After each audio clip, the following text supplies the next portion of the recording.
Longoria swiped the tag. Hilliard took a huge risk, and the Giants are asking for a challenge. It's Longo's day. Game over. He got him. Always bet on Longo. Amazing. Oh, baby, what an end to that Giants game. But that's not where we're going to start today. We're not going to start with the Giants. It's a great win. Thank you. To prevent a 5-game losing streak. I mean, they went life or death with the Colorado Rockies in those ugly City Connect jerseys. I kind of like them. They were growing on me as the game went on. The green, I don't get it, but not the best ones, but whatever. Giants win. Snapped their 4-game losing streak. They head to Detroit for a quick 2-game series and then Minnesota on the weekend, but the Giants are leaking oil. They're on life support when it comes to making the playoffs, and, Brennan Bell batting 8th Saturday night after batting 5th Friday and going over.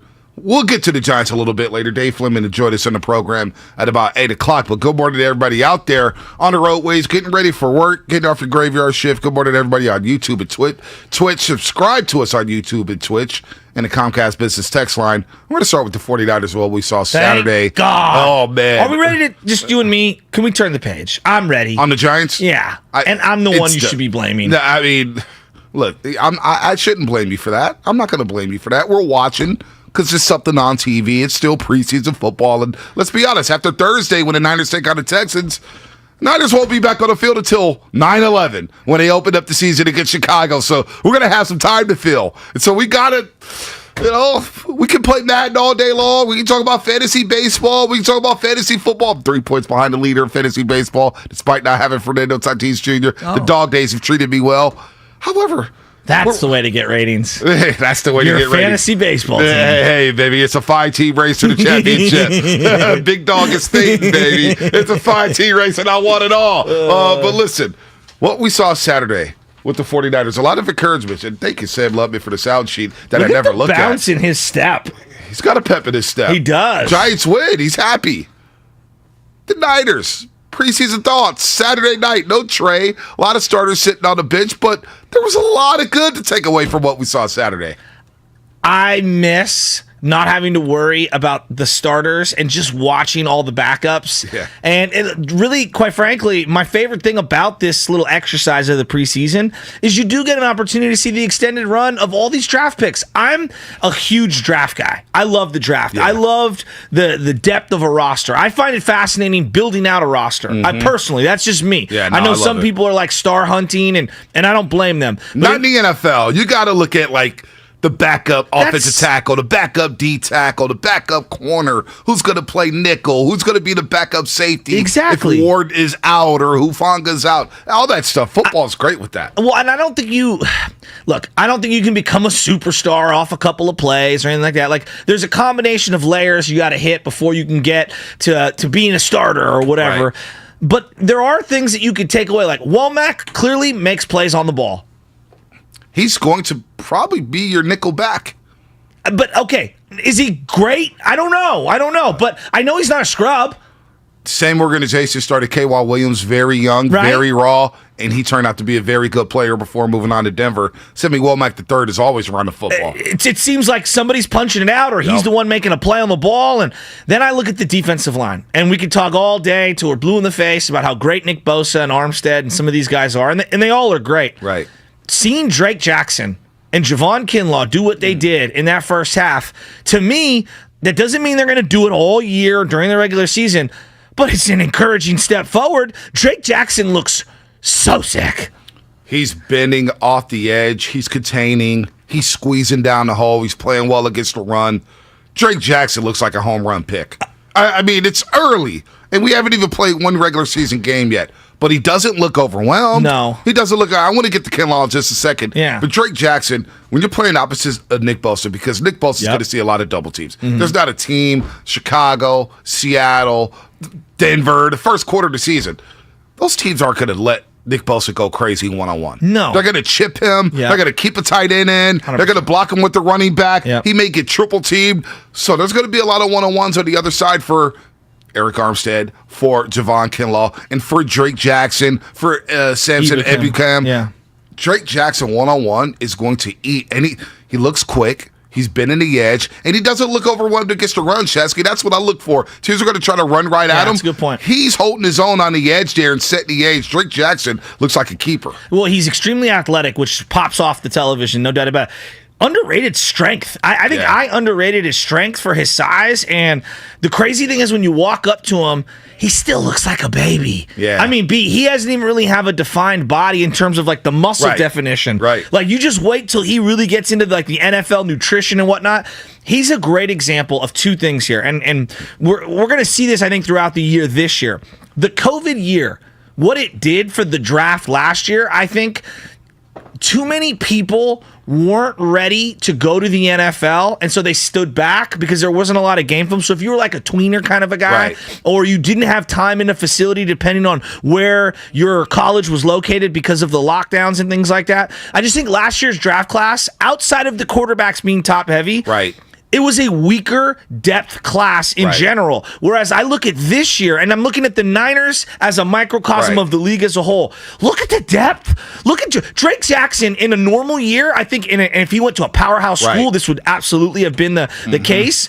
If he goes to LSU or any SEC Alabama, team, he's a top 15 pick. Yeah, no doubt. And USC fell off the table because of their head coaching situation, Clay Helton. Exactly. And you're talking about draft classes. Let's go back to the Kinlaw draft class.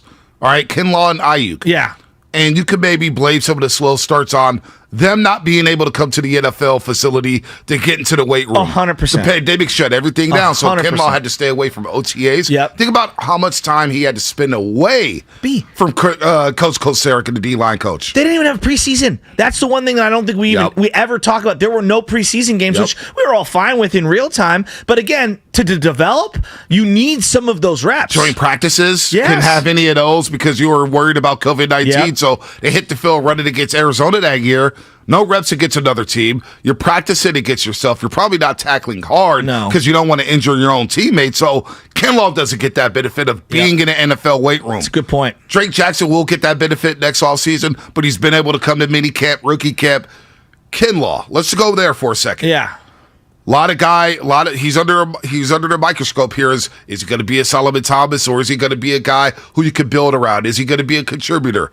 It's a big year for Javon Kinlaw. There's no doubt about that. But you heard him after the game saying, I'm having fun again. Yeah. This is the healthiest I've ever been. And we saw glimpses of him towards the tail end of his rookie season. He had the touchdown against the Rams. He popped in that Dallas Cowboys game. Then we had Brad Graham on Friday saying, this guy is demanding a double team. And we see why Saturday night. I love the rip move he had on the quarterback sack. He's holding his own at the point of attack. Kinlaw looks healthy, and he looks like he's going to be a factor this season. I'm still a little leery.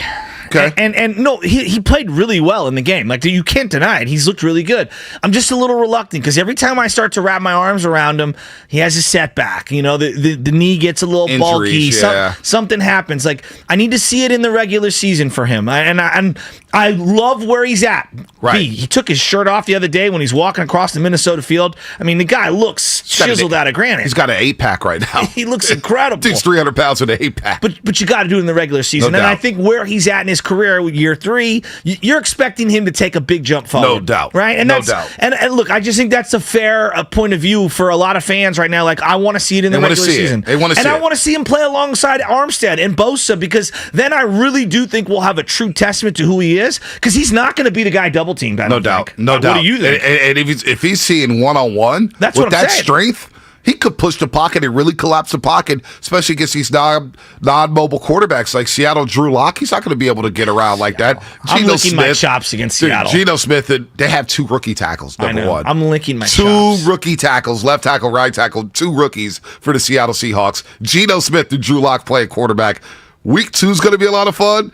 And a week was going to be a lot of fun because the Bears' offensive line looks like poo-poo. Well, Justin Fields, I think, is in just a horrible position. Horrible situation. Well, that's neither here nor there. But getting back to the defensive line and like Drake Jackson and what we're seeing from him, Javon Kinlaw, what you've seen from him, the linebacking core is absolutely stout. Like, there's no doubt about it. Right. Bringing in Owen Burks, this guy's going to be a nice little special teamer. Yeah, Burks looks good. I like him. I really like him. That was good. A solid pick. And then Odom, obviously, is another special team guy that they brought in from Indianapolis. I just like their depth as a whole. The one area that I'm a little worried, Ombre Thomas, I just circle him, and he scares me big time. What about Diamador Lenore? I love Diamador. He looked like he took a step forward. Absolutely. He was playing the nickel back. He was playing in the slot. Can you agree? You can never have enough running backs in this team on this team. Or DBs. Yeah, you need DBs because you're in your nickel. You heard Tim Ryan Saturday night on the broadcast, and we know this. Yes. Years of the way the NFL has evolved with the passing game, you're in your nickel defense 70% of the time. You're playing 2 linebackers and 5 DBs. Yeah. And that 5th DB could be Sammy Womack III. It could be Diamador Lenore. I hope it's not Travarius Moore or Dante Johnson, but those guys are capable of being that 5th DB. Our point is, you need a lot of DBs on the team, not to mention Jason Verrett, who could make his return at some point of the season. Totally hopeful for him. There's no doubt about it. But Ombre worries me, and I'm just putting his name to the side. To me, he hasn't done enough to prove that he deserves a spot. That's just me, that I'm looking at. I'm not sure if I cut him, but he's not playing right away. He may have to be a special teamer because I saw flashes from him in the playoffs. I know. He was put on the island in the playoffs, and I thought at times he held his own. But they've upgraded their position group. Be like when you bring in Charvarius Ward and then you get a healthy Mosley and then this Womack kid comes out of nowhere and they're playing him on the outside as well as the inside. To me, Ombre feels like the odd man out. But this is kind of why I like the way that they've set this up. I like it when you take a guy high in the draft at corner, but then for every one of those, you get a Henderson, from Florida who underperforms, right? C.J. Henderson. You're no guarantee you're getting Jalen Ramsey, but they've swung so many times in the middle to late parts of drafts. They've got some pretty good depth back there now. No, and Emmanuel Mosley's a perfect example of that. I thought K.Y. Williams was a perfect example of that. They know how to develop DBs. Now, Tariq Castro-Fields, not high on him. See, I kind of like him, but he needs a weight room, though. Well, no, he's a raw product. Like, if you're just asking me who I would keep between the two of them, I'm keeping Ombre Thomas. I think he's a practice squad player for now, Castro Fields. But when you see him on the field athletically, I see the Okello Witherspoon type of frame because he's tall and he's lengthy and he's pretty athletic. Right. But he needs a lot of work. He needs a lot of work. He can't tackle now. He's intriguing, though. Yeah, he's not strong enough to tackle. He got picked on a little bit Saturday night. He's intriguing. But if you're asking me, practice squad, can I sneak Ombre Thomas onto the practice squad to keep him in the system? Because there is something there with Ombre Thomas. I know he's gotten a lot of heat, but I saw some flashes late last season. He's a guy that I also think really struggled with the COVID transition. There you go. He didn't play that last year at Michigan. But doesn't it kind of look like that? Yeah, no doubt. So I don't know. Like I love where the defense is at right now as a whole. It feels like they're getting nice and healthy on that defensive side. Yeah, defensively, they look stout. They look great. It's offensively where I'm a little worried. So the running back room, we text over the weekend, and we've talked about this all offseason. Under Shanahan, I've always wanted a bell cow. What would they look like with a home run hitting bell cow?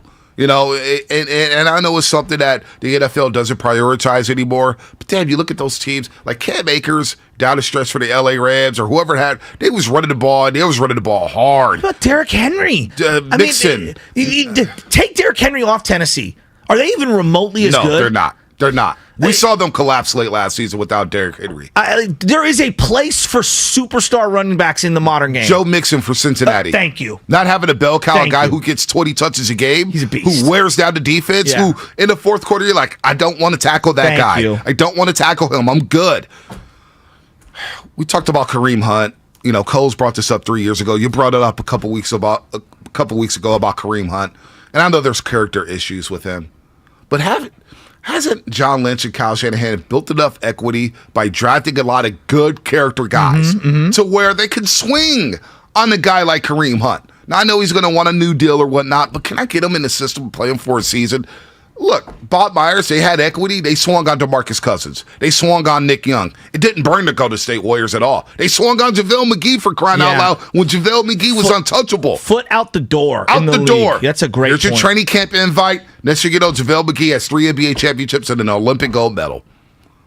The Giants at times, can they swing on guys with bad character flaws? They swung on Pablo again when they were in 2016. You know what I'm saying? So, Angel Pagan was basically ran out of New York with the Mets because people didn't like him. They didn't like him. Well, he helped the Giants win a World Series. He fit in pretty well, in my estimation. Fit in pretty damn good. So with the Niners and their running back position because, look, TDP is going to be a solid player. Tyrion Davis-Price, but he's a rookie. I know. I didn't like the short yardage play there in the first quarter. He learned from it. He learned from it. He got better. The Mason kid that you guys have all been talking about, he reminds me a little of Devontae Freeman. Do you see what I see? Yeah, he reminds me a little of Devontae Freeman. Well, I was going to go Michael Turner because he's got that short bowling ball kind of body, and he's way quicker than you think. Like, you look at his body, and you're like, oh, yeah, this guy. So if you're asking me right now, I'm not even trying to be controversial. I'm just saying, from a talent perspective and what I think the Niners need, if you're asking me, it's Trey Sermon or it's Mason, I'm keeping Mason. Yeah, Trey Sermon. Forget the draft status. You know, I text you this, too. Remember LaMichael James? Yeah. I jumped out my seat when the Niners drafted him. He was so sick at Oregon. I thought he was a home run hitter. Yeah. I thought he was going to be perfect with the 49ers. We all did. I was like, this guy's going to be better than Kendall Hunter. He's going to complement Frank Gore very well. He was a massive bust and a massive disappointment. He fumbled in the Super Bowl. Trey Sermon. When he got drafted, we text right away, said, oh my gosh, Trey Sermon with Shanahan. I know. This is going to be fascinating. And now you see the guy, he's not decisive. He doesn't hit the hole hard. No. He doesn't finish runs hard. And I'm thinking to myself now, damn, no wonder he got his job taken away at Oklahoma. Yeah. I see it now. Yeah. I see it.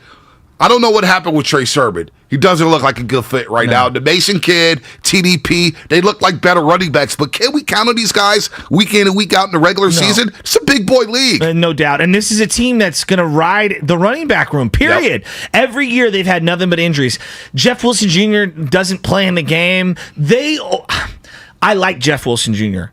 as a fourth running back. Right. Like, that's just, I'm just being honest. Like, and if you're asking me, do you want to ride Jeff Wilson Jr. or see what you got in Mason? I'd rather see what I got in Mason than ride out Jeff Wilson Jr. I'd rather see what I've got in Mason than ride out the Trey Sermon thing. They've already eliminated multiple draft picks when it comes to high guys that they've coveted. Think Dante Pettis, right? They drafted him. It didn't work out. They moved on. It's okay. It's not the end of the world. Dante Pettis isn't holding this organization back. No, not at all. Joe Williams was drafted in year one. He's not holding this organization back. No. So if you miss on Trey Sermon, it's not the end of the world. No, it's not. All right? It happens. Your hit rate on the mid to late rounds has been great, actually. Actually, really good. It's been great. So, okay, you missed on Trey Sermon. That's fine. I think you hit on TDP, right? And I think you've hit on like Mason, right? The year that they didn't hit on Joe Williams, well, they did on Matt Breida, right? An undrafted free agent. So I'm just looking at this saying, all right, you want to be outraged, whatever. Yeah, could they have used that running back pick on a center or a tackle or a guard? For sure.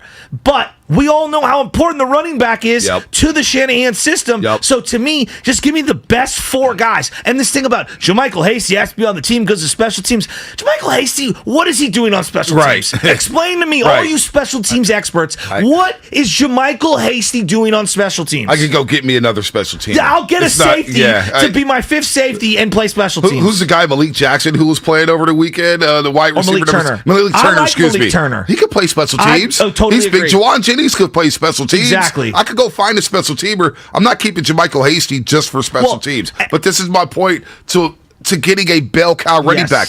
Imagine this offense with Deebo Samuel, Brandon Ayuk, and George Kittle, and you had a 3-down back there. I know. A guy who, like, the defense is like, yo, we got to have 8 in the box because this guy's going to get 4 yards a pop. Do you think Elijah Mitchell is that guy? He's hurt right now, and I'm a little worried about this injury.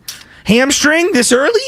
Elijah Mitchell had a very good season. Very good season as a rookie. One of the better rookie running seasons in 49er history. 6th-round pick. Yeah. But we saw it early in the body bag game in Philadelphia week 2. Yeah. Them boys hit Elijah Mitchell up, and he had cracked the ribs, and he had to carry that all season long. All right? This is when you run Shanahan's system, when you're running between the tackles, you got to bang. I know. You got to run tough. You got to run hard. And they got a lot of small backs who are compact, but I'm looking at Bobby Wagner with the LA Rams, and I know he had a down season with Seattle. That's a physical football team on the defensive end. A thumper, right? No Arizona's got thumpers. Yeah. All right, Seattle. So what about them this season, whether or not they're going to be 500 or not? They got thumpers on that defensive. I watched them against Chicago. I said, okay, they got some dudes on that side of the ball. Their D is actually good. Yeah, they got some dudes. I like their D. Their offense is horrific. They've got some dudes. Then you're playing the Chargers. All right? They got thumpers. They got hitters. So, look, I'm not saying what is it going to cost to trade Kareem Hunt. I know we're trying to make the correlation with Jimmy Garoppolo and the Cleveland Browns. And I know a lot of people will say no to Kareem Hunt for what he did in the past. But we give everybody second chances. And he's been about... I think he's been a model citizen The since league then. has allowed him to play. He served his punishment. Time has gone on. We've look at. I'd be the first one to say, your boy here. I'm pointing at myself. You know how many second, third, fourth, fifth chances I've had in life. Now, does that take away from somebody doing one of the worst things in their life? Like, and this is not equivalent in this situation. But when someone commits murder, like that happened. You can't ignore that. But at the same time, we do have to allow for the rehabilitation of an individual. And I do feel enough time has passed, and he's obviously been able to stay in the league within whatever their rules are and do the things that he needed to do to be eligible to play. To me, he would be a very big time upgrade for this team. And if you added that guy to your offense, you're looking at one of the best offenses in the NFL. And the best offenses under Kyle Shanahan. So I ask you, Shasky, hasn't John Lynch and Kyle Shanahan built up enough equity That's a great with question. good character guys? Good character guys. And you look at the way they handled the Debo Samuel situation. They didn't flinch. No. They didn't flinch. Thank the heavens. How many organizations would have caved to Debo Samuel and just traded him away? How many years since Reuben Foster? It's been a long time. 2017. 4 or 5 years? 2018, they cut him. Okay. Actually, they drafted him in. Did they draft him in 2018? I think it was 18. Or was that their first? No, that was their first draft with Solomon Thomas and Reuben Foster. 31, Yep. So the point that I'm going at is that, I do believe that they've done everything they can in terms of constructing the roster where they've avoided not having somebody with a checkered past. At some point, you're not going to have an entire roster of choir boys. No. And you're going to have somebody on there. And why not now? I agree with you. They have earned the benefit of the doubt. I personally, as a Niner fan, wouldn't have a problem with it. Yeah, I wouldn't either. So 888-957-9570. Do they need a running back? Then we spent the first segment, didn't even talk about the quarterback position. Talk about the quarterback position. You want to talk about my birth child? Brock Purdy? AKA Sean Hill's birth child? Nate Sudfeld or Brock Purdy? I'm talking about my boy Brock. Brock Purdy, oh my gosh. Brockheads are out there. They're out there. Well, I want to talk about the Brockheads. And then I want to get into something that you celebrated over the weekend, Shasky. A very, very special moment. I'm proud of you, buddy. Talk about second and third chances. How many chances has Michelle given you over the last 12 years? That's neither here nor there. and we're going to give away a gift card. Kirby gift card giveaway. Oh, 7:30. yeah. 7:30. We're going to do that at 7:30. We'll explain what Kirby is in a second. Yeah, absolutely. We'll do that on the other side. Maybe we'll get back into the Giants with Fleming at 8 o'clock there. How refreshing is it to talk Niner football after watching the Giants over the last week? I feel like I'm mainlining football into both veins. Both arms are just, they have the bat. Yes, exactly. Give it to me all. It's Give like it to when me. my boy Rocco got dehydrated multiple times at Candlestick, and they put the saline bag right into his body, and they said to him, "Sir, you have had a heat stroke, and you need to go to the hospital."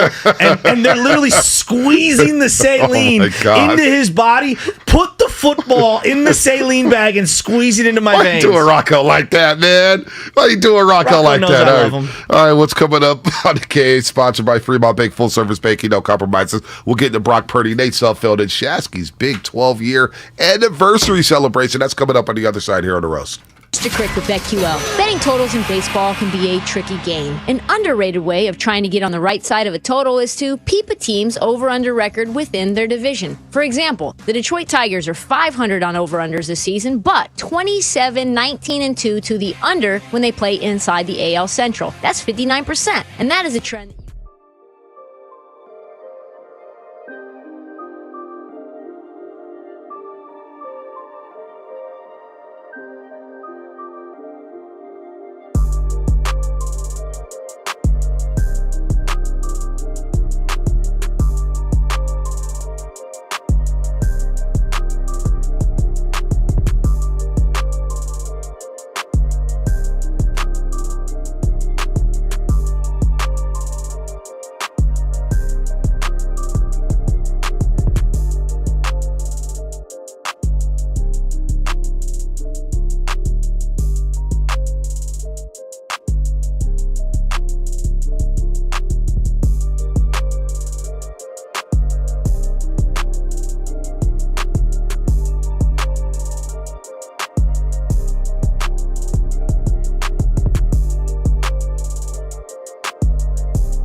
be with us tomorrow morning at 7:30. He'll join us every Tuesday morning. And we're going to do a really cool thing. We're going to try it out tomorrow. Baldy will join us live on Zoom. Ooh. So all our roasters on YouTube and Twitch, subscribe to us on YouTube and Twitch at 95.7 The Game. Do that. Like us, love us. We appreciate the audience and the participation into the morning roast. But he's going to join us on Zoom, so you'll see Baldy look at us crazy for our long-winded questions every single Tuesday at 7:30. So when I think of like voiceover people, Morgan Freeman is like top of the list. Yes, that voice is great. James Earl Jones is great, Jones, right? The ultimate. Baldy doing NFL videos. Oh my gosh. Look, there are a lot of people putting out tremendous work. Splash Cousin, Jordan Elliott does a great job, splicing up videos. Brad Graham, who we had on last week. These are people that are on the internet that are going through game film, all 22 NFL film, and then like showing you different players, isolating them and saying, hey, this is what this guy did in the game. And it helps you have a better comprehension of maybe line play. Makes our job easier. It does. Nobody does what Baldy does. Dude, he's the originator. And the way he voices over everything. And so tomorrow's going to be great to work with him. And a lot of people who don't know what he looks like, you got to tap in on YouTube. Subscribe right now. I want to explain something, though. Before we went to break, I was talking about me mainlining football, where you put the saline bag in. And so, full disclosure here, all right? I was ripping my buddy Rocco. Yeah. And people are coming in and they want to know a little more context about this. And listen, Rocco's a guy who hung out with me at the NFC Championship game. We sat next to each other. He's the everybody thought I was going to be sitting next to E40 or YG. Well, you did sit next to E40 at some point. We did take some shots at halftime. E40, Dwayne Wade, they're all right. Rocco and I. Gabrielle Union. Rocco's one of my oldest friends. We go way back. Our dads went to high school together. I'm godfather to his daughter, Lake, and so we go way back. We went to hundreds of games together. Hundreds. Right. So this one time... and Rocco's a great guy to go to a game with. Oh, yeah. He talks that talk. Oh, yeah. He's locked in. Oh, yeah. I was impressed with Rocco's performance. Jersey aficionado, Jordan head. No doubt. He's got it all. And so back in the day, we used to go to a lot of different events, and we went to a Stanford-Notre Dame game after partying all weekend. That was on a Saturday, and then rolled into a hot Candlestick. Now, there are certain parts, the microclimates in San Francisco, in the Bay Area, where it can be hotter in some areas, even though the temperature might be the same. For example, 100 in San Francisco is not like 100 in Fresno. No, not even close. I don't know why that is. Not even close. Do you feel me on that, though? No, absolutely. I've been 100 in San Francisco is not 100 on the East Coast. And we get that Indian summer where late October, early November, it is so dry and so hot. Well, we went out to Candlestick after partying all weekend, and Rocco, he had a little too much to consume over the weekend and hit the ground and had a basic heat stroke at the Niner game. Oh, my gosh. Oh my God. Where my brother and me had to take him over to the one ambulance in the Candlestick lot. Yeah, and the one ambulance. Remember they had the one ambulance? Good luck getting to that ambulance. And the guy was like, you could have died at Candlestick. He was the paramedic guy was basically, giving us the grief. Rocco ended up going in the paramedic thing. This is the era of flip phones. And boom, he's off. Well, we stayed at the game. I wasn't going to go with him. I'm sure the ambulance ride was very expensive. Halftime, I get a call to my cell phone, my Nokia or whatever I had at the time, Razor, and it was like some random number. I pick it up. It's Rocco from the hospital asking what's the score of the game. Oh my gosh, what game was this? Do you remember the game? I don't remember, but I want to say it was Niners Cleveland or Niners Arizona. It was a nondescript game. Wow, because it was a 1:00 start. Wow. So you left Rocco. I'm actually a little disappointed in you leaving Rocco. You didn't ride with him to the hospital. You said, hey, just call me when you get right. He could have died in the hospital off of heat stroke. No, he's fine. And so my boy Della, who used to set up all the barbecues and the tailgates, Rocco, if you're out there, you can't get in game shape if you're not ready to play in the preseason. Damn. Rocco didn't get heat stroke because he showed up at 12:30 for a 1:05 game. He needed to get there early like everyone else. 8:05 once those gates opened at Candlestick. Wow. And the Stanford Notre Dame game the night before. It was like an afternoon game. That's an all-day drink. Well, that's like a primetime game, though. Oh, it's a fun game. Yeah, it's like 5 o'clock, 4 o'clock. You see the gold helmets at night shine under the lights. It's a great game. It is a great game. Notre Dame and Stanford, no doubt. So I'm mainlining football this year. Yeah, so, yeah. Moral of the story is we're in football mode August 22nd. Are you ready? And the Giants have helped us out with that. I'm telling you, man. I don't even want to hear the G word. Lubman even I talked to Lubman last night. He goes, I didn't watch the game on Saturday, and you watch it yesterday, and people are like, damn, Bonte, you're holding on to this game. I'm just like, you got to do it. It's on, right? And they're just blowing leads left and right. They win the game. Great throw, Lamont Wade Jr. Great tag, Evan Longoria. But Niners Saturday night with the Viking horde. How fun was that? It was and by awesome. the way, you were talking about the Levi Stadium parking lot last week. Yeah. US Bank Stadium looks amazing. Yeah, well, I mean, It looks amazing. there's Bring a the lot- Super Bowl back to Minnesota. There's been a lot of talk about stadiums and Levi's and where its place is in the NFL. That's neither here nor there. No, we're not Let me doing ask you this one. Is your favorite thing in the world what mine is when it comes to talking quarterbacks for the Niners, for your team? Yeah, I mean, quarterback talk is. We've been talking about it for years, Yeah. and even the backup quarterback. Well, now here's where I'm going. And London made a Here's where great I'm point going. yesterday. So London and I were talking. He goes, the backup quarterback, with the exception of 2019, where Jimmy Garoppolo played all 16 games plus the playoffs. You got to go back a long time since a quarterback has played all the games. 2011, Alex Smith. He was the first quarterback in the history of the 49ers to take every snap back in 2006. Yeah. Just to go way back. Like his 2006 year was the first time an NFL, a 49er quarterback took every snap for the whole year. There you go. Isn't that kind of crazy? That's kind of crazy, It right? is. Goes to show how many blowouts there were, too. So hopefully Trey Lance is healthy all season long. For sure. But if he does get nicked up, the backup quarterbacks is always. How many times have we talked about Nick Mullins and C.J. Beathard? They had to play. They had to play with the exception of 2019. If I had to win a football game right now, I'm probably going Sudfeld over Brock Purdy. But I want to get your thoughts on the other side about the state of the backup quarterback, because I've got a question for you. And it's going to drive people crazy. But I've got a question about the backup quarterback spot coming up on the other side. I don't know if you want to go there, but we're going to have to go there. This segment was presented by Go to State Lumber. Lumber and building materials from professional builders and contractors throughout Northern California. Visit GoldenStateLumber.com. Shasky, I think you know where I'm going, and that's coming up on the other side, brought to you by Fremont Bank. Full service banking, no compromises. What a question. It's easy to think all money managers are pretty much the same. But at Fisher Investments, we're clearly different. Different how? You sell high commission investment products, right? No.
looks right, throws over the middle, caught, touchdown, San Francisco 49ers. JaMychal Hasty. I think in the business, you former players call it an angle route. Now, back to the morning roast with Bonte and Shasky. Paul Allen, Minnesota Vikings Radio Network. The angle route, the Texas route we love to run on Matt. And by the way, Beyonce's album pretty damn good. It is good. Pretty good. It's the only thing Chesna doesn't say bye-bye to. Paul Allen also had to call on Danny Gray when Danny Gray was hitting the gritty. Really, you want to come here and hit the gritty? Like the gritty originated in Minnesota. Relax, Paul Allen. Please, pump the brakes. Everybody's been hitting the gritty. It's not Justin Jefferson's gritty. Did you see Friday night? No. You see what the Giants did? Oh, yes. Oh, yes, I did see what they did. Oh, my gosh. Speaking of hitting dances that are outdated. They keep hitting the dab. So Mark Willard's been like, oh, man, how do you make the Giants cool again? Well, Mark Willard and I went at it when they were 9 games over 500 that series against the Braves. I was like, Mark, this team has no swagger. No goal chains, no bat flips. That's cool. That's another way of saying cool, Mark. Jock Peterson hitting the dab multiple times Friday night. That's not cool. That's not how you become cool again. Dab on them folks.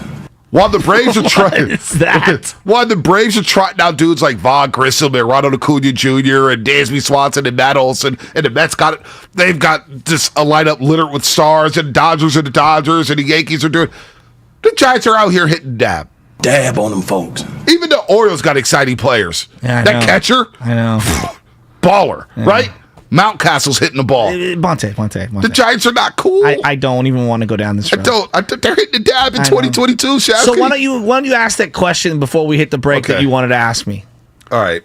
I'm going to ask you this question. By the way, Grizzlies have emerged as a team in the Western Conference who are in on Kevin Durant. The Grizzlies are in on Kevin Durant, apparently, according to John Serradio. For chaos, I want that.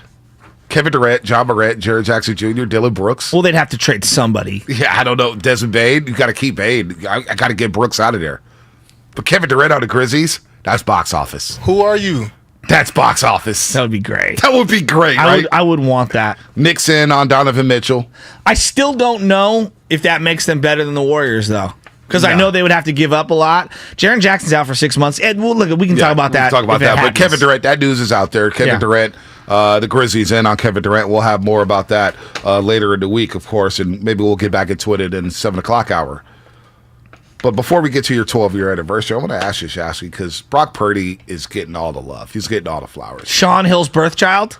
Look, man, I bet a lot of money on Iowa State football over the last 3 years. Brock Purdy's okay. They had a great running back there at Iowa State. You sound like someone who's lost a lot of money listen, on Iowa State. Brock Purdy's okay. You hear it on the broadcast. Oh, man, he's so accurate and decisive and this and that. Dude, Brock Purdy should be a number 3 quarterback this year. All right? If he's backing up Trey Lance, I am concerned. Nate Sudfeld. Are you really high on Nate Sudfeld? I mean, he's fine. He's fine. He's fine. It's fine. Number 2. Who's the backup in Kansas City?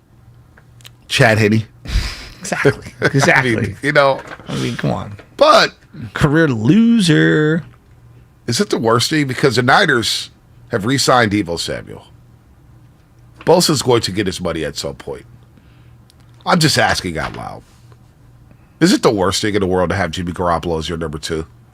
If you soak up so much of the salary cap to where they can't roll over part of Bosa's money, then yeah, it is the worst. Because the last thing you want to do is screw up any opportunity to pay Nick Bosa. And I'm not even saying the two are correlated. I'm saying if they were, then I would be totally out on that. Yeah, that would be the worst thing. It doesn't feel like it, though. It feels like Bosa will get paid after the season. It does. Deebo's already gotten paid. Jimmy Garoppolo will be a free agent after the season. Deal's going to expire. He's got 1 year left on the deal. I know he's got a lot of money, and nobody wants a $25, $26 million backup quarterback. But if I had to go win a football game and Trey gets hurt, I trust Jimmy Garoppolo a hell of a lot more than I trust Brock Purdy or Nate Sudfeld. And the quarterback room, I do believe, is better with Brock Purdy and Nate Sudfeld. But, I mean, Brock Purdy, I get it. He's a number 3 quarterback right now. He's Mr. Irrelevant. He's 6'1".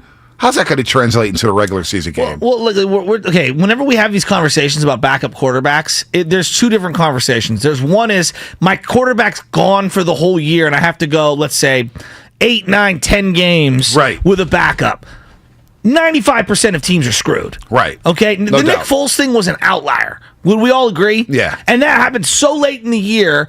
It's an outlier, though, for the most part. What we're really saying is, if my guy misses 3 weeks, can I go 1-2, 2-1? Right? And I think you can with either one of those quarterbacks. Can you with Brock Purdy or Sudfeld? I mean, look, they won a couple of games with Nick Mullins, and he's like a fringe, player. This team is loaded. The 49ers are loaded. But behind the offensive line that we're all concerned about, and by the way, Mike McGlinchey, knee injury, is not practicing this week. Not good. That's not encouraging. No, that's not good. Colton McKivitz will probably be your starting right tackle going into week 1. That's not good. I'm not high on that. I'm very, very concerned. Are you high on Brendel either? I mean, you're looking at basically if it ends up that McGlinchey's out, you're looking at 4 new starters. Yes. That's wild with a basically a rookie quarterback. I know PFF said Aaron Banks looked good. I'm very worried about him in general, and I will believe it when I see it through the body of the season. The Vikings ran a lot of games Saturday, a lot of twists, a lot of stunts, and he looked lost. He looked lost. Like he was blocking air at times. I'm concerned about this offensive line. Mike McGlinchey, not good right now with the knee injury. Not good. And then you add in Nate Sudfeld or Brock Purdy behind the shaky offensive line. It's one thing with Trey Lance as a second-year quarterback. We don't want him getting killed behind a porous offensive line and a shaky offensive line. That's the worst thing for a young quarterback, but at least Trey can escape and can maneuver in the pocket. Can Brock Purdy at Sudfeld? I don't know. So Jimmy has no suitors right now. I'm sorry. We've heard from multiple people in Cleveland that the Browns don't want Jimmy Garoppolo. The New York Jets don't want Jimmy Garoppolo. Is it the worst thing just to give him the playbook, say, hey, Jimmy, you're the number 2? I mean, I guess it's not the worst thing, but it just feels like to me that ship has already sailed. They've made that organizational decision. Now, on the Kawakami TK Show podcast, Jed York kind of alluded to this, saying that he would, pay to keep Jimmy Garoppolo on the roster. More and more, I've come to the realization, I really, truly believe, and I have nothing but my gut. This is I don't pretend to have sources or anything. I truly believe in my heart of hearts that John Lynch and Jed York were the deciding factors on keeping Jimmy Garoppolo in the quarterback spot as QB1 last year. I truly believe You believe Shanahan wanted to go Trey Lance last season? I do, and I think that they all had a conversation, and I'm not saying that they overruled him. What I'm saying is that if things are equal, I do believe that there is some input by both John Lynch and Jed York that helped sway Kyle Shanahan's opinion. I really believe Kyle wanted to go to Trey, whether it was day one, at some point during the season. And again, I'm going off just my gut. This is me reading the tea leaves off all the things that I've heard. I have a feeling that Jed and John Lynch were the big Jimmy supporters in that, if we were talking about that triangle of power. And when you add, and let's add some more context to it, Shanahan multiple times mentioned that Washington game at New Orleans when Robert Griffin III was a rookie. Yeah. And he cited that game multiple times saying, we could put a plan together like that for a rookie quarterback where RG3 threw the ball, 20 to 26 times, and they lit New Orleans up. They ran the ball hard, play action pass, couple deep shots down in the Superdome. He referenced that game multiple times when he came to Trey Lance. So I'm with you. I believe Shanahan, he was close, and he leaked it out this year in training camp saying, yeah, we had a quarterback battle for a brief period of time. A lot of people last year said, oh, there was no QB battle. It was Jimmy Garoppolo's job from day one. Shanahan just mentioned it this offseason, this training camp, that, yeah, there was a little battle. There's some competition there for the quarterback one job, so I'm with you there. But here's what Jed York said on the TK podcast. What you're referencing here, last week, Tim Kawakami Athletic had Jed York on his podcast. Really a fun listen. Here's what Jed York said about Jimmy Garoppolo being on the roster. I mean, I've said this before, you can't have enough good quarterbacks and good football players. And again, I'm not going to get into roster discussions and what John and Kyle want to do, but I will support them in sort of anything that they want to make this team as good as it can possibly be. I watched it with Joe and Steve, and I realized the salary cap is different today than having no salary cap. But I mean, we've said it before, we're happy to keep Jimmy. We're happy to have him on the roster. And if that's the case, then that's the case. Would you be happy to have Jimmy Garoppolo on the roster as your backup quarterback? In a vacuum, yeah, but there's more nuance to it. There's money that's involved, and there's a domino effect. Whether it's tangible or not, the people that know the salary cap are saying that they could use some of the money, whether they sign him next year, they could backdate some of the Nick Bosa money so where it spreads out over multiple years. And so not having Jimmy Garoppolo on the roster for his amount of money is actually financial benefits the 49ers long term in terms of how they want to set up the roster. So I think it's worth getting rid of him. It's worth getting rid of him. For the money part. Yeah, for the money part. But it doesn't sound like they're going to re-sign Bosa anytime soon from what we've heard. It feels like they're going to wait till the offseason, right? Yeah, but they're saying that if you sign an extension at the end of this year, right, or at some point in the offseason, you can backdate some of that money and have it, through a guarantee so where it because I guess the way the salary cap works is your salary cap for last year is rolled into this year and vice versa. It's basically a 2-year cap. It's very complicated, and I'm probably not explaining it the way that I should on the air, and I apologize. No, it's very complicated. But it feels like they can afford to have Jimmy on a roster for this year with his expiring deal. Why? Is that what you want? I'm asking.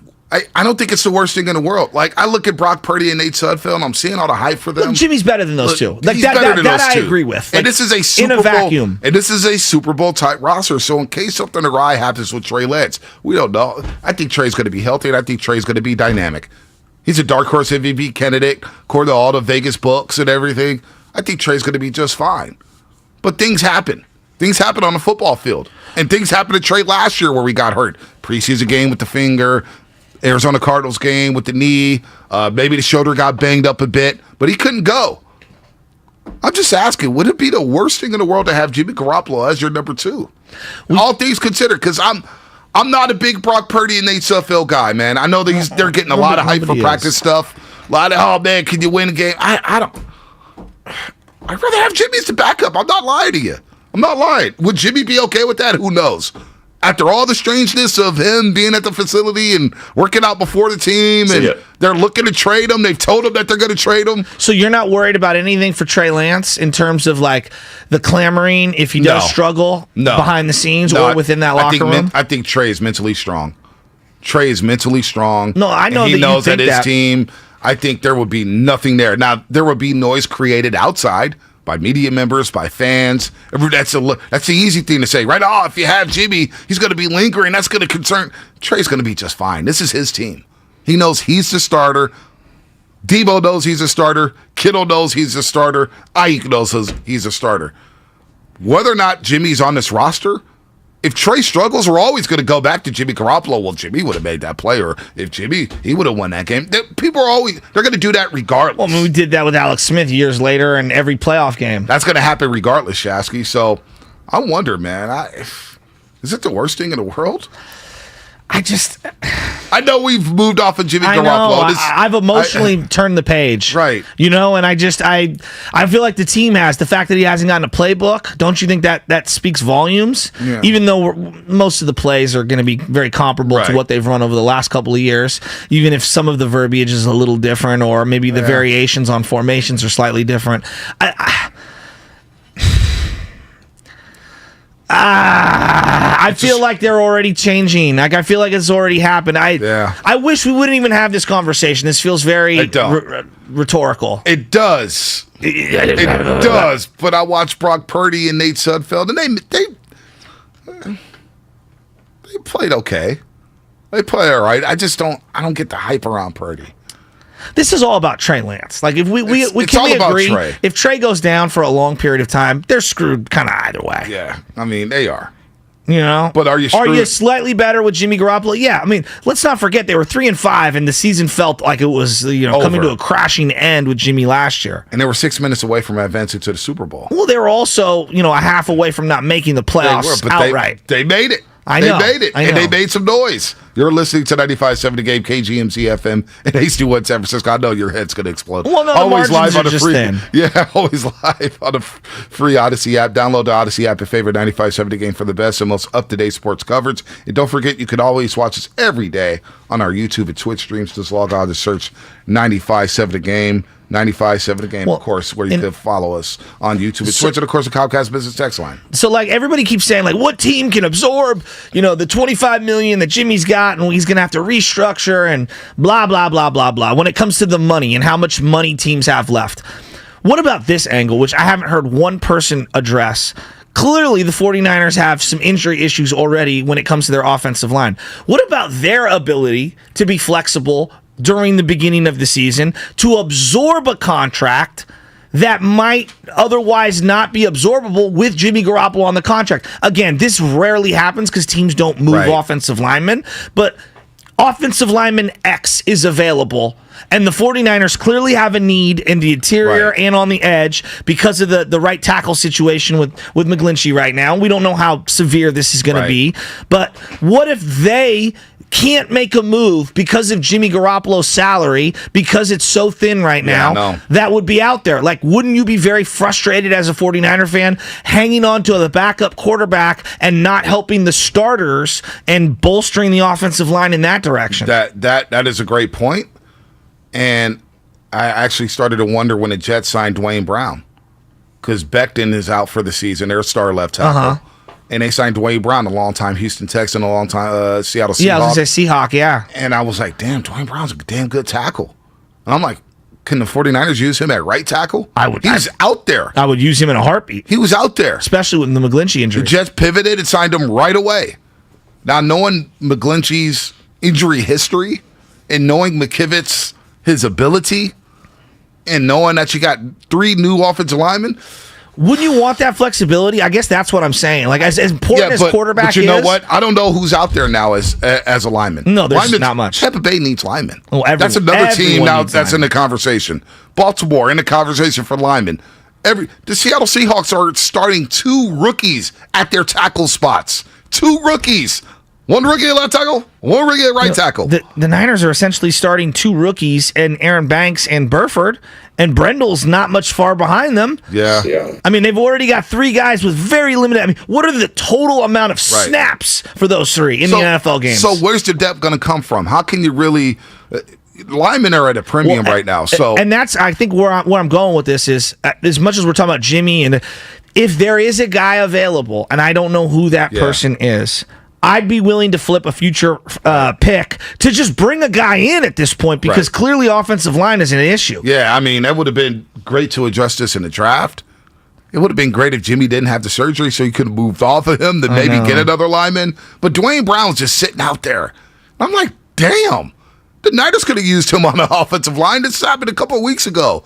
So is that $25 million hindering the 49ers from making moves? They say it's not.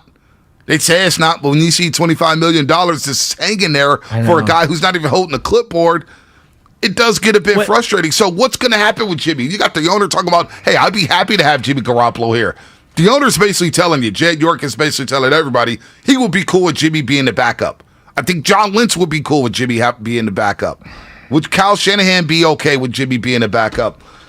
Look, I don't know what's happening with this situation, but the more time moves on, the Browns are telling you they don't want Jimmy. The Panthers are telling you they don't want Jimmy. Washington told you they don't want Jimmy. Well, the Colts did. There were rumors that the Niners and Washington had a deal in place, but Jimmy got the surgery, and then they immediately pivoted to go get Wentz. So that happened. He's gone. No option. Well, Matt Ryan is now a Colt. So are the 49ers just going to cut Jimmy Garoppolo? Well, the final roster cuts are Tuesday, August 30th. Yes. So 1 week and 1 day from today, you'll go from 80, essentially, if you haven't already made those cuts, down to 53. If he gets cut, it's got to be this week, right? You would think. Within this 8-day period. 8 days. This has been the longest 6.5 months of all time. I can't believe he's still on the roster. What are the Niners holding on to? Or what are they going to get for him if they do trade? Are you more surprised he's still here, or were you more surprised Alex Smith was the starter in 2011 after everything that happened in 2010? Boy, cue up to Tim Roy. That's a great question. I'm equally stymied. I'm equally shocked in both scenarios, because in no way did I think that after walking off that field in 2010, Alex Smith was going to be the Niners starter come 2011. I was surprised when Harbaugh gave him the playbook to work out at San Jose State. I was surprised about that. but I'm a little more surprised that Jimmy's on his roster. Because they have the already replacement in tow. Yeah. We're 9 days away from September. And Jimmy Garoppolo still has his... Your final roster is due in a week from now, essentially. Yeah, I'm a little surprised. I am surprised. Probably more surprised that Jimmy's still on his roster. Well, and we've talked about potential... Especially after the presser. Sorry to cut you off. Yeah. But what he said, it's been real, Niner Nation, whatever the hell he said. I was like, okay, he's gone. They're going to make a trade. They'll flip him somewhere. And then he gets the surgery, and I'm like, oh, man, we were talking about this. And I was like, boys... He can't throw a football until late July. I know. And you see him warming up, and he's like, oh, he's throwing the ball 30 yards. Oh, he's throwing the ball 40 yards. He's throwing lollipops 40 yards. Okay, in a game situation, to just step up, plant his foot, and rip it, Jimmy can't do that right now. Now I'm hearing reports that, hey, Jimmy, if he's on another team and he gets traded, he could start week 1. He'd be ready to go. Start, Jimmy. I don't believe that one iota. Who was the kid that was in Tampa that got traded to Minnesota? Was it Freeman? Josh Freeman. And he started within like a 6 or 7 day span, and it was just a nightmare. It was a disaster. Was that Brad Childress as the coach up in Minnesota? Maybe Brad Childress. And they were forced to play him because of the circumstances. Yeah, Josh Freeman. Remember that? He was like rookie. Wasn't he rookie of the year or something like that? No, I loved him that first year. State? The first year in Tampa. Who was the coach that year? Raheem Morris? Maybe Raheem. It probably was Raheem. Yeah, Raheem was down there for a minute. Who else was coaching Tampa after Raheem? Because you had Gruden, you had Raheem. You had Dirk Cutter. Larry's boy. Dirk Cutter. The overrated offensive coordinator / head coach at Arizona State. Yeah. Dirk Cutter was down in Tampa. But I think when Jimmy got acquired by the Niners, I want to say it was 3 full weeks before he ended up being the starter. And even then, it was a limited, stripped-down playbook because he got traded. He didn't play that weekend, and then he came in at the very end because someone got hurt. I forget if it was C.J. Beathard or whoever got hurt. He threw that touchdown. Then they had a bye week, and then I think he started after the bye week. Yeah, no doubt. No doubt. I'm seeing some stuff on the chat here. Brock Purdy better than Trey Lance. A lot of people are high on Brock Purdy. Sean Hill's Are you high on Brock Purdy? What's your thoughts on Brock Purdy? Look, he's fine as a 3. As a 2, maybe one day, it makes sense. I don't think that day is today. Yeah. Eventually, when you watch him practice, Bonte, when you watch him practice, I see what people see in him, but then I see the physical limitations, and I go, he cannot be someone that is trusted for more than a couple of weeks at a time. Yeah. You know what I'm saying? As an NFL starter. I got you. By the way, Greg Schiano. Tampa Bay. Greg Schiano from Rutgers. Yeah. Fighting people and kneeling and hitting people. How about when they were going to do the kneel down and his guy jumped over the top? Exactly. Yeah, Greg Schiano. That's Belichick's boy. Yeah, that is. But wow. When you say Schiano, I think of Brian Leonard, the white running back that came out Rutgers, of there. Yes. You know I know my white running backs. They had some dudes. Mohamed Sanu is at Rutgers. He was Anthony running Davis. A faulty program. No doubt about that. What's coming up in the game sponsored by BMW Fairfield. More about the 49ers. Mainlining football. Yeah, more about the 49ers. And then I want to ask you about your 12-year anniversary. We're going to do that. And plus, we're giving away a gift card. We're giving away a gift card in 18 minutes. We'll explain on the other side. Brought to you by BMW Fairfield, now open in the Fairfield Auto Mall. They provide a luxurious, all-encompassing experience to address all of your BMW needs. Visit BMWFairfield.com today to book your visit. That's BMWFairfield.com. Everything, our farm, our stand, our pop-up shop, it really all started when we discovered the benefits of local, raw honey for our family.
Now, back to the morning roast with Vontae and Shasky.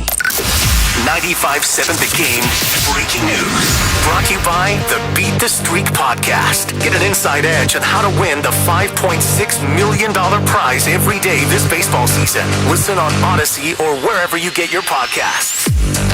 Breaking news in the NFL. Tom Pelissero of the NFL Network reporting that the Raiders are sending quarterback Nick Mullins to the Minnesota Vikings for a conditional 7th-round pick in 2024. A new potential backup quarterback for Kirk Cousins. Money Mullins. Here we go. Money talk. Nick. Out of Vegas, baby. Going to the Great Lakes. The land of the Great Lakes. I can't believe Mullins has been on 2 teams and Jimmy's still on 1. About to be team number 3. Yeah, one off season. One off season.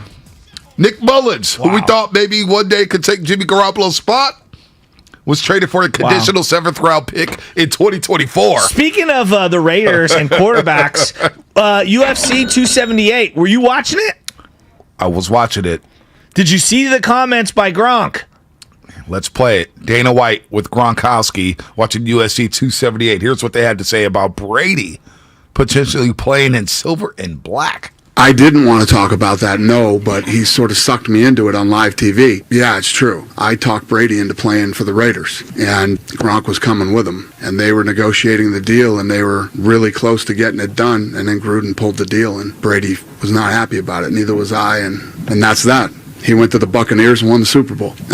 Box there. I wanted Brady. It's true, and I thought that I would never tell that story publicly. What the hell Gronk was doing the night that he brought that up. It would have been amazing for the city, and would have been amazing for the Raiders. I mean, their first year there, they got Brady and Gronk. You know, Gruden catching strays. Was Brady on the shop talking about Derek Carr? You want that bleeping guy over me? Who knows? I don't know. Do you believe it?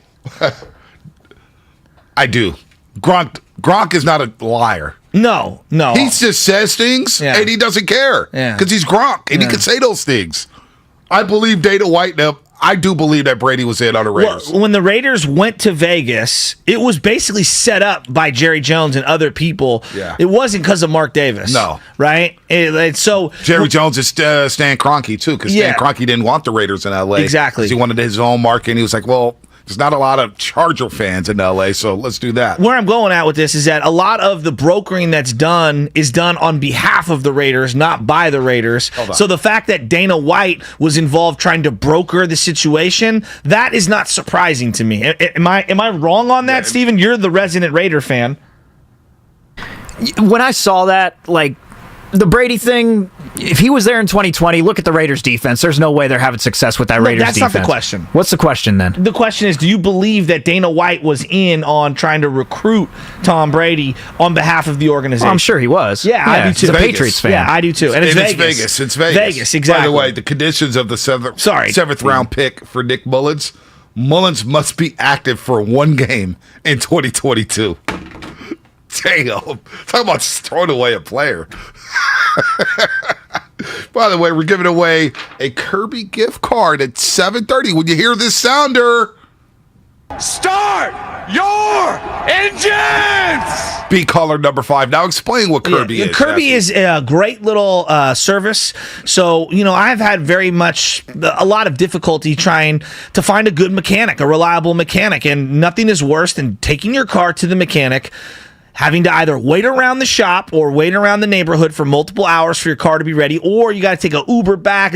No. Kirby brings it to you. You schedule it to them. They come to your driveway in the van, ready to go. They service your car in your driveway. You don't have to leave your home. Mm-hmm. Super simple, super easy. They do it right there all on the spot, and there's no inconvenience whatsoever. And so that's what Kirby is. Think like Uber, but for mechanics coming to your driveway. That's cool. Somebody's going to get a really cool gift card. It's like DoorDash your mechanic. No doubt. I'm going to have them come soon and change my oil.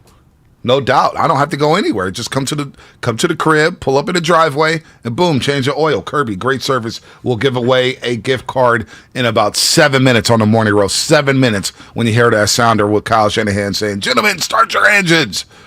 Speaking of starting your engines, the NBA is about to start their engine. Very soon. Training camp's going to open up next month, September 24th for the Golden State Warriors. And September 23rd, then they go out to Japan for a week. But the rumors swirling in the NBA today. What is it? Kevin Durant and the Memphis Grizzlies? Oh.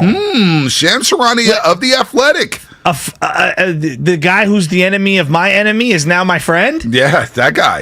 You know what I mean? This has got like a great art of war kind of feel to it. Dude, the Grizzlies have 5 first-round picks to theoretically utilize in a Kevin Durant trade, but sources say they will not make Jaren Jackson Jr.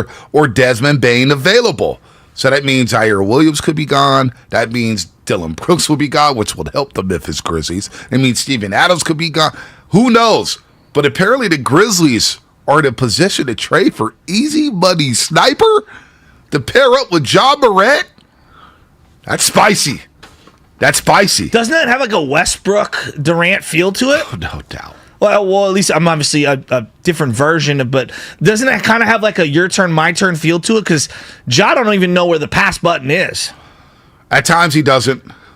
And their internet game would be undefeated, never lost. Oh, Kevin Durant and Ja Morant, the trash talk. Did you get them on Christmas Day? You imagine Kevin Durant as a Memphis Grizzly coming to Chase Center Christmas night at 5 p.m. to tip off against Curry and Company, the new rivals of the Golden State Warriors? Does Durant want to live in Memphis? He lived in Oklahoma City for a decade. Yeah, and he couldn't wait to get out. I mean, he lived there for a long time. He could live in Memphis. It's a very desirable state. A lot of Californians are moving out that way. Contenders, Grizzlies, would that make it back up a little bit? Say, got to watch out for Memphis. Well, what would they have to give up in terms of the players on their squad? The draft picks are irrelevant. They want to give up a lot of draft capital. Yeah, I know, but they'd have to give up some salary too, right? No and so that absolutely would be a very compelling landing spot, and I think it would be absolutely incredible for the drama. Right. In terms of on court, they would absolutely be a top 3 or 4 player in the West. They're already that, but I think they would absolutely be a top 3 or 4 player just in basketball. You're talking 60 points between Ja and Kevin Durant. Yeah, but who's playing defense? It's true. I mean, that's why they can't give up JJJ. And he's going to be out for a while. He's got that stress fracture. He's going to be out till like February. And he killed the Warriors. He killed the Warriors on the glass. Yeah. He killed the Warriors on the glass. Steven Adams, when he got healthy, was killing the Warriors on the glass. It's a physical team. And you're not going to get away with just trading draft picks for Kevin Durant. That's not happening. Well, and you got to match up some of the salary. No doubt. And if you're Sean Marks of the Brooklyn Nets and you're Joe Tsai, the owner of the Brooklyn Nets, you're not just, hey, we're going to take draft picks so they're going to be in the low 20s because you're going to be contending with Kevin Durant and Ja Morant. That's not good enough. I would ask for Bane and JJ. Yeah, absolutely. It starts with JJ and Bane. Right? Like, that's exactly. So, to me, that's, and then maybe even that kid that they drafted the year before, Zaire Williams. Yeah. I mean, that would absolutely be on the table. And then you're looking at a Memphis team and you're saying, well, okay, you got Ja and you got Kevin Durant, but then what else do you have? Yeah, that's it. See, this is the hard part for trading for these stars, and when they don't leave you in free agency, go to you in free agency, you give up so much, it hollows out the depth, which made you so good. And here's our poll question of the day on the Morning Roast, because I agree with you. Could a Memphis Grizzlies team with Kevin Durant prevent the Warriors from repeating as NBA champions? Yes or no? Yes or no? Could Memphis with Kevin Durant prevent the Warriors from repeating as NBA champs? 3 votes so far. 3 votes. It's early in the polling process. Which way to show how many people are following us. 3 votes. We just put the poll up 30 seconds ago. Okay. That's it. The fact that we got 3 votes in 30 seconds, I think Number 3 says a lot about Why don't you refresh it till we get to like 5, 6, 7, 8, 9, 10? Okay. We surveyed 3 people. Yeah, 3 people and 2 people said yes. 1 person said no. If one of those 3 is like Sam Lubman, it's like, who's your favorite artist? Wigwam. Oh boy! By the way, they're playing Wigwam at the A's game on Friday night. They're getting big. How about Lubman going to an A's game? A's Mariners. Why were you there, Lubman, on a Friday night? So was the I boss. had literally nothing better to do on a Friday night. That's why. Got to see Julio Rodriguez. That was also another reason. I did want to see Rodriguez in person. And, you look at that Mariners lineup, it's an interesting lineup. I don't really know much about them, and they've been playing really well. So I kind of want to see, what the hype is. Winkler, come on down. Henniger, come on down. Not coming in. No, literally, can they come on down? They look great in the Giants lineup right now. They do. But have you caught up on Hard Knocks yet? Me, no. No. my gosh. No. I told you the things that I like in life now, I ration the content because I'm afraid of blowing through it. I used to binge everything. I'm still waiting on the final episode of the Derek Jeter doc because I don't want it to end.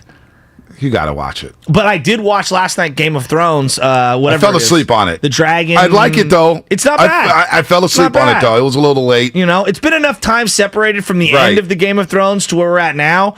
I'm all in on it. Why not? It's not Let's bad. do it. It's bad. The production's really, really good. Yeah, of course. Yeah, I'm not mad at that. A lot of dragons. A lot of dragons. I'm in on that. Going to be a lot of dragons. You know, lot of brothel dragons. scenes. So, Amon-Ra St. Brown of the Detroit Lions, his brother plays for the Bears.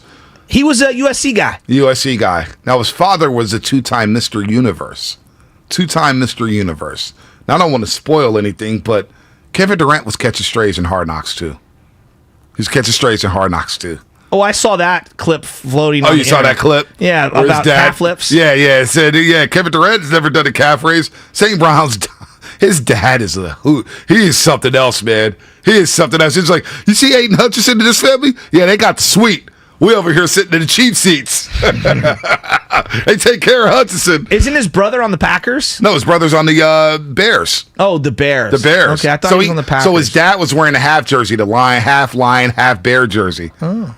Talk about a depressing jersey. Oh. Yeah, that is pretty depressing. That is pretty sad, right? Yeah. Kevin Durant, Memphis does nothing for you, really, huh? No, I think it would be great, but it would hollow them out a little. And in fact, I would want it because I think that they'd be a diminished version of themselves. Part of what made them so good, JJ being able to switch out on the perimeter and some of his shot making was just unbelievable. Yeah. The Warriors didn't really have a guy to match up with him. No, they didn't. I mean, he really killed them, and Desmond Bane getting injured really changed that series. No, it did. I think that series plays out very differently. Not saying that the Warriors don't win, but Bane was awful. Bane was awful the first few games. And then once he started getting healthier, he started getting better. And he had some big shots in Game 5, overall, Game 6. Wouldn't you say he was really bad? He was compromised with that back injury. That's what I'm saying. Exactly. No doubt. But you know what? Everybody's hurt at that point.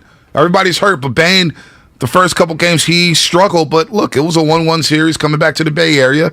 They get blown out in Game number 3. Game 4, they have no closer.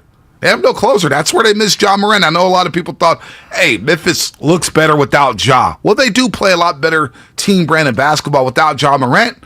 But the last 7 minutes of a basketball game, you need that dude who can get to the cup at will. And they had nobody who could do that on Memphis without Ja Morant. So, KD on Memphis? Start your engine! It's time to give away that gift card. Kirby gift card. Be caller number 5 right now if you call the contest line 415-951-2386. That's 415-951-2386. Caller number 5. Now, KD to Memphis. Number 5. Is very intriguing from an entertainment standpoint. Biggest threat to the Warriors, KD to Boston. What would Boston have to give up? I don't know. But if him and Tatum are paired together, and they can, I doubt they would be able to do this. But somehow keep Jaylen Brown. That's a trio that I would be. Oh, if it's Tatum, Brown, and KD, I'd be terrified. Oh, that's nasty. But I don't see see any logical way that they can acquire Kevin Durant without giving up one of the Jaylen Brown, Jason Tatum pieces. I still think this is a move Phoenix needs to make. Oh, I agree with you. This is the Phoenix move. Cam Johnson, Mikal Bridges. I'd give up Ayton. If I was them, I don't know if they could give up Ayton right away. I think they have to wait a certain period of time to give up Ayton because they just signed him to the long-term deal. I thought he'd be part of a sign and trade to Brooklyn. Me too. But I thought Phoenix kind of dropped the ball on that one because who's in on Phoenix right now? After they won all those games in the regular season, secured the number 1 seed. State Farm. State Farm. Chris Paul's there. Yeah. Warrior fans don't care about the Phoenix Suns. No. I think they're more worried about the LA Clippers as opposed to the Phoenix Suns. Yeah, I would not be worried at all. I think there's a Christmas Day game for Phoenix this year. Against Dallas. And I believe the Arizona Cardinals play the same day. Oh. So the NFL and the NBA have really tried to, the way that they've put the schedule out this year, it's quite interesting. They're trying to take away some of the big NBA audiences by putting an NFL equivalent game at a similar time. And look. The NFL is ruthless. They are ruthless. However,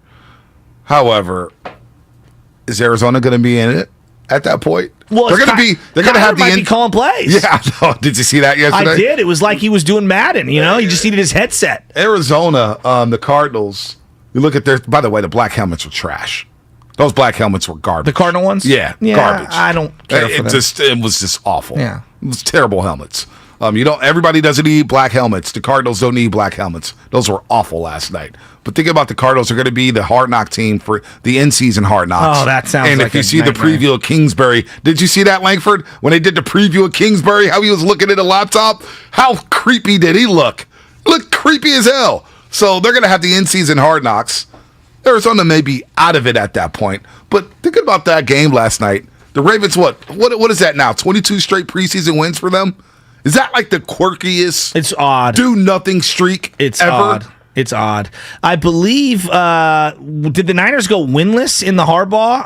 Preseason games? Yeah. They lost a lot of preseason games. I know. The Lions went undefeated one year, and then in the preseason, they didn't win a game in a regular season. Well, then Orlovsky's running out of bounds. I saw something come across the timeline, and I want to ask you this question. Okay. It was on ESPN this morning, and it was regarding Trey Lance. And when I came into the room this morning and I saw Sam Lubman, he was super excited, and he didn't talk about baseball. We went right into football, and he asked a very simple question, because I'm seeing the Trey Lance MVP stuff just through the roof. I'm seeing the 49ers now get boosted by a lot of teams, by a lot of books, when it comes to the betting favorite. Mm-hmm. And I heard Willard talking about this last week, and it really resonated with me over the weekend after seeing like all their number 2s and 3s. Like, they're just so deep. Right. The Niners are the favorite coming out of the NFC. That feels like a very easy thing for me to just throw out there, but it does feel like that. The Rams, I think there's an argument for Tampa Bay. There's some weird stuff going on with Brady right now that I don't know what's going on. Clearly the Rams, if healthy, they're one of the teams that's in this. The Niners are right there. Why shouldn't they be the favorites, B? So he's like, Bonte, we got to get to this question. We got to get to this question. We got to get to this. Why would the Niners not be the favorites in the That's NFC? what I'm saying. Why would they not be? One reason, Tom Brady and Tampa, but they got line problems. And you and I have talked about this off the air. I'm not a big fan of Todd Bowles, the head coach. No. I like Todd Bowles, the defensive coordinator, but Todd Bowles, the head coach, I'm not a fan of. And this is why I love Bruce Arians. Sometimes Brady needed to be checked. Because Brady's going to run everything there, and I don't know if that's the wisest thing to do. Arians was there to check him. Now Arians is gone. Todd Bowles, his demeanor on the sideline, I don't know if that's a good fit. I don't know. Weird things are happening in Tampa Bay. Tom Brady moving off for personal reasons. Now he's going to come back this week. Something's going on. They have injuries on the offensive line. They brought in Julio Jones. Julio Jones is never healthy at the stage. He's always hurt. Always. Mike Evans has had some injury issues. Godwin's coming off a torn ACL. I don't know about Tampa Bay. Green Bay.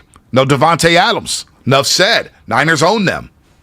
Dallas. I just don't fear Green Bay. Yeah, at all. nobody does. Nobody does. They're Bakhtiari's the coming Utah back. Jazz of the Yeah, NFL. that's a great call. Nobody fears them Except anymore. they've got a great individual player. And Utah had a great individual Yeah, but not player. on the same Not level. yeah. You know what I mean? Like Aaron Rodgers on another level. Dallas Cowboys.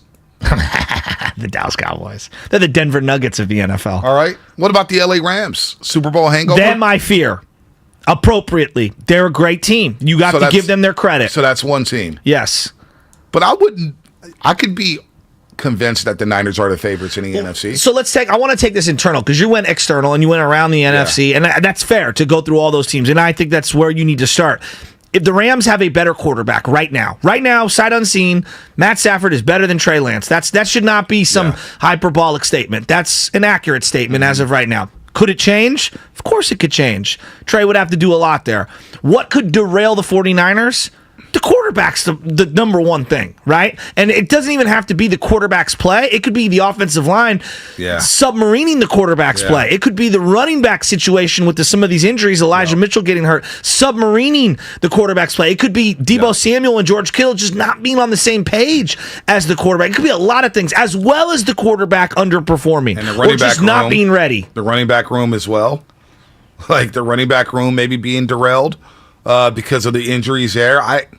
There's a few things. The Rams, look, they're loaded. They're just as loaded. Aaron Donald, Bobby Wagner, Jalen Ramsey. Allen Robinson and Cooper Robinson Kupp. and Cooper Kupp. Cooper Kupp having one of the greatest individual wide receiver seasons of all time. And Odell Beckham Jr. is still lurking. He's still lurking and would love to go back to L.A. I would love to get him. Mid-season acquisition. With all the wide receiver drops that we've seen from the 49ers in these preseason games. Juwan Jennings. Although Danny Gray has really come on. Danny Gray. He looks like way better than I saw in practice. So I'll back down because I went down a couple of different college roads where they were like, Danny Gray, I'm like, you got to pump the brakes on that. Yeah. I'm the one that needs to pump the brakes. I was wrong. Danny Gray has impressed so much in the last 2 weeks. I'm a big Danny Gray Testament to him. Big Danny Gray fan. Big Danny Gray fan. Tanner Hudson dropping passes, your fifth string tight end. And you know what? He caught everything in practice. He dropping a big pass. And then he's just dropping a wide open. Dropping a wide open first down. There's not a lot of teams that Niners should fear. And heck, they probably shouldn't fear the Rams because they did beat them 6 straight times. Should have been a 7th straight time. But again, you're 7 minutes away from winning the game and going to the Super Bowl like you're 7 minutes away from winning Super Bowl 54 and all hell breaks loose. The Niners have just as good a shot at getting to the Super Bowl, even with the second-year quarterback. And then everybody saying, man, second-year quarterback, can he really get there? Well, Patrick Mahomes did, and now Patrick Mahomes is one of the best quarterbacks we've seen. He had an MVP season. He had an MVP season. Second year came in, boom, lit the league on fire. It's about Andy Reid getting them ready, right? He prepped hard under Alex Smith or sitting behind Alex Smith, and Andy Reid had him ready to go. That's where Shanahan, you got to show us that you're the best offensive mind in football. How will Trey be ready to go? I think Trey, in his second year, can hit the ground running and have an MVP caliber season. I really believe that. With the weapons that he has, with the play calling and the brilliance of Kyle Shanahan, he can do that. And then you look around the NFC landscape, who's got the best defense in the NFC? Doesn't it feel like the Niners have the best defense right now on paper in the NFC? I think so. When I just look at their personnel as a whole, the Bobby Wagner acquisition for the Rams is one that I'll have to see. I want to see what that looks like. I really do because they have a really good defense as well. Well, their defensive line is stacked, right? Yes. And you get Aaron Donald. That means Bobby Wagner's going to be able to roam and clean up tackles. Well, the one guy that's not there that was there at the end of the year, and I think it's a big loss for them, is the Von Miller. And he didn't want to leave. No. I mean, he was reluctant. I listened to a podcast where he flew all the way out to Buffalo, and then in the middle of about to signing the contract, went into another room for 45 minutes and had to be convinced by the GM to sign. Yeah. Russell Wilson, he win a Super Bowl the second season? I believe he did. Wow. I believe he did. Wow. I'm looking at like Big Ben Roethlisberger's second season. You know, the first year he goes 13-0. Right. And he was lost in the AFC Championship to the Patriots. And that second year he goes 9-3. He got hurt. But like those are the kind of years that like I'm looking at guys like Russell Wilson, like Tom Brady, like Big Ben Roethlisberger, where they're not the conductor, right? But they're a cog in the wheel of what would be a great defensive-driven team that's trying to run the ball down your throat. That's already the Shanahan model. No doubt. No doubt. So why can't the Niners get to the Super Bowl? I'm with you. But, you know, I mean, I'm not even going to get into who's going to win it or whatnot because right now, Buffalo, I know it's just preseason. Buffalo just looks, oh my gosh. They're going to be fun to watch this year. But in the NFC, when you think about the Dallas Cowboys, the Philadelphia Eagles, the Tampa Bay Bucks, who else in the South? Are people fearing the New Orleans Saints and Jameis Winston? Atlanta, they feel like they're a couple players away. The Saints, you got to love Olave making plays early. I mean, that was... Michael Thomas already with a hamstring injury. Kamara, what's going to go on with that? He may get suspended at one point. Who knows what's going to happen with Kamara? The NFC West, Arizona. So the Niners... They're in a great position. They're in a great spot. Great position. They're in a great spot, and they can get off to a hot start in those first 2 games playing Chicago and Seattle. So, 888-957-9570. Why shouldn't the 49ers? Why would the 49ers not be the favorites in the NFC? Again, I think I go back to, you always say injuries, right? Cluster injuries. Injuries the biggest thing. They have them in the secondary right now. Cluster injuries at one position can ruin a season, right? Yep. We saw it the year that the defensive line got hurt, and then the secondary was just a shell of itself, which was 2020, right? That derailed their season. There's no other way around it. And we could say that Jimmy G, didn't play well. That is absolutely factual. But to me, it was the secondary and the defense. They just could not be relied on. They let Ryan Fitzpatrick look like a freaking Hall of Famer. Yep. Devontae Parker looked like one of the best wide receivers in the game. That was the game that broke me. Oh, Let's not go revisit that game. Broke you? That post-game, there's people who still talk about that post-game show. I know. The numbers that it did, and Coles being in Yosemite listening, that one, I don't even want to revisit that Dolphins To game. me, they have to be a defensive-based, run-first offense, but defensive-based team. If they are not an elite defense, they're not winning anything. Like that would just cross them off the list. They have to be elite on not just good, elite on defense. And it starts with that pressure. But if those secondary guys can't get healthy, that's a problem. The Jimmy Ward injury really has me scared. Yeah, week one, because Chicago does have speed. They do have speed on the outside. They get deep from one fluke play. Justin Fields breaks the pocket, lets one go. That could be the difference in the football game. It could be the difference. I'm telling you, man. Dante Wiley wants to know, who was that number 47 DB that kept getting picked on in that Miami game? I think it was, what's his name, Corbett? I'm going to Corbett? That guy drove me. I mean, Miami what literally. Was your take? Whenever you wear number 47 as a cornerback, I am throwing right at you. That means you are not good. A cornerback's not wearing number 47 or 48. I mean, this guy, Miami Dolphins went down the field and threw fade after fade route against this guy. What's up with the C? Jamar Taylor. Was it Jamar Taylor? Oh, my gosh. Dude, Miami was in the shotgun and spread offense all day long saying, we're going at number 47. He was getting beat deep over and over. It was 21-0 so damn fast in that football game. Didn't remember there was a hit Jimmy Garoppolo took because Ross Dwelly missed a block, and I thought Jimmy Garoppolo died on the football field. And I was like, that's what I was deleting tweets saying the Jimmy Garoppolo era was over. Remember Kate was getting on me, you said the Jimmy G era was over, where in hindsight it was over. God, Byron Allen. Oh. That was another one. The quarterback. That game broke me that year. Wow! That was the game I watched in the nursery, and it was just laughing because I sat there depressed. Just laughing like, how can it be this bad? Everyone's saying it's not Jamar Taylor, it's Brian Allen.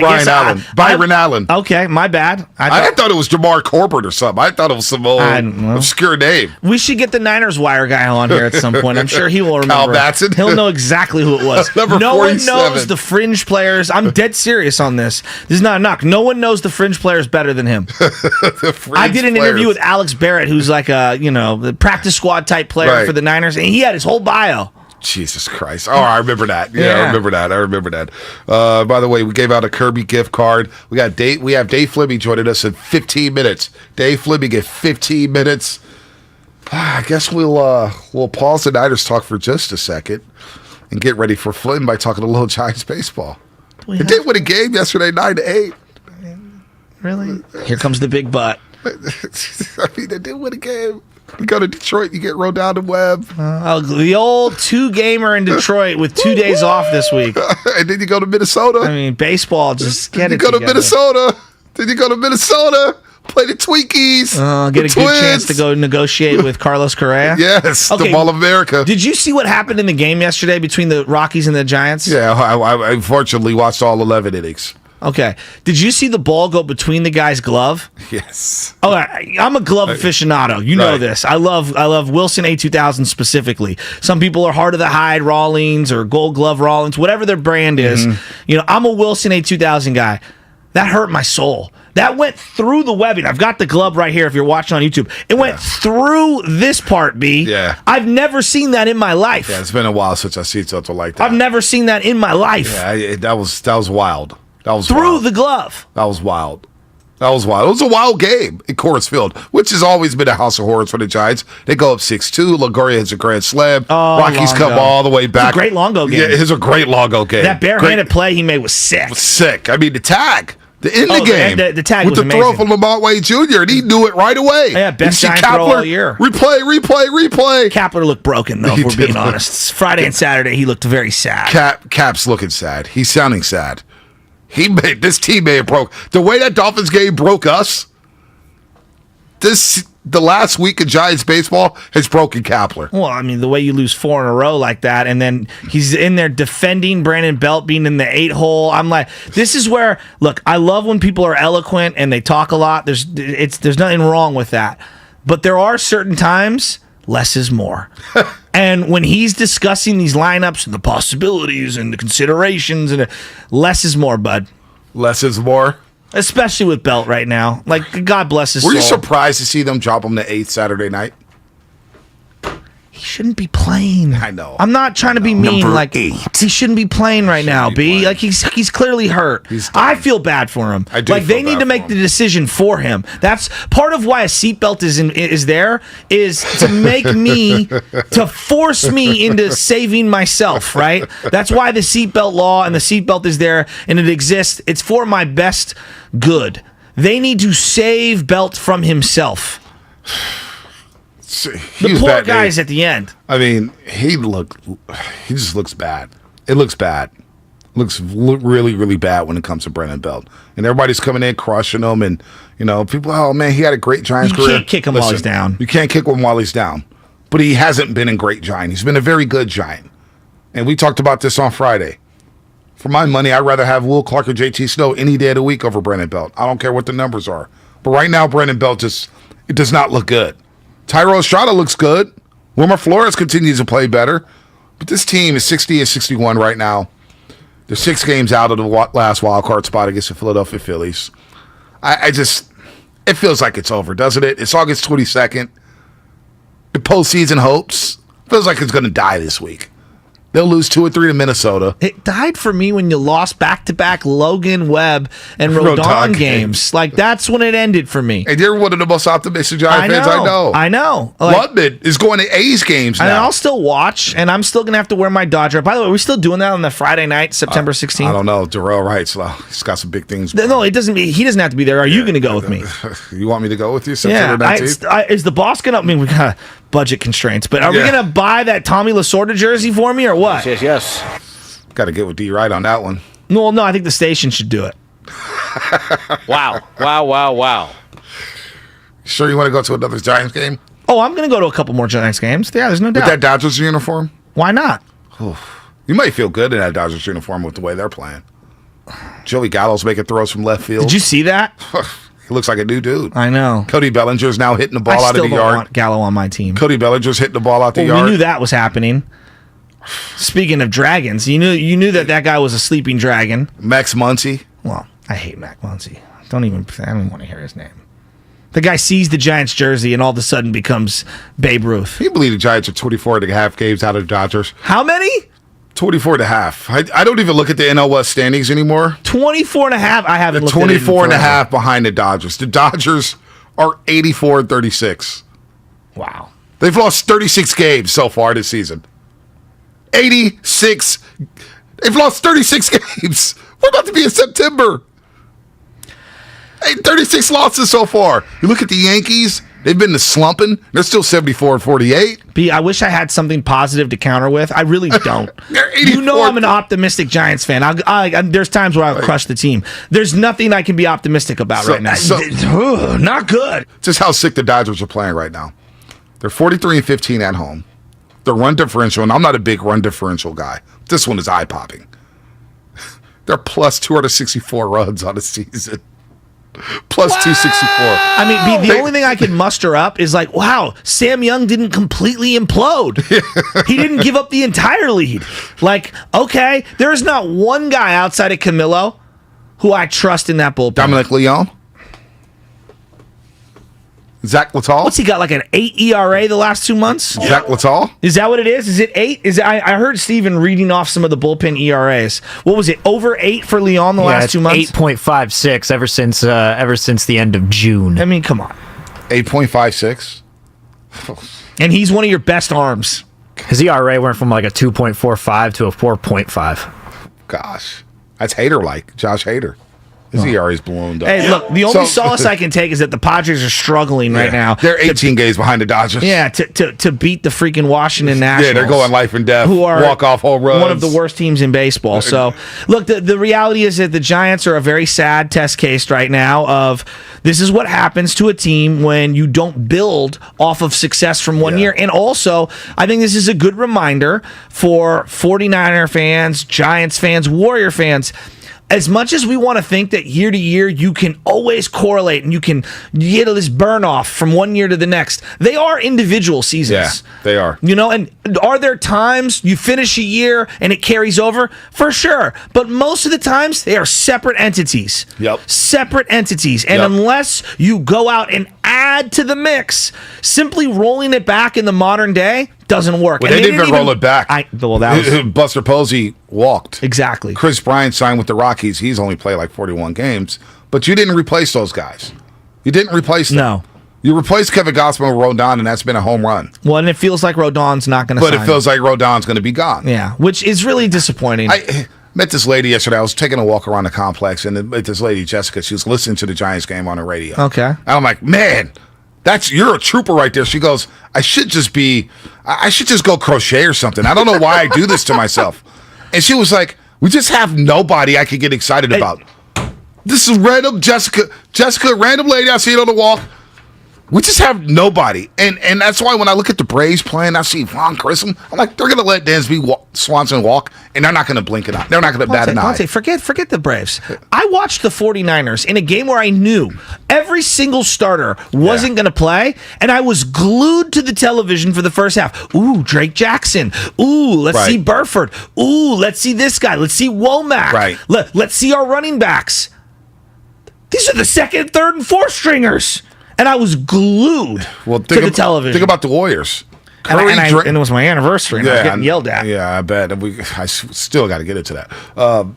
By the way, the Warriors, they could bench Steph Curry, Draymond Green, Klay Thompson, Andrew Wiggins, and we're still going to be like, Kuminga's playing tonight. Well, Summer League was more intriguing than some of these Giants rosters that I've seen. Exactly. Moses Moody. Who was your James boy? Wiseman. Who's your point guard? Mac McClung. Mac McClung's got the two. He's got a deal. He's got a training camp invite. Hey, at least Mac McClung trended harder than anyone on the Giants lineup. That's what I'm saying. Am I wrong? The Giants have nobody to get excited about. And we're going to talk to Dave Fleming. Maybe we don't bring that up, but we will talk to Flem, who's traveling. By the way, Javi and Flem do a great job together. I really enjoy their broadcast. Javi Lopez is really coming along as a broadcaster for the Giants. We're going to talk to Flem in about 6 minutes on the roast with Langford. It is about that time. It's time for the injury report. That really hurts. Brought to you by Boxer & Gerson, Northern California's premier workers' compensation law firm, helping injured workers get their lives back for over 40 years. That 49ers offensive line will not be at full strength for another week. Head coach Kyle Shanahan announced yesterday that offensive tackle Mike McGlinchey will not practice this week, adding that Colton McKivitz is the starting right tackle for now. McGlinchey has been held out of training camp while dealing with the knee injury. He's coming off a quad injury. It was not mentioned whether or not McGlinchey had a setback in his recovery that is preventing him from playing this week. Shanahan did say that the plan is for McGlinchey to resume practice next week.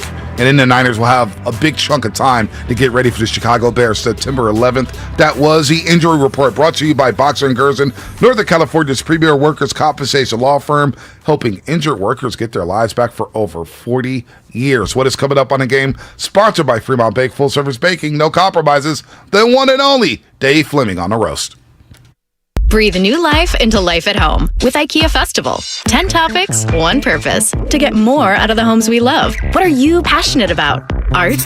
Dance? Music? Food? Fur babies?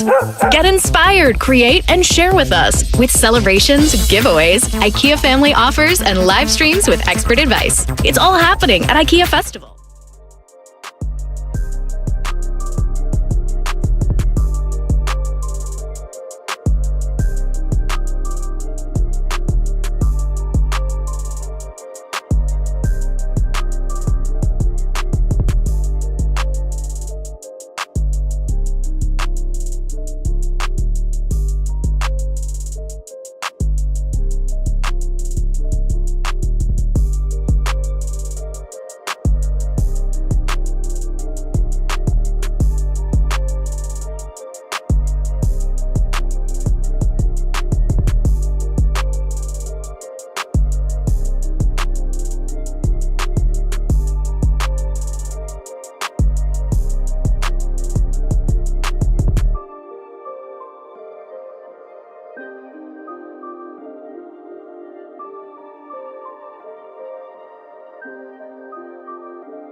95.7 The Game breaking news. Brought to you by the Beat the Streak podcast. Get an inside edge on how to win the $5.6 million prize every day this baseball season. Listen on Odyssey or wherever you get your podcasts. Breaking news. This time it pertains to the San Francisco 49ers. Adam Schefter just tweeted that the 49ers are signing veteran safety Tashaun Gibson. Per source, of course, Gibson worked out for the Niners in Eagan, Minnesota last week. The former Cleveland Browns / Jacksonville Jaguars / Houston Texan and Chicago Bear is 32 years old. Just turned 32 August 7th. Young man out of Wyoming. Now in his 9th year in the league. This will actually be 10. He was drafted by the Cleveland Browns. Played there for 4 years, Jaguars for 3. Not a bad safety, but obviously the 49ers are concerned about Jimmy Ward and a hamstring. Tashaun Gibson, your newest member of the San Francisco 49ers. Yeah, why not? Why not? I mean, that's kind of where they're at right now, and they need bodies back there. You kind of referenced this, so clearly the injury to Jimmy Ward is a little more significant than we thought. And also, internally, they must not like Tarvarius Moore and maybe Odom. I don't know. Odom's more of a special teams guy than he is like a, back-end safety. I don't know where he fits in, B. But I would think that they wouldn't sign him this late in the deal unless there was somebody going to stick around. 27 career interceptions, career high in 2014 with 6 interceptions for the Cleveland Browns. So 27 career picks. Hufanga, also the other safety. Somebody mentioned on the chat, I think it was Hawk Hader, our boy Hawk, on the YouTube chat, basically saying that Jaquiski's Tart may get cut by the Eagles. Would you bring him back into the fold for the 49ers? I don't know. That lasting image in the NFC Championship is damning. Dropping that pick. Would he be an upgrade over on the roster? Probably, but very marginally. Yeah. I'm kind of out on Tart. And I think they just need to move on. Yeah, I'm kind of out on Tart. All right, Dave Fleming. We got Dave Fleming on the line. He's coming up. All right, we got Dave Fleming's intro, right? Do we got an intro for Fleming? No, we don't play that. That's right, because it's so damn long. We don't play it. Anyway, Dave Fleming, presented by the County of Santa Clara. Book a COVID-19 booster shot now at SECFreevax. We're in the dog days. .org or call 211. Look, I'm watching Flem and I'm listening to Javi Lopez, who I think is doing a marvelous job next to Flem on the broadcast. And I'm like, Giants just get a win for those two guys. They're exhausted at Coors Field. Get a win for Flem and Javi Lopez, for crying out loud. And they do get a win yesterday with a great tag by Evan Longoria, great throw by Lamont Wade Jr. And the Giants escape Colorado and salvage a game in that 3-game set to snap a 4-game losing streak. Flem, good morning. Boy, did the Giants need to win in the worst way last night. Yes, they did. And, one thing I want to point out, because you mentioned it right there, and it just jogged my memory. 2 days ago, I was at the game at the ballpark early before the game, and I was watching Antoine Richardson with a fungo bat and Lamont Wade out in right field hitting fungos to Lamont and having him throw to bases. Not just work on throwing, but also positioning himself for a throw, where to position himself in the outfield for a better possibility for a catch, reads off the bat, all that stuff. But in particular, they were working on throws, which has been a problem for the Giants outfield. And 2 days later, really good throw to third base. So I appreciated that. These guys, it hasn't gone well. It's been a super, super frustrating year. It's been an underachieving year for the Giants, but they are still, those players and coaches are still trying to find a way, even this late in the year, to get things turned around, to work on the stuff that isn't working. And I thought it was a small moment of that work paying off. Can I ask a question, a follow-up to that? Because you hear a lot of the older players talk about, we used to take infield and outfield. And obviously, Little League is not, the big leagues, but you do infield and outfield, and it just prepares you for the game. What does infield look like, outfield look like, in terms of the preparation, whether it's fungos or whatever that they're doing out there? What does that look like in the modern day? Is that every day? Is that once a week? Is that never? What has it been looking like for this particular organization, the Giants? Yeah, that's a good question. I would say a few years ago, it had all but disappeared. And now the Giants do a lot more on-field defensive work than they did even just a few years ago. that doesn't always mean like traditional infield practice, although every day somebody is out there, not necessarily everybody, but every day somebody's out there doing work. What has really changed is that there isn't a lot of on-field batting practice. There just isn't. Most players now don't choose. It's always optional for the Giants, and most players don't choose to do the sort of standard classic on-field batting practice. They do their work inside in the cage against those, well, sometimes against live pitching, but also against those tough machines that are built to kind of mimic what the day's starting pitcher is going to feature. They can program these pitching machines to throw at an angle with a spin in a style of the pitcher of the day. And so most players have sort of given up regular on-field batting practice, and they do their hitting work. So in the past, a lot of the defensive work would come during traditional BP, where players would be out on the field taking ground balls while the batting practice is happening. Now, the on-field work is mostly dedicated defensive work. You've probably seen some of the Giants doing work with those little inverted T-ball machines that spin ground balls. They do a lot of that. Everybody does a lot of that with those small training gloves, just kind of working on hand-eye, clean picks off certain spins. And then there is sort of more traditional, hey, here's a coach hitting ground balls, working on turning double plays.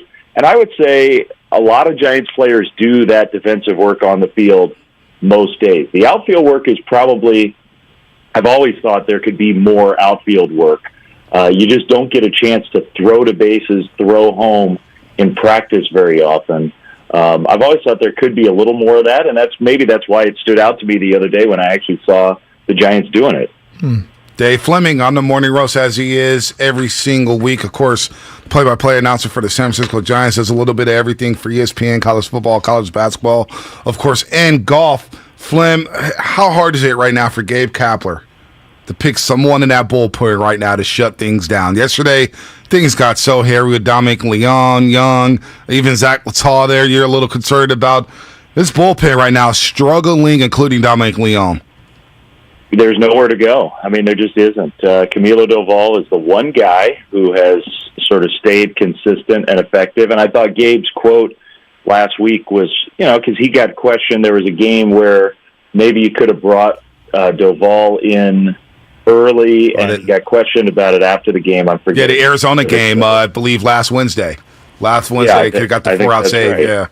And so, anyway, he got asked about it, and he said, look, Camilo can't get all of the outs every day in the bullpen. Somebody else has to be able to get outs. And I think it was well said. Like, you can nitpick about a specific scenario where, could we have used this guy, or can Doval get 4 instead of 3 outs, or whatever. But it can't be one guy. It has to be everybody. And right now, everybody outside of the one is really struggling. And it's a problem. I mean, it is. I think most of it, at least with Leon, with Brebbia, maybe even with Tyler Rogers, I think a lot of it has to do with just pure fatigue and buildup. And it's not only this year, but going back to last year, just using those guys a ton, and they look gassed to me. They do. And I don't know, how do you solve that? I don't know. I mean, the Giants have tried to back off. They've backed off Brebbia for a few days, and the stuff hasn't necessarily bounced back the way that he probably would have liked. You kind of have to just fight through it and keep running your guys out there. There aren't a lot of other options. So I don't know what the answer is, but it's obviously a problem right now for this team. Yeah, there's no doubt about that. It's definitely a problem. They just need somebody to step up and have a decent run here. Evan Longoria was awesome yesterday, and it felt like when he was in Tampa Bay, he would have games like yesterday more often. And you just look at his 10 years in Tampa. I mean, 260 homers, almost 900 RBIs, a 270 batting average, elite defense, and he was healthy. And it feels like in the 5 years with the Giants, all his numbers are like 1/4, 1/5 of what they were through his 10 years in Tampa. How are we going to remember Longoria? Because I don't know if this is the end. I don't know if he's going to come back again next year. It just feels like I wish he would have stayed healthier because I feel like it's an incomplete. As I know he's older, I know he's not as productive as he was at one point, but the injuries have really, really diminished his importance to this team. And God, they could have used him the last 5 years. Yeah, yesterday was a glimpse of the guy who has been a borderline Hall of Famer. He has been. His numbers at that position are really, really impressive. He's the greatest player in the history of the Tampa franchise. And so it is a shame that the body hasn't cooperated for him here. I think that's been most of it. When he's been healthy, he has been a good player for the Giants. And even this year, like you look at his numbers this year, he's got a home run pace of... Agreed. You know, if he had played even close to a full year this year, you're talking about a 30 home run kind of season. Yeah. And his defense still rates as good. Yesterday, he made a couple just tremendous defensive plays. I do think it's an incomplete, and I think it's because of the breakdown of his body, and it's happened so many different times. You know, that to me, one of the lasting images of this year will be when the Giants finally got him healthy, and he did a couple positive things for 2 or 3 days, and then he was running to first base, and the hamstring grabbed on him. And he went back to the dugout, and it took – nobody knew for a second. I had noticed it, and everybody else, he kind of jogged back to the dugout, and I looked at him, and he was sitting on the dugout bench with his face buried in his hands, and he knew, like, it's happened again. And I think it's just been very frustrating for him that his body – hasn't cooperated. It's not for a lack of work and rehab and, you know, trying to come back. It isn't for that. But, gosh, he still can do it when he's out there. I don't know what he wants to do. I haven't really had a long conversation with him. I think he's gone back and forth. He's had some comments about his plans for the future. I wouldn't be shocked if he just said, I just can't. Yeah, I think for these guys, a lot of it is mental stress. It's like when you keep getting hurt, it just wears you out. You know, it's like, here we go again, times 5 every year. And, you know, whether he can tolerate that again, I don't know. Yeah, no, I advocated for Longoria when he was in Tampa Bay. I thought the Giants could kick the tires on him and make a deal for him. And 2 weeks later, they did. And I was like, man, Longo third base. But, you know, like you said, Flem, you said it so well, the body's just breaking down. You could do nothing about that. Speaking of which, a guy breaking down, as we're talking to Dave Fleming here on the Morning Roast, Mike Yastrzemski. Oh, boy, it's been rough for him, batting 115 this month, 1 hit in his last 31 ABs. The defense is there. But at the plate, he's been an automatic out. We could talk about the bunt heard around the world with Brandon Belt II. But Mike Yastrzemski, man, picking the wrong time to go through the slump. Yeah, it's a tough watch right now because he's now, you know, sometimes you watch players have a slump and you kind of think, man, you know, he's still having good at-bats and he's hitting the ball hard, and baseball happens that way, right? This is a sport. It's a cliche, but it's so true. This is a sport of failure. You just, even the very best players have to deal with failing a lot of the time. And so there's, you know, what comes along with that is you have to have the perspective when you watch and analyze. You have to remember that and say that not everybody, in fact, nobody is going to be going good all the time. Even the greatest players have stretches, sometimes long stretches, where the results just aren't there. What has happened with Mike, though, to my eyes, is the process has now broken down. The struggles have become so extreme that his at-bats just don't look like Yastrzemski at-bats. He's I don't know if he's just out-and-out guessing too often or too much and guessing wrong, or I don't know what's going on, but he's taking pitches right down the middle. He's swinging at pitches in the dirt. He's not squaring the ball up. I mean, he's hitting the ball hard so much less frequently than he used to. I mean, it was nice to see him yesterday. He got a big hit. It was an important hit. You know, Mike is still trying. He is such a grinder. He's defined his whole career. But to me, what's been hardest to watch with Yaz has been the quality of the bats has really just plummeted. And until he can get back to swinging at the right pitches, making the right swing decisions, it's going to be really hard for him. It's easy for me to sit here and say that, But until he can do that, it's going to be hard to see this thing getting turned around. Yeah. And the off-balance, unproductive swings are just, especially in crucial situations, is driving everybody crazy. I'm sure driving him crazy. I went to the game when Crawford hit the walk-off, and I took my wife, and we're watching Brandon Belt walk up to the plate. It was Tuesday night, and she goes, gosh, he looks like he's hurting as he's just coming up to the plate, just coming up. And then there was a play where somebody had bunted, and he tried to dive, and I felt for the guy. Like, I legitimately felt bad for him in terms of his body just can't do what he wants it to do. And then flash forward to the bunt, and everybody's losing their minds about the bunting in that situation.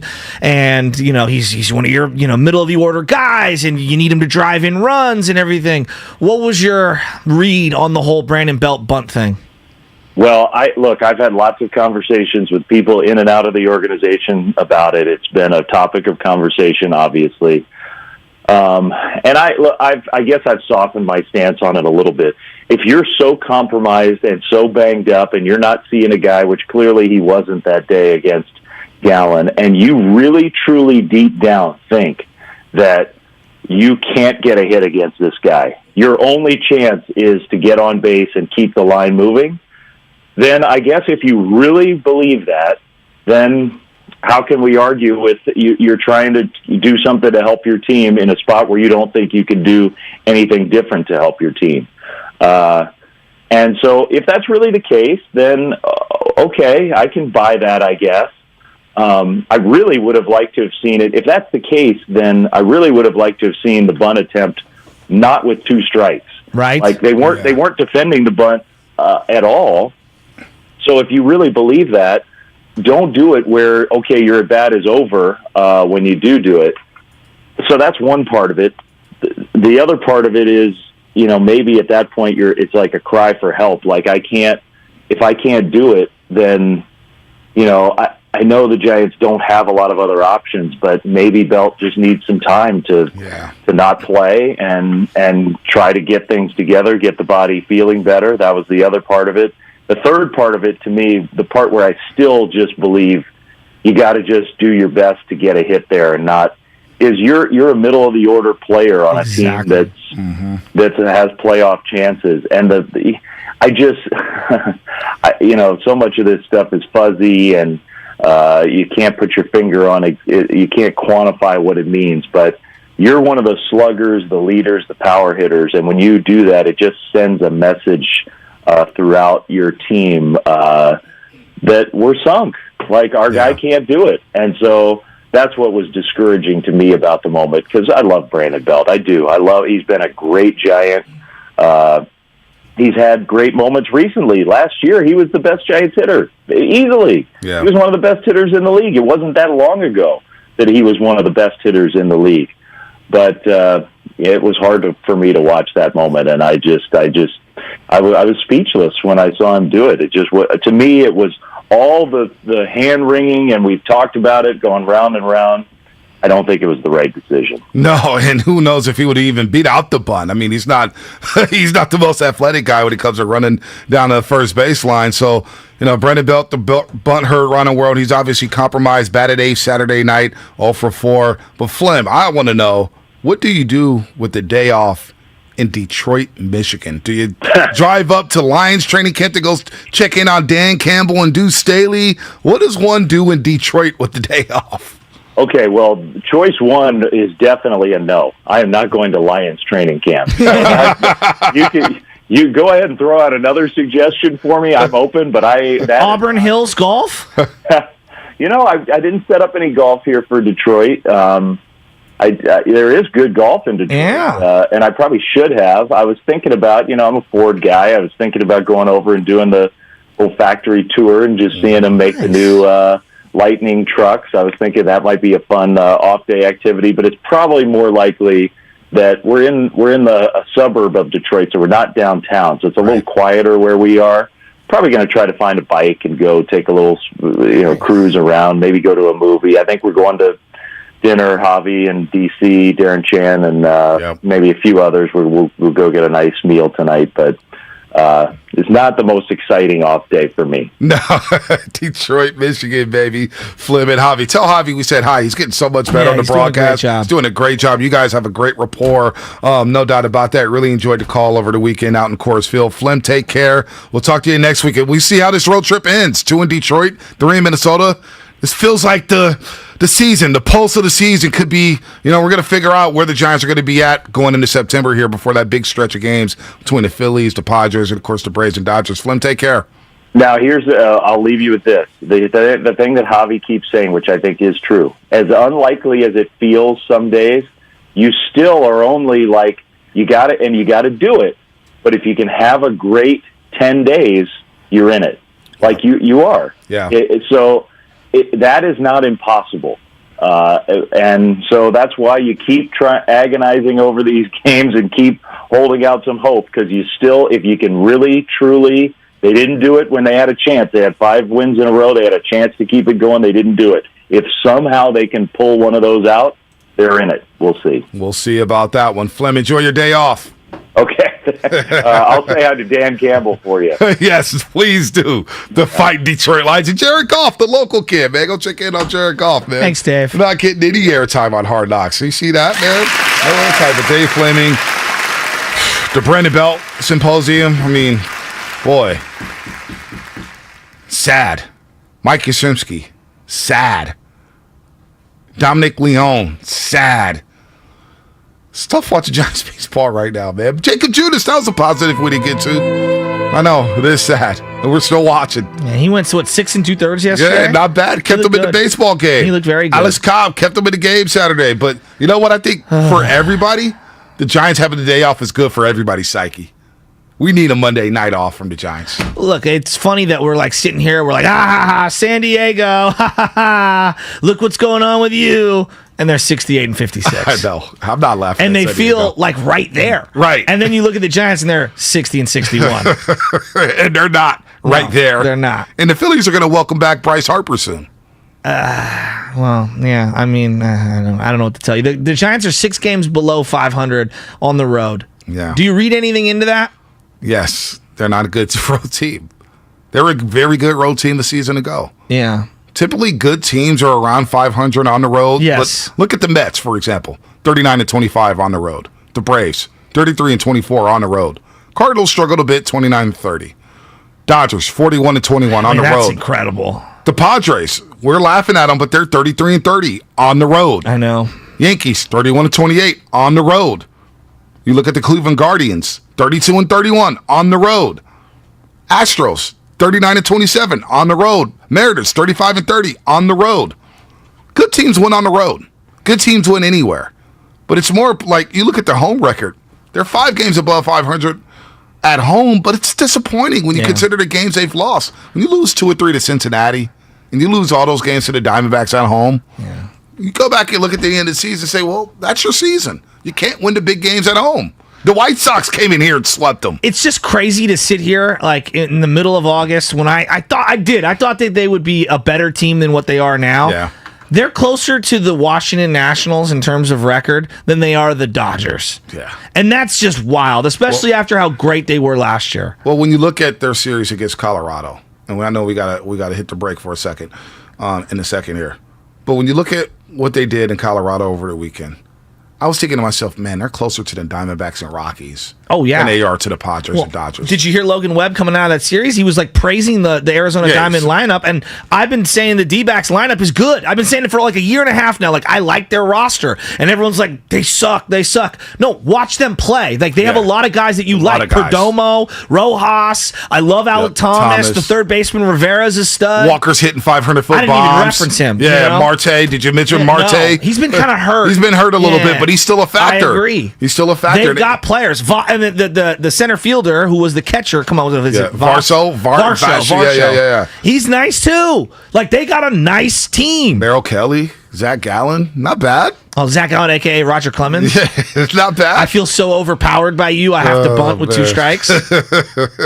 I mean, at that point, you just got to, like, stop playing. Yeah. If that's what you're saying. Yeah. Like, that means you can't compete. No doubt. Let's get back into the 49ers before we end the show. Plus, Kevin Durant rumors going to Memphis. Is KD in Memphis? Are they contenders with KD? We'll talk about that. The Niners just signed a safety. What are they going to do with Garoppolo, backup quarterback, running back, all that stuff on the Morning Roast as we close the show on a Monday morning. And that's brought to you by Fremont Bank, full service banking, no compromises. Everything, our farm, our stand, our pop-up shop, it really all started when we discovered the benefits of local, raw honey for our family. And then we decided to turn it into a business. We were looking for something to help us get up.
Baldy. He'll join us tomorrow morning at 7:30 for another edition of Baldy's Breakdowns, and you'll get to see his mug. It's going to join us via Zoom. It's going to join us here. It's going to be 3 little windows on the screen on YouTube and Twitch.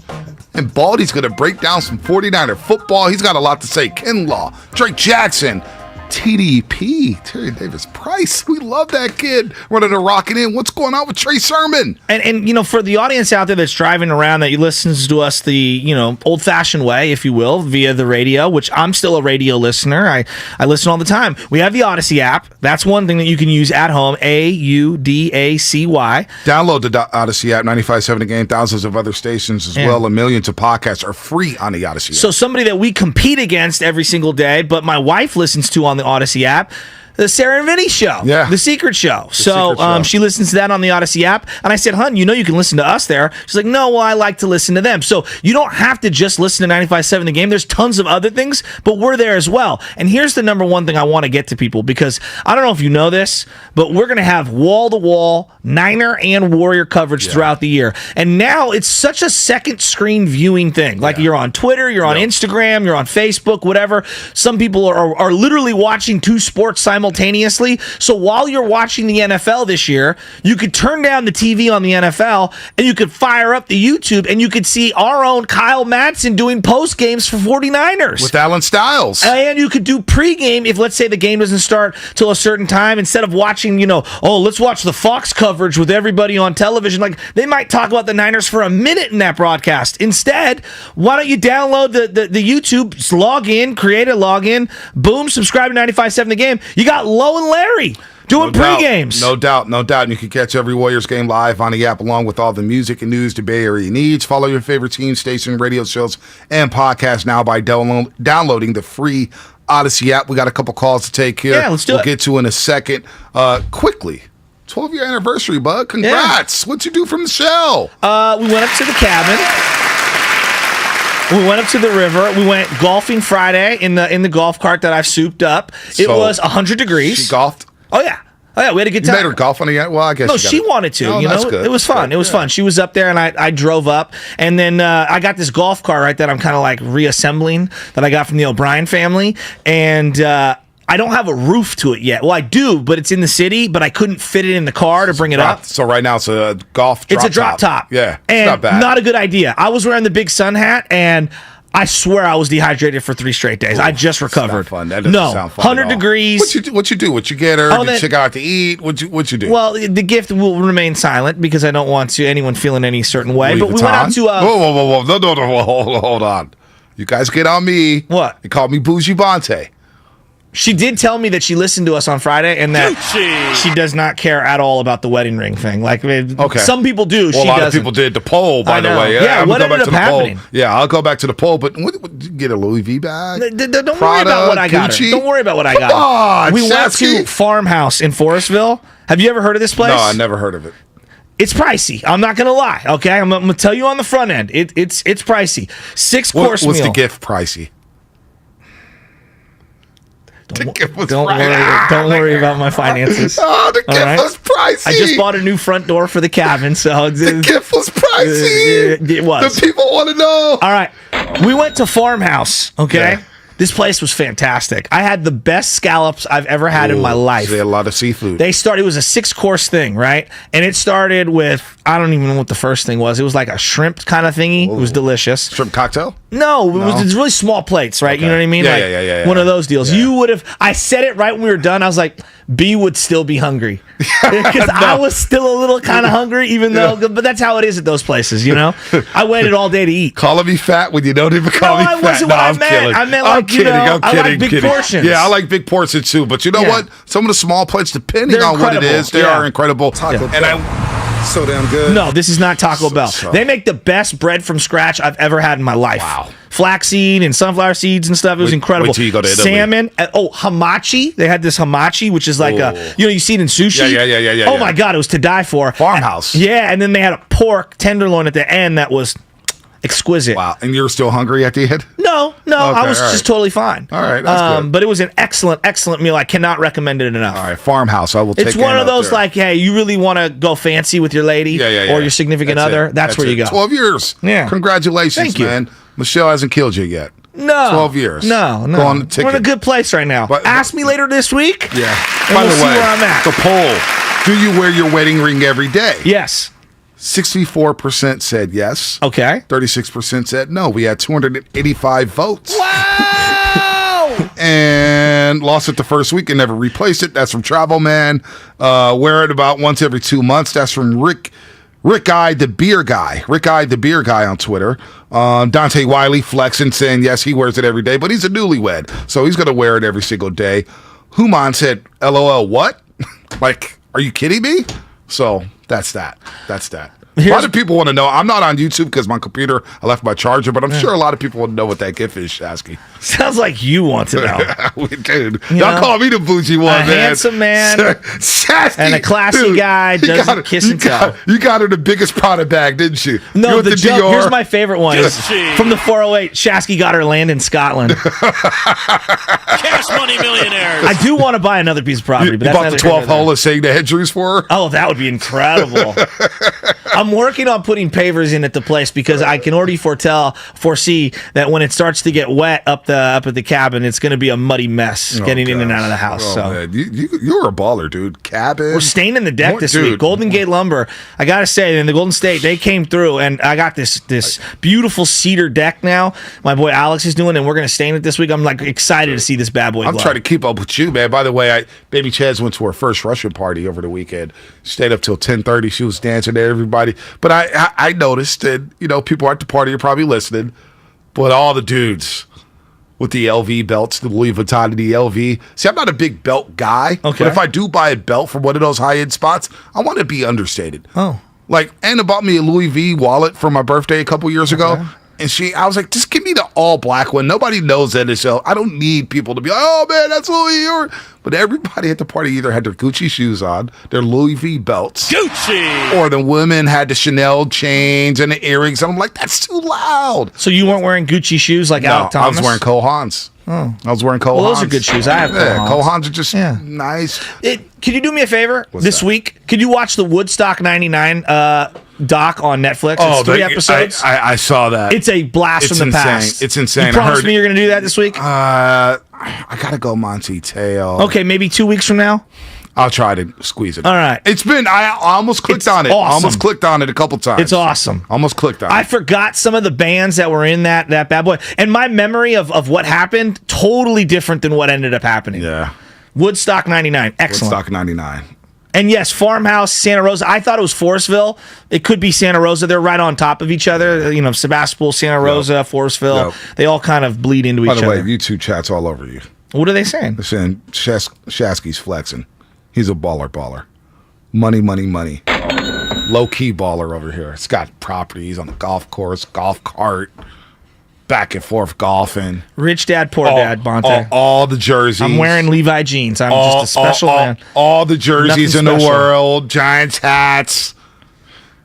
You are like Olympic Club playing with JP Money at the Olympic Club. I mean, man, life is good for Joe Shasky the Butcher. Life is really good. Let's go to Justin in the city. Justin, what's happening? You're on the morning roast. What's up, Justin? 95.7 The Game. Ain't nothing much on my way to work. But There look, you this is go. what I got here, man. Hey, I'm about tired of watching these, not even watching the Giants. I'm tired of them losing. Not only I'm tired of them losing, I'm paying for parking. Like $40, $60 just to park, and I'm not even going in the game. I might as well just turn the damn TV on. But, and another thing, hey, this is about Jimmy and these other two quarterbacks we got. I thought we was moving on from Jimmy. Now we got two more Jimmys on the team. Man, we really stuck. We really in trouble now. And Baltimore the only one. Baltimore the only one got a quarterback that can compliment their quarterback. Yeah, that's crazy. I'm sorry we moving on. Justin, real quick, Justin, would you be okay with bringing Jimmy back as the backup after watching Brock Purdy and Nate Sudfeld? Yes, I will be okay with that. Not only I would be okay with that, I mean, he still got to beat Jimmy off of that job. That's the only part I don't like, how they doing Jimmy like that, because, Jimmy did a lot for us. I mean, when we was down and out, I mean, everybody all rooting for Jimmy. I mean, what short-arm cornerback, get to the conference and to the Super Bowl without throwing the ball down deep field. All these big other quarterbacks throwing the ball down, it's an odds and all that. They ain't getting them nowhere. Justin, great call. Jimmy fan. You guys know a guy named Jimmy? I thought it was Austin who calls in every now and then. That sounded like Austin. Yeah, it did. Justin. He's a big Jimmy fan. Big Jimmy. There's a lot of big Jimmy fans out there. Are Purdy or Sudfeld better than Jimmy Garoppolo? No. No.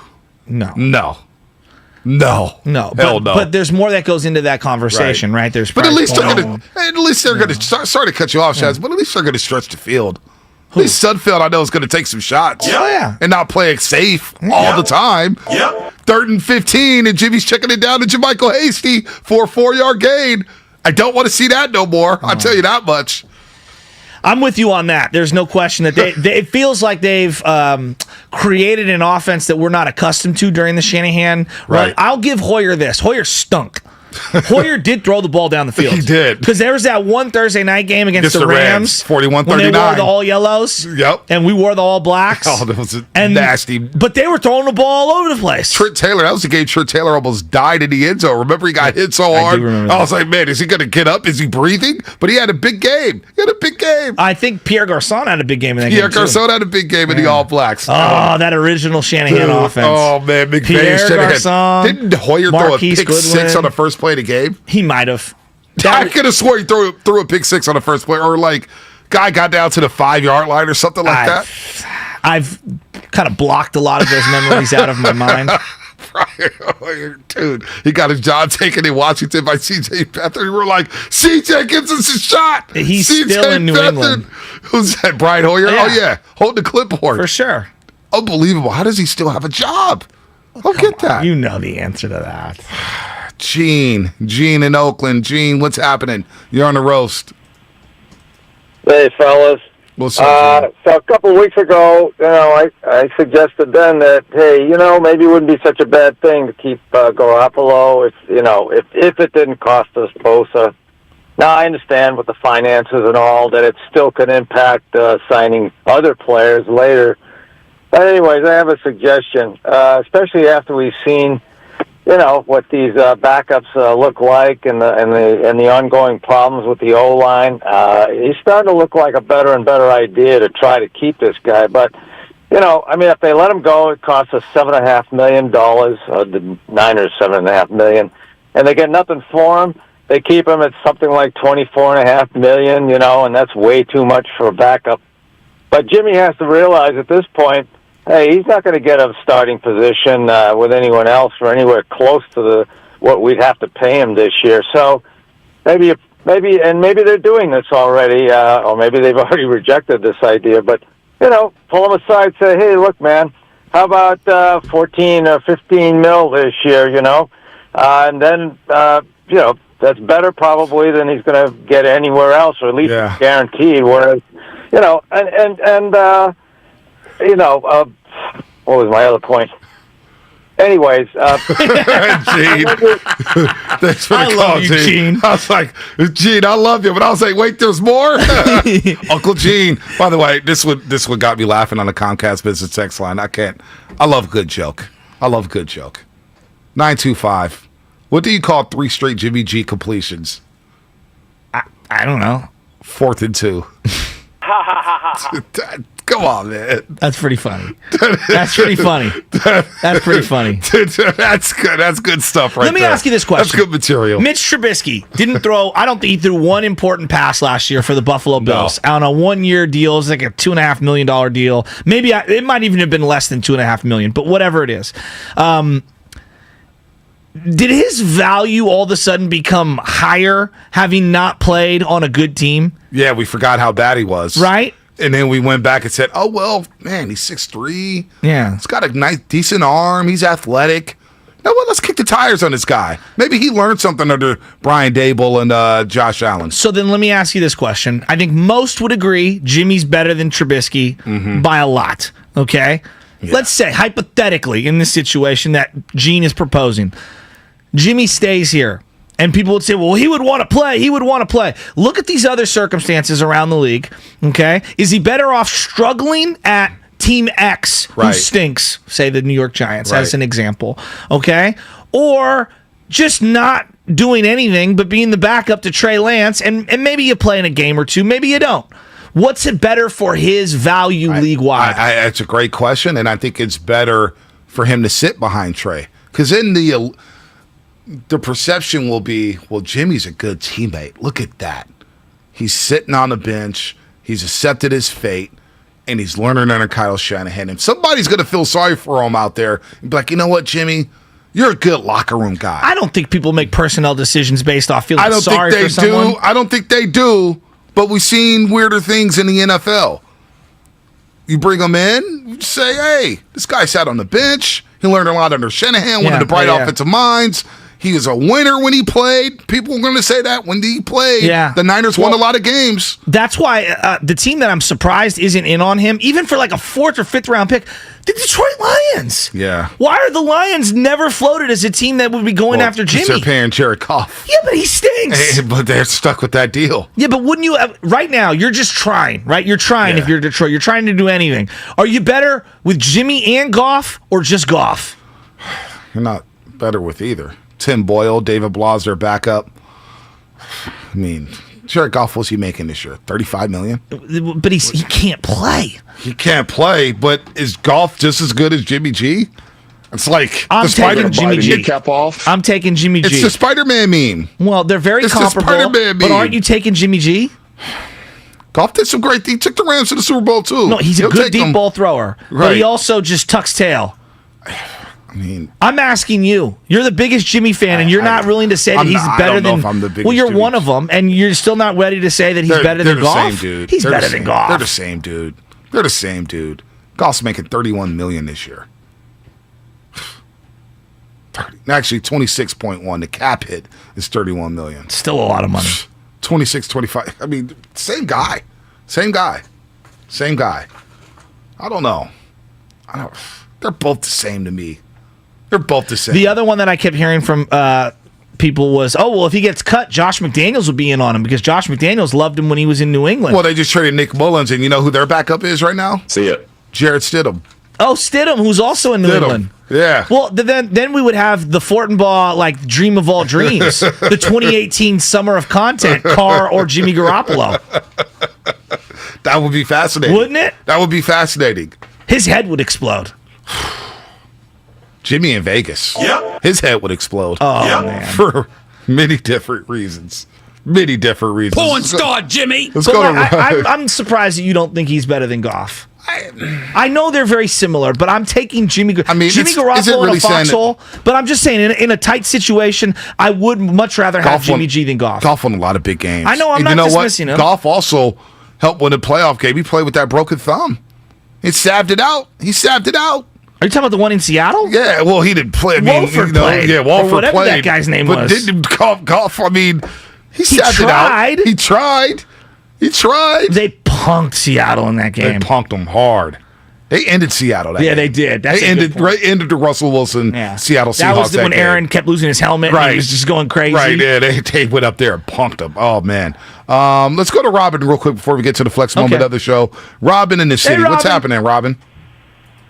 Hi, you guys. A couple of things, because I really don't want to talk about Jimmy G. I remember one time I had a conversation with, I love him. What's his name? Sean Salisbury. Oh. And we were talking about football and the deep ball. With him and Lowe. I love that show. And I told him, I don't care about nobody throwing down the ball down the field like today's football. I know football's changed. Let me say that. I said, as long as they're accurate and efficient. I mean, Joe Montana wasn't accurate beyond 15 yards, okay? But he would kill you. He would kill you what you guys laugh at. 4 yards down the field, 5 yards down the field, 15 yards. He took them 98 yards and threw less than 15. I think the longest pass was what, 15, 20 yards? But he had what most quarterbacks don't have these days, and that's efficiency and accuracy. And then I think that was Jimmy. You need that in Kyle Shanahan's offense. That's all I want to say about Jimmy G, because he's going to land on his feet, he's going to have the ladies, and he's going to have more money than you and I ever have in this life. That's for sure. And then the second thing, okay, and so the second thing I want to say is about Kevin Durant. I love Kevin Durant. I do. I love to watch him ball, and I don't want to go on a limb and say there's not a market for him, but I just think that him going to Memphis would be problematic because of the way he plays ball. You know what I mean? I just don't see him. I just don't see him fitting anywhere because of the way he plays ball. Am I wrong, you guys? No, you're right. To hear your perspective on that, and then watch that documentary with that guy. What's his name? Teo. Yeah, Monty Teo from Notre Dame. Yeah, I watched it last night, and all I can say is the person that catfished him was one selfish, immature person that, in my opinion, got too much humility in the documentary because I didn't care for it. All right, let me answer your Kevin Durant thing. I'll probably watch the Teo doc tonight. Oh, I'm going to watch that. I'm going to watch it tonight. So here's what my buddy Della texted me about the Kevin Durant trade regarding Memphis. Memphis is offering up the Shasky trade. This is what I do in fantasy football. I'll give you 3 of my best bench guys for your best overall player. And then I get a quick rejection. But by the way, not the breaking news here. Panthers officially announced Baker Mayfield as their opening day starting quarterback against the Cleveland Browns. Wow. Baker Mayfield. Sam Darnold's cooked. That's another guy. Thank God we didn't get him. Remember how many people wanted Sam Darnold? From day one. I know. We were out on him. We were out on him. Last year, you could trade. The Jets are going to move him. I watched him at USC, and I just didn't see what everyone saw. He threw so many pick sixes at USC. Picks in the middle of the field. Horrible. He'll go lead an 80-yard drive for a touchdown after to he look threw good. A pick six. But the pick sixes were damning. I mean, the guy is just so erratic. Sam Darnold's cooked. Like, who's going to take a chance on him? And you want to talk about throwing motions? I never liked his throwing motion. Yeah, all right. I don't know what the Niners are going to do with Jimmy G. I don't know what they're going to do with the running back room. I'm concerned about the running backs, and I'm concerned about the offensive line. But they do have Debo. They do have Ayuk. Danny Gray's coming along. George Kittle, of course, is in the fold. And you have Kyle Juszczyk. Just what are they going to do with those other positions? Is there anybody out there they could trade for? Anybody out there they could pick up off the street? We'll talk more about that tomorrow. And the Niners got a quick turnaround Thursday night against the Houston Texans. You love a good joke, right? Yeah, I do love a good joke. So here's one from the 415. The Niners settled on a texting quarterback as opposed to the I see ghost quarterback in Sam Darnold. That's pretty good. That's pretty good. We're almost away from Jimmy G. Trust me, folks. You can't stay away. You're like the Too Short album. Can't stay away. Well, I'm just thinking. Out of retirement. Look, man, nobody wants to talk about it. But do you really believe in Brock Purdy and Nate Sudfeld? I'm being sold. I'm not. I was sold. Look, people try to sell with me Nick Mullins, C.J. Beathard. Who's selling you on Brock Purdy? The broadcast. Did you listen to the broadcast? Yeah, but I'm not listening to them being the saviors. Trey's the quarterback. Did you hear the broadcast? They're fine. Brock Purdy's so decisive and accurate. The backups. They're hyping up the backups. So please, what? I don't need that. I don't need that in my life. We did that with Kelly Oubre. You did that with Kelly Oubre. I didn't do that with Kelly Oubre. No, you did too. I wasn't the only one with Kelly Oubre, Jr. Hell, we did the poll. We did put a poll up on 95.7 The Game. Who'd you rather have long term, Kelly Oubre Jr. or Andrew Wiggins? 77% said Kelly Oubre Jr. 77%. We've got 8 days till they get down to 53 men. It's got to happen in the next 8 days. I better see somebody else wearing. I better see Danny Gray wearing number 10 this season. Let me just say that. Oh, you Langford. I truly believe in my heart of hearts that John Lynch and Jed York were the deciding factors on keeping Jimmy Garoppolo in the quarterback spot as QB1 last year. I truly believe You believe Shanahan wanted to go Trey Lance last season? I do. And I think that they all had a conversation, and I'm not saying that they overruled him. What I'm saying is that if things are equal, I do believe that there is some input by both John Lynch and Jed York that helped sway Kyle Shanahan's opinion. I really believe Kyle wanted to go to Trey, whether it was day one, at some point during the season. And again, I'm going off just my gut. This is me reading the tea leaves off all the things that I've heard. I have a feeling that Jed and John Lynch were the big Jimmy supporters in that, if we were talking about that triangle of power. The Flex of the Show, presented by Xfinity Flex, the 4K streaming TV box with voice remote and Peacock Premium, free with Xfinity Internet. Yeah, Jed York on with Tim Kawakami. I'm like, I'll be happy to have Jimmy on our roster. Happy. Same owner who said last year, we could see Jimmy being here for 2 years and Trey sitting on the bench for 2 years. And what I say, Jed, You're lying to us. Don't do that. You know Trey's starting in year 2, and here we are with number 5 starting as a quarterback of the 49ers. Can't do that. Gotta know when to fold them. Willard and Dibs. I got nothing there. Willard and Dibs in the building. After our Flex Moment, another show brought to you by Xfinity.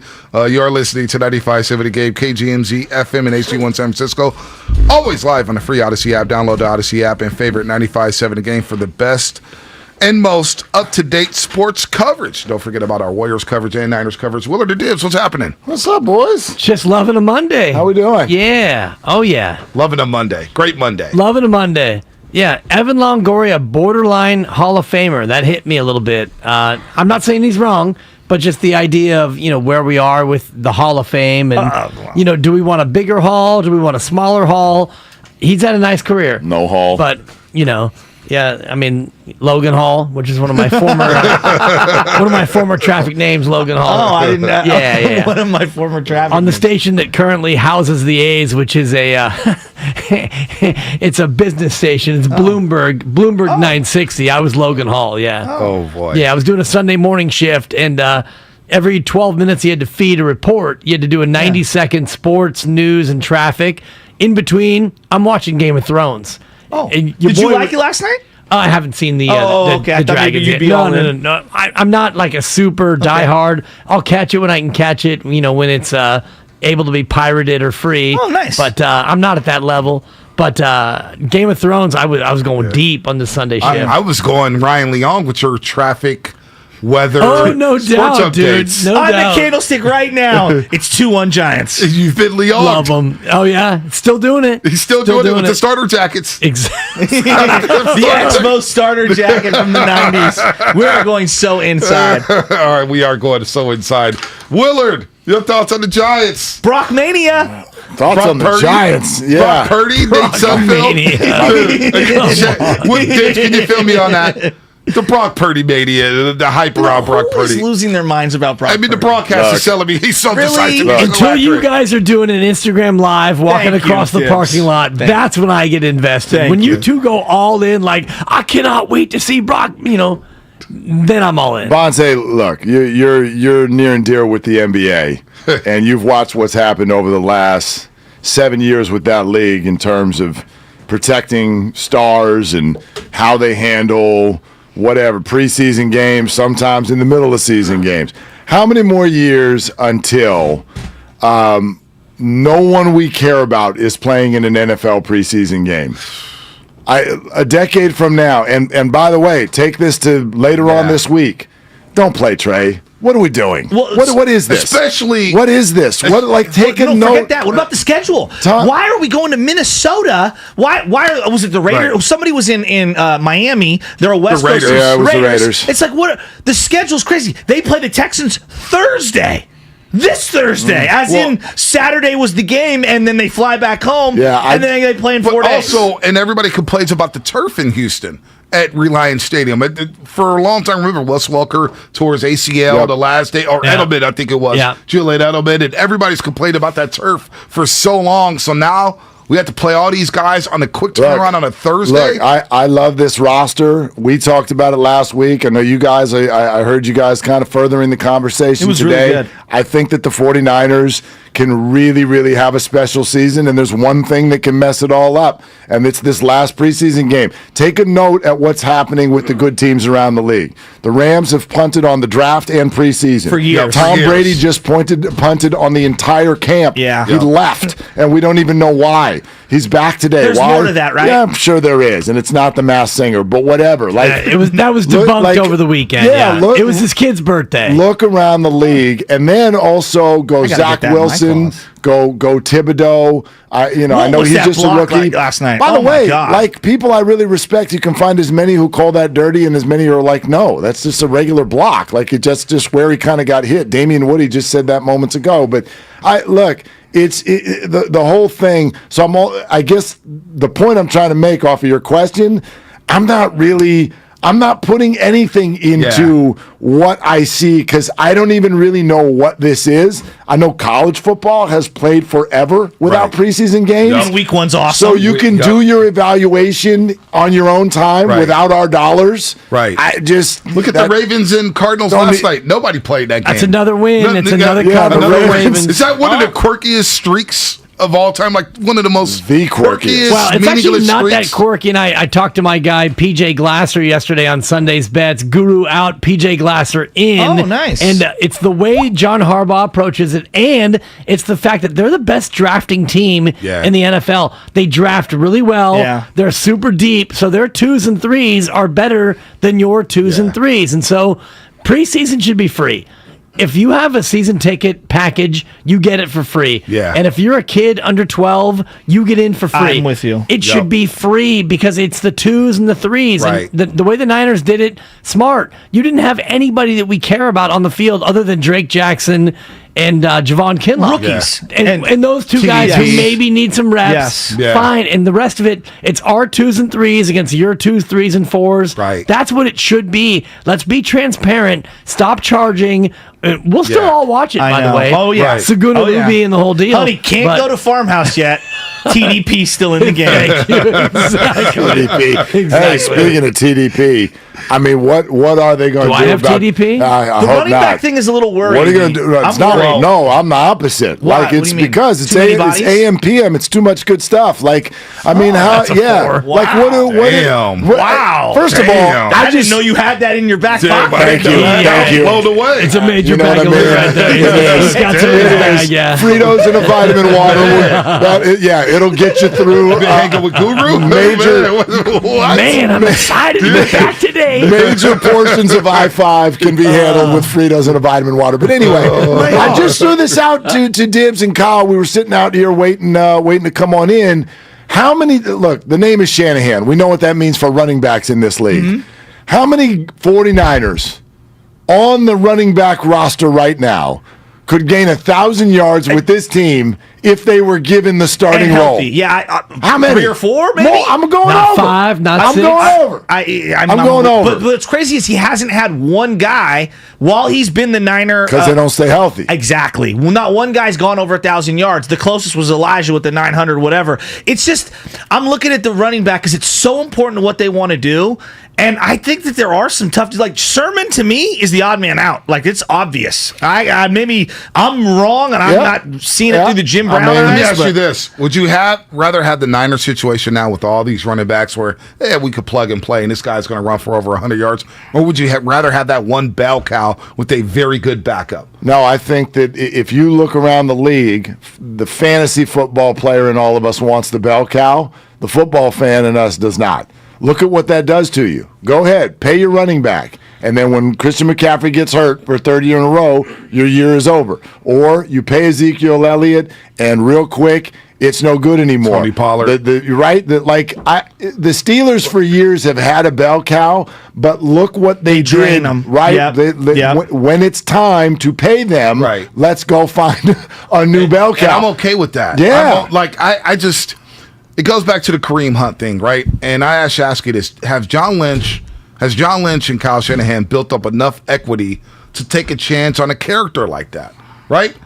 Bob Myers and the Warriors took chances on Nick Young, JaVale McGee, Yeah, but and that's Boogie not. Cousins. I mean, that's not that character. It's not that character, but it is. All Like Nick JaVale Young McGee did was out of the snitch league. on a teammate, Right? JaVale McGee was out of the league, but not a felon, and not a not felon. an abuser, not a felon. And that's where. And I think the Niners have gone so far away from Aldon Smith, Ray McDonald, Reuben Foster, Bruce Miller. Let's not forget Bruce Miller, who was an cuffed insane around a 72-year-old. He ended up getting the job again with the Jacksonville Jaguars. I think this organization has gone so far away from those guys. You don't need to entertain that kind of player. And also what Mark's talking about, it's a committee. They could find Johnny running back the third and say, here you go, here's 200 carries, we'll get you 800 yards. Game show music, please. Oh.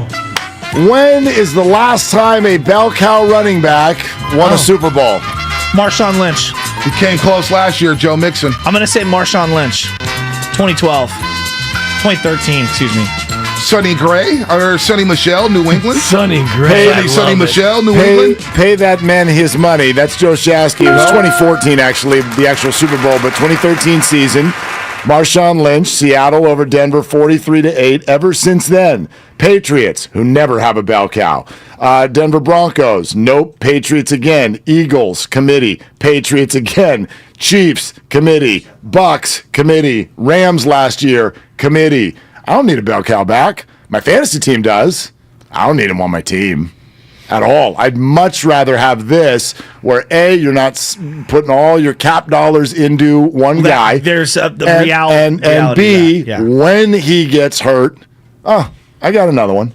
I got Jeff Wilson. Yeah, but when Mostert got hurt for this team, it did derail that season. It derailed the entire season. Like, because there's a home run element. And he's not a complete back by any means. Look, he's a niche back. I'm going to disagree with not Shasky, because Marshawn Lynch was a bell cow, but Sonny Michel in 2018 got over 200 carries with the New England Patriots. They won a Super Bowl, and he was the difference in that Super Bowl. They also had James White. But not a bell cow. He ran that No, over 200 yards. No, have a good 931 yards. Have a good running game, but not a bell cow. But I mean, New England as a quote bell cow, a guy who gets 15 carries a game, because that's only to me in today's 20 NFL, carries a game. To me in No today's team has that anymore. Right. No, 20 touches a game. 15 to 20 touches a game. Yeah, but those guys, to your point, they get hurt. So there aren't that many teams that really rely on those guys. Ezekiel Elliott, Saquon Barkley, right? And Dalvin Cook, right? Christian McCaffrey, Aaron Jones.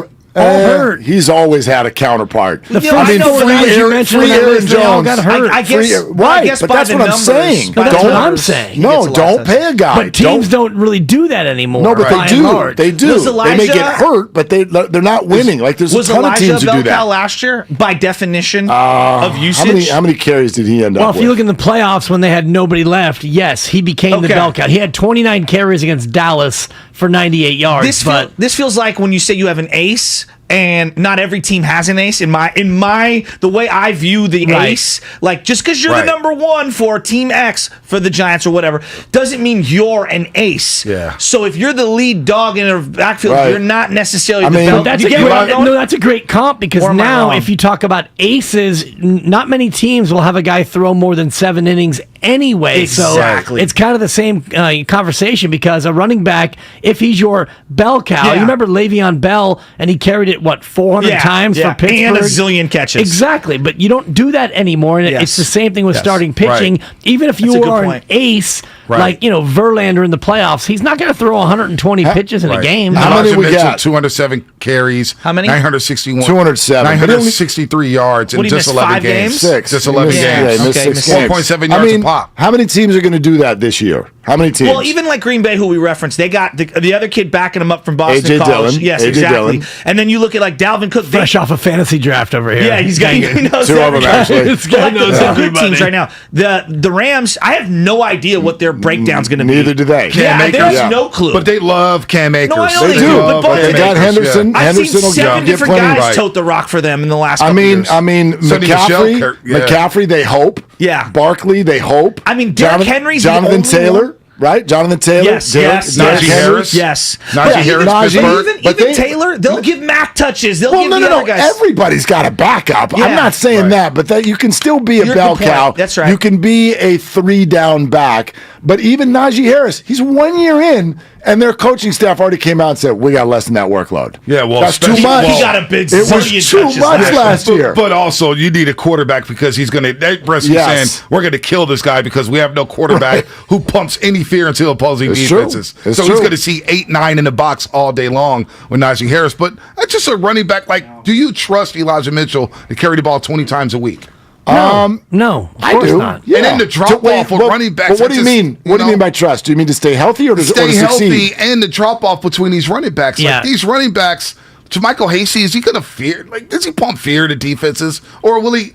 I guess you could make the argument that he's going to have success because of the pieces like, around him. I mean, but I just, the running back room, I'm a little So hesitant. 20 carries a week, that's 340 carries for a season. No, I don't trust him to do that. Well, he won't. No, exactly. He won't stay that's healthy. why I don't trust him. No, but he would succeed with that. I guess my point with short yardage situations. I mean, Elijah Mitchell came out of nowhere. It's not like this guy had a long track record in college and a long, the running the backs. Shanahan way. I mean, Olandis Gary, Terrell Davis, we didn't know who that they were was. all Like, one-year wonders. Davis wasn't. He's a Hall of Famer. No, I know. 4 years. 4 years. Yeah. And Roger Craig can't get into the Hall of Fame. Right. I know. Right. Clinton Portis is like the one guy that they had that had the longevity, and he was a top pick. I mean, he was a stud. And what they do as they soon as he got traded him good, for Champ Bailey, one of the greatest trades in NFL history for both teams, because really they squeezed the lemon on him in Washington. It's one of the things that I love and trust about this coaching staff with the 49ers. They will never. You're never, ever, ever going to have to worry about them, especially after Jet McKinnon. You're never going to have to worry about them paying a running back. Yeah, and they shouldn't. Well, I agree with that. Are you worried about the offensive line? Yeah. Yeah, I am too. I am too. That's the number one concern. Even if it's good, like that's 1 or 2 injuries away from being a problem. Colton McKivitz starting at right tackle right now. Yeah, most Mike people are saying. McGlinchey with the knee. Not looking good for him. No. Javon Kinlaw looks good. Well, and luckily you have a mobile quarterback because he's going to need to be mobile. He's going to need to be on the move. And, that scares me. This is where Kyle Shanahan, as the offensive mastermind, if you have an offensive line that's not great, figure it out. Figure out how to run to Trent's side because you have the best left tackle in football. Some are saying, one of the best left tackles in the history of the game. Okay, then it shouldn't be an issue that the rest of your offensive line is not great. Run to his side. Scheme your offense to where you get protection for your quarterback on that side of the offensive line. What do you guys have cooking today? Well, Matty Barrow's going to stop by. We're going to jump into this right away, especially that running back room for the 49ers. I wonder what you guys think about this. Okay, it's year 2 for Trey Sermon. Let's just use him as an example. What label do you want to put on this right now? I just think that we're labeling a guy in his second year. No, the situation. I think they missed on him. The pick. But that's okay because It's he's disappointing. To me, I'm not going to say bust. When you find other guys, so this is the way I view this, right? When you found Elijah in the 6th, it offset. It's not the greatest. I'm not saying it's but it's not a bust. I dig this. He's not a bust. I dig this because here's kind of what I'm thinking, and then sometimes I think this is an area where we spend a lot of time. There are a lot of people, especially on social media, that are just sitting there waiting for every miss that a team has. Yes, and every team has misses every single year. Period. So if Trey Sermon can't play. Yeah. I still look at this roster. Look at what the 49ers have built. Have you stopped to look at this roster? It's got 6 or 7 guys who are the best, arguably, at their position. They are so good. And I'm with you. Absolutely. I'm looking around the NFC right now. Who scares you? Yeah, nobody. No one. Nobody. No one. They absolutely can win this thing. I mean, they got to have their journey. Are they healthy? Right. What? Right. We'll figure it out. But this front office for the 49ers has done a great job. And if Trey Sermon was a total miss, I'm okay with that. It's not the end of the world. It's okay. Even Javon, they're all going to have those every draft. Well, I've talked about this, especially in football. 30% hit rate on all the moves you make, you're elite. I'm talking about elite. It's like a baseball batting average. Exactly. Right. People think that you've got to bat 700. You don't. It's 30% hit rate. You look at all their Joe Williams, year 1.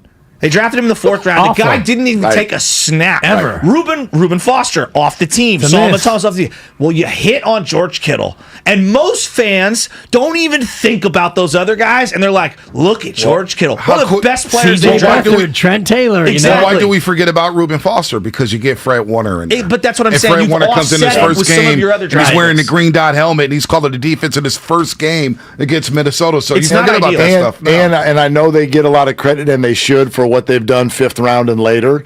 But in one draft, think about the extensions we're talking about right now. In one draft, in the first 40 picks to get Nick Bosa and Deebo Samuel. Yeah. Huge. Come the on. Only draft Dre Greenlaw in the same draft. The only draft that comes close is Willis and Staley.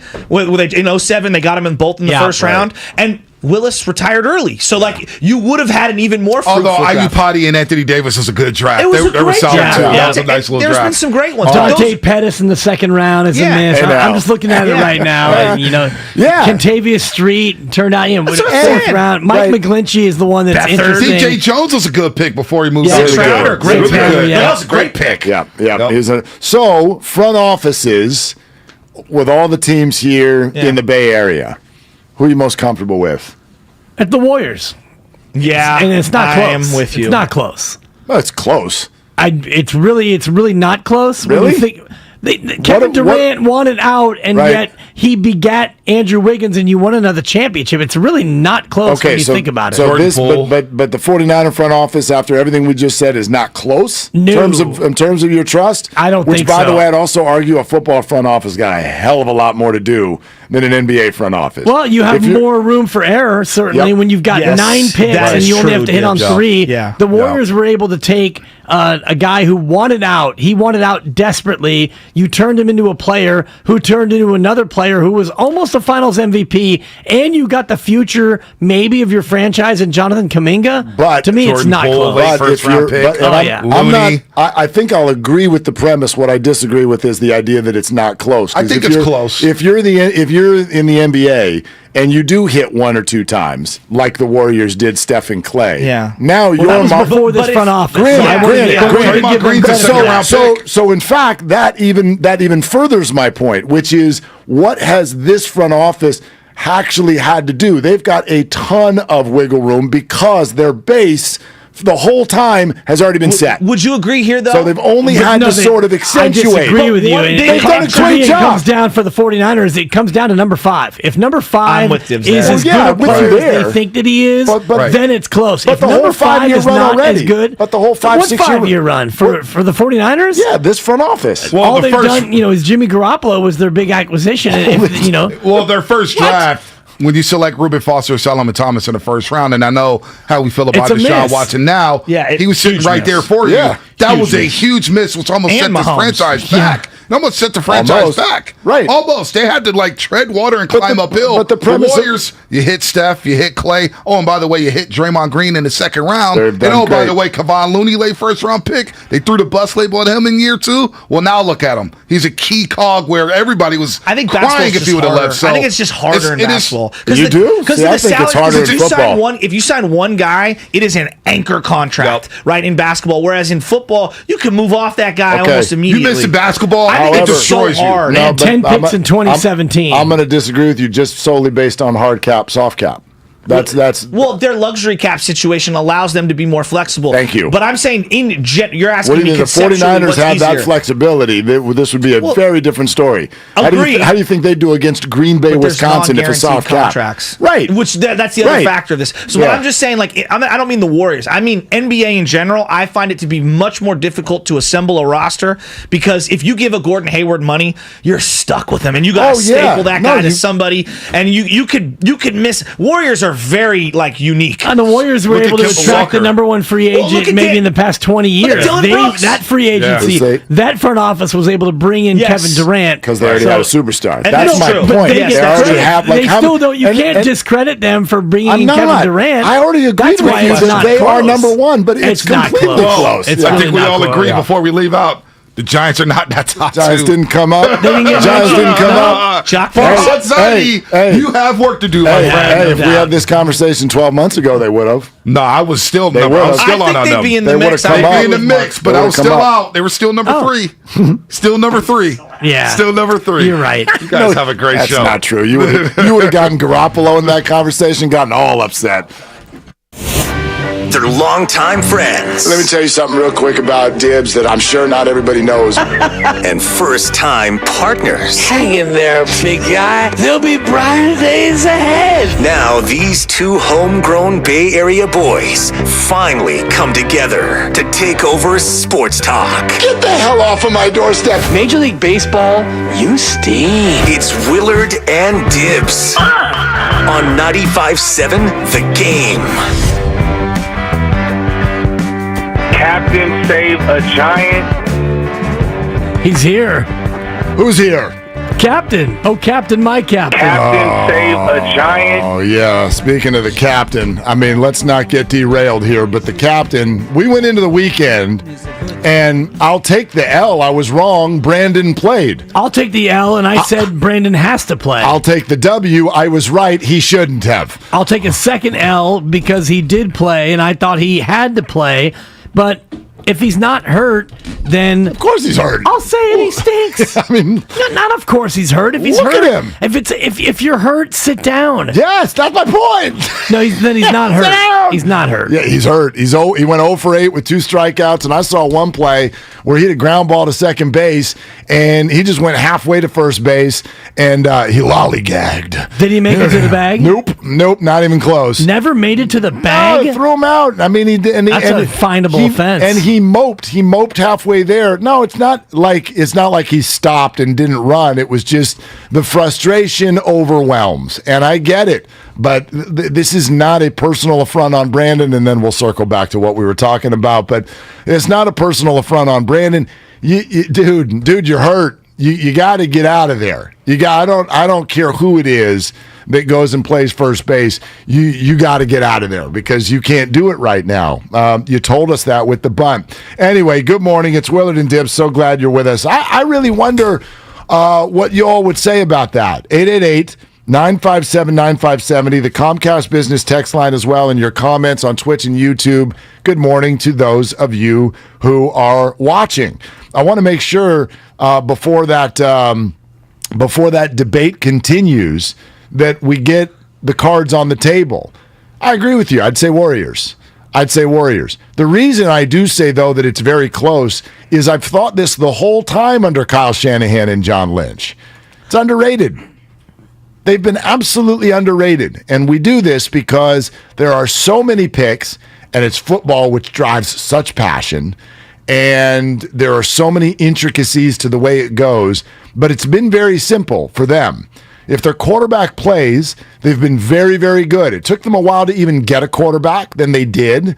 We don't need to fall into whether or not they got the right quarterback. We know what the Jimmy G story was.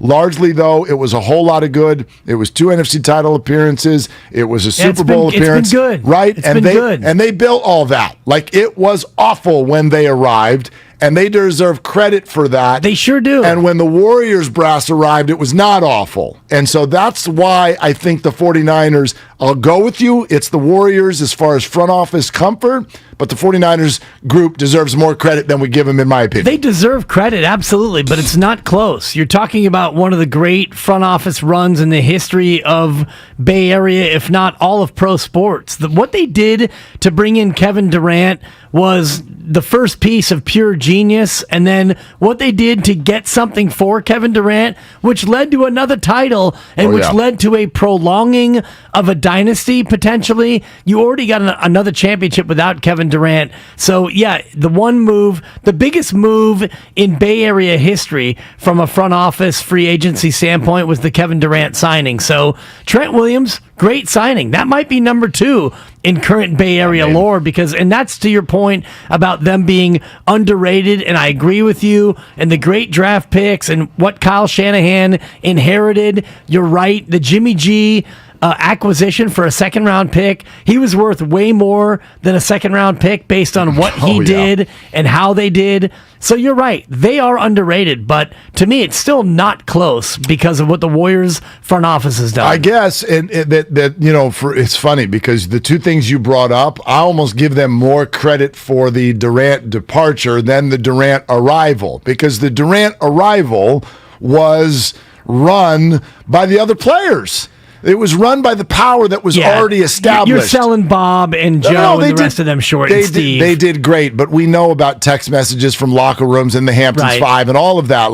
But if you didn't have this culture to where the players felt empowered and all the rest of it, none of that ever happened. No doubt. So again, the hard part of this conversation is going to pin me in a spot where it makes it sound like I'm taking something away from the Warriors. Bob Myers. That's what I'm getting from all this. He's done an unbelievable job. He's just done an unbelievable job. And the courage to go get Wiggins and pay Wiggins and take all of the debate shows and hear all the comments and dive in. And through 2 years, there were moments where even this town is like, come on, man, like what is going on here? Kelly Oubre Jr. Right? And then to have that turn into what it turned into this year, yeah. They're going to get all of the credit in the world. But the 49er roster right now, we are so focused on Trey Lance that you're missing this roster. It's the best in the NFC, and that's not close, in my opinion, from top to bottom. Now, Trey, bold take, is the most important position in sports, so the whole thing can get messed up. But the comment with regard to having one of the top 5 players at the position at almost every position, it's true. It's true. In underrated ways. We'll get into that a little bit more. Your phone calls coming up next at 888-957-9570. Hey, everybody. How was the weekend? It's Willard and Dibs on 95.7 The Game. If you owe back taxes.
Scoreless game. Hit and sack. Javon Kinlaw trying to open eyes. He's supposed to be a big timer. Now, back to Willard and Dibs on 95.7 The Game. All right, that's Alan Fox 9 in Minnesota. The Vikings, by the way, today have made a trade. They have acquired quarterback Jimmy Garoppolo. Nick Mullins. Oh God. from the Las Vegas Raiders of Anaheim. And yeah, that's a done deal. I got to think Kellen Mond should probably, I don't know, call a real estate agent would be my guess after that move. So yeah, maybe a new backup quarterback in Minnesota and a guy we're familiar with. Yeah, I see him every day. And it's competition with Sean Mannion, the product of Foothill High School out in Pleasanton, nephew of a couple of Mannions that I grew up with in Marin, Santa Fe High. The Mannion family runs deep in Marin County. Beauty. And Kellen Mond. Yes. So hopefully Sean Mannion gets the 2 spot, and then it's Mullins as the 3rd, and then Kellen Mond. Good to see you. I agree with this that just came in from our text line, Comcast Business text line 415. Willard, the 49er roster, while stacked, may prove to not be the best assembled in the NFC due to 4 key positions: left guard, right guard, center, and right tackle. All of the offensive line positions not named Trent Williams. I don't disagree. Look, the San Francisco Giants season has been derailed by the bullpen. Not to say that the rest of their roster was stacked by any stretch, but a bullpen, a heartbeat of a baseball team. An offensive line, heartbeat of a football team. Yeah, if you don't have one, then everything else gets wrecked. So I'm not saying there aren't question marks. There are question marks with every single team.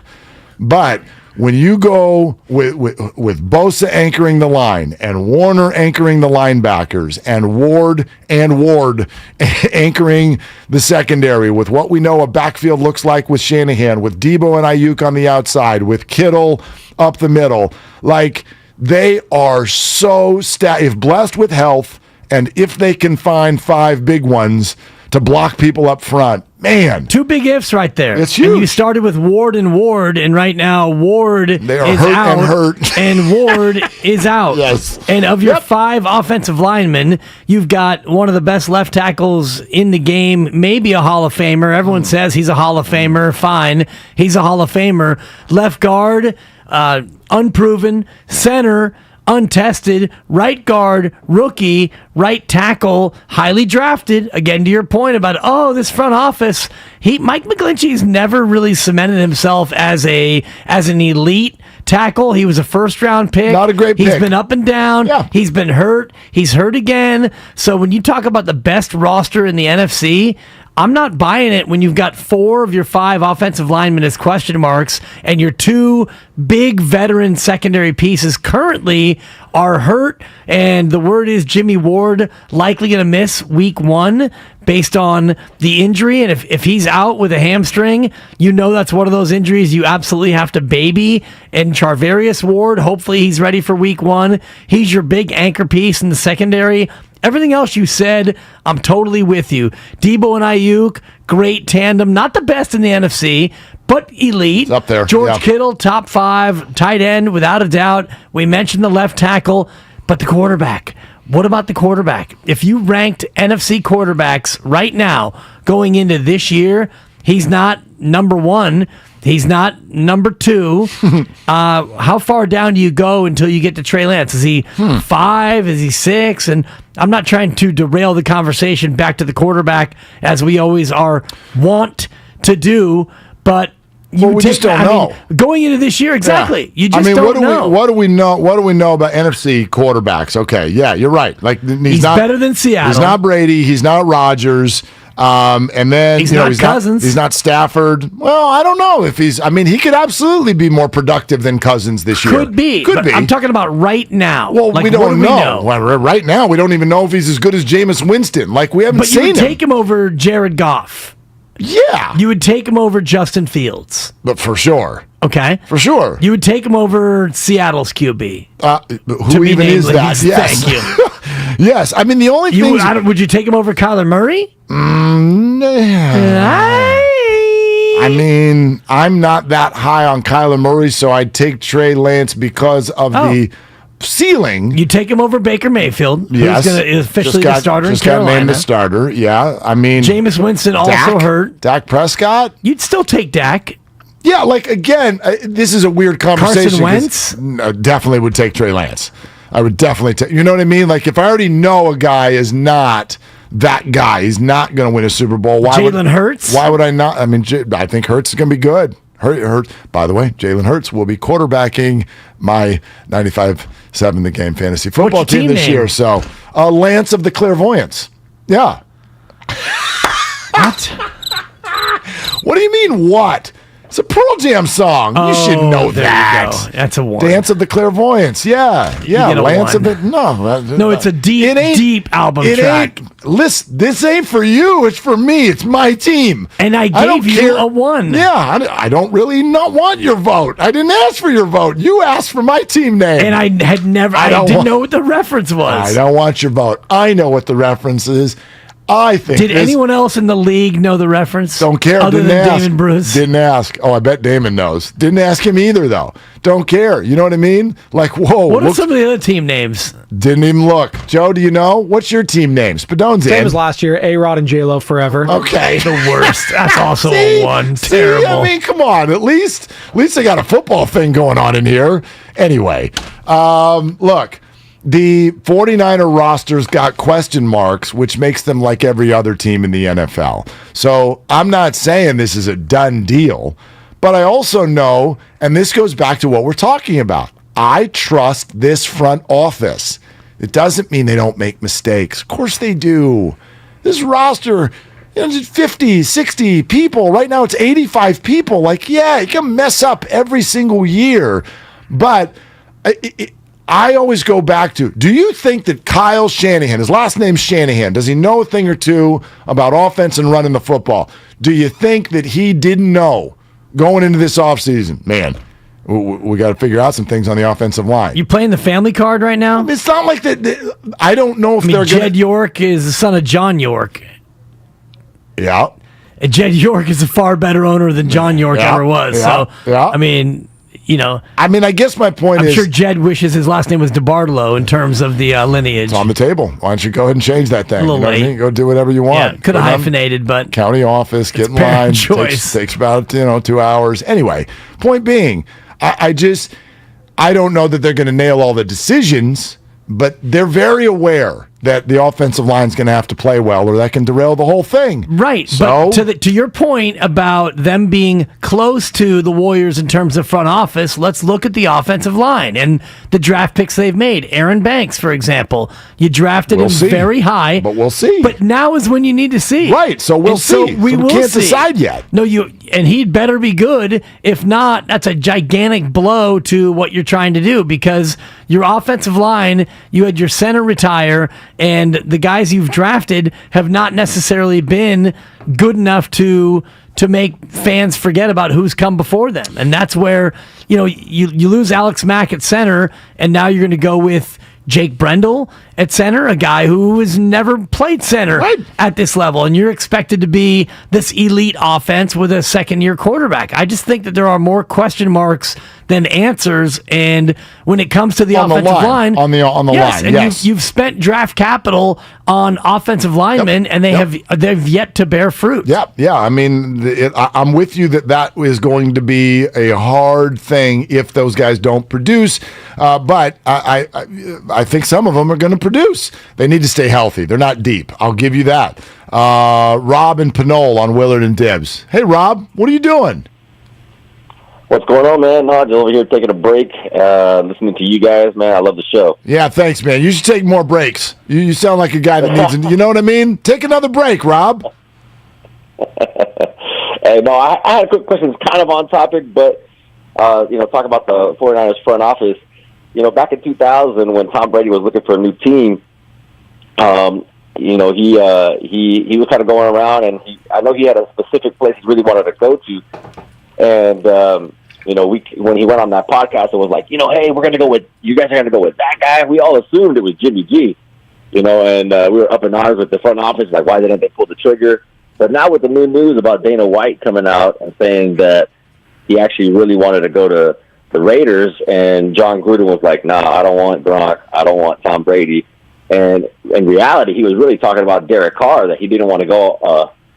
He was surprised that they were going to go with that guy. And so just kind of curious to hear your thoughts about that, because I haven't heard anyone say anything about it. Well, Rob, I'm glad you brought it up, because I'm sure, you go into the weekend and a lot of people maybe didn't hear the comments that you're referencing. So, poof, we've got them. Here they are. I didn't want to talk about that, but he sort of sucked me into it on live TV. Yeah, it's true. I talked Brady into playing for the Raiders, and Gronk was coming with him, and they were negotiating the deal, and they were really close to getting it done, and then Gruden pulled the deal, and Brady was not happy about it. Neither was I, and that's that.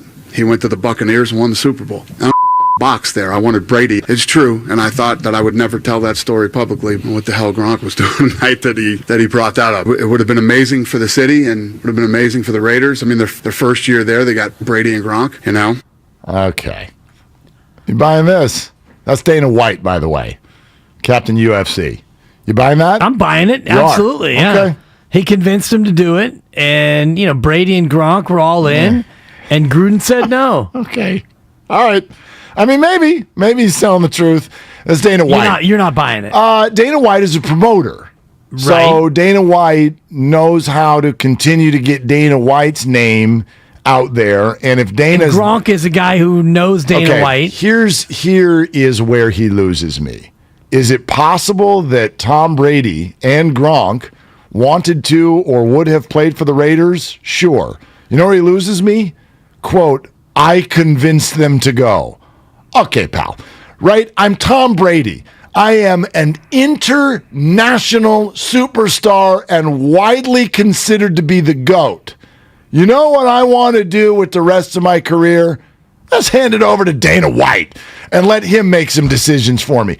I convinced... Who are you? You're not even in this picture. You may know Tom Brady. Billionaire promoter. I convinced you to go... Stop it. Tom Brady left... It's possible. It's possible that Tom Brady wanted to go to the Raiders. I do not buy for 1 second that he decided, with all of the people he's had in his life, from agents Don Yee to Bill Belichick, that he sat down with Rob Gronkowski, America's favorite meathead, and decided, let's go get the UFC promoter and let him tell us what to do with our future. Well, he Get out of said here. he convinced him to do it, and then it didn't happen. So if Tom Brady was really convinced that he wanted to go to Las Vegas, John Gruden would not have been able to stand in his way. Brady would have been able to go there anyway. You think? If he was fully convinced, like, yeah, you're right, Dana, I want to go to Vegas. You're right, let's make this happen.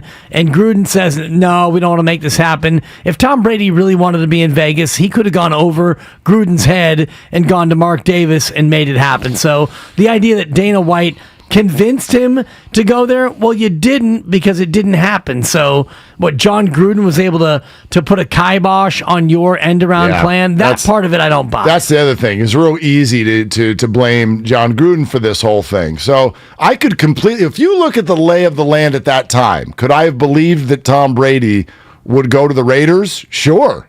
There were a bunch of teams on the hell. He ended up on the Bucs. Do you remember how weird that felt at the time? Super weird. weird. Wait a minute, what? Tampa? What are we talking about here? So I absolutely could have believed Las Vegas. We're talking about a West Coast guy.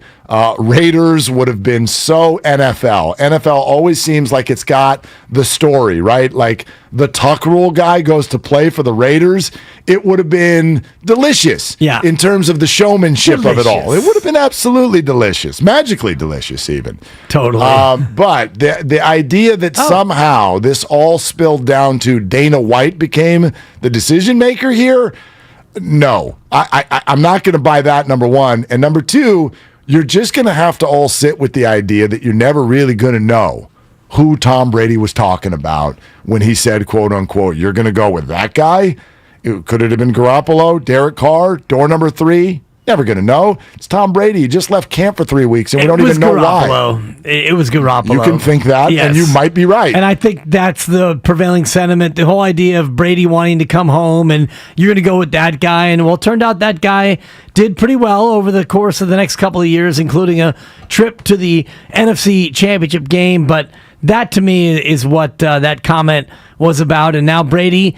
he's back. Brady's back in camp today in Tampa Bay. Yep. So all is well in Tampa Bay as the Buccaneers try to get back to the mountaintop. I don't want to be dismissive here. If Tom had something family wise going on, then my gosh, thoughts with that. This kid's birthday. But at the same time, when Todd Bowles seemed to indicate that as soon as he left, they knew exactly when he was going to come back. I mean, is it possible that this was just load management? I mean, would you buy that in 2022? Because I would. But I think it was more of a preemptive family commitment that he had where, and this is, the latest theory is that his oldest son, Bridget Moynihan's kid, he had a deal in place where they were going to do something special for his birthday, which I think is actually today, might have been yesterday. So he had dad duty, and so he was supposed to take a trip with his kid, and so that's why he had the prearranged absence. If you're Tom Brady, go ahead and do it. Yeah, you can. You can. I mean, you've got ultimate power. Exactly. Hell, you just got the coach fired. And it just speaks to what we've too? talked about earlier about training camp and these preseason games. They are completely meaningless for the ones. Well, that leads perfectly into today's What Are You Doing? Willard and Dibs have a lot to say. My only weapon was my mouth. But they just have one big question. What are you doing right now? What are you doing right now? What are you doing right now? What are you doing? What are you doing? What are you doing? Yeah, I mean, what are we doing? Because I'm with you, Dibs. Like, these preseason games, this 49er Viking game. I was riveted. Oh, gosh. I mean, you watch the thing because it's obligatory. Like, okay, how's Trey Sermon doing? Give me a little TDP. Let's get some TDP action going in here. Let's fine. Who else? Let's freak out about is it Jordan Mason? Like, here's going to be the next Javon Kinlaw every snap. Great, right? I mean, that's weird, but okay. The further down the road we get, Tom Brady. I got a birthday party or a Masked Singer taping or who knows what the hell's going on. The Rams have decided the draft and the preseason doesn't matter. Does anybody know where Aaron Rodgers is? Is he on a hike in Arizona? I got no idea. He's doing ayahuasca in Chile. Perfect. Is that a camp? It sounds like it. Camp ayahuasca. Camp ayahuasca? Yeah, I'd look into that. Right. And so how much further? There's Aaron. Look at that. I mean, the Packers have a preseason game, and Aaron is laughing on the sidelines with a hoodie and a baseball cap talking to NFL Network. Did he cut his hair? Apparently. What are we doing? We are paying money to go see these games, and all it is players. It's an evaluation sensation, Dibs, at our expense. Why? So we've already had that conversation a bunch of times. I hate it that anybody's got to pay and is forced to pay to go to these preseason games. Have you seen what your beloved Giants charge in Scottsdale? It's no different. Oh yeah. Well, I'll tell you why that can be different. Watch Alex Wood throw 9 pitches. First of all, it's voluntary. Nobody's forcing you to pay money for spring training or these. No, if you're a season ticket holder, you are. You're paying, and that's the deal. Got him. Right? You don't. If you're a season ticket holder with the Giants, you don't have to go to Arizona to watch Elliot Ramos. That's okay? a good point. So that's number one. It's voluntary. 2, spring training's a vibe. We know guys are up in the stands signing autographs all day, and maybe you're interested in watching the minor leaguers or whatever. So that's your whole thing. This is different. A, because you're forced to pay if you're a season ticket holder, and B, because football is such a physical sport. I'm done watching players that matter get hurt in these games when load management is taking over all of the other sports. Hey, Trey, sit this one out. I don't need you in game 3 either. It's too risky. I do not want Trey Lance playing in this game this week. Oh, we got to have him. Why? He needs to get reps, live reps. Like the difference in this season between Trey succeeding and not succeeding is going to be the first quarter of this preseason game? Might be. Might be the first 2 quarters of this preseason game. He needs some live reps, Mark, against some real opponents. Not this candy apple practice reps and this joint practice stuff. That's all the game's going to be. No, it's going to be candy real apple. live football. This time it counts. Plus, we need to be able to bet on it. And I told you on Friday, I hope you all were listening. Yeah, this one was a good one. Century, This was a good pick. The Baltimore Ravens. And by the way, the line plummeted yesterday from 6.5 down to 4.5. Did you bet him just to win, or what was it on the number? I What was bet the him bet? on the number. What was the number? It plummeted all the way down to 4.5. They won by 7. It was an what'd you get easy it at? cover. I got it at 6.5. Oh, wow. So you got a half-point cover out of that sucker? Easy cover. It was an Ottoman game, Mark. If you want to bet him on the, just to win, that one I get. What is that, 22 straight now? Yeah. What's going on there, by the way? What is that? I mentioned it in the changeover. I know. It's just it's the weirdest oddity out there right now. It's 22 because straight. you want to talk about the deepest roster in football? Then how come- Baltimore has the deepest roster in football? Then how come they don't go to the Super Bowl? Because their quarterback got hurt, and their quarterback is largely flawed, quite I was frankly. going to say, the quarterback can be healthy. They're still not the And favorites haven't in the they won the AFC. Super Bowl more recently than the 49ers? Well, I'd have to because Google it. let's see. In fact, they've won 2 They since beat the Niners have won 49ers. one. Yeah. So I think they've won 2 since the Niners last won one. I think you're absolutely right. Yeah, so, but I that's mean- not this version of the Ravens. Lamar Jackson does not have any rings. No, but it's So- the Ravens. The greater point is the John Harbaugh Ravens. He's got one. And the Ozzie Newsome Ravens and the way they draft. It's a good that's organization. a deep team. Yeah, yes. no, there's no two ways about that. Okay, Matty Barrows is coming up next hour. What was happening during the NBA Finals that apparently nobody knew about? We can get to that coming up next. Plus, on the outside, there's a dark horse for Kevin Durant coming up on the outside. Wait till you hear who this team is, because that one is going to make Warrior fans roll their eyes also. All that is coming up on Willard and Dibs. Where is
to Will and Dibby on 95.7 The Game.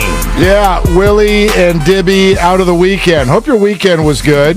I want to thank all the people we ran into, the businesses we ran into, the families we ran into, some listeners we ran into, the Stanford shopping mall over the weekend. I got a little DM on Twitter there. Someone's like, dude, your doppelganger's hanging out at the Stanford Shopping Center. I'm like, no, he isn't. That's me.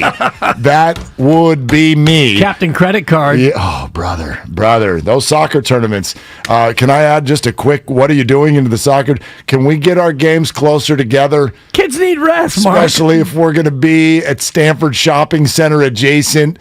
Because if you give me a 5-hour window from game 1 to game 2, it gets expensive, brother. Yeah. There's a Lululemon down the street and a daughter with very big eyes. Oh, yeah. So, you know what I mean?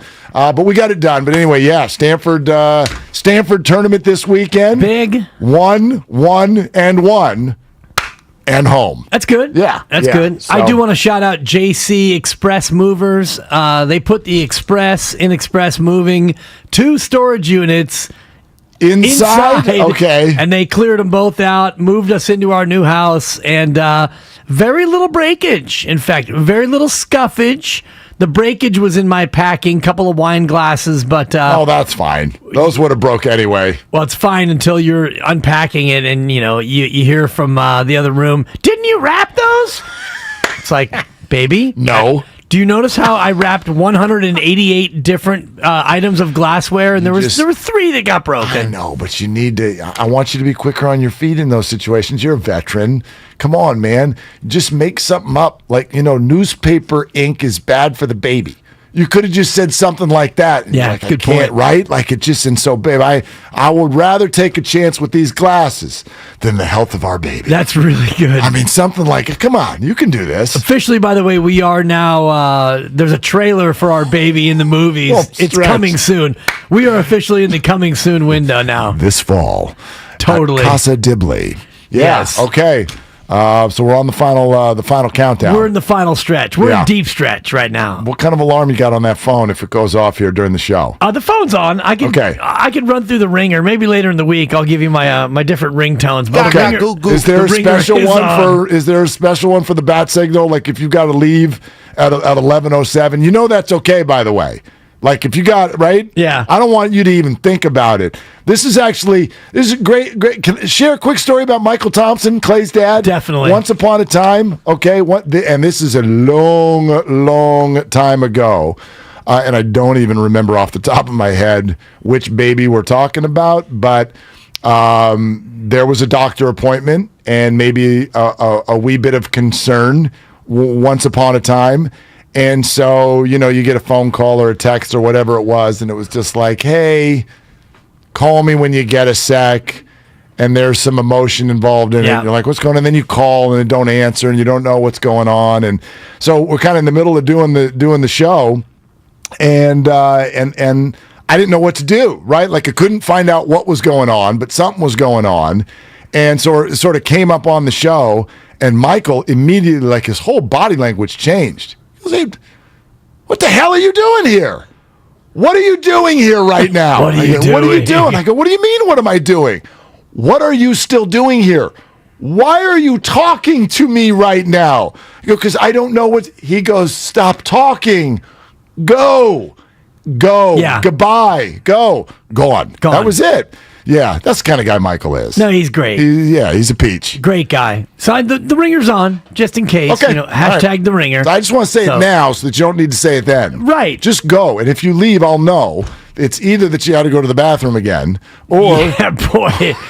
You talk about labor. or that she texted. Just go, okay? And happy Labor Day. Yeah, thank you. To everybody just a little early. All right, it's all sponsored by Fremont Bank. Full service banking, no compromises. I just wanted to say, one more thing on our front office conversation, talking about, the Warriors, the 49ers, the Giants, unfortunately, at this time, did not come up in the conversation because this team has frustrated the heck out of everybody. But let's say Trey Sermon needs to be let go. And I don't really know that would happen yet. This is a 3rd-round pick from a year and a half ago. And I actually believe that if they did want to get him off the roster, I totally think that there would be trade interest. I said that to Kyle before the show, and he kind of gave me the gas face. He's just like, what kind of... Gas face. Come on, gas face. You've had a guy that was a third-round pick a year ago, was evaluated as such by the whole league, was hurt for good portions of last year. In other words, somebody would want to take a look. I'm not saying that they would give up a lot. Kick the tires. Somebody would want to give a look if the 49ers decided we've got too many running backs, and so that's an option. My reaction to that would not be, oh, bust, miss, can't believe you did that.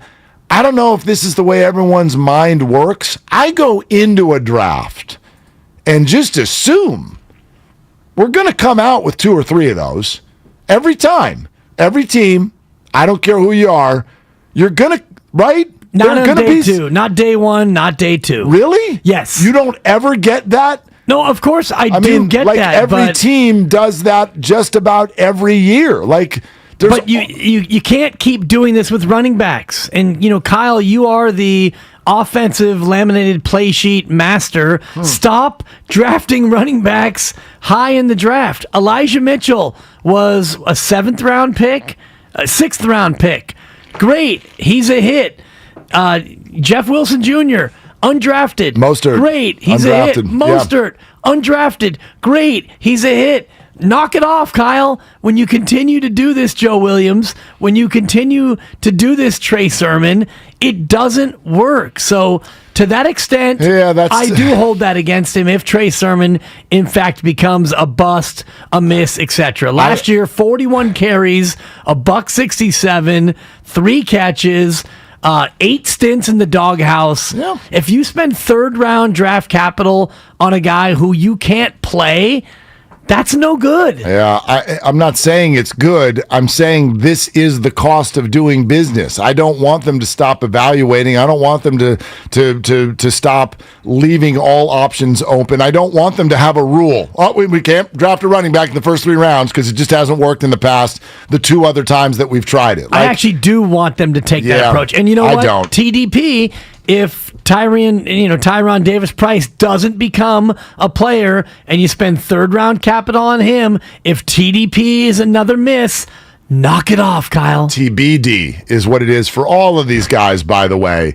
It is way too early. It's not TBD for Joe Williams. Well, no, it's been not. D. No, but that's one guy. It's been determined. I'm not giving up on Trey Sermon right now because... But if they are, then I am. So we'll see. Yes, we'll see. I mean, Shanahan has not been saying... He's been saying good things about Trey Sermon in this camp, by and large.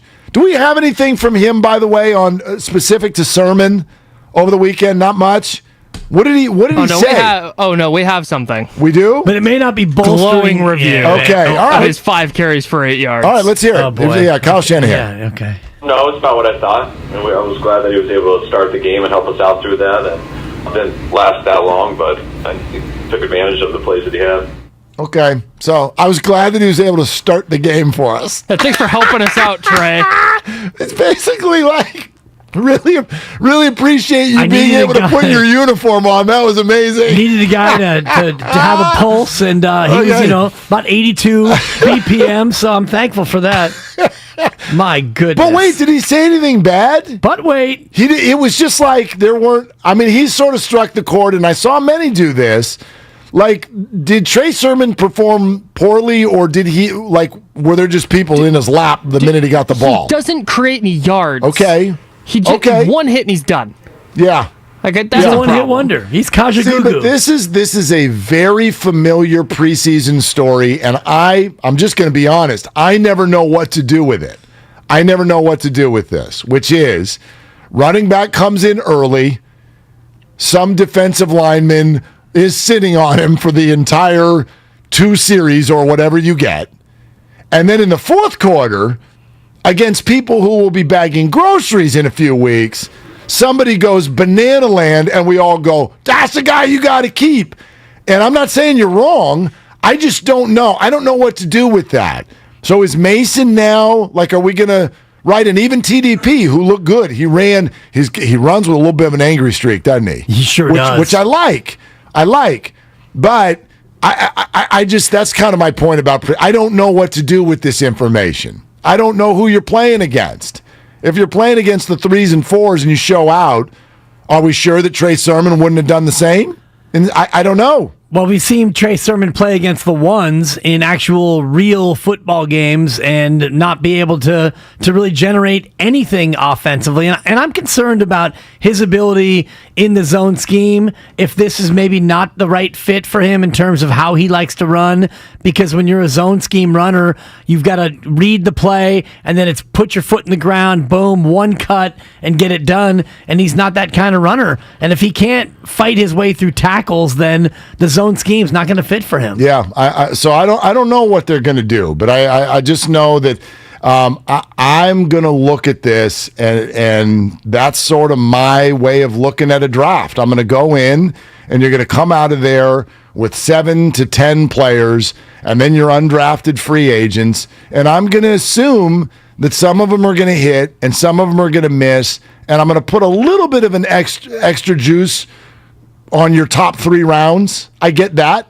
But if you come out with some hits to go with your misses and you put together a roster like they have, I don't know. It's just not one of these things that gets the hair on the back of my neck all stood up. But it just doesn't do it. Think about what if they were better at the top of the draft, and you go back to Dante Pettis in the second round in 2018, Tarvarius Moore, who looks largely unplayable right now. Not unplayable. I mean, he's still with the team. They signed another safety today. They did. Yeah, no, they said they were going to do that. That's just for numbers. Right. I don't know if it's to beat out Moore. We'll see. But if Tarvarius Moore was really a frontline guy, you wouldn't be looking to sign another player to play his position. No, they want 3 or 4 safeties. That's just, they want a guy who can actually cover. Tarvarius Moore got torched in the first week of preseason. I think if you look at Kentavious Street, he's a 4th rounder. Dante Pettis in the 2nd round is a miss. Jalen Hurd in the 3rd round, he was unable to even play at all. He got hurt. That's a miss. He got hurt. He got hurt. He got hurt. He was hurt in college, right? And then he got hurt again. Right, everybody's hurt in college. I mean, true. Not Trey really. Lance was not hurt in college. Trey Lance barely played. But I mean, you get my point. We've done this for years, and this is just going to have to be. It's kind of like how Lynch and Shanahan though are better 4th through 7th than they are 1st through 3rd. I don't know. Nick Bosa, Deebo Samuel. I'm not willing to do that. I guess that's my point. We love to paint with a broad brush. This is what they do. Nah. Some years, yes. Some years, no. And similar to how I accept, let's just, for example, I accept, Dan Dibley, that you are more emotional than the average person when the conversation goes to umpires and referees. Good? Are we good there?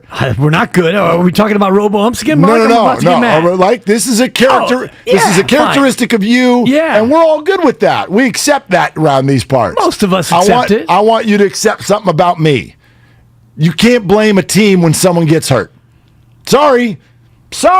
Nope. I don't want to hear all your reasons. This is me. Okay? I want to be accepted for this. You can, but he was hurt in college. Right, so was Frank Gore.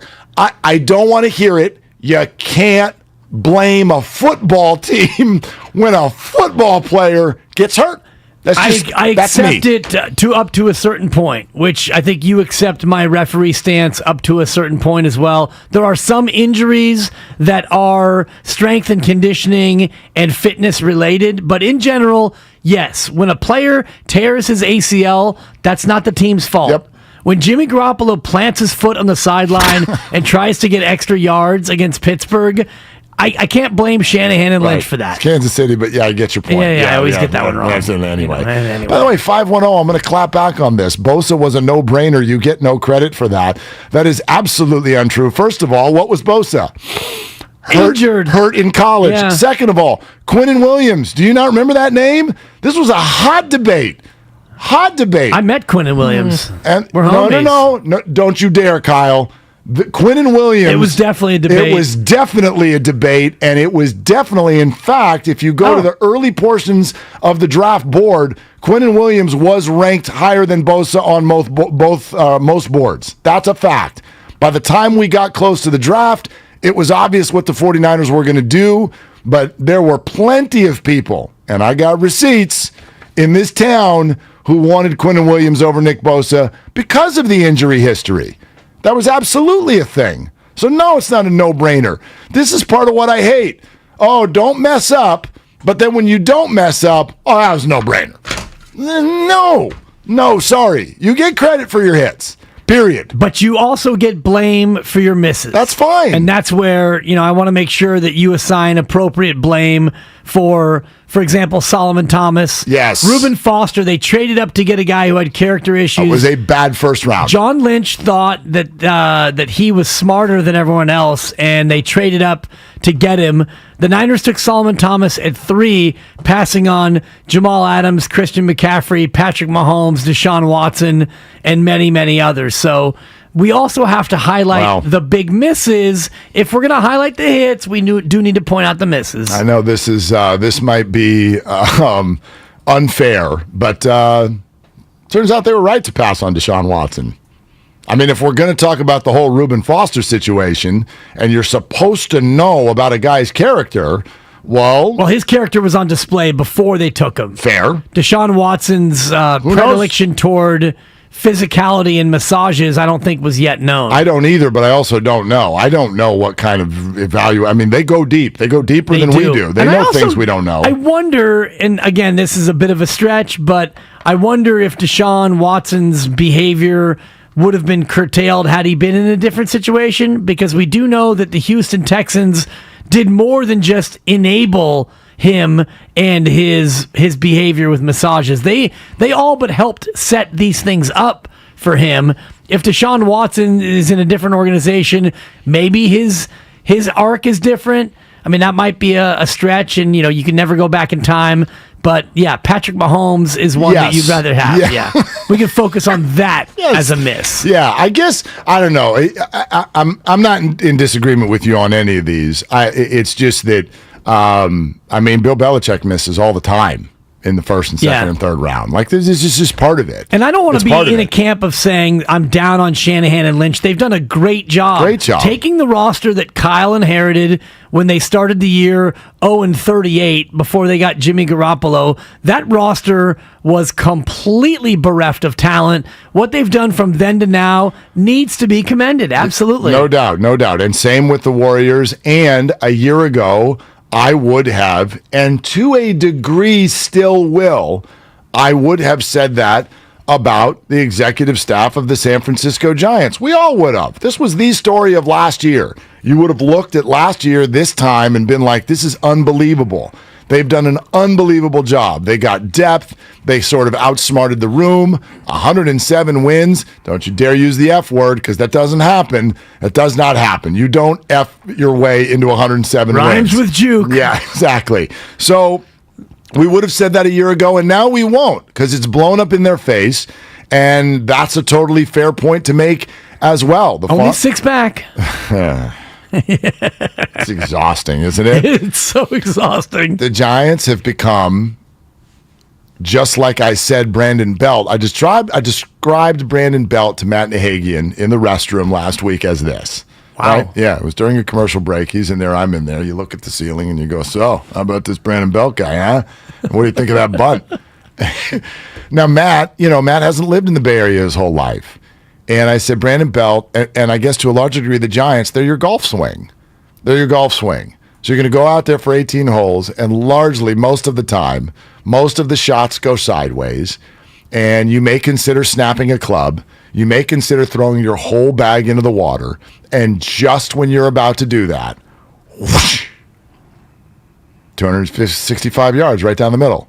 And it brings you back, and you go, okay, all right, now we'll try it one more time. That's like the Giant win yesterday. Like, give me 6 back. They're still not even they're under 500, and even that win yesterday.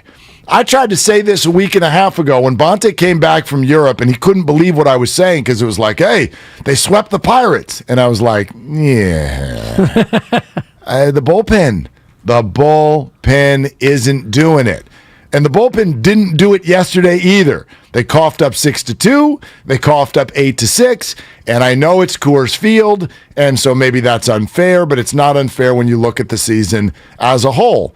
So that's completely a failure of this front office to not have your heartbeat in place, your bullpen. The same will be said if the 49ers come out and Trey Lance looks very, very playable. You've got a stable of backs, Kittle, Williams, Debo, Ayuk, Warner, Bosa, Ward, Emo. You've got all of that. If this breaks down because the offensive line can't play, that's a huge failure of the front office. Yes. Without a doubt. So when you draft Aaron Banks last year, second-round pick, and now he's going to start. If he can't hold up at left guard, that's a problem. Spencer Burford, you drafted him this year in the 4th round, and now he's going to start. If he doesn't hold up, that's a problem. Mike McGlinchey, this is your time. You've got Trent Williams. You have a new center. You've got 3 new pieces and a question mark, a guy coming off an injury at right tackle as your offensive line.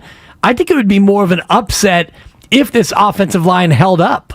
So for me, the word that you're looking for with these front offices is trust. I totally trust the Warriors. Don't you? How can you not? I mean, totally trust them. What's the last mistake that the Warriors made? Well, like you could look at Kelly Oubre Jr., but that was just Joe Lacob throwing money at a problem. But that didn't really hurt you. Well, it didn't. I mean, it didn't help. Right. I mean, if we're going to get mad about wasting money, which we've spent an entire year, Jimmy Garoppolo, damn it. Well, what? So what? It's not your money. Right. Okay, and so Oubre Jr. wasn't our money either. So, but if you're going to be mad at Jimmy Garoppolo and the way that's been run, then yeah, you get to be mad about Kelly Oubre. Like, sure, there's been draft misses and all of those things, right? Pascal. Oh, Pascal. No, not Pascal. Right? So, sure, again, this just part of the evaluation process. But when's the last time they made a big mistake? Shoot. Yeah. I can't think of the thing that really kicked him in the shin. Give me some. I mean, we'll see about Wiseman, I guess, is the next question. That's going to be the one where you go, like, if the guy's right behind him, if LaMelo Ball keeps looking like a dude and James Wiseman does not develop into a player, that's going to be the one where they go, you messed that up. Right, but it won't really hurt for a few more years because you don't, like going into this year, you don't really need James Wiseman in order to win a championship. You saw it last year. It'd be great if James Wiseman could be a 20 to 25 minute a night guy who looks like he could pop for the future, but you don't really need him to win a championship. You didn't need him last year. And then with the 49ers, when's the last time, and I mean like it really kicked him in the shin? Do you want to go to Solomon Thomas and Reuben Foster? I think that's fair. But I mean, like, really, maybe like, DeForest Buckner and Javon Kinlaw can offset that. Right, he could. Like, that's still TBD, I think. Yeah. I guess my point is, do I have trust in the 49er front office? Yep, I sure do. No, I do too. I sure do. Absolutely. But this is a big year where, you know, guys like Aaron Banks and Trey Lance to an obviously even bigger extent. Trey Lance is everything when it comes to this front office. Right. If Trey Lance isn't the sauce, then the trust becomes immediately eroded in the whole system. And that is the word I think that right now is facing the San Francisco Giants. It's trust. Because if you're going to continue to have your prices go up and your payroll go down, and then you're going to struggle to get to 500, and then you're going to keep holding post-game press conferences where you sort of make everyone else in the room feel like they're stupid, well, everything's under consideration. Right. No, Gabe, everything's not a consideration. It's worth consideration. No. Like, have you considered playing the game with your pants down? No. Like, yeah. No. Everything is not under consideration. So now, this offseason, and we've talked about it, this one coming up, that's got to be the goal. Go gain trust. You better go spend, and you better do something that looks different in the farm system and beyond to regain the trust of the fan base. And I wonder if September we don't get some steps in that direction, because if they continue to be kind of on the fringe of being out of it, do you see Harrison? Do you see the Matos? Do you see, other young players at least come up and see what you have in order to say, hey, look, fans, Kyle Harrison, he's coming. Sponsored by Chilton Auto Body. Matt Barrows on the 49ers. Coming up next, Willard Dibs, 95.7 The Game. Have you been in a car accident? Chilton Auto Body is 15 convenient.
hoped would be almost easy to attain.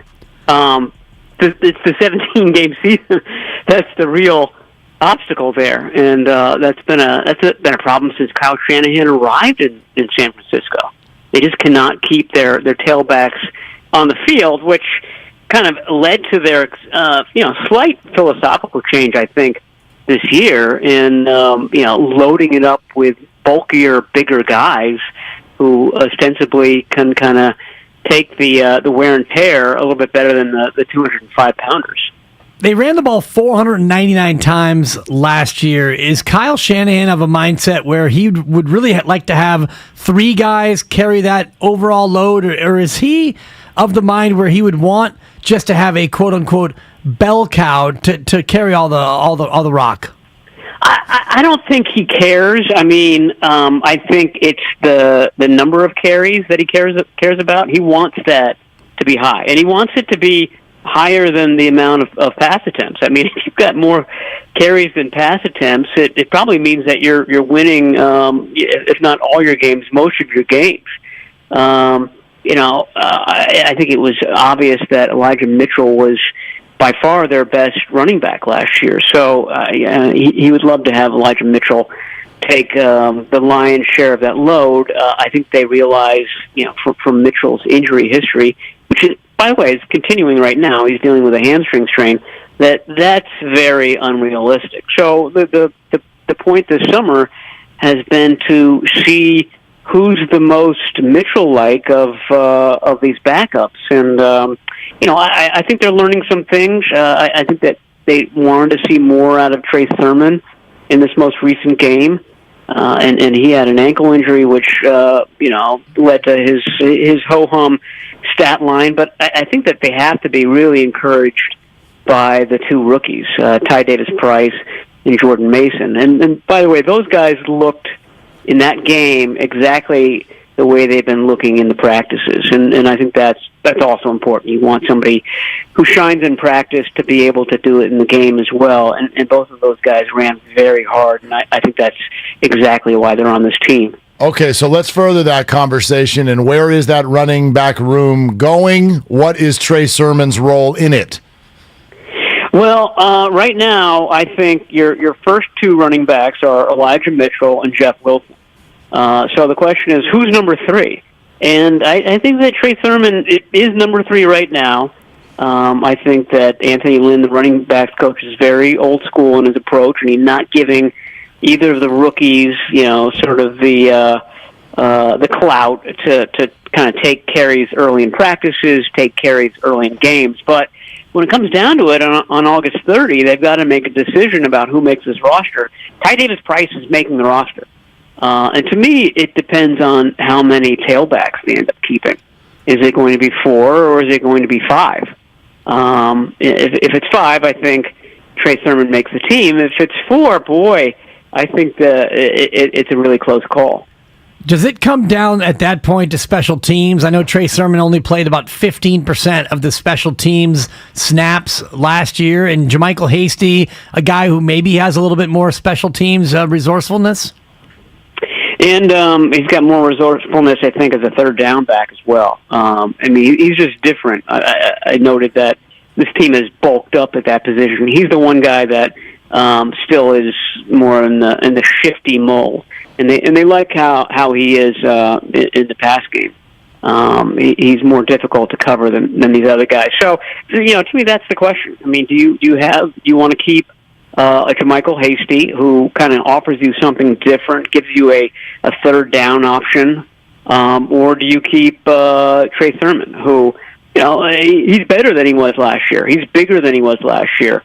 I wonder how much he's going to play. He needs to show up in this game against the Texans on Thursday, I think, to really kind of make this an easy decision for the 49ers. I mean, I think they want to keep him. He was a high draft pick last year. Of course they do. But he needs to show something that he hasn't shown thus far. Matty Barrows on the 49ers with us, talking about the running back room and beyond. Let's go beyond and talk about all the quarterback situations that are there. We know Trey Lance's role, and then what about those other, and I'll say 3 guys? What about those other 3 guys? How do you see this playing out? Well, I mean, I didn't realize until seeing the broadcast the other day that there was a quarterback competition for the number 2 spot. And I'm not sure that there actually is. I just don't see the 49ers going into the season with Trey Lance, he of 2 total starts in his career, and Brock Purdy, he of 0 total NFL starts in his career. So, I mean, I think Sudfeld for sure is going to be the number 2 guy, or at least be on the roster. The question for me now becomes, okay, do they keep 3 quarterbacks? And I think just from what was said during the broadcast, we can take from that Kyle Shanahan really loves Brock Purdy, and for good reason. I mean, he's been extremely sharp, a very, very quick learner in this system. And I think that's impressed Kyle Shanahan quite a bit. But keeping 3 quarterbacks is great, but it does mean that on a loaded roster, you're not going to be able to keep that, I don't know, extra defensive lineman or that extra running back that we were just talking about. It's got to come from somewhere else, and you can do that, I think, on a young team. When you're a veteran team like this one, a talented veteran team, you usually want to go with the 2 QBs because it gives you that extra roster spot. As far as number 4, I just don't know. I mean, at this point, it seems like one theory is that the 49ers are waiting for these 3 preseason games to be played throughout the league because that's when an injury could come into play. We saw that with Zach Wilson, for example, with the Jets. He got hurt in the Jets' first preseason game. It didn't turn out to be a catastrophic injury, not one to kind of prompt a trade, but that could happen at any point. But once these 3 preseason games are over, I wonder at that point whether the 49ers will just decide to cut him, because really, what are the chances that an injury is going to happen at that point? I frankly, though, I don't know what the answer is, but at some point, it's going to seem like they're holding this poor guy hostage. Yeah, and that's, 8 days away, where the cuts have to actually be made. 3 days away, the final preseason game. How do you expect Kyle Shanahan to approach the offense, particularly the usage of Trey Lance? Yeah, I think it's going to be a fairly significant usage. I mean, that was the reason why all these guys were held out in the Vikings game, because they were going to play in this final tune-up. I don't know, it's 3 games versus 4 games. I'm not sure whether the final tune-up will be quite as significant as it's been in recent years in that game number 3. My recollection is that those guys would usually play a half, sometimes even more if they were on the younger side and needed the experience. My sense is that it'll be somewhere between 1 quarter and 1 half for Trey Lance and those guys. Remember, it was the 3rd preseason game last year that Trey Lance hurt his finger, and that had all sorts of repercussions for his rookie year. And I think the number 1 goal for the 49ers is to get that guy out of the preseason altogether, healthy. Matt, I know that you've probably answered this question in some form over 1,000 times. No joke. You probably have. But because Jed York came out this weekend and said, "Yeah, we're happy to keep Jimmy on the roster," I still think there are fans who think that Jimmy can be the backup on this team, even though you've all said 1,000,000 times he's not going to be on the team. But if they're going to play business this hard, like they are right now, is there any thought that just the rights to Garoppolo get held to the trade deadline and the 49ers are willing to pay some money for that? Yeah, I suppose so. I mean, they could end up paying money for draft picks in a couple of different scenarios. Like, let's say Cleveland does want Garoppolo, but not at his current salary. I mean, do they give the 49ers a 4th rounder and the 49ers agree to pay $5 million? I don't know how it would come down. But there are lots of ways to skin this cat. And, they have been playing hardball with the business angle. And, the longer they hold on to him, the longer they're denying the Browns or whatever team that actually want Garoppolo. And no team is kind of letting that sentiment out right now for the same business-like purposes. But, it sort of forces their hand because he's not going to be available for that team early on because he doesn't know their offense. So, there are very good reasons for holding on to him for to the very last second. It just doesn't seem like Kyle and John's MO. This guy has been a good soldier for them. And he's been well compensated and this, that, and the other. You could make arguments on both sides of it, but it seems like there's going to be some sort of middle ground that's reached. We're not going to keep you until September 10. Maybe we'll keep you until August 30, which is when these final cuts have to be made. I can't believe we're still having this conversation on August 22nd, but we are. Matt, great stuff always. Thank you.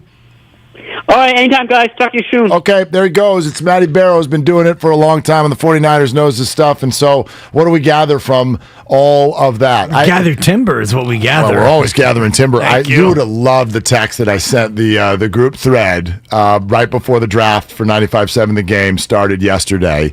And I'm still bummed that you're not in it. I'm bummed that Kyle's not in it. Steiny's in it? Steiny, nope. No, but verbatim told me this morning he did not want the smoke. Wow. Yeah, that's kind of been my I always tell everybody at the start, you don't want any of this smoke. Kind of become a thing through the years. And honestly, and my reason for not being in it is deeply nuanced and probably not popular, but I still can't understand it, to be honest with you. Beyond that, I asked Lucas, because I was going to jump in last minute. Okay. I don't like the format. 14 teams is too many, and the playoff format, 6 teams, so 2 teams get a bye. I'm not. There's no buys in fantasy football. Oh, gosh, yeah, there is. Ridiculous. Almost always. Almost every league I'm in. But anyway, be that as it may. I said no because I can't afford $100. Okay. Well, there's that, too. It was just I don't know. A box of diapers. We would have done a go fund Kyle or something. Like we could have done something if that was the reason. But anyway, point being is everyone starts texting. I'm not like, yes, I will talk trash, but I don't like to do it on draft day. Everybody thinks their team is good. You just drafted it. Right. I'm going to, great. And then your guy gets hurt in the next preseason game. What grade did you get? I don't know. A B. It's always an A or a B. It's whatever. I got a B. Guess who got the lowest grade, Dibs? Who was? I didn't even look. Who was it? Guru did. Yeah, Guru. Look at me. Was Guru the guy that took Josh Allen with the second pick? Yes. Yeah, in a league that only gives you 4 points for a passing TD. Guru, what are you doing?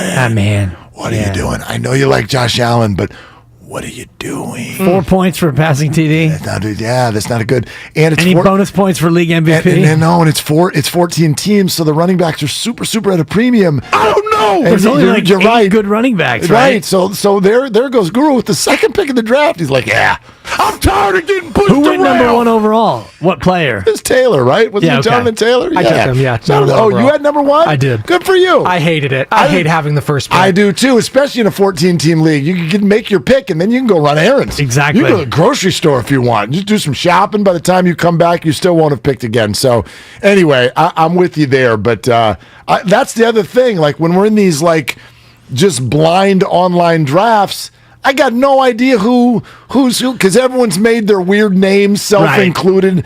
Put your name put your name on it? The league needs. Why doesn't Yahoo put the owner name there so I know who? I don't even know who to talk trash to. Am I yelling at Damon Bruce or an editor I haven't met yet? I don't even know. What am I doing?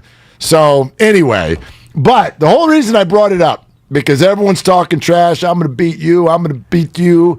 And I was just excited to draft. So I just hopped into the chat and I said, it's going down. We're gathering timber.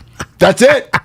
And then I drafted a team, and Nice. I never said another word the rest of the day. But anyway, we missed you. It would have been more fun if you were in there. Yeah, maybe next year. Yeah. No, Lucas and I, the great producer of Damon and Ratto, we were going back and forth about league formatics, and I offered up some suggestions, which I think he took some. He didn't take other ones, and ultimately I said, I got to pass. Okay. I got to pass. Wow, there was like a negotiation. There was. Okay. It was a negotiation sensation. There it is. is. What it was, yeah. There it is. Well, now there's $1 into the Kyle play next year bucket. Yeah. That's where we're going to Yeah, I hope gather. he didn't act on those suggestions for a guy that didn't go into the league. Yeah, so. yeah. No, I'm an advisor, Spadoni, as a guy who's been doing fantasy football since you were a zygote. I know a thing or two about how to run a league. Debatable. But anyway, so what about this? Because Matt Barrows sort of he threw it out there a little bit. This has been bouncing around in my mind, and I know where most of our minds go. Hey, this is big business, big boy time. Put your big boy pants on. No cream puffs, okay? I know where you're going, and Come on, man. Come on, bro. Okay, Don't be this soft. You love the Warriors, right? You love their front office? I do. They wouldn't do this. They would not. The structure is different. They wouldn't do this. If the structure was the way it is, absolutely they'd do this. All I It's know. business. All I know. EPMD, strictly No, business. You know what? And a big part of business is how you treat your employees. And it's so funny to me. Oh, poor Jimmy. Oh, it's so funny to me. All the people who, this is business. There's no room for humanity. If they did that at your office, you'd have a picket sign on the corner. We all do this. Oh, it's big business. You never say that about your office. Our parent company's big business. How many people could you find walking around these hallways? Yeah. Oh, we're supposed to think of people now? So it's a very fair question. If we've all reached the spot where you don't think the 49ers can get anything for Jimmy, if you don't think that, and if you're right, then what are they doing? Why are they still holding on to him? Is it just to keep him from Seattle? And if you're so terrified of Jimmy Garoppolo, then you probably shouldn't be moving on from him if you're that scared of him. So if we're to believe that for 5 years, this relationship was kumbaya freaking ah, I mean, we just loved each other, and Jimmy handled a tough situation so well. If that's really the case, shouldn't you, Adele Dazeem, let him go? They will. They will when the time is right. When's the time right? When it's August 30th. When he can't play for anyone anymore? Screw Jimmy Garoppolo. There you go. Screw Jimmy. And there you go. It's business, Mark. We don't need to hold a guy's hand. Do you realize how much they paid him? $110 million. It's the going rate. Right, and Yeah. it's the going rate, and they paid him the going rate, and now you don't have to pay him anymore because you don't want him to be your quarterback anymore. You get paid the going rate? No. I get you paid don't. far less than the going rate. Are you kidding me? I'm the most underpaid guy in this building. Okay, so point being, anybody in any business, if you get paid the going rate, so does that mean it's okay for your business to put the clamps on you when they don't even want you anymore? They're not putting the clamps on They're him. not? He's under contract. They're choosing And they're to not move even past him. and they're not even allowing him to practice with the team. Because they don't want him to get hurt. Okay. The last thing they want is for Jimmy to get hurt again. Listen. And by the way, he gets hurt virtually every Yes, he single does. time Well, he does anything. Not true. So but okay. But they don't owe Jimmy a damn thing. They could be playing this a lot worse. They could be stringing him along. Oh, Jimmy, it's a competition between Jimmy and Trey. And well, Jimmy, we don't want you to practice. They could be totally playing this a lot harder than they are. They've been very transparent with him. Jimmy, Trey's our quarterback of the future. We're moving on from you. We're trying to trade you, but until we have a place to trade you, they're not just going to cut him. Yeah, if they cut him and he goes to Seattle on August 22nd, that's a bigger advantage than if he goes there on August 31st. Would you agree to that? Not really. No. I mean, my so gosh, him being he's in going to Seattle go 9 days early doesn't help them? He's going to go to Seattle with a bad roster and learn an entirely new offense so that he can now beat a apparently Super Bowl window football team in week 2? Come on. Does it Like, help them let me- more now than it does 9 days Let from me now? spotlight something you just said. Does it? They don't owe Jimmy anything. Throw him a damn thing. Okay, what if he had said that when they drafted his replacement last year? I mean, come on. What do you mean we don't owe him a damn thing? Oh, he was under contract. You owe good employees good behavior. And they're behaving just fine. What are they doing to deflate his value going forward? They're not doing Holding a thing. him from learning another offense or Oh, getting God. another job. So Or go holding ahead. him from getting another job. All right, so you work at Google, and you know you're not going to work at Google anymore. So here, go to Facebook and do me a favor. Take all of our intellectual property with you, and rush on over to Facebook. You would totally feel that way if you worked at Google and they looked at you and said, "We're not using you anymore." Oh, but by the way, we're also not going to let you go anywhere else. Right. Well, that's not a fair. That's the way it is in our business. There isn't even. There's not a not always. You have a non-compete, and so do I. For example, By the way, we're under contract to come to the Bay Area when an opportunity was presented to me. I had 2 years left on a contract, and I sat down with a very, very fair boss of mine who is a very good friend to this day, and I looked him in the eye. you. Yeah, right. And I looked him in the eye and I said, "My man, you have been a phenomenal boss, and you can play hardball right now if you want, but the opportunity of a lifetime has been presented to me. It's an in a opportunity." different market. Yes. And I would So like. it's akin to going from the NFL to the World League in a completely different. No, if you were going to go from this akin to station, going from San Francisco to if Seattle. you were going from this station to another station in this market, But if we're not- there were such a station that could be our equal, there's no way our bosses would say, "Oh yeah, go ahead, run across the street." That's different. I mean, no, it's exactly the same.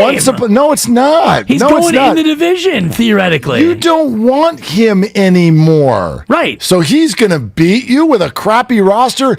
Bill Belichick, who supposedly has no soul, according to all of us. He's a good businessman. Took care of this guy by not sending him to Cleveland. They didn't send him to Cleveland because Cleveland offered more than the 49ers, but he looked at Jimmy and said, I don't want to send you down that river. I'm going to give you to Kyle because Kyle's going to know what to do with you. But the 49ers were god-awful at that point. And it was not in the same conference, and it was not in the same division. You thought Bill Belichick was worried about the Browns? When has Bill Belichick ever been worried about the Browns? He's not worried about the Browns. Okay. The Browns are an AFC team. All I'm saying is you It's a take no-brainer. care of your people. They've taken care of him. They paid him $110 million. All right, you can weigh in on this. 888-957. outside the numbers. 9570. It's all brought to you. You can go to a Super Bowl, though. It's all brought to you by BMW Fairfield, now open in the Fairfield Auto Mall. Provide a luxurious, all-encompassing experience to address all your BMW needs. Visit BMWFairfield.com today to book your visit. It's BMWFairfield.com. We can take some calls on that also coming up next. The brand new suitor for Kevin Durant, and the thing that was going on in the NBA Finals that apparently none of us knew about. All of that is coming up next. It's Willard and Dibs on 95.7 The Game.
My butt hurts.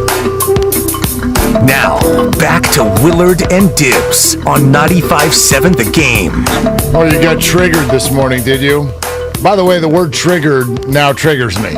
Totally. After the Deshaun Watson experience. But it's all sponsored by Fremont Bank, full-service banking, no compromises. So Dave Fleming's on earlier today, and he goes, yeah, Evan Longoria, borderline Hall of Famer. Oh. Yeah. The eyebrows went up on that one. And I know that the standards have changed in terms of what we consider a Hall of Famer. It used to be there were career marks where if you reached them, you were automatic. And if you fell short of that, well, you were in some consideration. I don't have his career numbers in front of me. I do. But to me, if you get to 500 home runs and 3,000 hits, you're automatic. Okay, give me some numbers that you want to know about with Evan Longoria. Home runs, and I will guess. Okay, Evan Longoria. Game show music, please, okay. actually. Game show music. And then we'll get to the NBA. We'll get to the NBA stuff. I'm going to give you plus or minus 8. I was going to say 15. That was going to be nice. Yeah, plus or minus 15 on Evan Longoria's career home runs. Man, I know he's been around a long time. I would put him at 352 career homers. 352. What did I give you? Plus or minus 15? Yeah. Oh. I'm sorry. No, 328. That Grand Slam yesterday was home run number 328. 328? 328. Now you're just poo-pooing him. 328. Borderline platoon player. I mean, come on. No disrespect to Dave Fleming, but 328 is not even. You're not sniffing the hall with 328. Okay, how many years 20 home runs or more? Well, while the music's playing, I'll play along. If he's got 328 and he's got about 15 years in the league, I would say 5 years of 20 or more. Double it. 10 years? 10 years. Of 10 20 times. or more? 10 times. Evan Longoria has gone 20 or more. What's his career high then? Like 22? 33. 36. In Tampa? 36. 2016. 36 home runs, 98 RBIs. Okay. 273 batting average, and an 840 OPS. His total hits, I would put him right about 2,080 total hits. 1864. Yeah, see, that's not... Career OPS, what? What do you think it is? Career OPS? And just to get, for people who are still, like, I think people get OPS, but on base plus slugging, yeah, it's kind of the number that drives analytics now. North of 800 is good. Yeah. Like, if you're having a great year, if you're Goldschmidt this year, I'd have to look him up, but he's probably north of 1,000.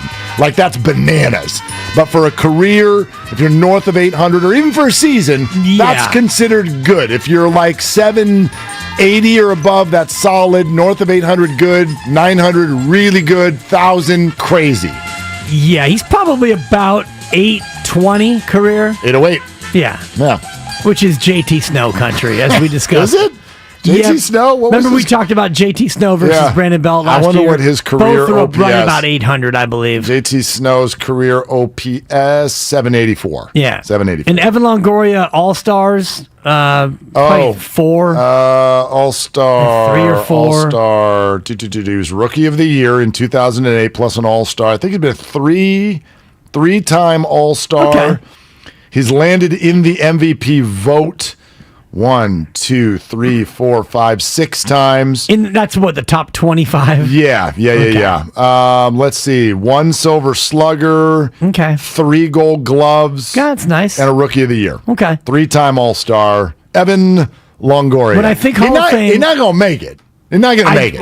I don't even think he's borderline. Well, but I mean, I think that Dave's point, when you say something like borderline Hall of Famer. And I love Dave. I don't want this to be an indictment of David B. Fleming. I think his point is if you step back for a second, remove what you've known his Giants career to be. Yeah. Evan Longoria has been like he's had a great career. He's had a really and really Dave's good point was that if he had remained healthy, his career would be even better. But when I think about Hall of Fame, I think about career benchmarks, which he hasn't reached. He hasn't even come close to the big ones. And then I think about, were you among the best players in your league for a long period of time?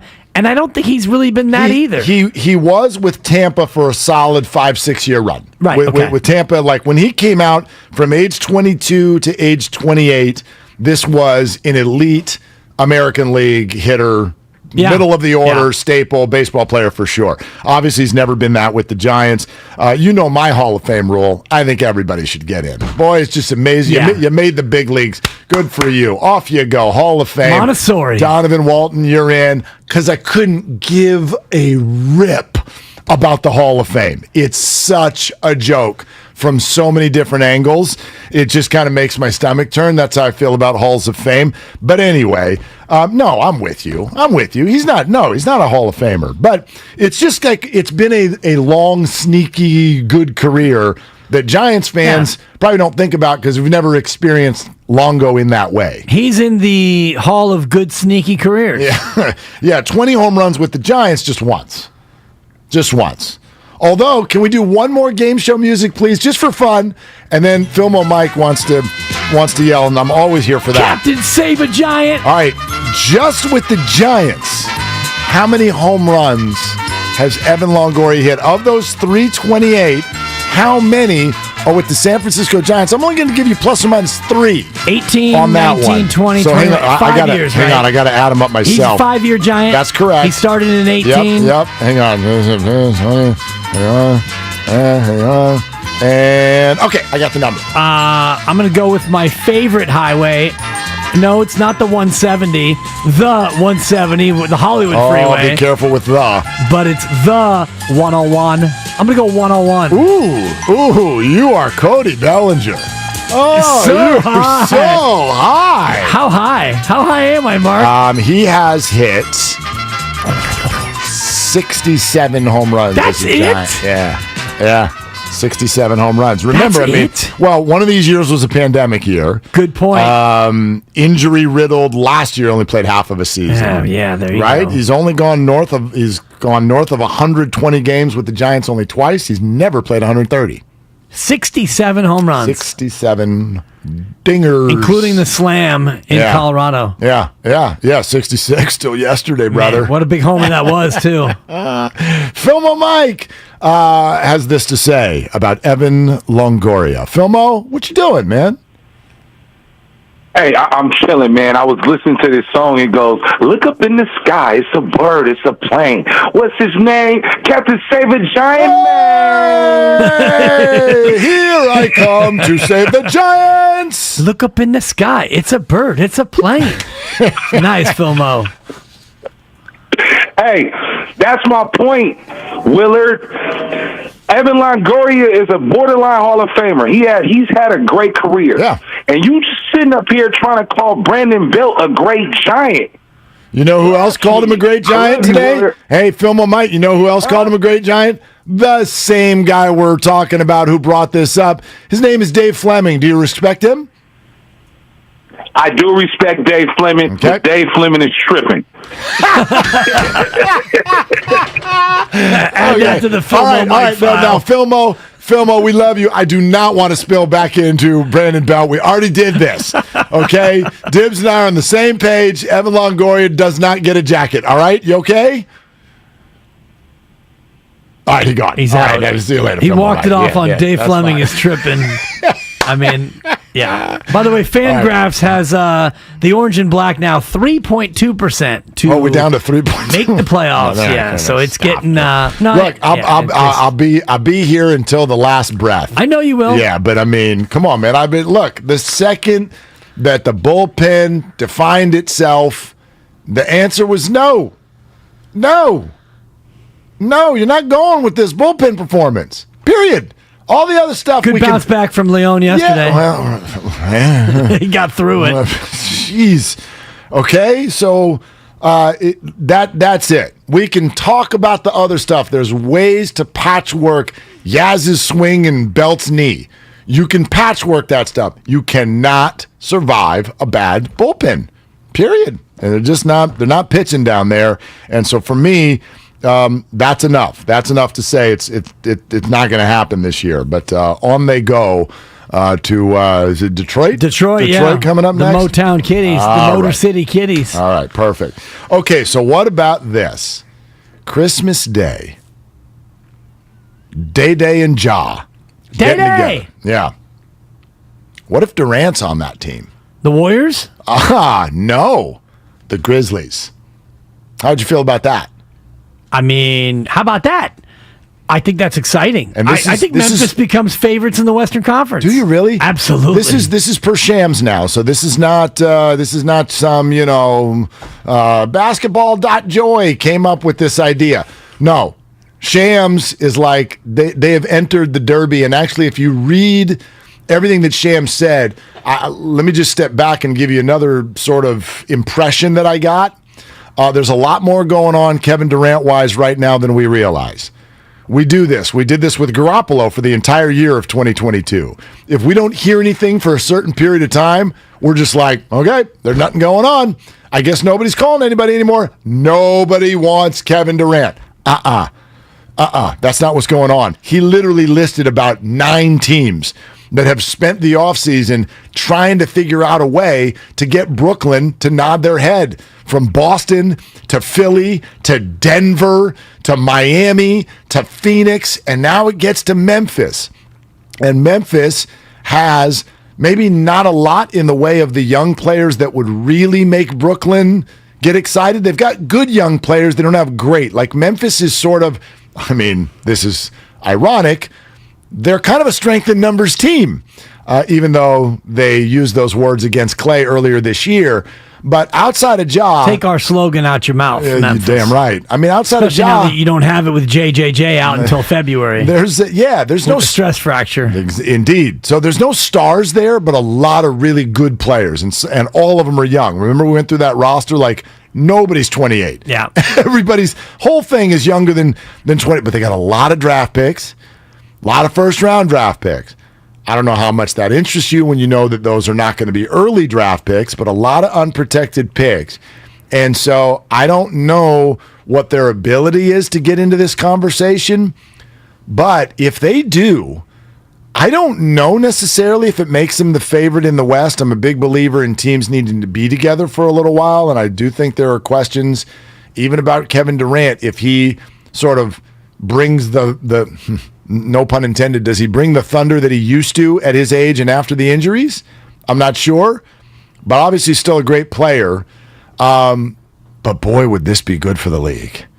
Especially on Christmas. Oh my gosh, if you put Kevin Durant on the team that is the budding rivalry with the Warriors, bravo.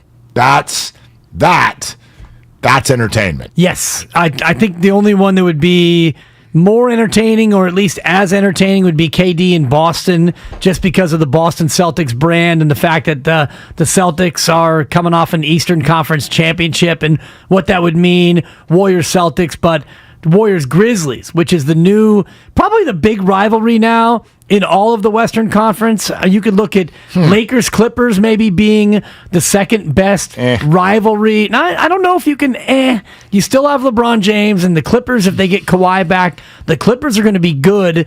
I think that the LA battle this year is going to be a good one. Just looking, Mark, at Western Conference teams and Western Conference rivalries. Yeah. Warriors Grizzlies, I think, would be number 1.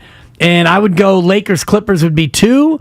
I don't know where you would go for number 3. I think probably Denver. I think probably Patrick Beverly versus whoever he's playing that night. That works. Yeah, that's the third biggest rivalry in the Western Conference. I think Minnesota's an exciting young rising team, but again, they don't really have a rival. Sacramento is an afterthought.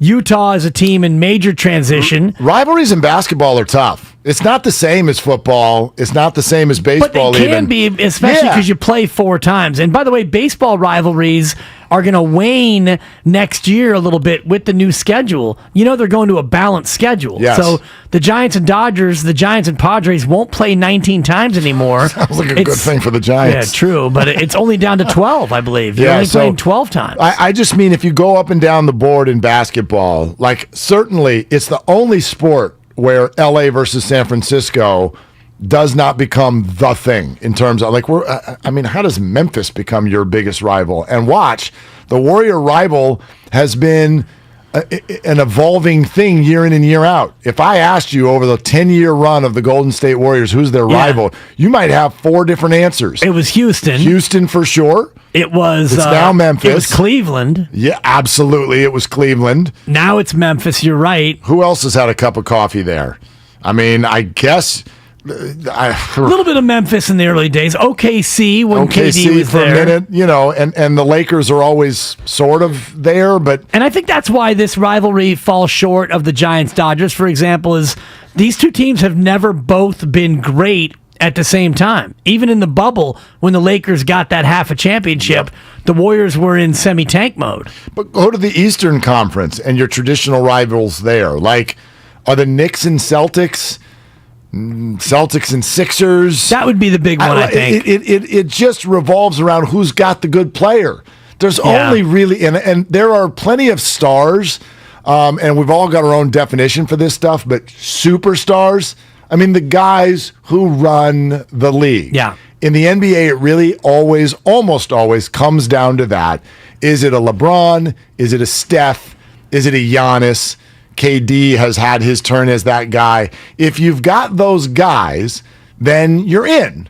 You're in the little championship fraternity. And maybe that's where rivalries lie in the NBA. Rivalries it's go about there. the people. Yes. Exactly. Yeah. It's not about the teams. I mean, it's about the players. How does Cleveland become Golden State's rival? Well, easy. Steph was on one team and LeBron was on the other. Yeah. And they both were really good, and they met in the finals 4 straight years. So that's how that came about. That's why I look at this upcoming year. Even if Memphis doesn't get Kevin Durant, they still are probably the Warriors' chief rival because of the way that playoff series went.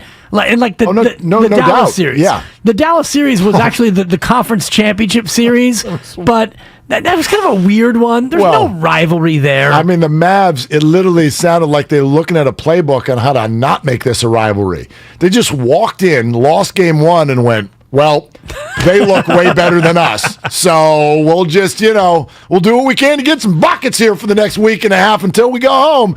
Like, they just completely folded in this whole thing. I agree with you completely. TV was showing Game 5 against Dallas. It was the playoff playback over the weekend. And I actually popped it on. It's the game I went to with my future father-in-law. I remember that one, yeah. And so I'm watching this game, and the Warriors are up 16, and then they're up 25. And I'm thinking, this is Game 5 of the conference finals, and it felt like Summer League. It was just so one-sided. Dallas got flicked like a lime in those Corona commercials, man. It's just like, bing, get on out of here. So sure, look, Memphis and the Warriors are playing on Christmas Day because that's the thing. There's chatter, there's emotion there.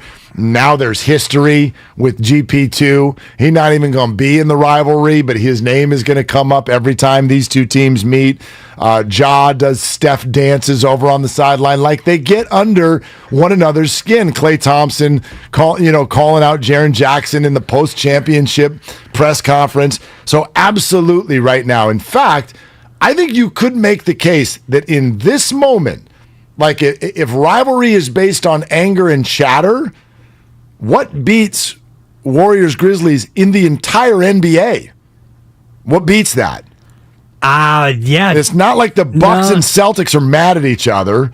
I think the Nets and Celtics would be close depending on who's going to... Like, if Ben Simmons plays, if you've got Harden, if you've got Kyrie and KD, if they happen to stay, Ben Simmons, Joel Embiid, I think there's still some sizzle there. Maybe. I mean, the Nets they're probably going to trade them all, though. Like, they're not even going to be there, and they didn't even win one playoff game. Like, you have to... Seriously, let alone a series. You got to play in June if you want to talk about this. So, and the whole thing about, like you said, Memphis, the assault on GP2, Draymond Green and his meteoric ejection whooped that trick.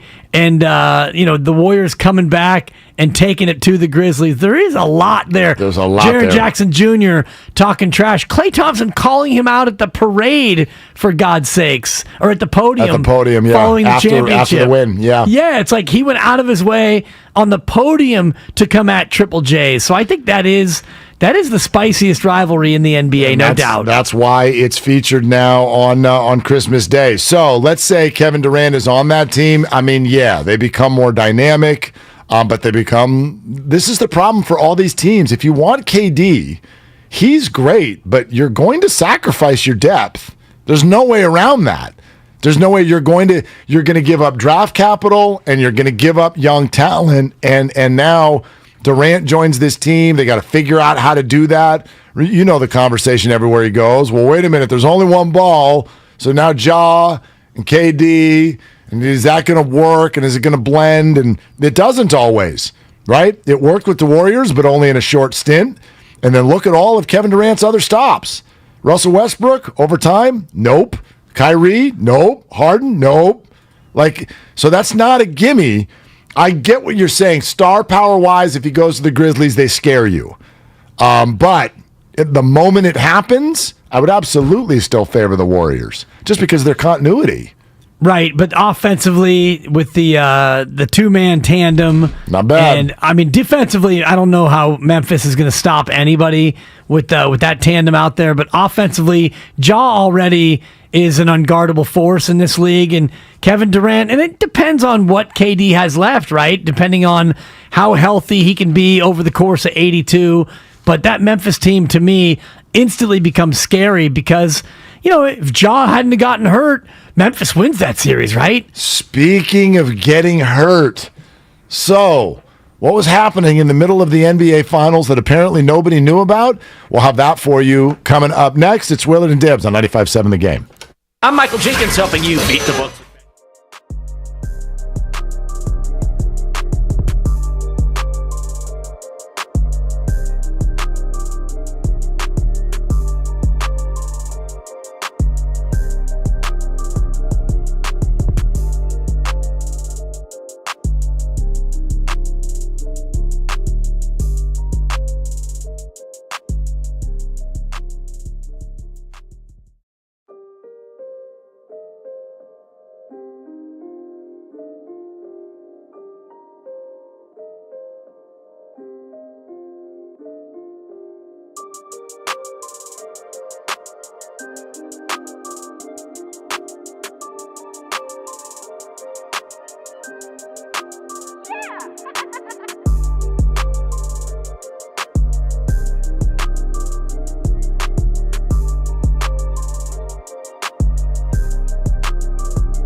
Back to Willard and Dibs on 95.7 The Game. So I want to thank our guy Damon Bruce. He's the one who just brought my attention to this. So someone's got something on TikTok from inside SoFi Stadium in one of the preseason games.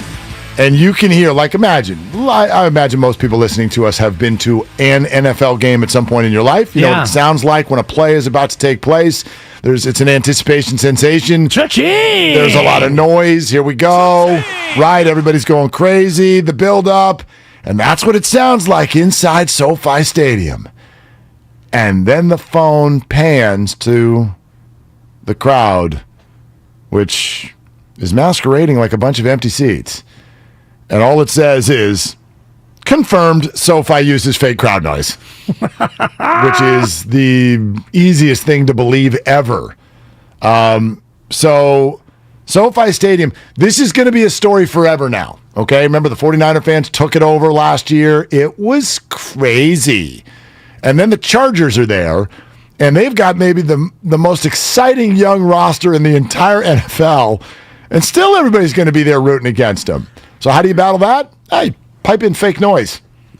That is inexcusable. It's so lame. And that's what they accused Seattle of doing for a long time. Yeah. You know, when they all that noise and it would be easy to say that should be illegal, but I don't know how you police it unless you have like an actual monitor on the speakers inside. I wonder how many different stadiums or stadia actually do that, pipe it in, especially the indoor crowds. Like at Levi's, you could try to pipe it in, but if it's an outdoor environment, you're really piping it out. So I don't know what the impact would be, but all these indoor venues, they all pipe in the crowd noise. You think so? Oh, you think they no all doubt. do? No doubt. Yeah, I mean, I know it's probably been a thing for a lot of places, but LA especially, the way the thought process works there. In LA. Yeah. Home of Hollywood. Well, think about everything is it's all fake. It's a lot of smoke and mirrors. The whole town. You look, I mean, the Rams, I criticized it forever. They won the Super Bowl. I got to take the L on that. But you look at the way that process has worked in building that roster. It's the same thing when LA got David Beckham in the MLS years ago. It's like, boom, just names. One of the things the Dodgers deserve a bunch of credit for is while they star hunt, they also built from within. And so they're not fake. But the Rams, I don't project this great year this year for the Rams. I really don't. Then again, it didn't last year, so we'll see. Well, think about it in terms of the crowd. Like you're saying, if you have that team with that level of success in any other town, oh gosh, that place would be bananas. Totally. So it's a house of cards, and the Chargers are always going to be that way. Yeah, everything is smoke and mirrors with them, and it's really, gosh, I feel terrible for those players. I mean, the Chargers. Man, they're good on paper. Yeah. Holy smokes. You want to talk about the way we talk about the Niner roster, where it's like, man, they're covered at every spot. But couldn't you say that about the Chargers without the question marks? At quarterback, right? And offensive line? Yeah. Couldn't you say that? And they've got a Bosa. We got a Bosa. Receiving core? Check. Yeah. Running backs? Check. Don't they have Von Miller now, too? No. I don't think Khalil Mack. Oh, yeah, Khalil Mack. Their bookends are Bosa and Khalil Mack. Derwin James back there in the back of the secondary. Yeah. I mean, their linebackers. Thank you, Kyle. Linebackers aren't as good as the 49ers, but still, like, man, they should be fantastic. Right. So, but they play 17 road games, so we'll see. Yeah, and it's just a shame that they're still not in San Diego. Of all the teams that have left cities, the Raiders leaving Oakland, absolutely devastating to me. That's a 10 out of 10 in terms of devastation, even though it's happened before repeatedly. But San Diego losing the Chargers, that might be number 2 on my list of all-time defections that hurt the most. I hope that Dean Spanos every week turns on a Padre game and goes, so if you actually create a good environment, this city will totally show out. I hope he does. Sonics leaving Seattle would be rough. That would maybe I'd put that even. Well, and then that's right up there. Art Modell was. I mean, that was the one that felt the most emotional. People were like, on their ear in Cleveland when that. But they got another team. Yeah. So Yeah. to that standpoint, it hurt. And same thing with the Colts leaving in the middle of the night. Well, Baltimore, I think Baltimore would take the Ravens over the Colts. Now, you old school Baltimore residents probably feel differently, but the Ravens now, I mean, they're homegrown. They are Baltimore's team. Try to explain that to an 8-year-old, by the way. We got into this conversation last week because he loves the NFL, and trying to explain to him that the Cleveland Browns are actually now the Baltimore Ravens, but now there's a new Cleveland Browns, and they're different than the other Cleveland. And he's just looking at me like, what the hell are you talking about? And then I'm like, and then the Colts. And just like, you know what, never mind. Never mind, let's go to In-N-Out and just, just forget it. We'll do this some other time. It's a total mind frame. And, you know, the Arizona Cardinals and the Rams were the St. Louis Rams. They were the LA Rams, but they were in Anaheim. And they went to St. Louis, and then they came back, and now they're the LA Rams, and they really are in LA, kind of. And when were the Raiders in Oakland? Okay, let me explain. Which time? Yeah, never mind. All right. So let's get to Jason Tatum. He threw this out there, and this is a classic sports thing. What is the statute of limitations? Like, how many days do you have to wait after you lose until you can admit that you were hurt the entire time? Here's Jason Tatum on his playoff run. It showed that I had a non-displaced fracture in my wrist, and it was small, but it was still But still, yeah. like a non-displaced chip. So like I chipped a bone, but it didn't like leave the surface, right? But it had shown that the bone had grew over it, so it had healed, but it was still pain. I was still in pain because I kept getting hit or falling on it. So like I guess I played with like somewhat of a fracture for like 2 months. And then in the playoffs, there was a play against Milwaukee in Game 3. I dunked it. Giannis chased me down, and he fouled me, and I fell into the crowd, and that was the most painful it's been since that day that I heard it. Okay, that's from the Taylor Rooks podcast, by the way. This is always a thing. Like, if you're hurt, you're not allowed to say it. Part of it I get, part of it I don't. The part I don't get is we act like this is some sort of lacking masculinity thing to allow this information to get out there. Like, oh, you're trying to build in excuses. We're all hurt.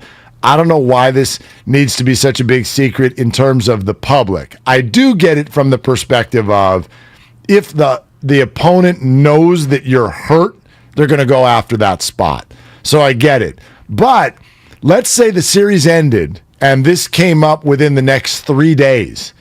Tatum would have gotten skewered, which is odd. Because if he has a diagnosed, displaced, whatever the heck it was, that's a thing. I mean, too bad. No one's gonna put an asterisk on the championship.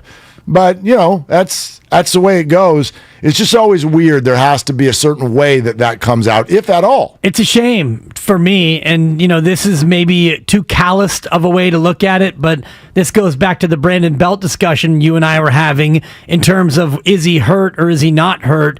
If you're hurt, you don't play. If you're not hurt and you can play, then you're not hurt. For me, there's no two ways about it. And I give Tatum this credit to the point where he didn't make a big deal out of it, as opposed to LeBron James when they get swept and he immediately comes in to the press conference and he's holding his hand up conspicuously to show everyone that his hand is now wrapped up. And he says, well, yeah, I hurt my hand in game 1 and I was playing through this hand. It's a broken hand and all that. It's like, yeah, you hurt your hand because you punched a chalkboard after J.R. Smith went the wrong way on an offensive rebound. So, yeah, you played hurt, but I'd much rather have a player come out now and say, yeah, look, looking back 2 months ago, I was hurt. It still rings hollow to me because you played. So you couldn't have been hurt that badly, but this is at least better than the LeBron James, I'm going to show up to my press conference post-game with my hand wrapped. I'll grant you that. I do wonder. I mean, it has to be hard, especially if you're a team's best player. It has to be hard when you're like, okay, I'm hurt. I certainly am better than what my replacement would be, and I certainly want to gut this out for my team. However, I'm also not going to be my best self, but I'm going to be judged that way. And therefore, and Jason went through a difficult finals now in Boston where it was like, dude. And so that's a thing, right? You're not your best self. You're not able to be your best self. And then the public will be like, whoa, he shrinks in big moments. That's tough. It's tough. The belt thing that you bring up, for me, again, there's a line. There's a line where it's like, I'm hurt and I'm going to gut this out for my team. You better still be better than your replacement, or then you are hurting your team by playing. That's where I think belt is. There's no way that any replacement couldn't be better than what he's doing with the Giants right now. Struggling. He's struggling very mightily, but can't even get to first base. We all expect these guys to tough it out, and when they try to tough it out, we criticize them for not being good enough. For me, if you're good enough to go out there and play, then any of the injury excuses come off the books, and I at least give Tatum credit for waiting until everything settles. 2 months later, you're going to do a podcast, and yeah, I had this injury, I had that injury, fine. But he's not saying, he didn't go so far as to say, well, if I was healthy, we would have beat the Warriors. No. That, to Ja me, did that. Exactly. And that's where you lose me, because, the Warriors can cry all they want about, if Draymond doesn't get suspended, we don't lose that series. Okay, fine. But you lost the series, he got suspended, and you lost the series, so you got nothing to say. Steiny and JD are going to jump in here next. It's Monday, which means after a restful weekend, I'm sure Steiny will come in just completely rose petals, gumdrops, and lollipops, right? So on they come in here next as we continue. It's Willard and Dibs on 95.7 The Game. Mm-hmm. Brought to you by On Deck Small Business Loans. When you own a small business, sometimes you need funds.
Side story. Like Matt Stafford came out, and this was a great year last year for, it was the team's fault.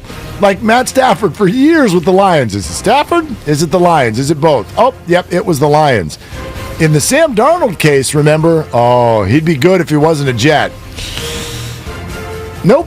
Nope, he's the same player with the Carolina Panthers, and so it right now it's looking like relegated to backup duty. That's going to be what the league thinks of Sam Darnold for right now. Yeah, and the Panthers' win total, I think, set at 5.5. Ooh. I love the over. I think Carolina, and we were talking about this on Sunday's bets. PJ Glasser and myself with Guru out on vacation. I think Carolina's a sneaky team to bet to make the playoffs because of that division. Possible third wild card team. A 9-8 might get it done in the NFC. The NFC's pretty bottom weak. We know there's 4 really good teams, and then probably 5 really bad. And then I think Carolina's kind of stuck in the middle. I have been a DJ Moore buyer in many of my fantasy drafts so far. So I'm with it. I'm down with it. Nick Mullins, speaking of the quarterback position, has gone from the Raiders to the Vikings. The 49er defense made the Vikings backup quarterbacks look so bad that they decided to go out and get a different one. So our good old friend Nick Mullins on the move to the cold north. That's big. That's big. Nick Mullins. It's not quality big. move. It's not big at all. That's a big move. No. It's just, it's another slap in the face of Jimmy Garoppolo. Another team who said, no thanks, Jimmy. We don't want you. We won't even wait 9 days for you. We'd rather get Nick Mullins. Just need a backup. We'd rather get Nick Mullins than wait 9 days for a Jimmy G insurance policy. Stop it. And then a lot of people were worried about, and in fact, a lot of former NFLers calling the hit on Kayvon Thibodeau, the young player out of Oregon with the New York Giants. The hit, the block coming over the middle, he went down. It was one of those plays where you saw it and you're like, well, that's a torn ACL. No, it's not. It's a sprained MCL.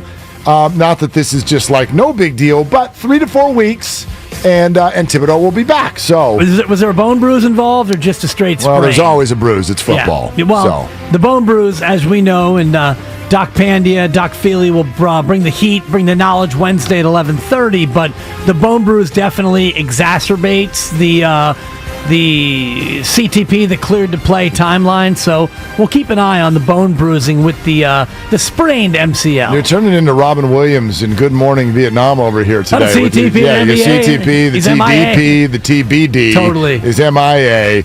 And now you got to BRING this music down. For the PYB. So let's play the other music.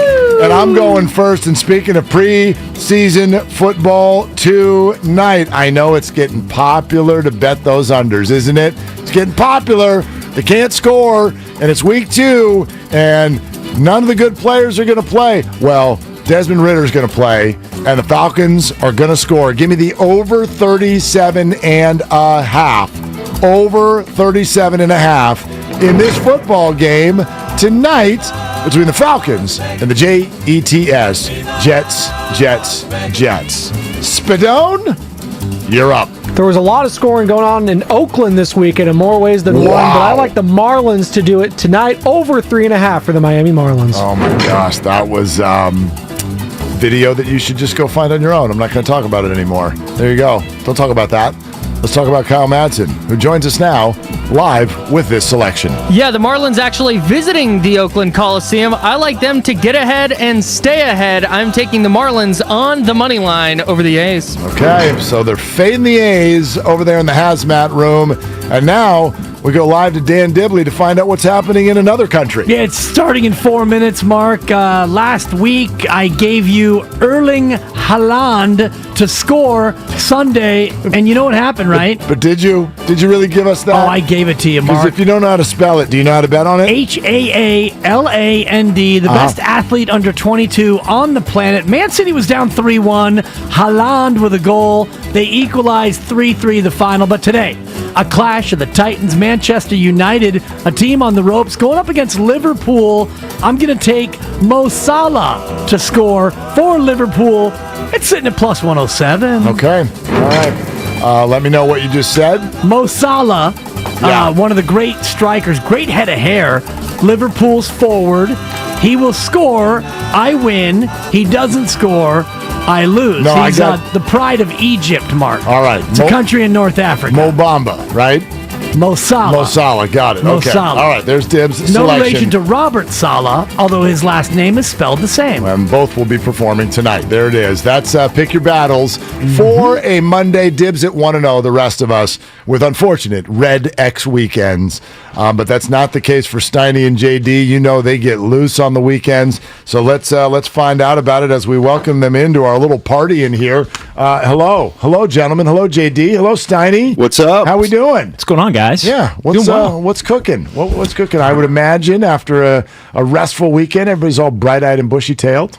Yeah, good energy. Real good energy. Right. Not even necessarily going to go to the energy drink that I have in the bag here from Yeah, that looks like a full Trader Joe's bag. It's a bag alert. Yeah, It is. what you got in there, dude? It's actually the headphones and there's some equipment. snacks. There's equipment too. Yeah, and the mic cover, which I don't currently have use. on. Well, I use it when I go over there. I just don't like to put it on here, take it off, move it over. Yeah. I get It's it. a little inefficient. He's one and done with the mic muff, yeah. Yeah. And he's great in transition, by the way. I try to get out quick. JD slides in, and that way we have about 10 to 12 seconds to exchange off-air pleasantries. Yeah, and part of that, and that's part of the process with the bag.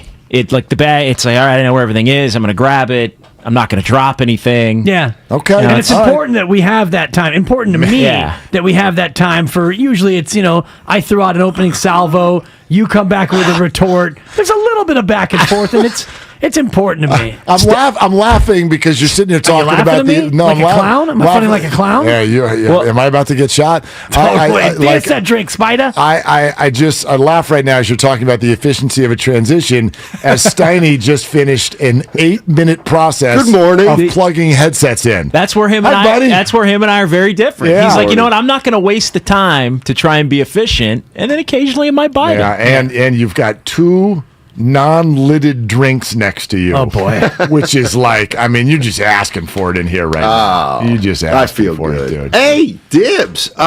Boy, you were bringing up soccer, right? Yeah. So next week at this time, I'll be in London. Oh, So- because you're due for another vacation. Yeah. Well, this is a work vacation. I'm taking my daughter back to school. Well, it's not So I'll a be work the- vacation if you're not actually working. No, it is because I've got to get her set up in her new apartment. But you're not going to be Right, like, are you working gonna at be your paid for job. that? Yeah, right. Yes, You I are am going to be paid for that. With Why what? wouldn't I? Don't say love and hugs. What are you What are they paying you to go to London and unpack your daughter? Whatever the vacation rate is. No. I'm sorry. What PTO. What are you being paid for that act? Not will you still get paid while you do it? You can't put a price on that. No, well, so the answer is not a penny. Yeah, that's not work. So it's actually not a working vacation. Oh, it absolutely. That's a responsibility, is what it is. It's called parenthood. Yeah, fair enough. Yeah. It's a responsibility. That's like saying that my weekend was a working vacation because I actually moved. I spent 27 hours over the last 2 days moving into our new house. Oh. But it was just a weekend that I happened to be working. Right. So, yeah.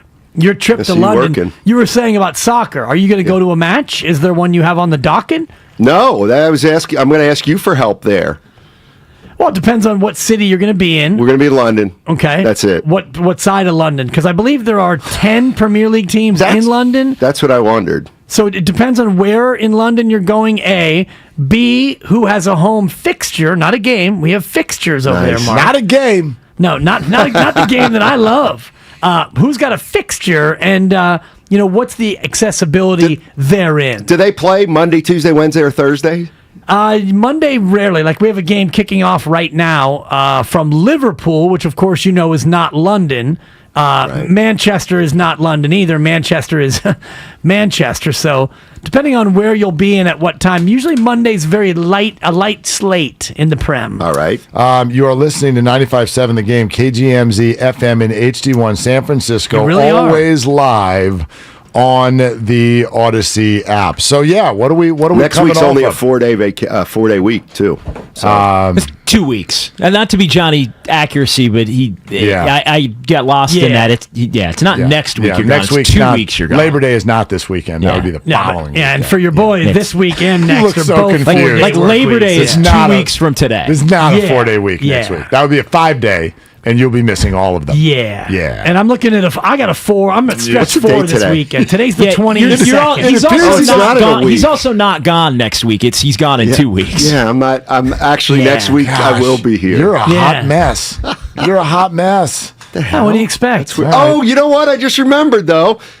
My mom's in town tomorrow. Oh, that's big. That's right. Okay. This is a wedding That's weekend big. for my niece. Okay. Any chance we get your mom to come in studio? And because she's a huge Guru fan, his is. mom, Who's not? His mother Mary is an absolute delight. You would love her, and you would ask the same question that everyone asks her when they meet her. Which is? How the hell is this your son? Seriously. Because she is bright, positive, affectionate, loving, and She's none of those things. None. She's overrated. Wow, this got serious fast. his mom is Called your mom warm, overrated? loving, My mom's overrated, affectionate. His mom is incredible. She's She's years lost a old. step. Has she? Well, she's 80-something. I know. Of course she's lost a Yeah, step. you know what? Those are the facts. How can you say that guy's about your unbelievable. mom? You say that about your mom, that she's overrated? She had a good run, but she's on the downside. First of all, There's no doubt about it. where are the mom rankings? Are they we got to have ratings to be overrated. So what is she ranked? Like I don't know. She's on the downside. Yeah, right. This guy. She's the equivalent of like a mid-major. What's wrong with that? She is the Vince Carter of moms. She's no D1. Like She's still doing great things at an advanced D3. age. For herself. That's not her true. family. Not her family. I can't do Well, this that hangs in the anymore. barn at this Seriously. point. Oh my I can't God. do this anymore. Yeah, Gretchen's on the phone. I'm just sure she kidding. does a lot. She's for coming Gretchen. in Wednesday. That's Oh, tough. Gretchen is? Yeah, we got a full house. Okay. Luckily, you got room for these people. Yeah. It's wonderful. I may have to make a rare appearance to the crib. I actually think that I'm staying overnight Thursday somewhere in Sonoma. Then I'll come back because you forget you got time on the front end of a show. Right. If you do 12 o'clock. Right. I could just leave up the. Lucky you. What time do I have to leave Sonoma to get here at noon? Probably 9:30. Anything else? 9:30. Anything else in the next 6 weeks of your calendar you'd like to alert us this to? is it. This is it. Okay. I think I got one Even more though it coming sounds up in like you don't even November. know your own calendar because you think I think next it's in week is November. Labor Day. But I think November I'm taking a long week, like a stretch 4, one of Dibley's Yeah. stretch 4. JD, good luck to you. Steiny sounds like he's in a really good frame of mind today to dive into some interesting stuff. This day 6 for me, so I'm Yeah. locked and loaded and What ready a to run. roll. And you're still wearing collared shirts. Yeah, absolutely. Look at you. Yeah, you don't look He's all like you're class. any worse for the wear. Just come in ready to roll, ready to talk about Javon Kinlaw and Trey Sermon. And What do you think about Trey Sermon? I think he probably shouldn't make the team at this point, is what I would say. Is he a bust? I'm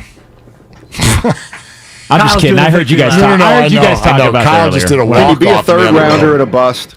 Absolutely. Sure you You can? Absolutely. Yeah. How many third rounders have a 6 to 8 year NFL career? What percentage? No, just turn it off. No, I mean low. 10, 6 to 8 years. Heck, all the right. percentage of second rounders probably isn't that good. 5 years or less. 5 years. I mean, is it half?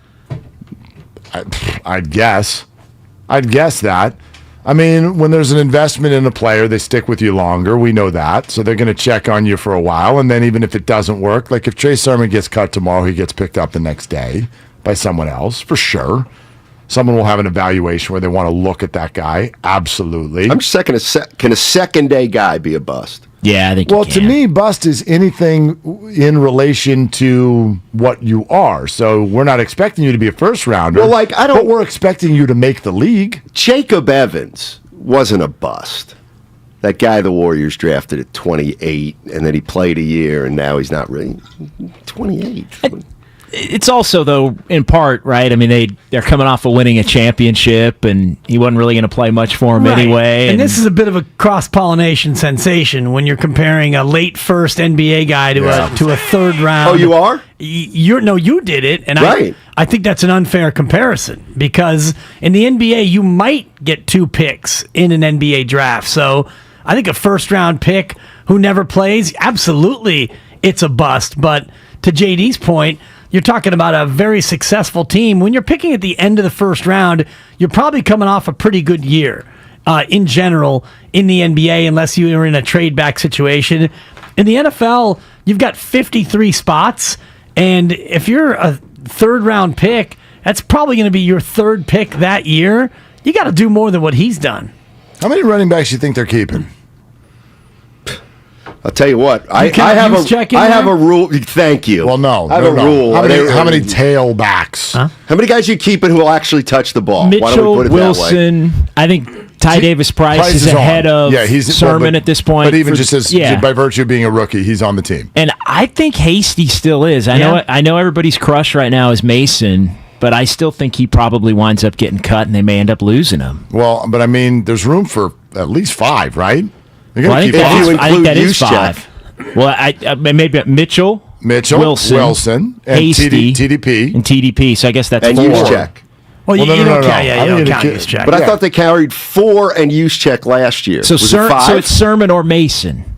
Yeah, I think so. It's 5 and Juszczyk. Maybe they had 5 and Juszczyk last year. Well, that's what Matt Barrows was telling us. We were having that discussion earlier because if you keep an extra running back or you keep a third quarterback, now you're going to limit yourself in D-line depth, potential secondary depth where you already have some injuries. So that's where you have to play the numbers game, and maybe you're hoping to. With a guy like Mason, you're hoping to cut him and have nobody pick him up, and then you can sign him to the practice squad, and you can elevate him down the road. Too late now. He looks too good for that. Not after that. That's your hope. Right. But I know like there are a lot of... You see what's happening There's those discussing the 49ers that actually were interested in Mason, and as Matt Barrows said to us, Barrows and TDP, what you saw against the Vikings, pretty much what they've seen in practice. That's what they look like, which is good. So that means they knew something. So should you hide Mason? Don't give him the ball that much so that you could have done what you're suggesting, which is see if you can sneak him into the practice squad. Because, look, this is a Kyle Shanahan offense. All these guys are going to have at least 2 games where they're announced as the starter this year. Like, probably. I mean, Mitchell's hurt right now. But somebody's got to carry it in the preseason. You know what I mean? That's why he was so happy that Trey Sermon could just play. Right. I mean, that quote was Well, you guys see what's unbelievable. happening here with the 49ers running back situation. What's that? It all gets pinched because of Juszczyk. He gets catered to, and now you got to actually... I thought you agreed. I thought we agreed that you was were last pull year. the plug on that this was last year. So you're keeping a guy who doesn't touch the ball. This is... And you're going to cut a guy thing last year, Mark, where he went in on Juszczyk and then he continued to double down and triple down. It's a bad bit, right? But I tried to help you last year. You're on your own this year. There's only a few watching on. In terms of our whole audience, like the percentage that's on Twitch and YouTube that can see your face when you start grinning in the middle of your take, meaning like we know you don't actually believe what you're saying. I actually do believe. No, you I would don't. say a percentage of. Yes, I do. You believe. I absolutely do believe. You believe that their halfback situation is a problem because of the money that Kyle Juszczyk makes. No. I believe that Kyle Shanahan hasn't just there goes whatever. The Juszczyk's his guy. He utilizes a fullback. Yeah. How many other teams utilize a fullback? Very, very few. Exactly. Baltimore does. Exactly. And we went through this last year with the personnel groupings. Look, I just don't. I don't like the idea in this day and age of the NFL. Okay. Where everybody's scoring and throwing the ball, that you actually have a skill position player who doesn't touch the ball. But he does. But he does touch the ball. Once or twice a game. Yes. Okay. All right. I mean, yes, once or twice a game. That's it. So let's cut Trent Williams then too, right? No, I'm not saying that. I'm not saying cut him. I'm just saying you pay a price for that at some point, don't you? I don't know. I think you win a lot of football games. Really? They're not. I mean, do they win a lot of football games? I would say 2 out of 3 years into the NFC title game. Well, they're 2 out of 5 since they've been here. Oh, okay. I mean, what? Well, I mean, you lose your quarterback. Okay. Well, I'm just saying. I mean, okay. You know what? And honestly, you realize this that the is 49er the problem. coaches who are paid money to actually run a football team, you realize, and I know you know this, they would laugh in your face if they were in here right now. Right, because they know everything. Because they're one of 5 teams that utilize a fullback, so you can't question it. Right? How many teams utilize a fullback? I have no idea, but more it's than less 5, than half. but they do 5 to 10. Yeah, So it's something they do differently. Football, So you can't even bring it up. You can't even mention it. It's been very effective. No, it hasn't. It's a Kyle Shanahan Have they won offense. Super Bowls? A Kyle Shanahan offense is not. So what? So now, Hold on a second. So now your championship. They're not even a 500 team in the 5 years. Don't remove context. You're removing context. You know what? This is dripping with a lack of context. Fair enough, Mark. It's fair dripping. enough. Don't question the fact that they actually have a guy they don't utilize by giving him the football. I'm not saying he stinks. But to not question it,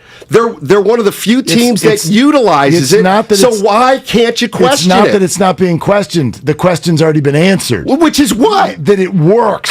Why? The league. Why do you say it works? Because why doesn't every team use it? Because his offensives have utilized this the whole time, and the quarterbacks in his offense outplay themselves when they don't have him at every stage of his career. The league all wants this guy. He's got leverage every time he hits the open market. He makes the Pro Bowl. Kyle Juszczyk. Every single time. Why doesn't every team use a fullback? Because there aren't that many guys who can do what he does. I mean, there's not a football person in the league that would agree with you right now. Not a one. There are 25 football people in the league that would believe me because they say we don't need a fullback. No, they can't have one.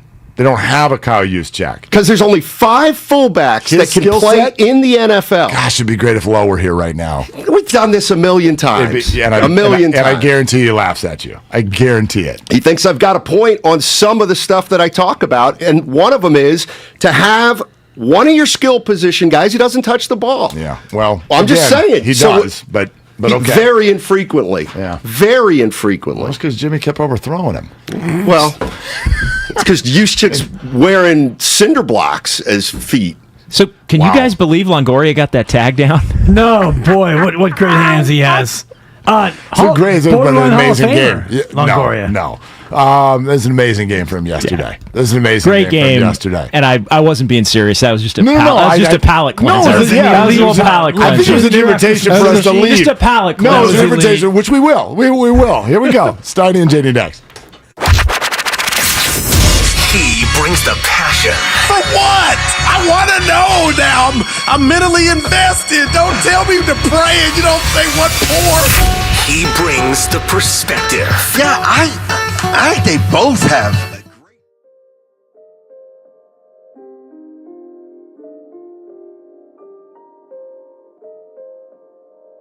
Great job. I need you to man up and say what you really want to say. Simon, you're doing a great job. There's Steiny and Guru. Yeah. On 95.7 The Game. What's up, JD? Matt Simons and John Dickinson with you. Daryl, the Guru Johnson, will be here tomorrow. And I am very excited because my list today in my notebook has a lot of stuff in it. A lot of stuff in it. A lot of tidbits, a lot of topics. A lot of 49ers. One thing I was gonna kind of ask is, we don't know if Trey Lance is playing next game or not, game 3. But I want to kind of ask 49er fans how they feel like the Niners have set up the Trey Lance era. You know, is it set up perfectly for him right now, or is as good as you could possibly expect, or have they put him in kind of a tougher spot? That's one of the things I want to talk about. And we could talk about the running back situation too, because it seems like there's going to be a decision there. Obviously, JD. Yeah, there are going to be some decisions to be made, but I think just on the surface, I think the 49ers have put Trey Lance in probably as good a position as anybody can be in, with maybe the exception of the interior offensive line and this injury to Mike McGlinchey that doesn't sound like it's going anywhere. But I think in terms of the system that he's in and the skill players that are around him and the defense that he has, which takes some pressure off of how much maybe he's going to have to dominate, I think he's in a really good spot. And there's a lot to be confident about, that they can win with him, and he can also develop as the season goes on into closer to being why you went and moved up in the draft and gave up a couple of first-round picks to take him at number 3. Yeah. 888. I want to talk about the Albert Breer story, too. We're going to talk about that a fair amount today. Albert Breer, NFL Network. Monday morning quarterback. I'm sorry, Monday morning quarterback. Go ahead, JD, set it up. No, he just took that over for Peter King. There were some good quotes as he was at 49ers practice during training camp and was able to get a little bit of time with John Lynch and some time with Kyle Shanahan and Trey Lance as well. And there's some pretty good quotes in here from Shanahan about the draft process and what ultimately attracted Kyle Shanahan to Trey Lance, and really an evaluation of the 2 games that Trey Lance started last year. Also some intel on this finger injury from the preseason a year ago that maybe set Trey Lance back a little bit in his rookie campaign. Well, one of the things that becomes clear in this article, and here's one of the reasons, and tell me if you notice this kind of when we talk about sports. You'll go through a year like last year, and there'll be some speculation, and there'll be some kind of rumors, and there'll be chatter and murmur. And then the following year, something will come out, and you'll be like, yeah, that's kind of what we all thought, right? And to me, that's where Trey Lance is. Kyle Shanahan in this, and we can preview it a little, and we'll get into details of it a little bit later, but Kyle Shanahan basically made it clear that Trey Lance, because he didn't have a lot of film, because he didn't have a lot of experience, that Kyle Shanahan really, really relied on what kind of a person Trey Lance is. And clearly, JD, during the interview process, but I think now, during the first year of Trey Lance's career, like Kyle Shanahan is now secure enough to basically say, look, yeah, we did take a chance on this guy. I get it. He doesn't have the experience of any of those other guys, but I'm telling you, the way he looks at the game, I think this guy's going to be pretty darn good, but he acknowledged it's not because of what he's done already. Well, here's the quote, again, SI.com, Monday Morning Quarterback, Albert Breer. Here's the Shanahan quote from this portion of that column, and it's, quote, Trey, you could make a tape, and it's all there, but there's not a ton of it. Going back to his college tape, you go through it all, which isn't enough. It's enough to intrigue you, but it's a risk. Then you learn the person, you find out more about him, and you believe in that. You don't have to totally see it. You believe in what you're going to see. You believe in what you're gonna see. Fascinating. And to me, that is like that kind of is the truth to me as far as I'm concerned. Yeah. Kyle Shanahan saw him, got intrigued by him, said, let's learn more about this kid. Let's talk to him. Let's gather as much information as possible. And every time they talked to him, Trey Lance, they were impressed. And I think the phrase, and you used it before the show, because I think the Trey Lance has to, Shanahan has to believe you see the game like he sees it. And can go through all that stuff that he sees. So I do think it's interesting. And what it does for me, JD, is it just kind of hammers home a little bit. Don't forget, this guy has not played a lot. And maybe we should get used to, look, he's going to be inconsistent just because most guys who get the job and play for the first time in the NFL are inconsistent. Absolutely. And I think he referenced Shanahan, the 2 games that Trey Lance started last year. And there's some good quotes on that. Essentially, the game against Arizona, what impressed him was the toughness that he displayed in a game where he was getting beat up and wound up injured, and he was running the ball a lot in that game. Everybody's like, what are you doing? This is your franchise quarterback. He also went on to describe what he liked about the Texans game, which he started in Week 17 at Levi's Stadium, a must-win kind of a game. And so here's what Shanahan said about that, coming off of saying that the toughness was the most important part of that early season game, Week 5. So here's Shanahan on the Houston game. The pressure was on, because if we lost that game, we were out of the playoffs, and everybody knew it. He started slow, and he came back and finished in the second half. He got on fire. Threw a touchdown to Debo. We ended up easily winning the game, and that was kind of when, all right, this guy can overcome adversity. We know he has the ability. It's a matter of time for this guy. Okay. So the overcoming of the adversity was playing through an injury in Week 5. No, the overcoming of adversity was getting off to a slow start in a must-win game. In that game. In a must-win game in Week 17, and a game where the Niners weren't exactly playing great, but he got better as that game went on, and they wound up winning the game easily. And then Shanahan went on to talk about having him in OTAs and the like.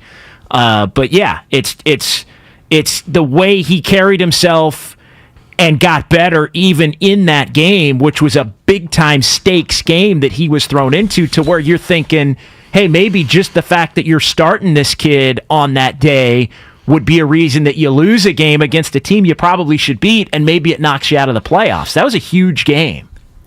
It was, but let's be honest, we weren't calling it a huge game at the time, I don't believe. Even though I know it was a do or die. It was a do or die, but it was the Houston Texans, and they came in complete disarray. And that and one of the and if you'll remember, JD, what we were talking about before the game was, well, how hurt does Garoppolo have to be for you to start Trey Lance? And people are like, well, if Garoppolo's not 100, start Trey Lance, because we can beat Houston with either of those guys, kind of. Well, I think it was you should be able to beat. Right. Like, you're hoping at that point that Trey Lance is good enough compared to where he was in the first start of his career, to where he's grown enough to where you can at least beat the Texans. Okay. And he was able to do that, but he didn't get off to a good start. And again, in the quote, Shanahan is referencing the fact that he viewed that as an opportunity for him to overcome adversity in that game, specifically when things weren't going well, and show that he has the ability. He's saying that was almost a moment where it's like, okay, this kid's got something that maybe I believed he could have, but he's showing it to me a little bit as you get into the evaluation once the season's over as to whether or not you're going to hand the keys to the kid or not. Do you remember that game? Yeah. Do you remember it as you're watching that game? Wow.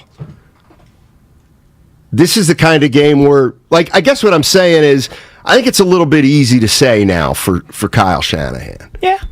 But Well, maybe if they It don't doesn't matter. maybe if they lose the next week and they don't make the playoffs, this doesn't play as well. I get that, but I mean, look, he's setting the table for essentially believing in a guy that he didn't have a lot of tape on for reasons X, Y, and Z, and then when he has gotten opportunities to see him, being impressed with the specific ways that he believed he could be. All right, you want to know what it was that stuck out to me? Sure. Of course. Trey Lance was 16 for 23, 249 yards, 2 touchdowns and an interception. If those are almost Jimmy G numbers. Sure. Nobody would have said Jimmy G caught fire. He got off to a bad start, though. He did get off to a bad start, and they were down in the game, and I think they 7-3. But they could have been down more. I do remember they could have been down more and weren't, and then he did get hot. He got better as the game went on, hit the 45. So what are you saying? That's meaningless? It's overblown? No, I'm not saying it's meaningless, but I don't necessarily think I believe. I mean, Kyle's telling you it's not. It's It's not meaningless. I'm not. It is. Of course, it's not meaningless. He started a professional football game, but it sounds to me like Kyle's making that game sound like was like huge. Like the whole at that moment is when he decided, well, he can do it. Well, look, I don't think that was. I mean, to me, he's over dramatizing that game. I don't think but that's all he has. I don't think it was no, that. He's got all the meetings he had with him before the season, and during the interview process. Well, right, and that takes you so far, but you at some point need to see him do it in a real situation. Okay, and he used the opportunity. All right, Garoppolo's out, and so he gets the opportunity to go in. No, I get it, and he came through, and he overcame a bad start. And they won a game against the Houston Texans, which is all good. And to me, it added to the evidence more than, I don't think Kyle Shanahan's acknowledging, he's like, man, I kind of like this Trey Lance. He's growing. Now we need to use him week 17. We do it. He overcome. Nice effort. We win. But I mean, he's not saying I didn't believe in Trey Lance and then boom, all of a sudden this Houston game. He's saying this confirmed what he believed he would see. When you reference the vision, when I read the other quote, you believe in what you're gonna see. Well, he saw in that game some of what he believed he was going to see. And I guess what I'm saying is I don't understand the point you're making I just read the quote. I wasn't really. There wasn't really a hard hitting opinion to it. He saw him one game deliver. I mean, that's all. I mean, I didn't understand. It just felt to me like what Shanahan. You were saying what Shanahan was saying was, this guy basically just won the equivalent of a Super Bowl in his situation because he was in, pressure, this, that, but it doesn't matter. You know what I mean? That's kind of what I'm thinking. Whether Kyle Shanahan, how important that game was to Kyle Shanahan at this point doesn't matter because we're both acknowledging that over the course of the last year and last season, he's been more and more impressed with Trey Lance on and off the field. Hey, Kenny Mayne continues to talk to famous people on his podcast, Hey Mayne. Did Bill Walton really commandeer a plane to go on a tour of a volcano? How did Aubrey Plaza rebel in high school? This week's guest is Joel McHale from Community and The Soup. Download Hey Mayne on the free Odyssey app or wherever you get your podcasts. 888-957-9570 is the number. San Francisco 49ers put another preseason game under their belt. They beat the Minnesota Vikings 17-7. How you feeling heading into this season? What's the big issue heading into the San Francisco 49ers season? And also, we'll talk more about Trey Lance on the other side on 95.7 The Game. Did you know that most people...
And Guru on 95.7 The Game.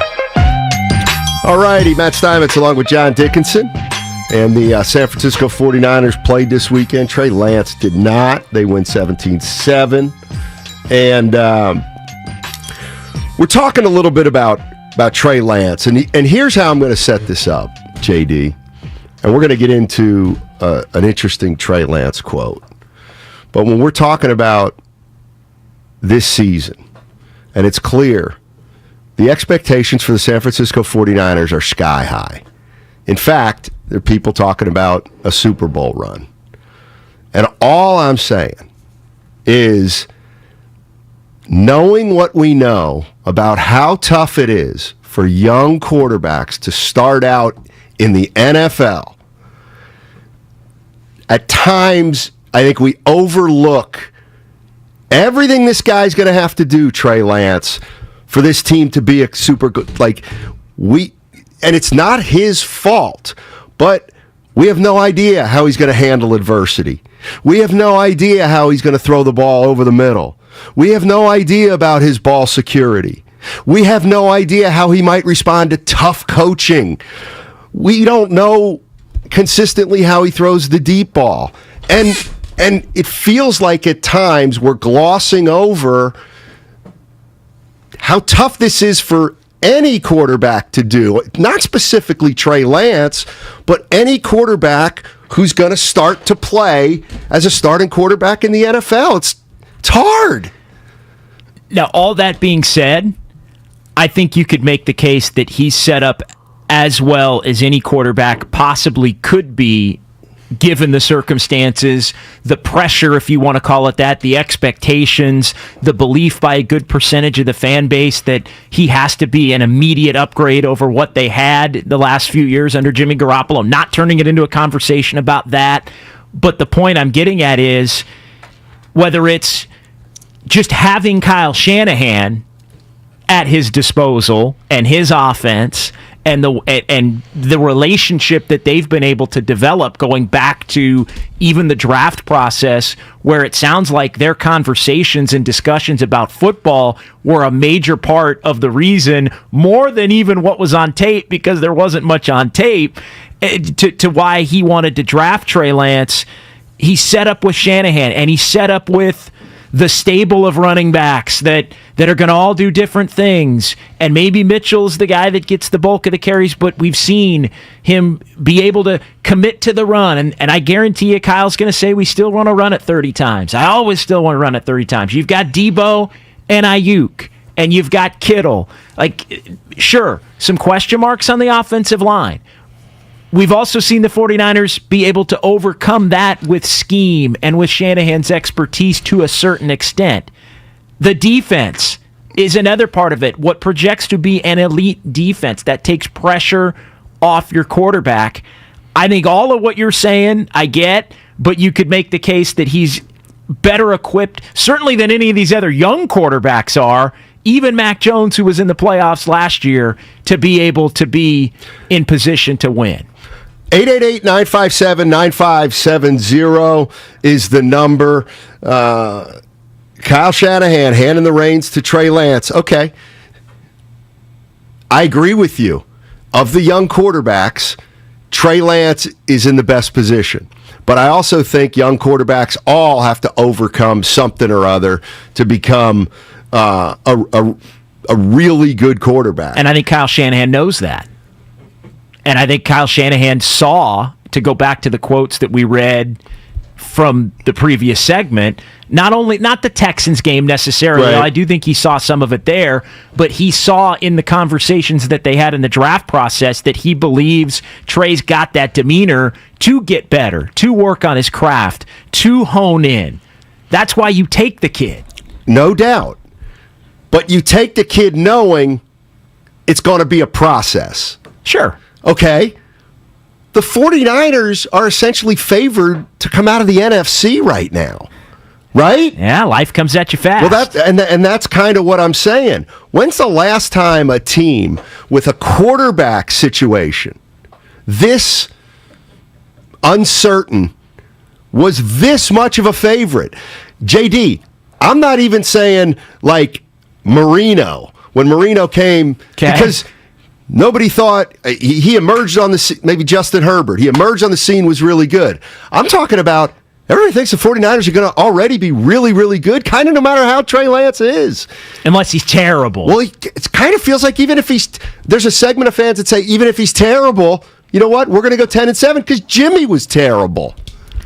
I'm not saying it's right. I'm saying that's what I think if he's some of the fan base. If he's truly terrible, right, they will struggle to win football games and be a 500 team because the poor quarterback play will wreck everything. I feel like their low end though is probably even 7-10, probably, even if it is along those lines. But I think to your point, he could be up and down.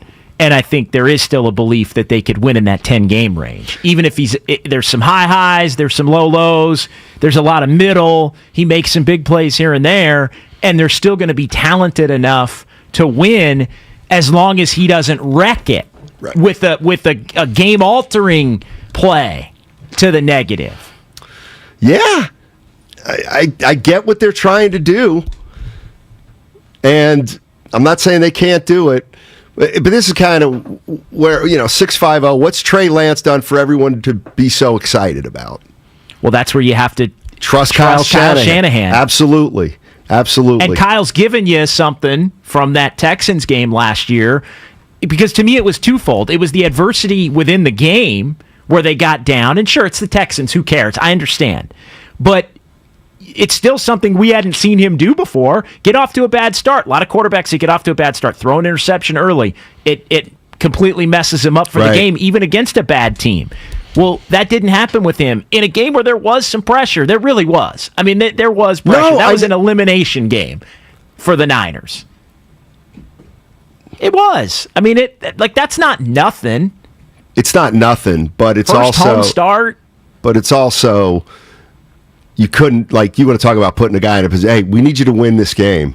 Okay, what do you got? You're at home, you're against the Texans, we're going to protect you. You only give up 7 points. Yeah. 628 says Joe Burrow took his team to the Super Bowl in his second year, but they weren't favored to go to the Super Bowl in his second year. No, that's true. They were not thought of last year at this time as highly as the 49ers are thought of right now. And Trey Lance has played less than Joe Burrow did in his first year. I mean, yeah, Joe Burrow was a national championship quarterback in college. Right. And not at the lower level. That's kind of what I'm saying. In the SEC. Let's go to Polo. Polo's in Redwood City. Wants to talk about Trey Lance. 49er fans, real quick. Yeah, go ahead, Polo. Go ahead. Hey, I'm a 49er fan, man, and I believe in waiting 2 to 3 years to starting a quarterback, a rookie quarterback, especially a quarterback that hasn't even played a year in college. And with that being said, by him waiting those 2 to 3 years, you got Steve Young waited 2 to 3 years. You had Tom Brady waited under Bledsoe for 2 to 3 years. You had Aaron Rodgers waited under 2 to 3 years. Just handing the key over to this young man, throwing him in the woods, it's scary. Why not give Jimmy G this last year? I feel like the Niners owe that to them because Shanahan clearly messing up in the draft, drafting Solomon, Reuben Foster, instead of going to getting a decent receiver that can run routes and catch the ball for Jimmy G. We never Terrell Owens replaced the Jerry Rice. We let Jerry Rice walk away. We somewhat replaced the Terrell Owens with Michael Crabtree, but didn't replace. You get where I'm going with this? Yeah. But maybe he never had a fair shot with a good receiving core. Period. Appreciate the call. That's not how it's done anymore with quarterbacks. The way that it was done with Rodgers and others back in the day. Quarterbacks come up and they play. They play immediately, especially quarterbacks that are taken at the top of the draft. And if it's not immediately, it's pretty close to immediately. Year 2. I mean, and you go back through whether it's Herbert now or Burrow or Josh Allen getting in there or even Russell Wilson going back to 2012, who won a job and clearly had a knack and a skill set.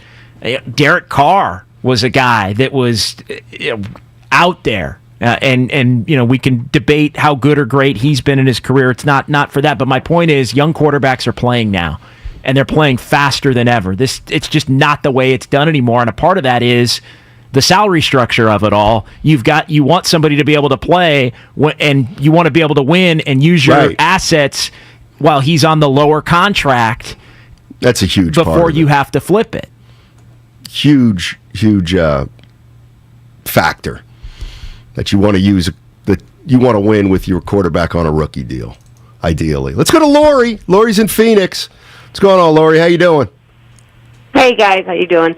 I think, to be honest, people keep saying, okay, well, Trey can't possibly be ready, or they can't know Trey's ready.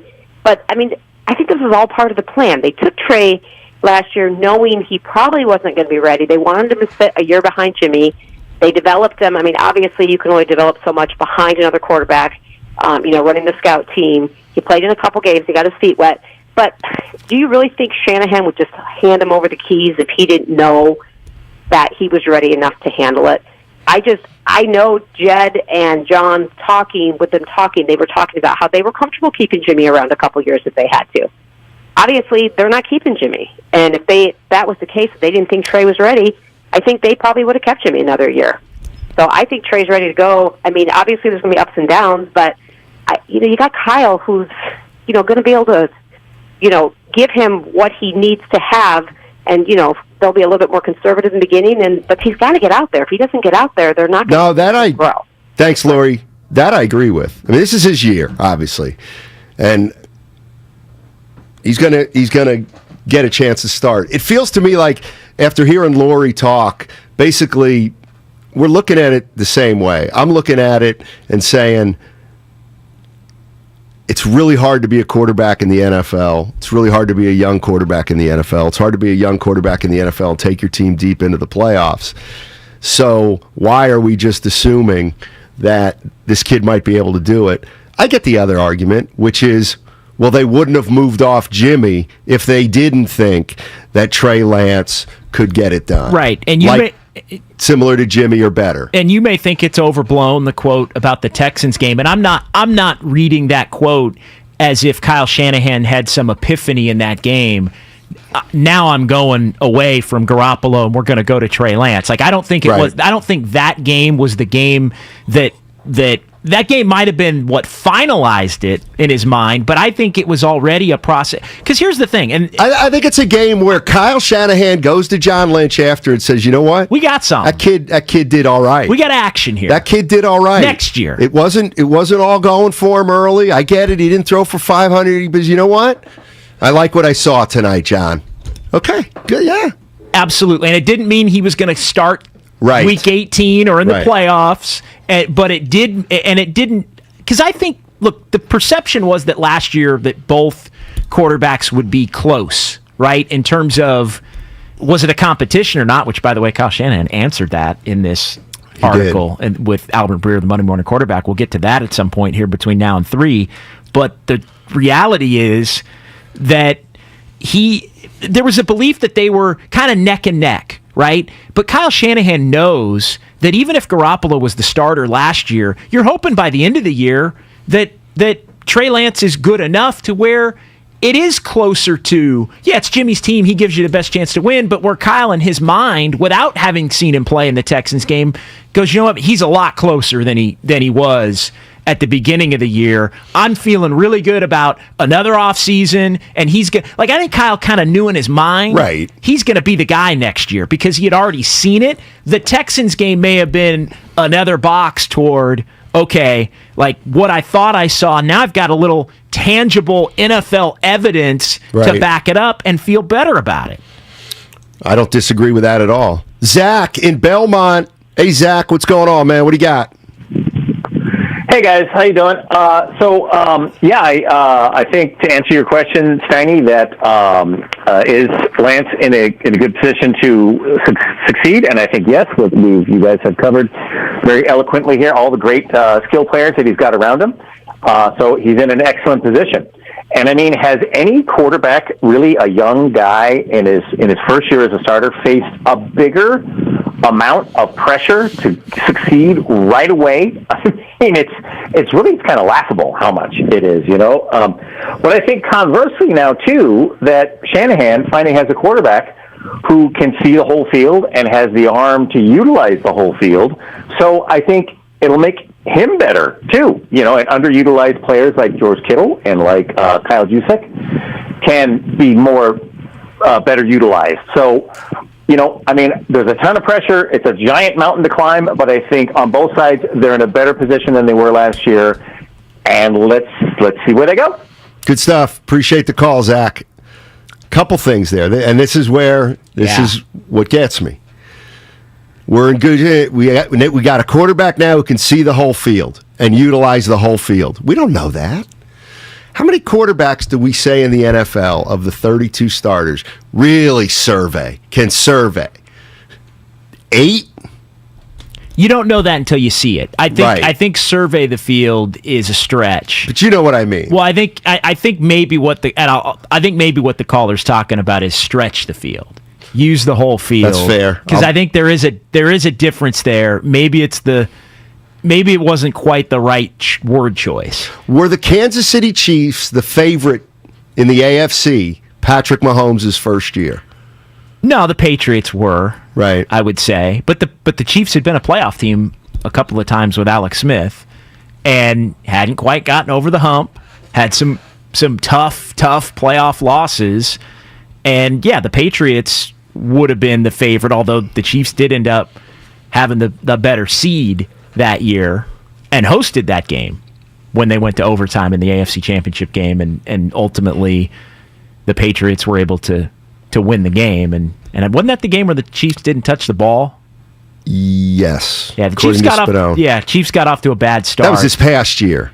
What? No. Wait, what's the year? This is 2018. I'm thinking of what was the 48-45 the Bills? I'm thinking of the Chiefs Bills. Yeah, that was a hell of a game too. Yeah. That was this past year. Yeah, that was this past year. That's the one I was thinking of. Yeah. No, the year before that was... This was the year before the Chiefs played the Niners in the Super Bowl. Gotcha. TC's in Sacramento. Hey, TC, what's going on, man? How you guys doing? Doing well, man. All right. Just to answer your question, first and foremost, yes, Lance will succeed as a quarterback. He has all the weapons, Kyle as a coach, and he's a hard worker. The thing with Lance is it's not about his athletic abilities, it's about his mental. You know what I'm saying? That's what the difference between him and Jimmy. And the things that make Jimmy a better quarterback, everybody gets on here and says it's about his injuries and about this and that. No, it's about Jimmy didn't work on the things to make him a better quarterback, like the deep ball, the check down. You know what I'm saying? The things that make him as a better quarterback, he never did those things. So that's why Jimmy had to go. And the injuries, that just added on to it. You know what I'm saying? Let alone his mental standpoint. Like, hey, I'm just a guy here. You know what I'm saying? I don't really care about it, but if I want to play, I'll play if I'm here. Like, no. Trey's like, I'm here, I sleep, I eat, I drink football, and I'm trying to learn it. So that's the difference between those two guys. Trey will be successful. Appreciate the call. TC. Yeah, I just, you know me, I'm a little skeptical, and I'm kind of asking the optimistic 49er fan this right now. And the question is this, is knowing how difficult it is for a first-year quarterback or for a quarterback who's becoming a starter for the first time at the age that Trey Lance is at, and with the experience that Trey Lance has had, which is extremely limited, I do think it's fascinating and premature to talk about the Niners as the best team in the NFC when we all acknowledge the most important position on the field is quarterback, but the 49ers don't know much at all about Trey Lance. And I get it. This is what Kyle Shanahan does. He can utilize quarterbacks in a way, and he can run an offense in a way to bring out the best in everybody. But I think we're leapfrogging too much to say that the San Francisco 49ers, a team that finished 10-7 last year with Jimmy Garoppolo, made a hell of a run late in the season after a 3-5 start. I just don't understand. You can say, well, Trey Lance is going to be better than Jimmy, so we're going to win more than 10 games. We don't know how good Trey Lance is going to be, and I just don't understand why people, after we've seen so many quarterbacks not reach the potential you want him to reach, why are we just assuming that Trey Lance will? And it feels like a lot of people are doing that. And my rationale is, how can the 49ers be the favorites in the NFC when the Packers are sitting with Aaron Rodgers? One, I don't think they're the favorites. I think you could make the case that the Rams and even the Packers, although Devontae Adams is gone, and Tampa Bay with Tom Brady, I mean, those are the three headliners.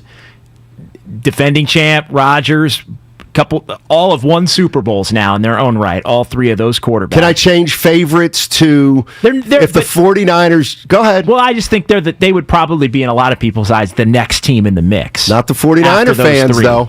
A lot of 49er fans believe that this team can go further than last year. Well, the question I have is there really a lot of pressure on Trey based on the way that this thing has been set up? Because I think you could make a case, maybe not really, because he is in such a position to succeed. And Kyle Shanahan, the fans are trusting Shanahan here. No doubt.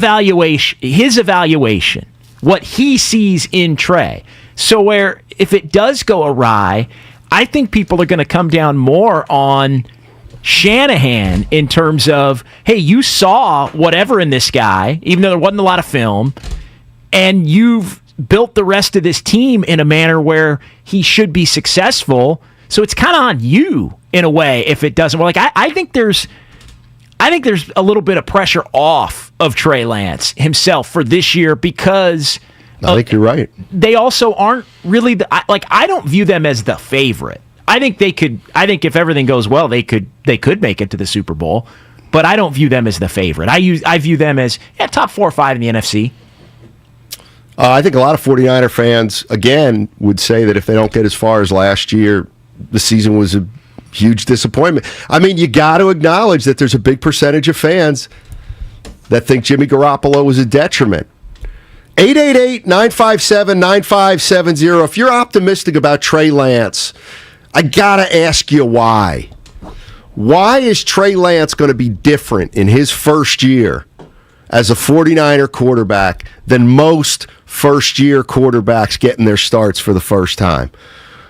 Why are we assuming that Trey Lance is going to be able to take what Jimmy Garoppolo did and be better, and the 49ers better for it? 888-957-9570. And also, I got to play this. We got to listen to this Trey Lance quote and ask 49er fans how they feel about it. Now with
Moses Moody, and you're listening to Steiny Guru on 95.7 The Game.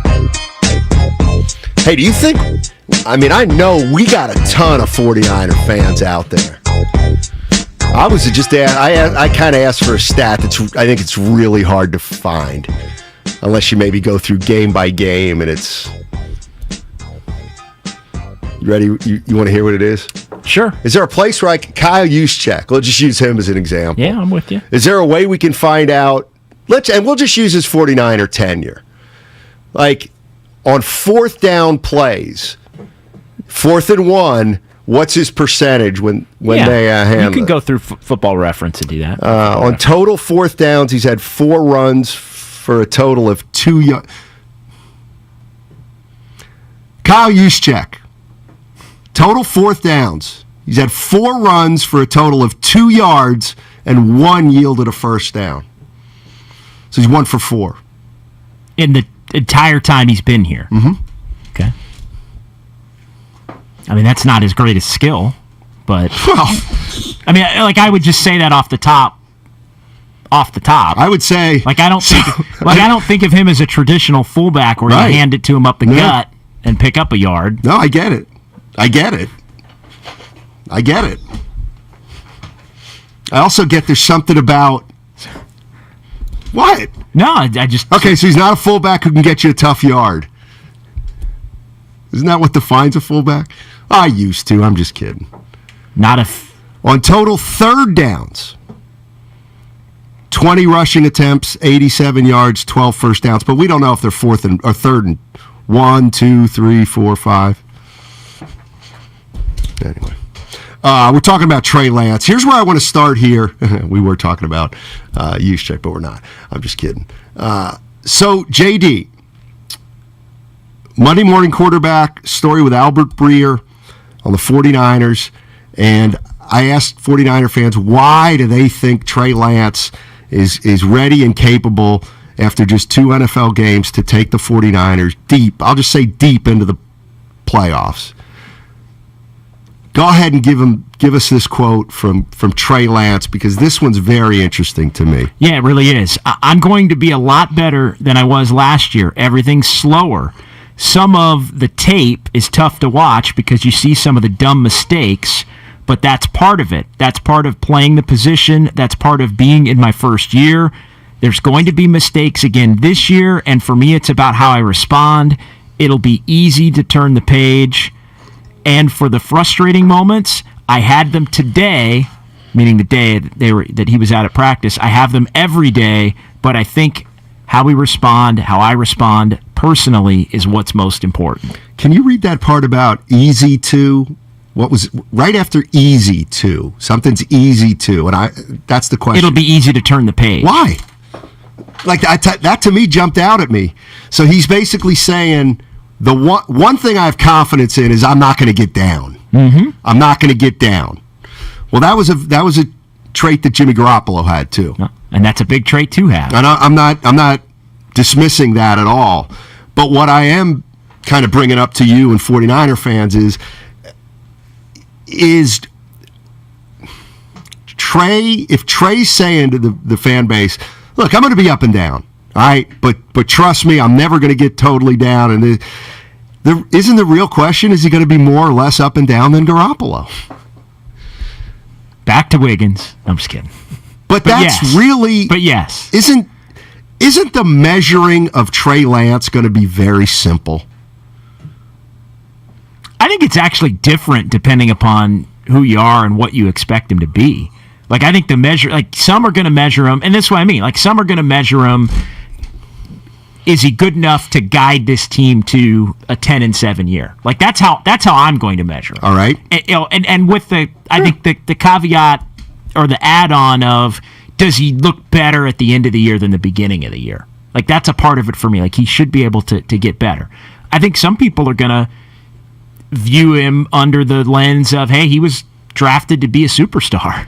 I mean, eventually. But some people are going to say, hey, it's a number 3 pick. Like, it better just be better than average, even this year. Like, I think the bar is different. I think some are going to use what their perception of Jimmy Garoppolo's play was. If you're somebody that thinks Garoppolo stunk, then it's a low bar. If you're somebody that thought Garoppolo was deceptively solid, then maybe it's a little bit of a higher bar. The wins and losses are. I think there is. I think we've seen it when we've taken calls at different times. I think there is a varying expectation. I think there's a varying expectation, and maybe I'm parsing words here. Probably are. Maybe there's an expectation, but what I'm saying is that even if you think Trey Lance is going to be great, or you're like, pump the brakes on Trey Lance, it does feel like even those two disparate groups come together and say, I think it's fair to expect this team to make the playoffs. No doubt. But that goes to the original question we started off the show, which is how well do you think the Niners have set this thing up around him? Right. And I think that's where the overwhelming majority believes that they have set it up very well around him, regardless of what your other takes are. I kind of do too. So if we got to find out if they did or they didn't, right? Essentially. Zach's in Milpitas. Hey, Zach, what's going on, man? Hey, can you hear me? Yes, sir. So, the one thing I noticed that jumped out at me about the interview with Trey Lance that you just basically quoted was, there was no mention about him taking his full responsibility for what's expected of him. He made no mention of that. But more importantly, Jimmy was a gamer when he was even hurt. We don't even know that Trey's a gamer yet, we haven't seen him try to play hurt. And that's a big part of a quarterback's career, is trying to play through injury. The second point I want to make is that they got to keep pressure off him because he's going to make enough of his own mistakes, and he doesn't want to have to run the ball. We know he can throw a short ball. We know he can throw a medium ball. The one thing he does give us that Jimmy didn't give us was he gives us the long ball. So as long as he doesn't throw too many INTs, and Kyle keeps it simple, because I used to play quarterback in high school and college, and I would rather have a simple scheme with less mistakes against a good team that we could execute against than to have a complicated scheme that confuses the team at times under pressure against a team that's an underdog to us. So they got to keep it simple. I think we're looking too much at the quarterback, and I think we need to look at the whole team. Yes, he has the pieces, but are they going to scheme to get Debo the ball? Are they going to get the right people the ball and keep the pressure? I agree. To keep the mistakes. They got to keep mistakes minimum, and that's the coaching staff and the other players. That's not even the quarterback. He's going to make enough of his own mistakes. And you guys take what you want from that. What I'll take is the part about playing through injury, which I think is a fair point. And then, secondly, that's kind of what I can't wrap my hands around, JD, is I agree Shanahan's going to quote unquote protect him. They're set up well. They got a dominant running game, or they've had a dominant running game. They have receivers. They have this. They got a great defense. But one thing that the critics said of Garoppolo was you just need a little more. Like, you need more than, like you can't win with a protected quarterback. Like, at some point he's going to have to be good, like really good. I want to go back to the injury part of it and the toughness part of it, because Shanahan did tell Albert Breer that he was impressed with Trey Lance's toughness in the first start that he had last year, Week 5 against Arizona, because he was getting banged around in that game, grinded it out. Now, it did put him in position where he was unavailable for the next couple of weeks, but there was also this finger injury going back to training camp last year and in the preseason, and there was a quote from John Lynch about that, and Lynch said, quote, "I was blown away with the way he handled that, finding a way to get out there and get better every day, and it was hard because of that finger, and it wasn't always pretty. That's the finger you throw a football with, and he didn't have that. It was compromised. It led to some bad habits, but he still found a way to get better, to support Jimmy Garoppolo, to be a great teammate, and earn the respect of our guys." So, twofold on Shanahan's belief in the toughness, just because it came up from the caller, and also from John Lynch on the toughness. And yeah, the other part of this was the bigger story, and the column was how there'd been some bad habits developed in terms of him compensating with his throwing because of this finger that led to some inaccuracy or an inability for him to go through the full process of how they were trying to change his mechanics. It hampered that to where he was almost, in a way, starting over. Markelle Fultz? Got a Markelle Fultz situation? Changing his mechanics into his career? Don't Google Markelle Fultz. Don't. 49er fans. Just kidding. I just know that, let's go to Jay. Jay's in San Jose. I'm just not even going to say anything on that one. If you don't know, Markelle Fultz was the number 1 pick in the draft, but he couldn't shoot. Nobody cares. No, they did. Just whatever. Can't take a joke. I'm sick of people that can't take a joke. I know Jay can. What's up, Jay? How you doing, buddy? Doing well. How are you guys doing? Thank you. Doing great. Yeah, I think my main points of being optimistic for Trey Lance. Jimmy was already known of making his fair share of mistakes already. 12 picks last year, 8 fumbles, lost 3 of them. So as Niner fans, we're already used to our quarterback making these mistakes. But the one thing that Trey does give us is he basically opens up the entire playbook.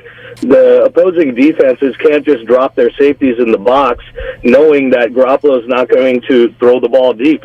I mean, this is going to open up the offense for the other receivers, George Kittle, and the running game itself. Because when you don't have those extra defenders in the box and they have to respect the deep ball, it's going to make our offense better. So not only do I think that Trey Lance will play better than Jimmy this year, I think the entire offense will be better. Having McGlinchey back will be huge too. Hopefully Kittle's not sitting there and helping out with pass protection because Compton was terrible last year. And so I'm very optimistic for this year and what the Niners will do offensively. Good stuff, Jay. Appreciate the call. JD, let me just ask you that. I'm always fascinated by just the phrases that. So the 49ers, is the playbook bigger with Trey Lance? Is it really bigger? I think it probably is. Okay. I think it probably is a little bit, although Kyle Shanahan bristled at the notion going back to the first preseason game when he was getting pressed about the deep ball to Gray, the rookie wide receiver. Would you be reluctant to throw those? Can you throw more of those? And he said, well, Jimmy can throw the ball down the field. Like, he was clearly annoyed that there was an inference made that Jimmy couldn't run the play that Trey Lance threw to Gray. You know what? That's exactly what I'm talking about. Like, that play's in the book no matter what. Right, it's in the book. The book's pretty big, I got to believe.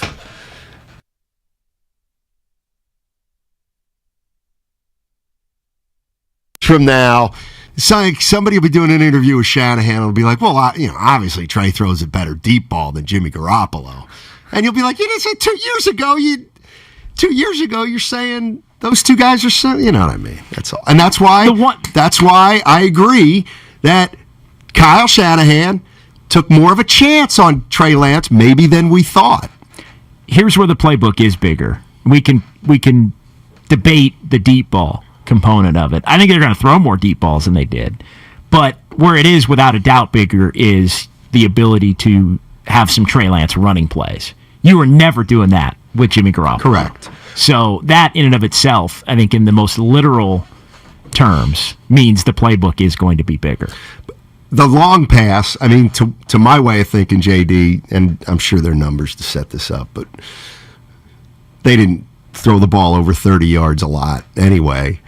So even when you throw it 30 yards or more, we're still only talking about a handful of times a game, I think.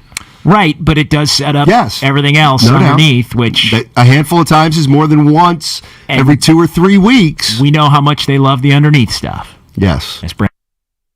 Ryan in the East Bay. Hey, Ryan, how you doing, man? What's going on? How's it going, guys? Can you hear me? Yes. Yeah, so I kind of wanted to touch on the fact that every time we hear Jimmy's name brought up, you guys kind of waffle on, what his capabilities are and how easily or difficult it is to replace him because at one point it's, he's not a top 10 quarterback. And then when you guys talk about him in this vein, it's more like, oh, well, he's going to be a little bit harder to replace than you think. But truthfully, I think most 49er fans will agree that the guy was up and down, Right. had good games and bad games. Some where he, played really well and carried the team, and others where the team carried him. So I don't think the bar is set really high for Trey Lance to replace him and do well this season. I mean, statistically, the caller before me named it off. He only had 20 touchdowns and 12 picks and 8 fumbles. I don't really think it's going to be too difficult for Trey Lance to hit those same marks, considering that, he is going to have a little bit more of an open field to deal with because teams are going to have to take into account the fact that this guy can run and throw the ball deep. And I just, on every level, I think that this guy has what it takes to do what Jimmy does. I don't really think that Jimmy brought anything physically or, has any traits that really outweigh what Lance can probably bring to the table. So thanks, guys. Good stuff, Ryan. Good stuff. Even if you don't necessarily agree with it, good call. No, Very real good call. No, real good. It's going to be fascinating. It's going to be fascinating to me, and I think we'll probably do a show before the season where we just say, "Let's go. What's a good season? What's not a good season?"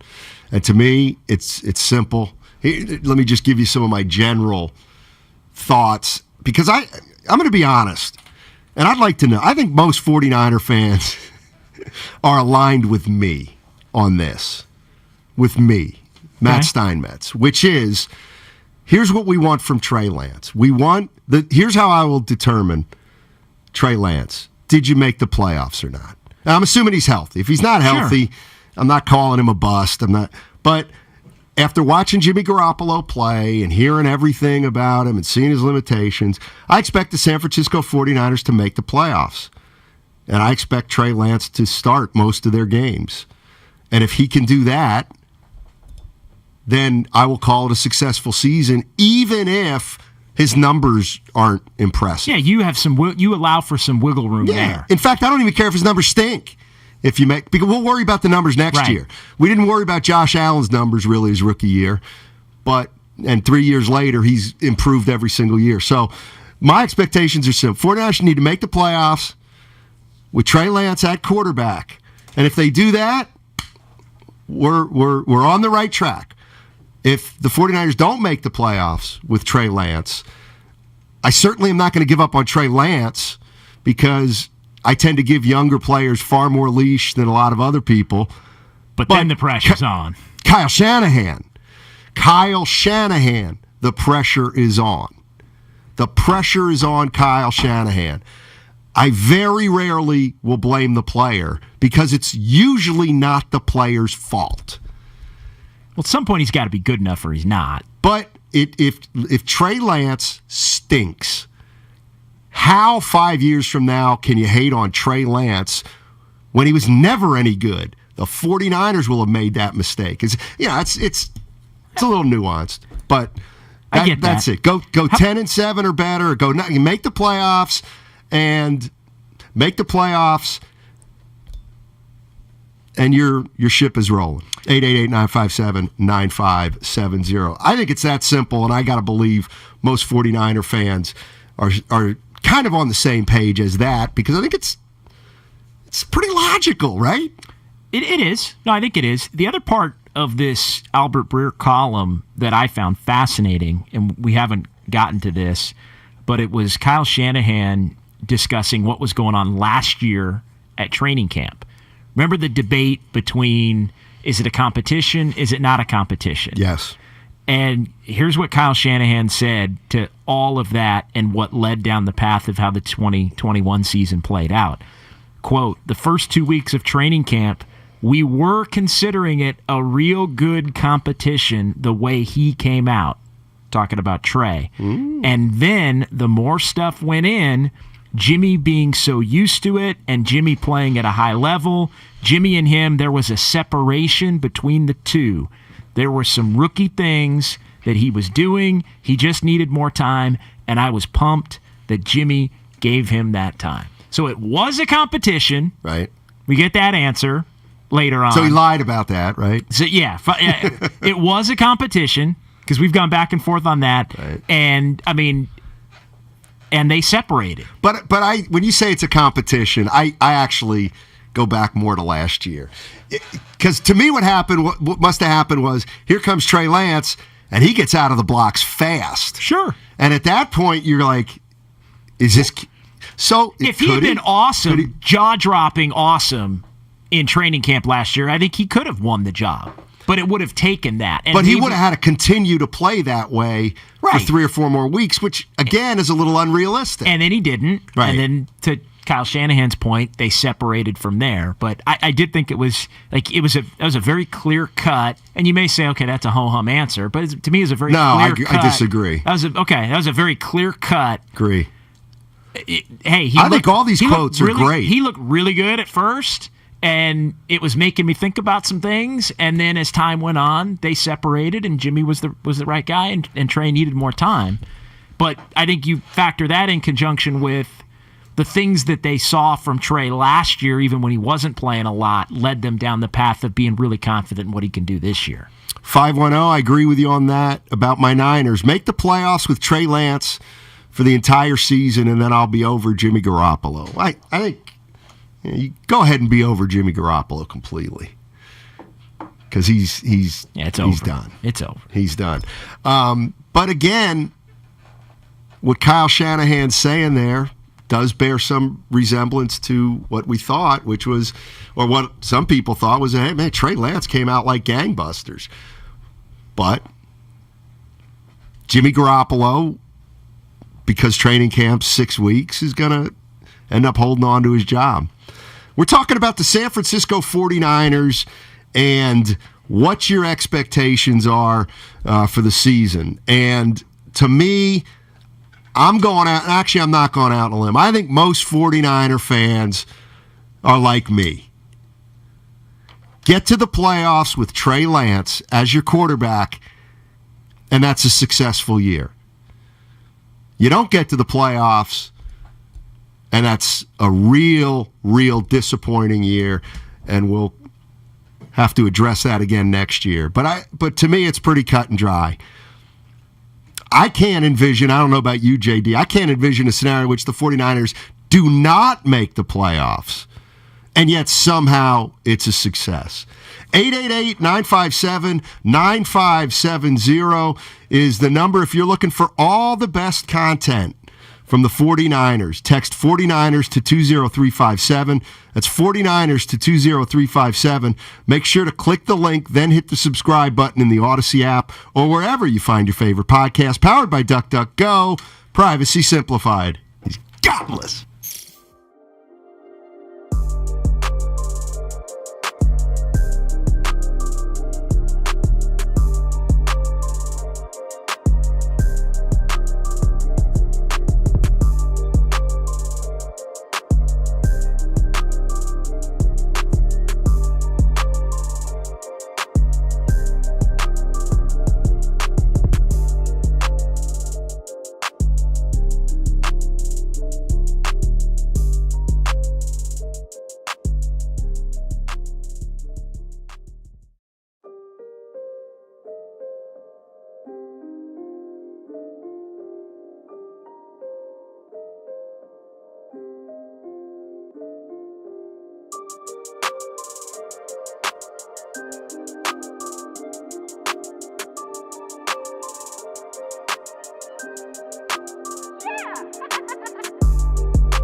Tim Roy, and you're listening to Steiny and Guru on 95.7 The Game.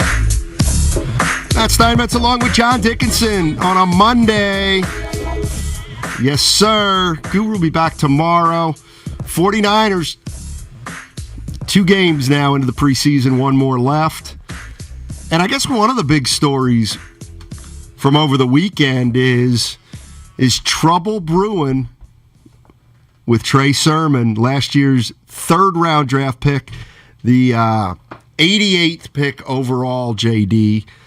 And I guess the big question is he in jeopardy of not making this team? I think it's a fair question, given the way that he's played, and also given some of the depth at that position, where you've got, shocker, some undrafteds that are maybe playing a little bit better than he is, and so a lot of it's going to be determined by what we talked about a little bit in the changeover, which is, are they going to keep 3 quarterbacks or not? Which that kind of struck me as a topic of discussion. Like, I thought Sudfeld, at least going into the game on Saturday, would have been considered the clear-cut number 2. That's what the 49ers brought him in to do, and now it sounds like Brock Purdy's he's pushing him, and they're neck and neck, and Shanahan won't name who the 2's going to be. Like, something seems a little bit amiss there. But, yeah, 5 wide receivers versus 6, all the different iterations of how do you put together a roster when maybe a Jordan Mason it might be a little bit more productive. Maybe the 49ers are going to get a 3rd-round pick for a quarterback, but it's Brock Purdy. No. Maybe it's Nate Sudfeld. Although I did have the thought, and I ran this by somebody over the weekend, and they kind of shot it down, but it was, well, are they trying to get the late round pick for Sudfeld, let's say, or Purdy, that maybe they can't get for Garoppolo? That's kind of what I was thinking a little bit. Oh, we're gonna have to cut Garoppolo, but can we get a 6th for Nate Sudfeld? I mean, Nick Mullins just got a conditional 7th. Can we get a 5th for somebody that thinks Brock Purdy can be awesome now when he was Mr. Irrelevant?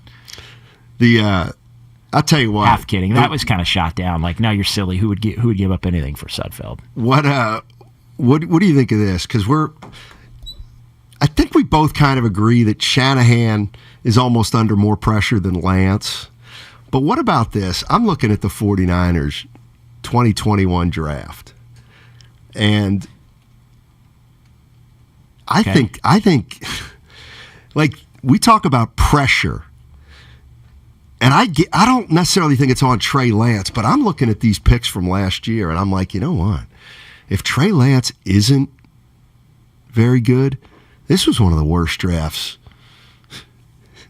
This is just a terrible draft. I mean, if you look at just forget, if you just think of production rookie seasons for the 49ers, they had the number 3 pick, Trey Lance. He started 2 games, did virtually nothing.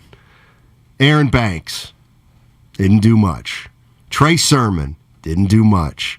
Ambry Thomas didn't do much. Jalen Moore didn't do much. Diamador Lenore, Hufanga, and then finally, thank goodness they plucked Elijah Mitchell in the 6th round, JD.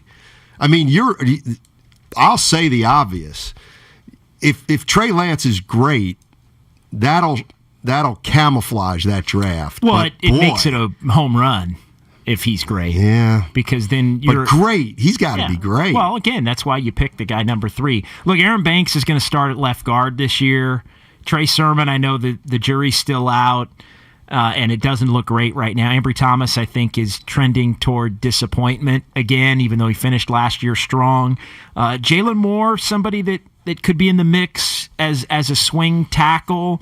Lenore, I think they're high, and Hufanga's going to start. I mean, Hufanga's one of their starting safeties along with Jimmy Ward. So just kind of running through it, I thought, it's not really as bad. They didn't get a lot of production out of a lot of these guys last year, but I think as it projects for this year, it's maybe not as bad as you would think on the surface. Guys are growing and making making a jump. But it is contingent on Trey. If Trey is great, then the 2021 draft will be an all-time success because it's the kind of draft that means you're a good football team for the next decade, almost regardless of whatever else is on your roster. 888-957-9570 is the number. 49ers end the preseason with a game Thursday. You playing Trey Lance Thursday? Yeah, I want to see him. I do. I want to see him. He got 11 plays in the first game. I know he got a lot of good reps. A lot of good reps against the Vikings. I'm joking. A lot of good reps against the Vikings in the joint practices last Wednesday and Thursday. Sat out on Saturday. I want to see north of 11 reps, north of 11 snaps against the Texans on Thursday. And Kyle Shanahan's telegraphed this. He said, hey, part of the reason he's not going to play against the Vikings is because those two games are so close together. Play him in the first, play him in the last. His work for the middle week is the Vikings game. And you do want to get him in and get a look at him. If the biggest question mark for Trey Lance at this point is inexperience and lack of being on the field, to me you want to put him on the field at least a little bit before it's for real on September 11th at Chicago. It certainly makes sense. I think what makes just as much sense is, all right, look, we like Trey Lance. He's going to be our quarterback for the next 10 years. So whether we play him 12 plays or not in the third preseason game of his second year isn't going to matter in the grand scheme of things. We'll see. We'll see. I mean, I'd like to see him play, of course, for sure, JD. How do you parse out, going back to the draft of 2021, and I'm setting the Trey Lance component aside, because I think Trey Sermon and Elijah Mitchell are the two I want to focus on. Okay. Because I think what a lot of Niner fans, I think fans of all teams do this, but they look at Elijah Mitchell was what, a 6th? Yes. Okay. And Trey Sermon was a 3. Yep. Okay, a 3rd-round pick. So I think what a lot of fans say is, well, wait a minute. Like, Trey Sermon's a miss and a bust if he winds up getting cut or traded or not on the roster here in the next couple of weeks. And it's not, well, you got Elijah Mitchell as a 6th, and he's awesome. So you got a less likelihood of hitting on the 6th than the 3rd. But I think what a lot of fans do is they say, well, damn it, you need to hit on that. You need to use the Elijah Mitchell to your advantage in that you've got him and he's good, but you needed to make a better damn pick with that 3rd-round pick. Like, stop taking these 3rd-round running backs when you're, and Joe Williams comes to mind. Right. Going back a couple of years. Like, stop taking these 3rd-round running backs that are whiffs, and it doesn't matter if you're finding Raheem Mostert on the scrap heap or I think he inherited Raheem Mostert, but and you're finding Elijah Mitchell late. I actually, when it comes to the running back position, Kyle Shanahan can kind of do whatever he wants. Yeah. That's the way I look at it. Okay. It's like I'm looking at... But does Mitchell being a success offset the fact that... I mean, I'm sorry, yes. Yeah. Okay. It's just like, you know what? And look what I pulled up just for giggles. 2005 NBA draft with a 9th pick. The Warriors take Ike Diagu. All right, stunk, didn't help him. And in the 2nd round, they got Monte Ellis. Of course, yes, might be a great draft. But what fans say is, well, awesome, you got Monte Ellis, but you needed to get somebody better. Like, you got, if you really want to be you get the fines, but you also hit on the money picks. That's asking a lot. Like, the fines are great, but hit on the like. Well, it's what Elijah Mitchell's great, but you should have had somebody that could have really helped you with that 3rd-round pick where you took Trey Sermon, who's trending toward being a disappointment. Yeah, and if you're 6-11 every year, I'm with you. But this is a team that was in the NFC Championship game last year. It's kind of like, I think the same way about the Barry Zito signing.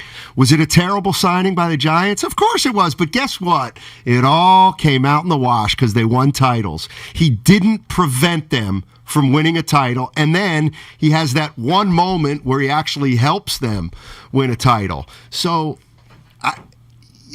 I don't care what, it's didn't the Pistons win it 1 year? What, in Darko Milicic's second year? Yeah, maybe even his rookie year. Or his rookie year. The Pistons had the number 2 pick in the draft. They blew it, but they won a title. It's like, yeah, I get it. You're going to hold it against the Pistons for drafting Milicic, but they won a title. So they obviously had some wiggle room there. 925 says Elijah Mitchell was a lucky hit. I feel like that's one of the positions where the 49ers feel like, we'll just go out and get somebody. Sure. But the thing that I keep coming back to is it a complete offset? Like, you know what, it's a wash. Or is it, no, you should have hit on that. Like, I think it's a complete offset. And the reason I say that is because if you have, to me, give me the percentages. First round picks who are, let's just say you could measure a player. Yeah, all right? I got you. Third round picks, 50% of third round picks work out. 18% of sixth round picks work out. Well, if you get an 18% or not a third, that's fine. 1 out of 2 usually work out, and you got 1 out of 2. What do you say to the notion that the 49ers have done better in the back end of the draft than they have at the top end of the draft? Well, I think you're absolutely right. It's gonna come down to Trey Lance. But how much credit are you giving the San Francisco 49ers for Nick Bosa? A lot. Well, then, I mean, you get credit. That is big. That's a generational type talent for his position. I mean, that's a dude that. I mean, Nick Bosa he could be a Hall of Famer, right. That's like. So and he's gonna have to stay healthy, and he's only played a few years. But if Nick Bosa continues on the trajectory that Nick Bosa's on, you drafted a Hall of Famer, right? So I don't know how to feel about that. In other words, you can't it's hard for me to say that when you're going to go back and have a potential Hall of Famer as one of your top picks. Right. I mean, do the Warriors get credit for Steph Curry? Of course they do. Okay. Well, he fell to him. Sure. He fell to him. They took him. He didn't want to come. If 29 other teams would have had the 7th pick that year, how many take Steph Curry?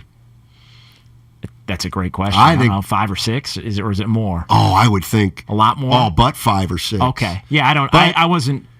I didn't have a real thought to that. I think once Curry fell to the Warriors, it was a done deal. But I think it's fair. I'm looking at. So you think there were a lot of teams that were like, you better take Curry, you better take Curry, you better take Curry. Well, I think it's almost obvious that Curry, the Knicks were going to take him. Right. To me, so it's that's true. We know that. We actually know that. Right. I kind of feel like. But did everybody feel that way? I kind of feel like the majority of the teams did. And that makes sense. But, he was projected to be a top 10 pick. Exactly. Yeah. That's kind of what I thought. 510 Bosa fell into their lap, though. Doesn't matter. Yeah, I kind of agree. I agree. Quentin Williams. A lot of people high on Quentin Williams. So I'm looking at so the Bosa draft. They got Deebo Samuel in the second round. So those are. Deebo Samuel could Deebo argue. Second or third? Was he second? Second round, okay. 36th overall pick. Yeah, okay. You can make a case that Deebo Samuel was almost a more impressive pick than Bosa. Well, he came in as a rookie and was really good. Jalen Hurd. That's a Wishnowsky. Oh, Hurd was Ray Hurd? Greenlaw. That's a pretty darn good draft. Yeah. Even Justin School, Caden Smith, and Tim Harris were the other guys. That's not bad that year. Yeah. For sure. But the other thing we were talking about was Kittle where they got Kittle, Warner where they got Warner. Right. Those are again more back end guys. Well, Warner was a third, right? Fred Warner was a third. Yeah, and Kittle was a 5th. And Kittle was a 5th round pick. Mm. It was Solomon Thomas, Reuben Foster. Yeah. That's tough. Witherspoon, Beathard, Joe Williams, Kittle, Trent Taylor, DJ Jones, solid. He's a good player. Adrian Colbert. Colbert? Yeah, Colbert. Yeah. But that is like the Solomon Thomas, that didn't pan out, and then they ended up moving up to get Reuben Foster. That obviously didn't, although he looked like he was going to be a good pick. What do you do with that? He was going to be a good player. Great pick or terrible pick? To me, you got to evaluate. There were character concerns with Reuben Foster. That's why he fell to the point where the Niners could come up and get him. So to me, you do get a negative mark for, in essence, failing the evaluation on Reuben Foster as far as the fact that what was the big knock on him? Character issues, and then what ends up happening? Character issue. You gotta cut him. So yeah, that's not. So it's kind of a mixed bag, but I think there's been enough positive. There's been enough positive late in the draft to offset some of the misses early, but they've also had success early in some drafts as well, with some guys who are pretty big time.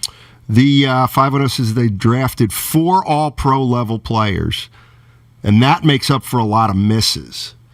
Yeah. Okay. I'm with that. Fair enough. Go ahead. Here's the other part, because you were getting into 2021, and I didn't think 2021, last year's draft was as bad once we started running through it. I mean, Banks is a starter. Hufanga's a starter. Mitchell's a starter. Trey Lance now is a starter. Right. We don't know how good he'll be. But I was looking at this year's draft, and I think you could make a case this year's draft right now, especially their top has a chance 5 picks. I mean, Drake Jackson looks like he's going to be a player. And Ty Davis-Price, we'll see. I think he's going to end up being on the team, as we talked about in the change. Danny Gray looks like he'd be pretty good. Take the top off the defense. Spencer Burford's going to start at right guard, and by all accounts, every week he just plays really well. So we keep talking about interior offensive line, but everybody at the same time is also saying, hey, Spencer Burford's pretty good. So true. That's a 4th-round pick that's going to be a starter in his rookie year. And then Samuel Womack looks like he's going to be a starter in the nickel at this point, which is a corner spot that plays a lot. And, the ball skills, and obviously we've seen him be the interceptions against Green Bay. So, I mean, that's just your first, 5 picks in this draft are all looking like they're going to play. I mean, Ty Davis-Price looks like the biggest question mark of that group. I mean, Burford and Womack are starters. Gray, we'll see how long he's in the Shanahan doghouse, and Drake Jackson looks like he's somebody that, I imagine Drake Jackson and Bosa. Like, Drake Jackson develops into what, you got those 2 guys on each side feeding off each other. Woo! Well, look out. But also, if they're gonna play 5 first-year guys, including a quarterback, or excluding even the quarterback, right? This team, you could make a case, is pretty young. So, if you want to say that last year's was maybe a little disappointing, or there's some question marks, I think you could say the opposite about this year's right now. What my point was. Right, and my point on last year's draft is if you just took everybody's production up until this point. I mean, I get it. Banks is going to start, and obviously Trey Lance is going to play. Elijah Mitchell is a start. So they have 4 starters going into this year. I was just talking about, you could make a case that the production that they've gotten just up until this point has been almost nil, with the exception of Elijah Mitchell. But yeah, that obviously can change. So those are 5 guys who are going to be a part of this season. Now, how much do you anticipate, if you could throw a percentage on, how many plays are these guys going to play? Well, Burford's going to play all of them. That's 100. I mean, Womack at least would project to. Womack would be on the field anytime they go with 3 corners, which is anytime the opposition's going to have 3 wide receivers or more. 50 plus. So it's the NFL. Right. It's a lot. I mean, nickel corner is basically a starter when you take a linebacker off the field and play the extra defensive back there. Danny Gray is, I think, more situational. I mean, but he's going to be one of your 5 eligibles, but not on every play. Okay. Just kind of depend. Maybe Juszczyk's off and Gray's on. Maybe that kind of thing. I'm not sure how much he's going to play specifically, just because you never talking about Gray. Yeah, you never know with Shanahan and the wide receivers and being young players, but he has a different skill set with the speed, to where I do think he's going to be on the field a little bit more, because you want him to help set up other things, especially now with Trey. And look, defensive ends are always going to rotate. The Niners have a lot lot of good. Like I think they have more good pass rushers than they've had on any team that they've had in the last 5-6 years. Like between Amenahue and obviously Bosa, right, and Drake Jackson and others like Ebukam, like they're going to get after the quarterback. And what's this league all about, JD? You told me that before the show. Did you see Spadone? Did you overhear? Yeah. I was walking out. I was walking out, and people don't realize this about JD. He'll stick it to you off the air. Yeah, he's more benign on the air, but go ahead. Yeah, benign. Milquetoast. Go ahead. I said, Steiny, the NFL, it's all about the quarterback, and it's all about the guys that get to the quarterback. I was walking to get water. What could I say at that point? Thanks, JD. Appreciate it. Is that the equivalent of make or miss league? Well, I do. I mean, those are the two biggest positions on the football field, probably. I want to run. I don't know if I should say this. I think we were talking about what weren't we talking about the difference between? Wasn't it Quinnen Williams? Yes. And say Bosa. Bosa. Yeah. Well, Bosa, you always are going to go with the pass rushing end, right? Because for that, and then I was tweaking you a little bit by saying what I said. It's all right. It's all right. You've been tweaking me a little bit the last. It's all right. Willard tweaked me early, and then Dibley tweaked me by abstaining altogether. And I guess I got a meeting with the boss after the show, so we'll see if I get tweaked there. I got to tell you, JD, I can't. I'm a little worried the boss is coming down my road. Well, have you earned it? I don't think so. I'm a pretty good employee. I think I'm. You know what? I'll tell you this. I don't think I get enough credit around here for being the glue guy. I mean, everybody thinks of me as the star, obviously, the superstar, the go-to guy. And team player. You're a huge team player. And I am guy. that. Yeah. But I'm just talking about holding everything together from the D3. from the number 2 guy to the 12th man. And I'm also the guy who, I'm not afraid to go to the coach or the general manager and say, guys, we got a problem here. We got an issue. So anyway, that's my only issue is I don't get enough credit for being a glue guy around here. Godless. Hey, can we talk about one of the most egregious decisions by an officiating crew and our umpiring crew that I've seen in a long time? I'll give you 2 minutes on that. Yeah, okay. Oh, come on. 90 seconds. All right. We got a bunch of stuff then. We could spend time also on who else but KD. I'm still stunned. Why? That was overturned. That call was overturned. I'm blown away. The Longoria tag at the end of the blown away. Giants win yesterday. Blown away. Hey, in case you miss any of today's show, download and subscribe to Steiny Guru on the Odyssey app. You can listen any time, any day, all in a single tap. Find Steiny and Guru plus all content from 95.7 The Game on the Odyssey app today. Did you know that most people...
Oh, he stinks. Now, back to Steiny and Guru on 95.7 The Game. Matt Steinmetz along with John Dickinson. We'll be here for another hour, and then we turn it over to Damon Bruce and Ray Ratto. And I'm ready to say Michael Irvin today, but I have no idea. Yeah, I made that mistake last Friday. Oh, my God. Yeah, I know, Michael. I know. Playmaker. I know, Michael. I'll tell you what, we're having some fun talking about a story on Good Morning, Monday Morning Quarterback. Yeah, Albert Breer, Monday Morning Quarterback. Yeah, his column, weekly column, took it over for Peter King when Peter King moved on to some other things. Now, Peter King does still do his weekly column. It's just not Monday Morning Quarterback anymore. Yes, so Albert Breer obviously spent some time at the 49ers facility talking to Trey Lance, talking to Kyle Shanahan, talking to John Lynch, and there's just some real good nuggets, I think, in that story. I think JD thinks so too. A couple notable ones, and JD, if I forget one or two, just jump in. Yeah, I got them all here. The first one to me is that, Kyle Shanahan acknowledged going to get Trey Lance is a little riskier than going to get some of those other quarterbacks, but through the process, he kind of came to believe in Trey Lance, and then essentially everything he saw from Trey Lance last year set the table for Trey Lance to be the starting quarterback this year, including his performance against the Houston Texans last year. So that to me was a big thing. Like Kyle Shanahan knows, he's put himself in a position where he's going to be assessed by how Trey Lance does. No question. And he referenced the evaluation being hard because of the lack of film. And because there was only 1 year of it, quoting him because they ended up getting canceled with COVID the next year. And he said, Trey, you could make a tape and it's all there, but there's not a ton of it. You go through all of it, which isn't enough. It's enough to intrigue you, but it's still a risk, Shanahan said. Then you learn the person. You find out more about him, and you believe in that. You don't have to totally see it. You believe in what you're going to see. So I think that the connection that they developed going through the draft process in a lot of the meetings, in conjunction with maybe some of the flash plays that he saw, not enough of them on the college tape, were enough to say, hey, I think this is the guy. Yeah. Yep. Couple others from there. One was, the other one I'll jump on was a Trey Lance quote where Trey Lance essentially, as far as I thought of it, is saying he does have some characteristics of Jimmy Garoppolo, including a characteristic that we all think was among Garoppolo's best. Yeah. He said, quote, I'm going to be better, a lot better than I was last year. Everything's slower. I think that's a good sign. Some of the tape is tough to watch because you see some of the dumb mistakes, but that's part of it. That's part of playing the position. That's part of it being my first year. There's going to be mistakes again this year, and for me, it's about how I respond. It'll be easy to turn the page, and for the frustrating moments, I had them today, I have them every day, but I think how we respond, how I respond personally, is what's most important. Leadership. Man, there's a lot there, JD, and I'm serious. And after hearing what Kyle Shanahan said, so he said, I'm going to be a lot better than last year. Well, Kyle Shanahan said that in the second half of that Texans game, Trey Lance was pretty good. Like, I don't think he's talking about I'm going to be better than I was, what was it, the Colts? It was the Cardinals. The Cardinals, where he ended up carrying 16 times.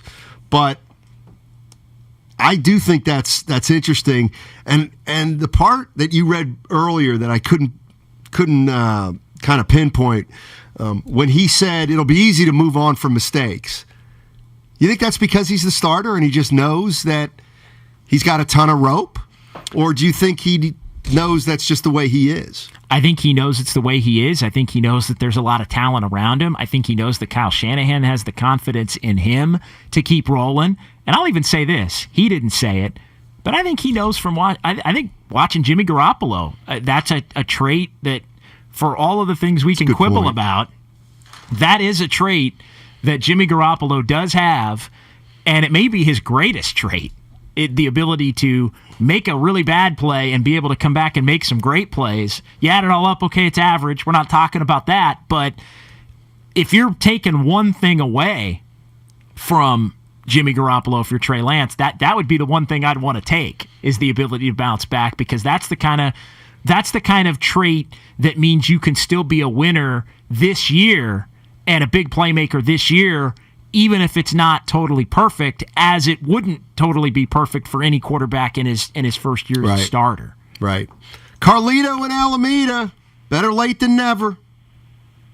Hello, gentlemen. Yeah, I want to talk about this Trey Lance thing, and I have to disagree a little bit. I think the expectations, or rather the pressure for this young man is very high. He won't say it, but deep down he's probably thinking, golly, I got to take this team all the way to the Super Bowl because that's what Jimmy G did. And I think he's thinking that.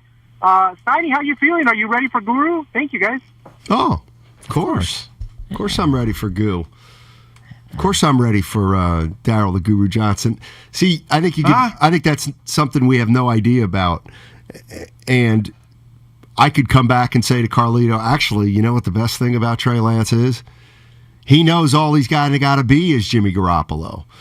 I don't mean that negatively, but if Trey Lance has watched Jimmy Garoppolo quarterback last year's team to 10-7, I got to believe Trey Lance thinks that he's going to be good enough to do that, even if it looks different than the way Jimmy Garoppolo did it. Yeah, I think what Trey Lance would do is look at Jimmy Garoppolo and Jimmy Garoppolo's just ability to be himself. Right. Like, he doesn't need to be Jimmy Garoppolo. He just needs to be himself. And that's leadership, that's bounce back ability, that's the different skill set.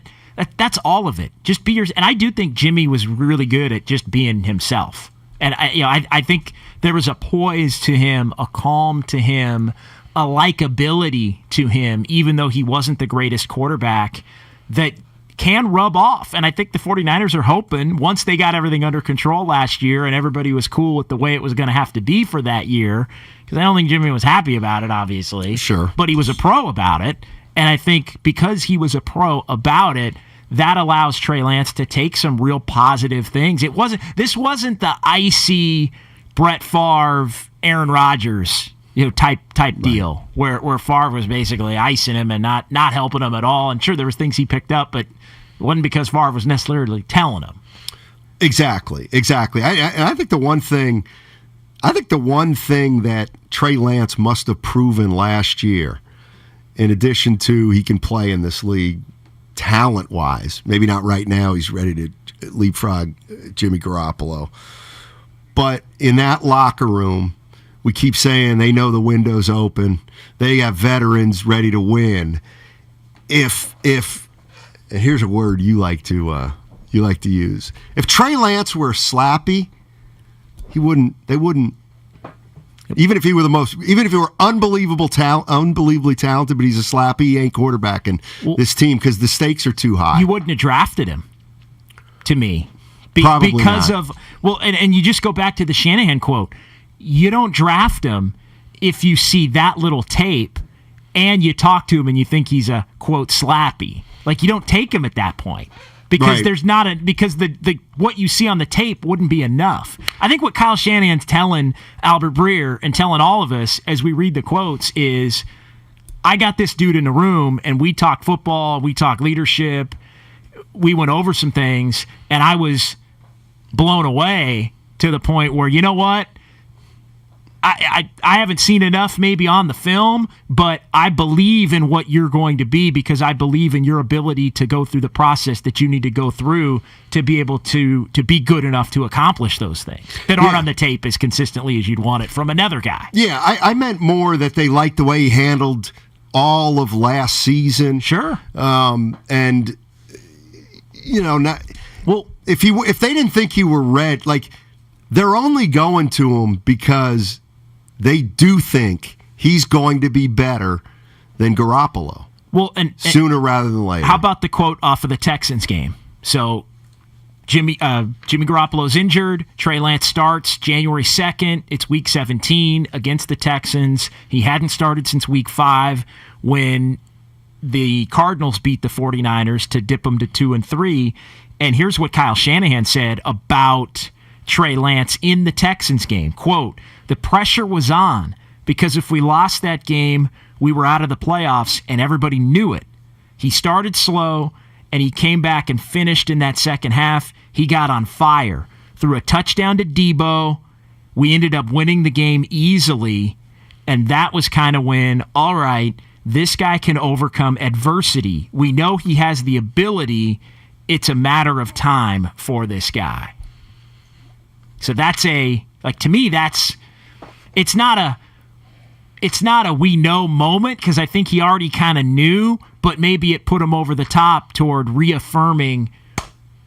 Again, not that he's going to start the next game, right. but that we're going to be good with him for next year. Like, he will be ready after another offseason. Well, it might be also, JD, that you think Trey Lance is like a pitcher with unbelievable stuff, and you saw against Houston, man, he hasn't really learned how to pitch yet, and yeah. But and then he's wild early. But he grinded one out. He ended up going 6 2/3. Didn't strike out a lot, but guess what? Got better as the game went on. We were up 3-2. He still held him to 2 runs. You know what I mean? I do think there's something there in terms of his maturity level that is impressive to Kyle Shanahan. And it gets us back to how we started the show, which is, how do you feel about the position that the 49ers have put Trey Lance in and his ability to succeed this season? Because I think when you look around the horn, there's a lot of really good, like, they're dialed in a lot of different positions, which I think gives them the confidence that they can do this with Trey while he's learning, while he's growing, while he's developing. Yeah. I don't think there's any doubt about it. I don't think there's any doubt about it at all. When you talk about, and we threw this one out at 888-957-9570, is what, how did the 49ers set the table for Trey Lance? Did they set it well? Honestly, JD, in a way, I think they kind of gotten away with it. Not got away with it, but it's going to work out perfectly for Trey Lance, because I'm not sure exactly how it happened, but the pressure's not really on Trey Lance as far as I'm concerned. Certainly not this year, because it's his first year at quarterback. To me, the pressure's on Kyle Shanahan, and then eventually, if maybe we start stubbing our toe, then it will eventually be Lance/Shanahan or Shanahan/Lance. But listen, if Trey Lance is not good, it's not going to be on Trey Lance, at least not at this point. No, I think it'll be on Shanahan, and it'll be on the decision maybe to move to Trey Lance this year and all of those. But I keep coming back to the fact that the 49ers have a confidence that it ain't going to be like that. Like, if he stays healthy, even if there are some growing pains, right. they like the kid's smarts. They like his ability. They like the intangibles too, though. I think it's not just they like the ability to move on from a bad play and bounce back. I think they like his ability to be a leader, even at a young age, of a team that does carry the weight of a lot of these championship caliber expectations. They're all in on just the total package, and it might not manifest itself completely this year. And it wouldn't and shouldn't surprise you if it doesn't, but you got to feel pretty damn good about where you're at as far as just the growth between the night he was drafted and now, and what it's going to look like from now here on August 22nd to when the season ends, at least the regular season ends on January the 8th. 408, I think Lance couldn't have asked for a more ideal situation, JD. 1 year to sit and surrounded by a really good team. Like you said, not much pressure this year. Well, and that's the new wave, too, is guys are playing sooner and sooner. I know we had the caller earlier, hey, sit him a couple years, keep him. Hey, that's just not how it works anymore, and it really is not how it's worked for the last decade, especially the last few years. Like, if you're a big-time maybe you're sitting for one, Pat Mahomes, maybe, but that's it. Right. Rich in Fremont. What's going on, Rich? How you doing, buddy? Doing pretty good, man. How are you, JD? What's up, man? What's going on, Rich? Hey, I tell you something. I want to see the 49ers do well. I've been a long-time fan. First time I saw Gene Washington catch a pass over the middle, I was hooked. But I'm not totally on board with the Trey Lance thing. I just kind of see it, and I think, well, he's got some tangibles that we need that we couldn't get out of Jimmy. He's got the ability to use his legs. He can throw the deep ball, and those are two things Jimmy couldn't do. So I like that part of him.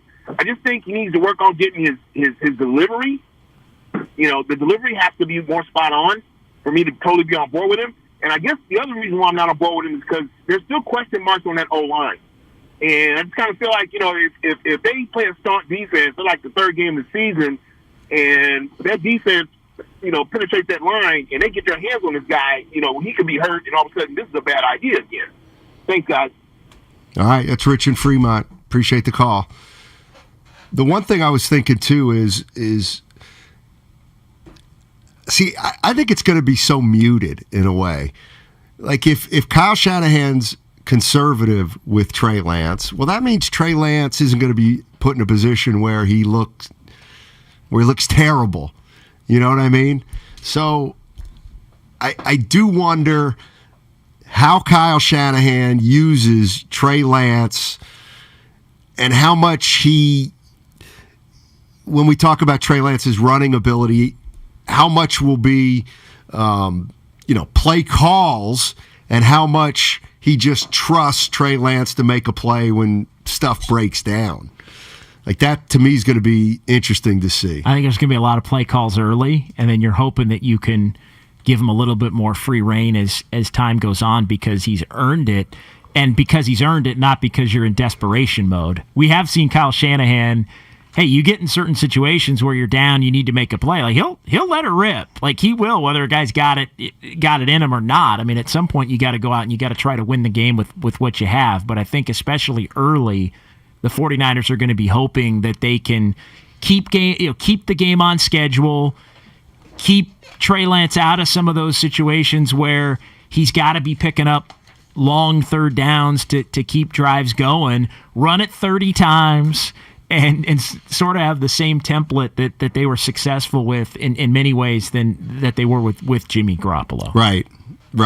Let me ask you about McGlinchey. What's going on with Mike McGlinchey? It's not great. I mean, he's been out for, the last week or week plus, having a little bit of a reaction setback type of an issue, and it's just not good. Not a good situation. I want to ask you about the running back position because we're going to talk. We talked a lot about Trey Sermon yesterday, and we talked. Not close to returning with McGlinchey, like not this week. Like I think originally it was like, okay, McGlinchey be back out there. He's not back out there. They're getting other players back. Week one? It doesn't look. I don't know, but it doesn't. It seems like there's a problem there. Let me throw this at you. I was looking at some 49ers numbers. I don't know why I looked this up, but I looked it up, I think, because when we've been talking about teams, particularly the Giants this year, I'm going to mix teams here.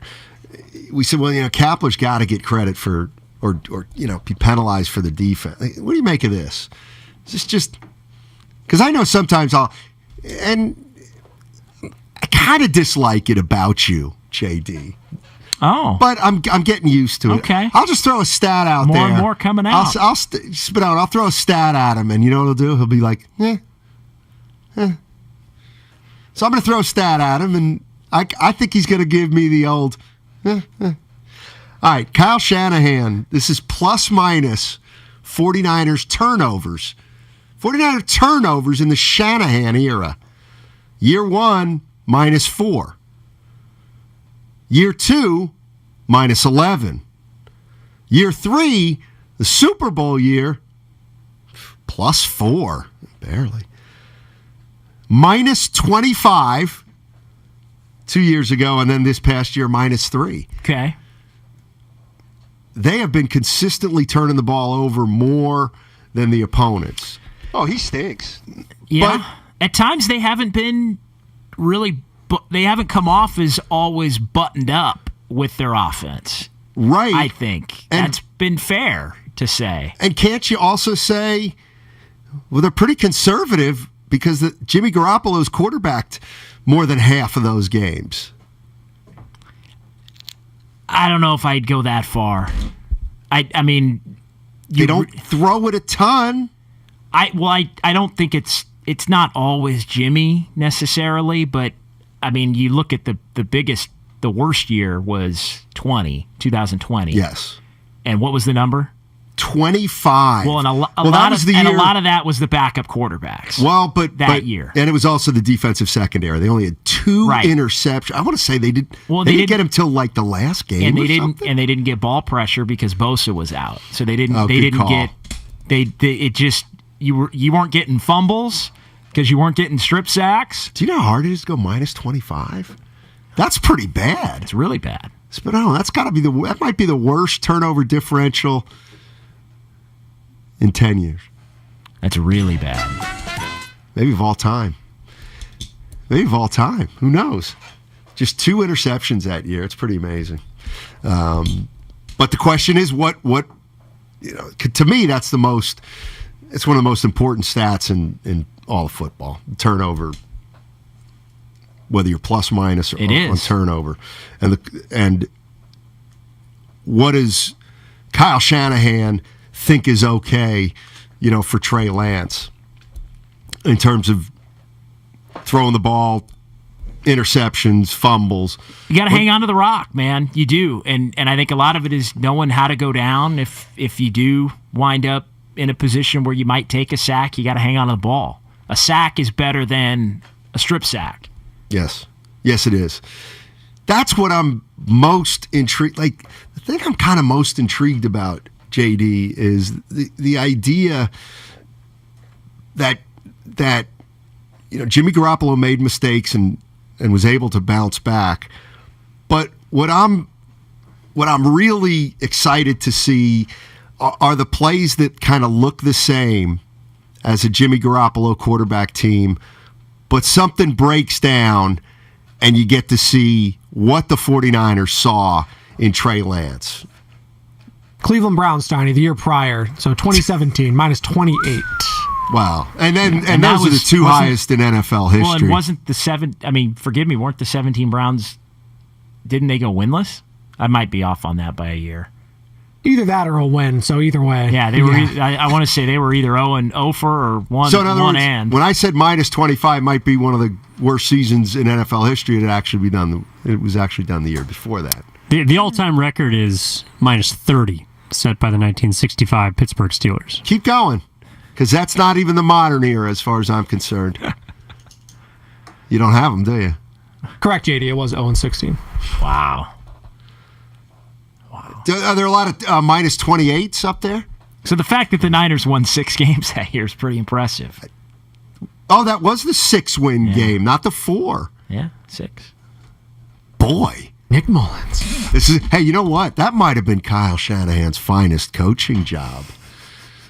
Minus 25, and he still got him to 6 wins. And I'll tell you what, a couple of those games late in the season, we didn't know it at the time, but they were legacy games for Kyle Shanahan. Hey, there's a new team.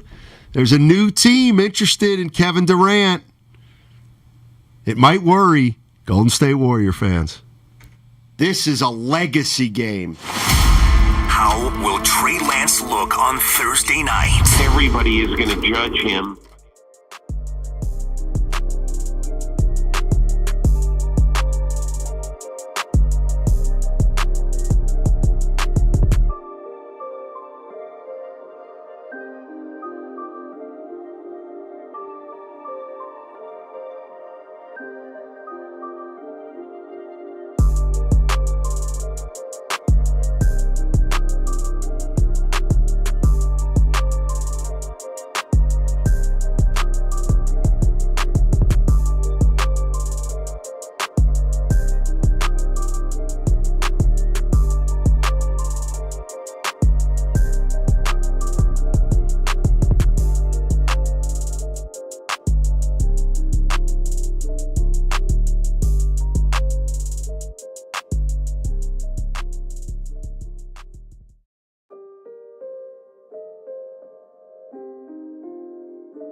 95.7 The Game.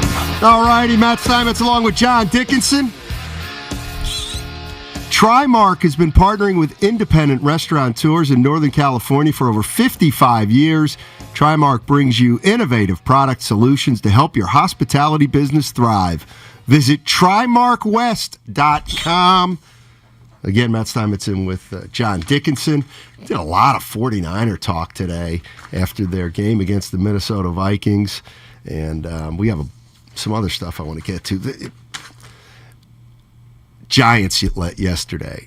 If you didn't watch the Giants game yesterday and know how it ended, there was a play with 2 outs, runner at second, bottom of the 11th inning, fly ball to Lamont Wade in right field. He catches it. Hilliard was the runner for the Colorado Rockies. He goes to tag up to third. I have not yet seen a replay that definitively overturns the call on the field, which was safe. I could not believe, Evan and I looked at it 15 times this morning. It's a stunner still. And I cannot believe, I thought this is the thing about it, and this is what bothers me about replay. Everybody wants it, but it's still not foolproof, JD. That, to me, yesterday was as egregious as it possibly got. You didn't see any evidence on the replay, and you still overturned the call. This is the part that would piss me off as an umpire. If you're the umpire, the third base umpire, and you come out of that call with a safe, and it gets overturned, I'd be hot. I'd be hot. I get it. Yeah, I get it. And I guess they're just, the glove, just a tick right on the toe. But bang, it almost bang. Felt like you needed to assume that. The replay didn't show that the glove hit the shoe. It was far too difficult to tell. You couldn't tell the depth, whether there was space between. That call's a joke. And if it would have gone against the Giants fans would have been fuming. Yes, they would have been. How about this? Maybe they got one back. 7 times worse than the Wilmer Flores check swing call last year against the Dodgers in Game 5. That's just a tough way for a year to end, though. You're right. And that was a tough way for a game to end if you were the Colorado Rockies yesterday. I thought you needed definitive evidence. I guess maybe you don't. Giants fortunate, by the way, that they're not farther back than they are because the Nationals split 4 with the Padres split 4 with the Nationals. Right. Over the weekend, the Giants. But anytime you go into Colorado and lose 2 out of 3, it wasn't a good weekend. You start to look and say, we're running out of games. Almost disastrous. Yeah. Still barely hanging on because who do they got this week? It's hard to be out of it at that point in time. Who do they got this week? They got Detroit for a couple. Shoopy. Detroit for a couple at Detroit, and then they go to Minnesota. Okay, so then it gets a little. Then it starts getting a little tough. And then the Padres are in for 3 beginning a week from tonight. Well, that'll be fun. That's a 3-game set, and then the Phillies come in over Labor Day weekend, which will be a lot of fun, and then the Giants go play the Dodgers at Dodger Stadium, beginning a series on Labor Day, which will go Monday, Tuesday, Wednesday of that week. But yeah, it's go time right now for the Giants, but it's going to be tough. No doubt. I want to get to a couple items we didn't have a chance to yet. There's a new team in the Kevin Durant sweepstakes, the Memphis Grizzlies. Okay. The Golden State Warriors' biggest rival right now. They are said to be on the verge of acquiring Kevin. Well, not on the verge, but they're in there. They're sniffing around. Morant and Durant. You a little worried, Warrior fans? Whew. I wouldn't be worried until I see the full picture of what that kind of deal would be. Like, who you got to tell me who the Grizzlies are giving up, because I think the other part of this is They got 5 first-round picks. They don't want to give up. They don't want to give up Jaren Jackson Jr. or Desmond Bane. I'd give up one of those guys. You'd have to. Of course you would. The way I look at it, you might have to give up both. I don't know about that. I mean, I'm not saying you might have to. I'm saying I don't know. You don't know if you would. That might be too much. Here's the other thing I was thinking. Grizzlies were better than the Warriors last year, JD. They had a better record. They won 56 games. Regular season. I was like, where are you going with that? Yeah, regular season. No, I just mean better in the regular season. Right. The other part for me is, okay, Morant and Durant, like defensively, is that going to be good enough if you're taking some of the other players maybe away? Because there are going to have to still be ancillary pieces that go, even if it's one of the two between Bane and Jaren Jackson Jr. So yeah, that's terrific in terms of just, all right, that's a 1-2 punch, but is the rest of the team going to be good enough?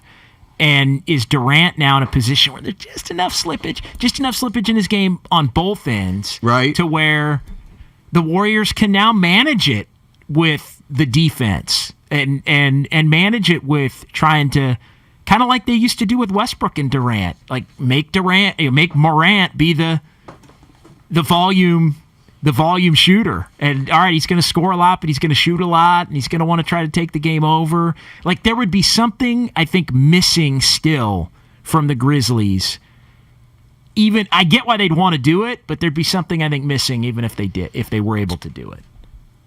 I'm looking at their roster. Jaren Jackson Jr. They got Danny Green, huh? Yeah. That's right. Yep. Danny Green, Morant, Zaire Williams. Good player. Against the Warriors, at least he was in that series. Xavier Tillman. Yeah, he's not really. That's 5. Bane is 6. Steven Adams, 7. Yeah. Brooks, 8. Brandon Clark, 9. Yep. Yeah, he'd still have Brooks. Yeah, but would Brooks have... No, you're right. Brooks and Clark would maybe have to be... Like, if Bane's not... To me, you're looking at Jaren Jackson, Bane, Brooks... Clark. I think of those 4, you're probably giving up 2 of those 4. I would think 2 guys at least. Maybe even 3 if you're not giving up Bane and Jackson. I remember Jackson's hurt until I think December or January. Right. I mean, to me, Steven Adams would be somebody who they'd probably... Well, you'd be willing to part with. Yes. I'm looking at their contracts because obviously Steven Adams has one more year at $18 million, so... They have Tyus Jones, too. Tyus Jones making $15 million? Yeah, didn't they just re-sign him to that, too? That's a guy I forgot to mention. They have enough they have good players. They do. Enough good players to where I think they could make that deal and still make it worth it. But they've said, it sounds like they'd love to give up Clark and Brooks. Sure. And John Adams, Conchar. And Adams and Conchar. I mean, it sounds like they want Morant and Bane and Durant and Jaren Jackson Jr., and then you'll figure out the 5, and you still got Tyus Jones off the bench. And somebody's saying Clark and Bane for him, but that's not going to be enough. Clark's only making 4. Bane makes not enough, $2 million. So that's one thing.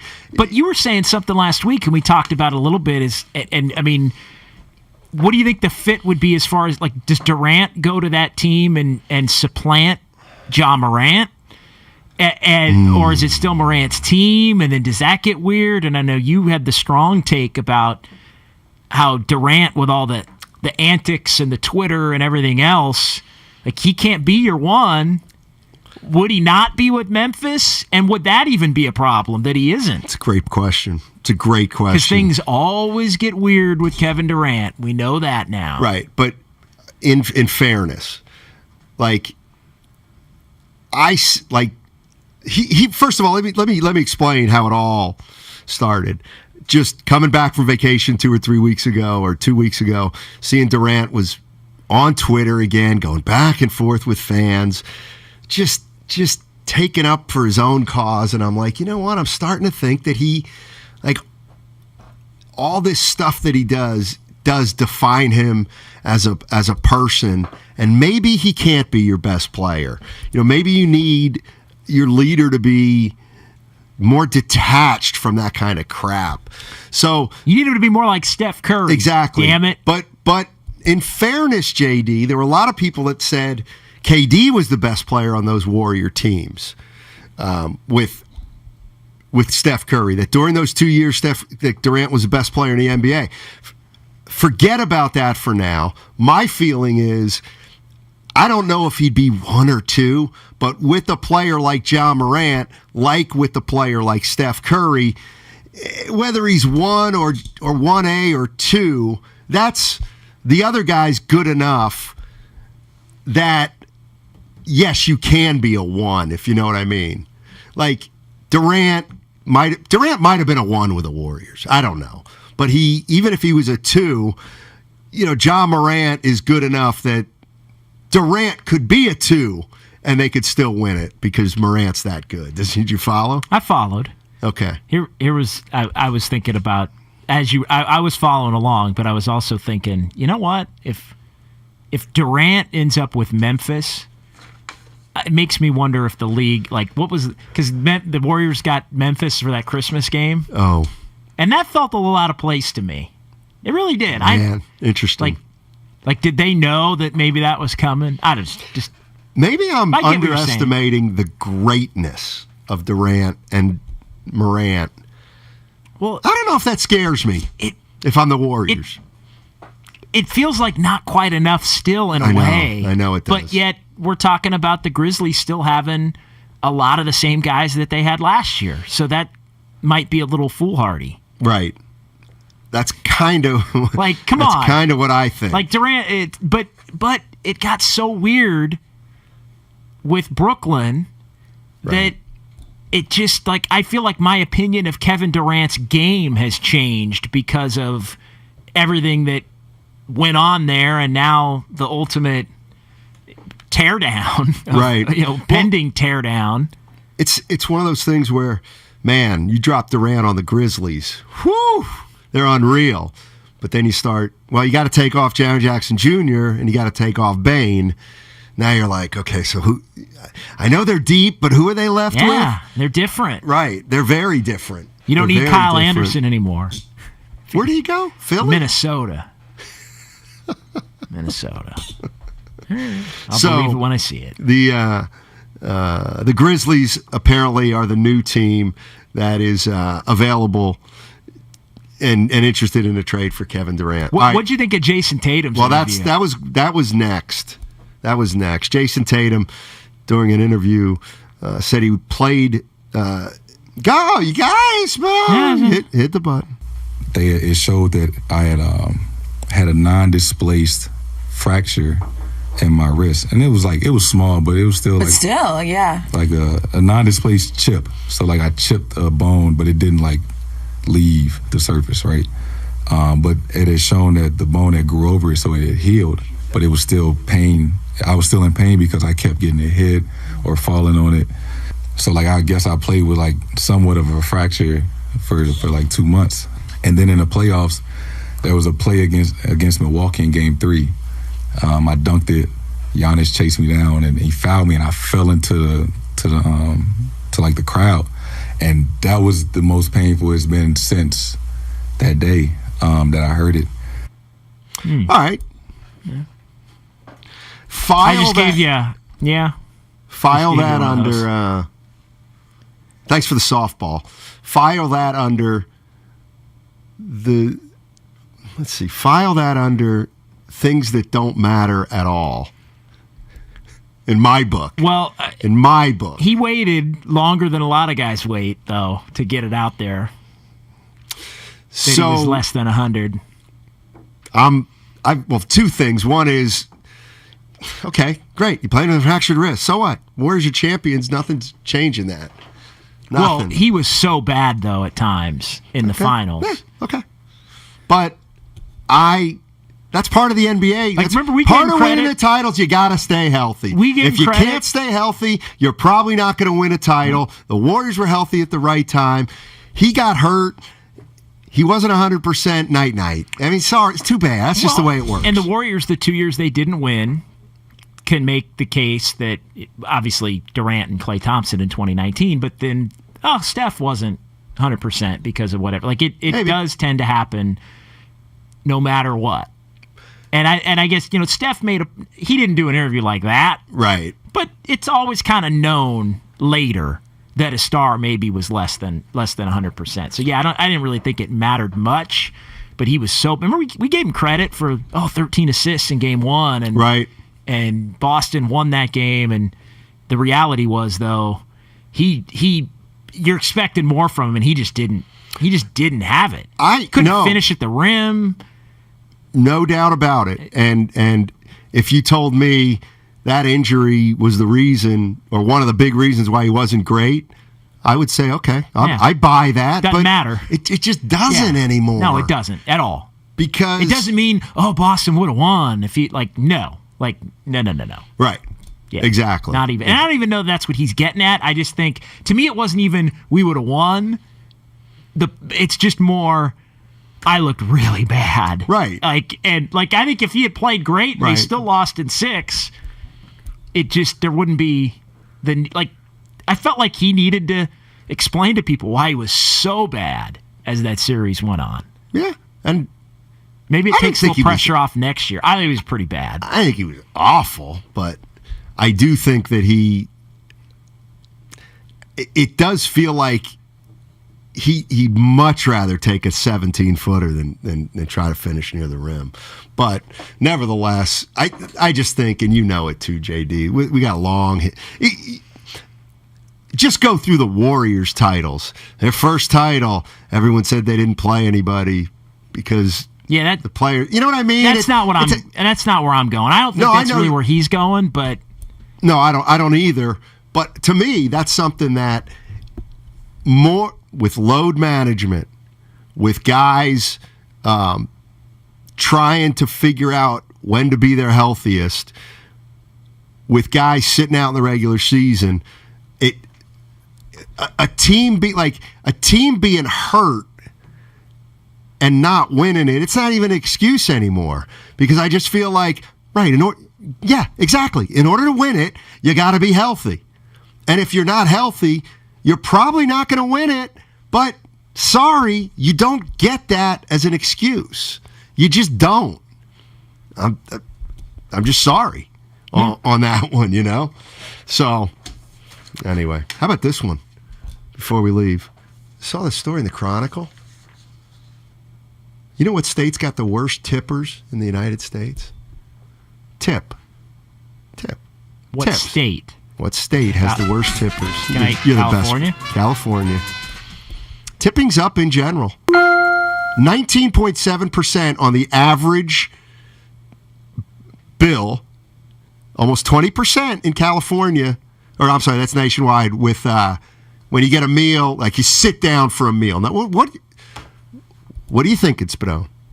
Spadone, I know you don't tip 20%. I told you about my big tip, right? Look, he turned the mic off. Spadone, that's a good one, Spadone. That's a good one, Spadone. But apparently, California's below the national average. California's 17.5%, national average at 19.7%. Come on, California. Come on, man. You got to tip better. I think that's a lot to do with, COVID, like getting a lot of takeout now. People aren't eating out as much. So the tipping variant has changed a little bit. It's also one of the most expensive states, I'd imagine, too. Maybe people feel like they don't have to tip as much because they're paying a lot more. Yeah. What do you think it is about me, JD, that I tip well even if the service stinks? Well, I do have a theory on that. All right, give it to me. Well, the theory on that is, and I mean, I don't want to inflate your ego even greater than it already is. I'm joking, but I mean, you are a public figure in a sense. In a sense, okay. Like if you go around, like people might know who you are from the station or from being on TV years ago, and you don't want to. That's Steinmetz. He's a terrible tipper. Yeah, I mean, I don't know. But that's just a theory. Like you would, I got you. Like most people may not know who you are, but some people might. And if the people that you're around might, you don't want to make a bad impression. But yes, and I'll acknowledge that to one extent, but on the other extent, if the whole Bay Area knows I'm a bad tipper, it doesn't it's still only 17 people. But yeah, no, I wouldn't want. As it's just stupid as it is, I wouldn't want Yeah. somebody posting on social media Yeah. that I tipped 7%. Yeah, Steiny, you went in there and left a nothing burger because I would never know. do that. I would never do that. In fact, there's a place, I won't even name the name, but there's a place near our station that I go to a lot. I think the service is getting worse. Don't you think, Evan? Yeah. Yeah, I may or may not contribute to that. Yeah. So, but I tip them well, 25%. We didn't get to Lillard or Kyrie. I'm a little bummed. Oh, that's the one that I didn't have on my list. How much we got here, Spino? Probably not long enough. 50 seconds. 15. Cam Inman coming off 50. today. 50. Oh, We can Stan talk about Inman, that there you tomorrow. go. We'll save. You and We'll Guru. save it. You and Guru will that's have a good right. time. All right. Who would you take, Lillard? Lillard, or every Kyrie? day of the week. Yeah, me too. Me too. Twice on Sunday. I don't know why Kyrie Irving gets to have the label superstar when he wasn't on the best team that won a title. Give me Lillard. Exactly. How much Lillard we got would have now? done everything Kyrie's done. Hey, look at Grandy. You didn't have to move your car. Oh, shoot. That's right. I got to take Bart home. Dang it. All right. Well, I got to take Bart home. Thanks, Steiny. Ratto and Damon next on this. I told you about my big tip, right? Are you curious about who offers the best deals on top-rated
Happy Monday to you. The best news I got is we are 2/3 of the way through this preseason schedule.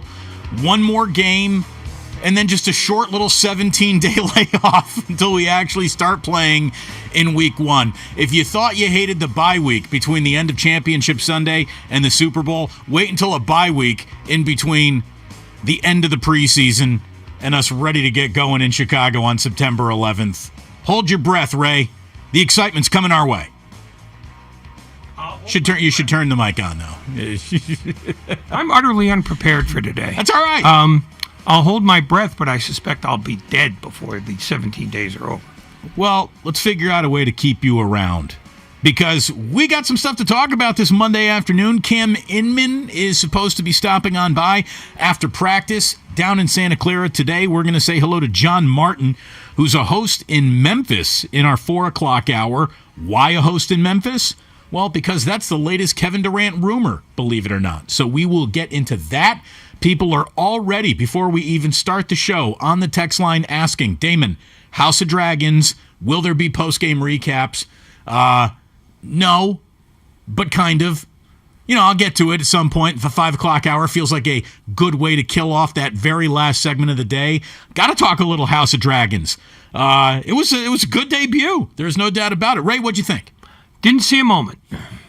But you liked it. Oh, its complete absence was noted happily. The 49ers had an uneventful and therefore good week in Minnesota, right? I mean, that's all you're looking for right now. When you got a whole bunch of second and third stringers playing, you don't want anybody hurt. Nobody came out of that game really licking any wounds. There were no glaring spots of deficiencies, although that offense had a little trouble moving the ball early on. I thought it was a very good day for the defense, whatever you can make going against second and third stringers. But it's a measure of depth. That's really what that game was. And I think it's safe to say that the 49ers look like a deeper team than the Minnesota Vikings. Ooh. Yeah. What a thing. Yeah. I mean, that's got to get you at least at something. At some point, they're going to trim this back to 2 games and then extract two extra weeks of regular season out of the players. They just are. I mean, just no one is watching these with any sort of anticipation at all. And the NFL, more than any other league, is very aware of dead spots. And this is becoming a dead spot. Yeah, you can see them sort of feeling it. At the same time, most major league games would kill for the bad ratings of an NFL preseason game. Yeah, I mean, then again, it's also August in baseball, and that's kind of a dead time, too. Especially for the Giants, for the most part, this weekend in Colorado. Although, were you there to behold Evan Longoria's glorious Sunday? He had a nice week yesterday. He did. That's a good way to say it. He did have a nice week yesterday, but it was not a good weekend for the Giants, who won in extras on Sunday, but dropped 2 of 3 in Colorado. And look, it's just this simple. It's just this simple. If you are going to go anywhere approaching this wild card, you can't be losing to teams behind you in the standings. Well, but that's the thing, is the Giants are one of those teams. They're not that far ahead of Arizona. And so when you're saying you've got to beat teams like Arizona and Colorado, they're not that far behind, and they're not that different than the Giants.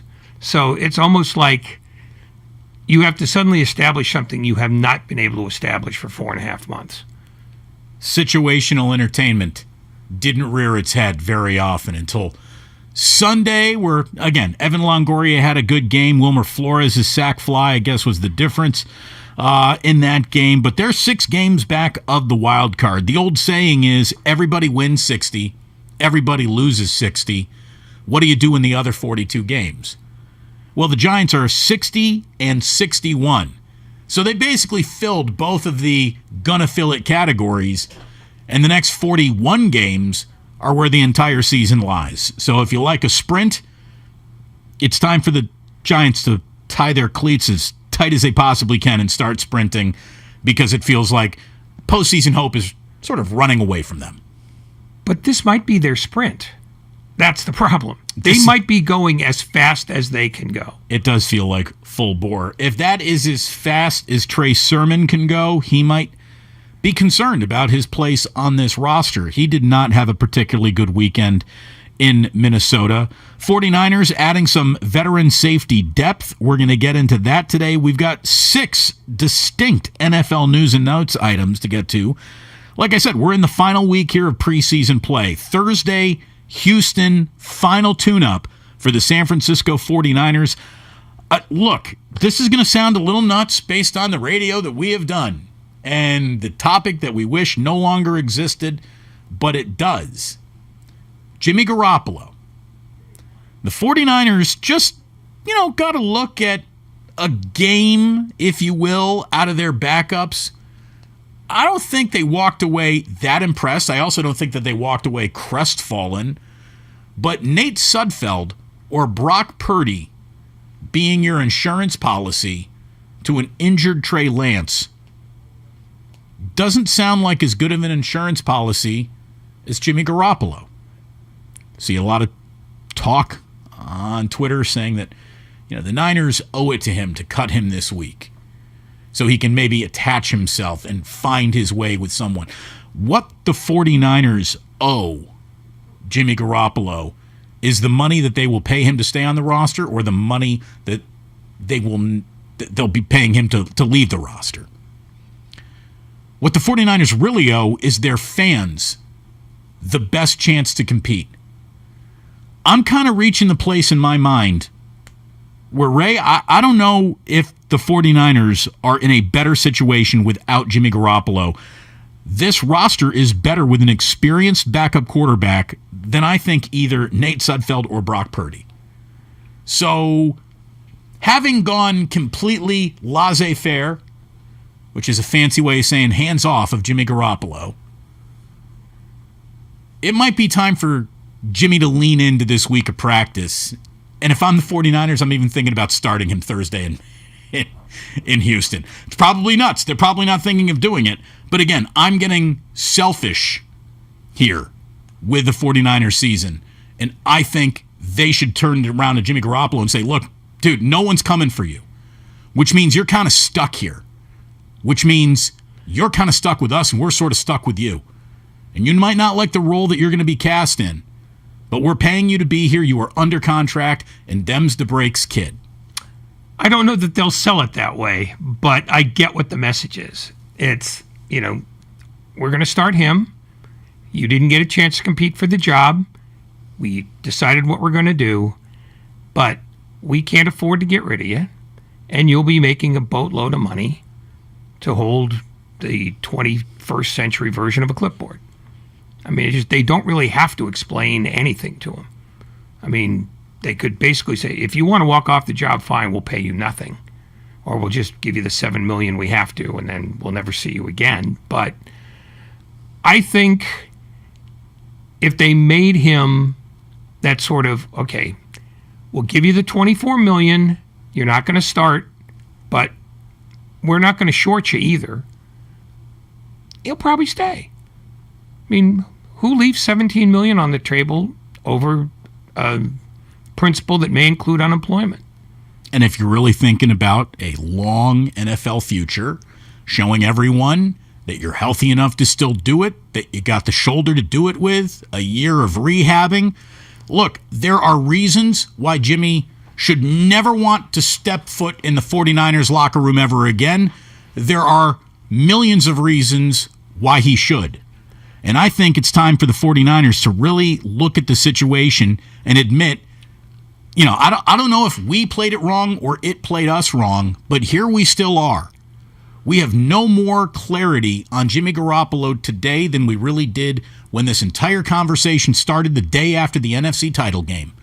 So that means it's still business as usual, and they should probably still be in the Jimmy Garoppolo business. Although Sudfeld and Brock Purdy were not disasters in Minnesota. It was a very defensive game, and we're going to talk about some of the defensive standouts. It was good to see Javon Kinlaw play well. Drake Jackson, I thought, definitely stood out in that game.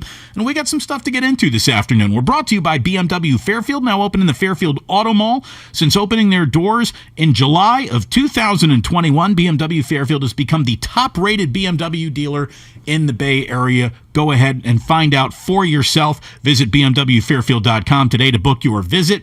Like we said, we've got booked visits with John Martin, who's a radio host on the Grizzlies flagship. Could Kevin Durant be a Memphis Grizzly?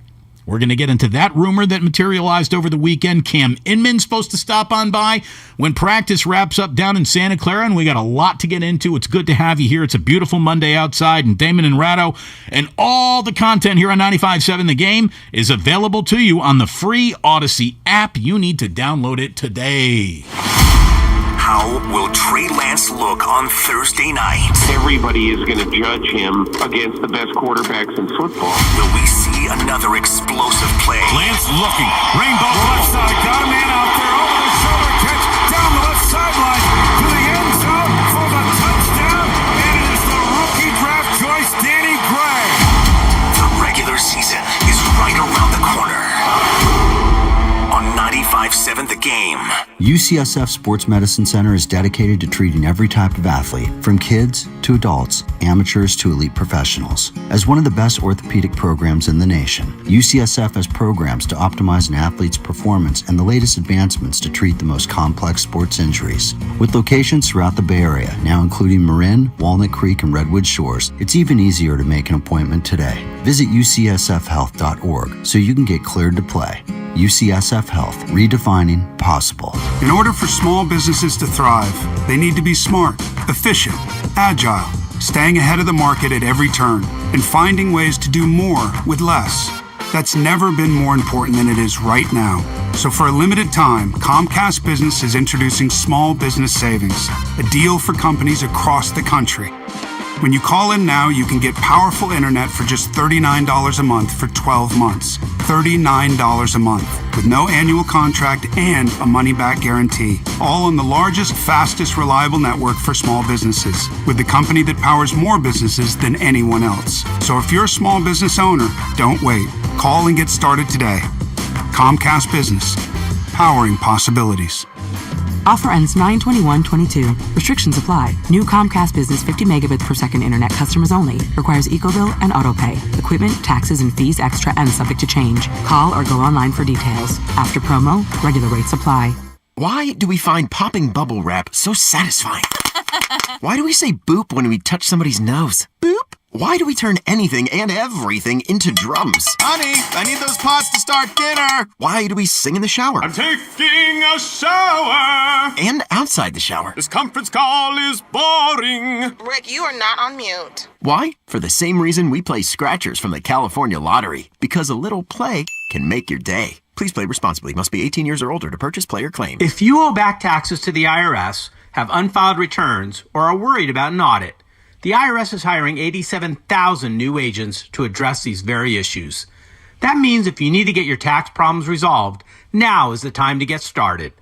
I'm tax attorney Robert Goldstein, and my firm specializes in helping individuals and small businesses resolve their tax problems. We work to stop IRS and state seizures. We may be able to settle your tax debt for pennies on the dollar with an offer in compromise. We prepare your past due returns, even if you have no records, and represent you before the IRS and state in an audit.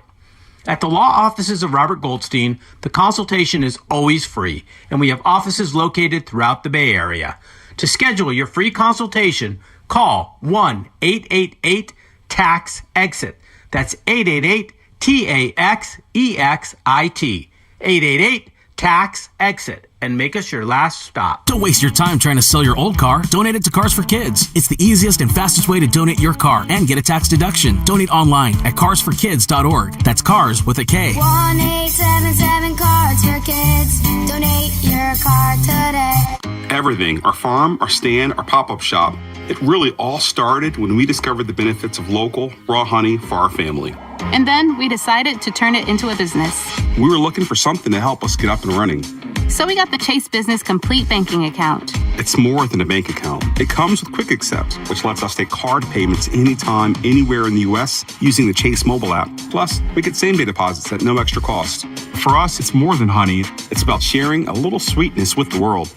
Get the Chase Business Complete Banking Account with the essentials you need to help get your business going. Learn more at chase.com/business-complete-banking. Chase for Business. Make more of what's yours. Quick Accept is not available in U.S. territories. Enrollment required. Usage subject to approval. Same-day deposits available for payments before 8 p.m. Eastern Time, Sunday to Friday. Fees and rates apply for checking and processing. Limitations and restrictions apply. Participants compensated. Merchant services provided by Payment Tech LLC and WePay Inc. Subsidiaries of J.P. Morgan Chase Bank and a member FDIC. I thought learning a language would be too much work, but Babbel makes learning fun. J'aime Babbel. Babbel's lessons only take 10 or 15 minutes, and in 3 weeks you can actually speak another language.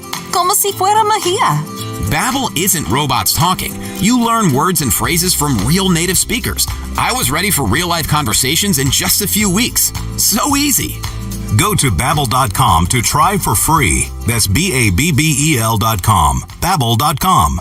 Are you kidding me? Gas prices are up again? Somebody has to do something. Well, someone did. That's why I use Upside. Upside? What's that? It's a free app that pays you back real money for every gallon of gas or diesel you buy. I just earned 25 cents back on every gallon of this tank. Hold on. So the Upside app is free and you actually get cash back every time you use it? No strings attached? Yep, it's awesome. Check it out. It only takes a couple of minutes to sign up. Instead of just watching your dollars go into your tank, start putting money back into your wallet with the free app from Upside. With the price of gas today, it's big news and big money. To cash out of your Upside cash, just transfer it to your bank account, PayPal, or a gift card. Upside users have already earned over $200 million.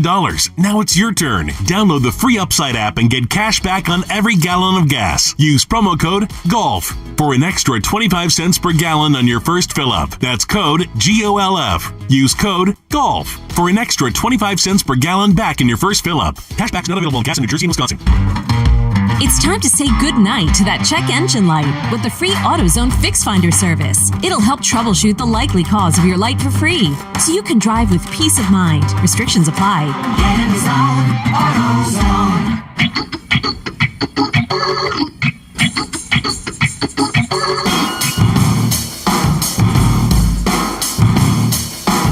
Now back to Damon and Ratto on 95.7 The Game. Brought to you by BMW Fairfield. Now open in the Fairfield Auto Mall. Visit BMWFairfield.com today to book your visit. Hey, you know what you also get on that Odyssey app? You get the Kenny Mayne podcast. This week, he is talking to Joel McHale of Community. To me, Joel McHale's always from the soup. That's what he's from. Download Hey Maine on the free Odyssey app wherever you get your podcasts. Welcome back. Damon and Ratto here on 95.7 The Game. And our Jimmy Garoppolo conversation never ends. I mean, it's unbelievable, but it really never ends. And Comcast Business text line starts off with, an observation that I'm not angry at. I get it. But it says, this is from the 813, says, Damon, you got to let it go. Jimmy will not and should not be on this roster this season. It's over. It's time to move on when they cut down to 53. Why? I don't understand. Why? If the entire point of going through training camp is to take a training camp roster that starts with over 90 players and whittle them down to your best 53 players, there is no doubt in my mind that Jimmy Garoppolo is one of the 53 best players that the 49ers have on their roster right now. There is nothing to discuss in terms of who is a better NFL quarterback today and is prepared to be a better NFL quarterback this season should the 49ers need to turn to their backup quarterback? Jimmy Garoppolo, Nate Sudfeld, or Brock Purdy? Why the reluctance to keep the second best? The two best quarterbacks on the 49ers roster are Jimmy Garoppolo, Trey Lance, and then the two other guys. So why would you keep either of the two other guys when you know for a fact, irrefutable fact, that Garoppolo is better than the two other guys? Because this is San Francisco, and it has always hated the incumbent. Going back to John Brody. Historically, it's show us the new thing, show us the new thing. And when you have the new thing, the corollary to that is let's get rid of the old thing. Only this is a different situation than all of the other ones, where you don't have to get rid of the old thing because the old thing is not standing in the way of the new thing anymore. And he's already paid for, which is the most important part of the puzzle. Jimmy Garoppolo doesn't save the 49ers anything other than money if they cut him. And it's not money that they can turn around and spend to make their team better this year. It isn't. It's not. Jimmy Garoppolo, look, as a starting quarterback, he's in the middle of the pack. He's a middle-of-the-pack starting quarterback that Kyle Shanahan, who knows more about this than any of us ever will, deemed it was time to move on from, which is why they made the pick of Trey Lance. Jimmy Garoppolo, cast as the 49ers starting quarterback, puts him in the middle of the pack of quarterbacks in his group. Of the group of backup quarterbacks, Jimmy Garoppolo is so far and away number one, top of the heap in terms of backup quarterbacks. There's nothing to dispute. Maybe you could say Sam Darnold is in that conversation because today the Panthers named Baker Mayfield their starter, and Sam Darnold does have starting experience. But I think Jimmy Garoppolo is probably the better reason. Somebody says, Damon, there's 27 million reasons why. Hello, they're already spent. They're already spent. The budget that will accommodate Jimmy being on this team has already been budgeted for. It's already been paid for. It's like worrying about the vacation that you've already paid for. Do you think we should still be able to afford going on this vacation? Well, maybe we can't. Maybe it was an expenditure, but it's paid for. So we might as well go. But it does go back to what I said earlier, which is people just want him to be gone. Right. It's because it's not based in logic. Right. It's fans that you're talking about. Yeah. I'm talking about what Kyle Shanahan and John Lynch need to be looking at this through. Oh, I think they probably are looking at it that way. They've considered all of this for months because every day that they couldn't move him or that nobody was showing interest was a day when they had to think about, okay, what's plan B? So none of this is a surprise to any of them. I think, truthfully, that the only way that they would make the decision that Garoppolo's got to go is either if they really need the money, which again, can't spend this year, or B, they think he's going to be a disruptive influence. And I don't know that there's very much evidence for that. So as a logical football play, it's right in front of you. Yeah. Look, it sounds nuts. It sounds crazy. It sounds like you're placing Trey Lance in an uncomfortable situation. Trey Lance cannot be made uncomfortable by the guy behind him. And if he is, well, then there won't be a guy behind him for very long. He'll be the guy behind the other guy. Go ahead. No, it's this overwrought notion that you have to turn the page. You don't. No. One of the great things, and one of the crummy things too, is that a coach with Kyle Shanahan's level of power doesn't have to explain his decisions to anybody, not even Jed. And Jed's distracted now by Leeds United anyway. But he just says, well, we're keeping him. Why are you keeping him? Because he's better than the other two guys. And unless somebody can show me that they are really invested in either of the two, either Sudfeld or Purdy. And they want to bring him along, which is sort of its own weird, dangerous thing, because two unproven quarterbacks as your 1 and 2 seem sort of mad to me. But, I mean, the logic is there, and Kyle Shanahan would have to have a pretty decent reason, why he would just get rid of him for nothing. Because if he can't move him, he's probably better off keeping him. Because you can always fix your salary cap. Because everybody's fixed their salary cap every year since the salary cap was first introduced. Nobody ever started a year with a salary cap problem. Keeping Jimmy Garoppolo wouldn't create one. I mean, it's just as simple as this. Would you, just yes or no question, remove the man's name, remove the man's track record, remove every inclination you've ever had about him? Yes or no? Would you like the best backup quarterback in football on your roster? Yes or no? Who would say no? I think you're about to find out. Well, nobody in a position to make the decision. But once you start reading that infernal text line and taking those phone calls from Lunatic Alley, you'll find out. I really think that Niners fans are just a touch smarter than that. You can they can get finicky about their starting quarterback. There is no doubt about it. But the question of who you would rather have. Trey Lance goes down first play in Chicago. Everything went wrong. It's a disaster. For the rest of your year, your quarterback is Nate Sudfeld or Jimmy Garoppolo.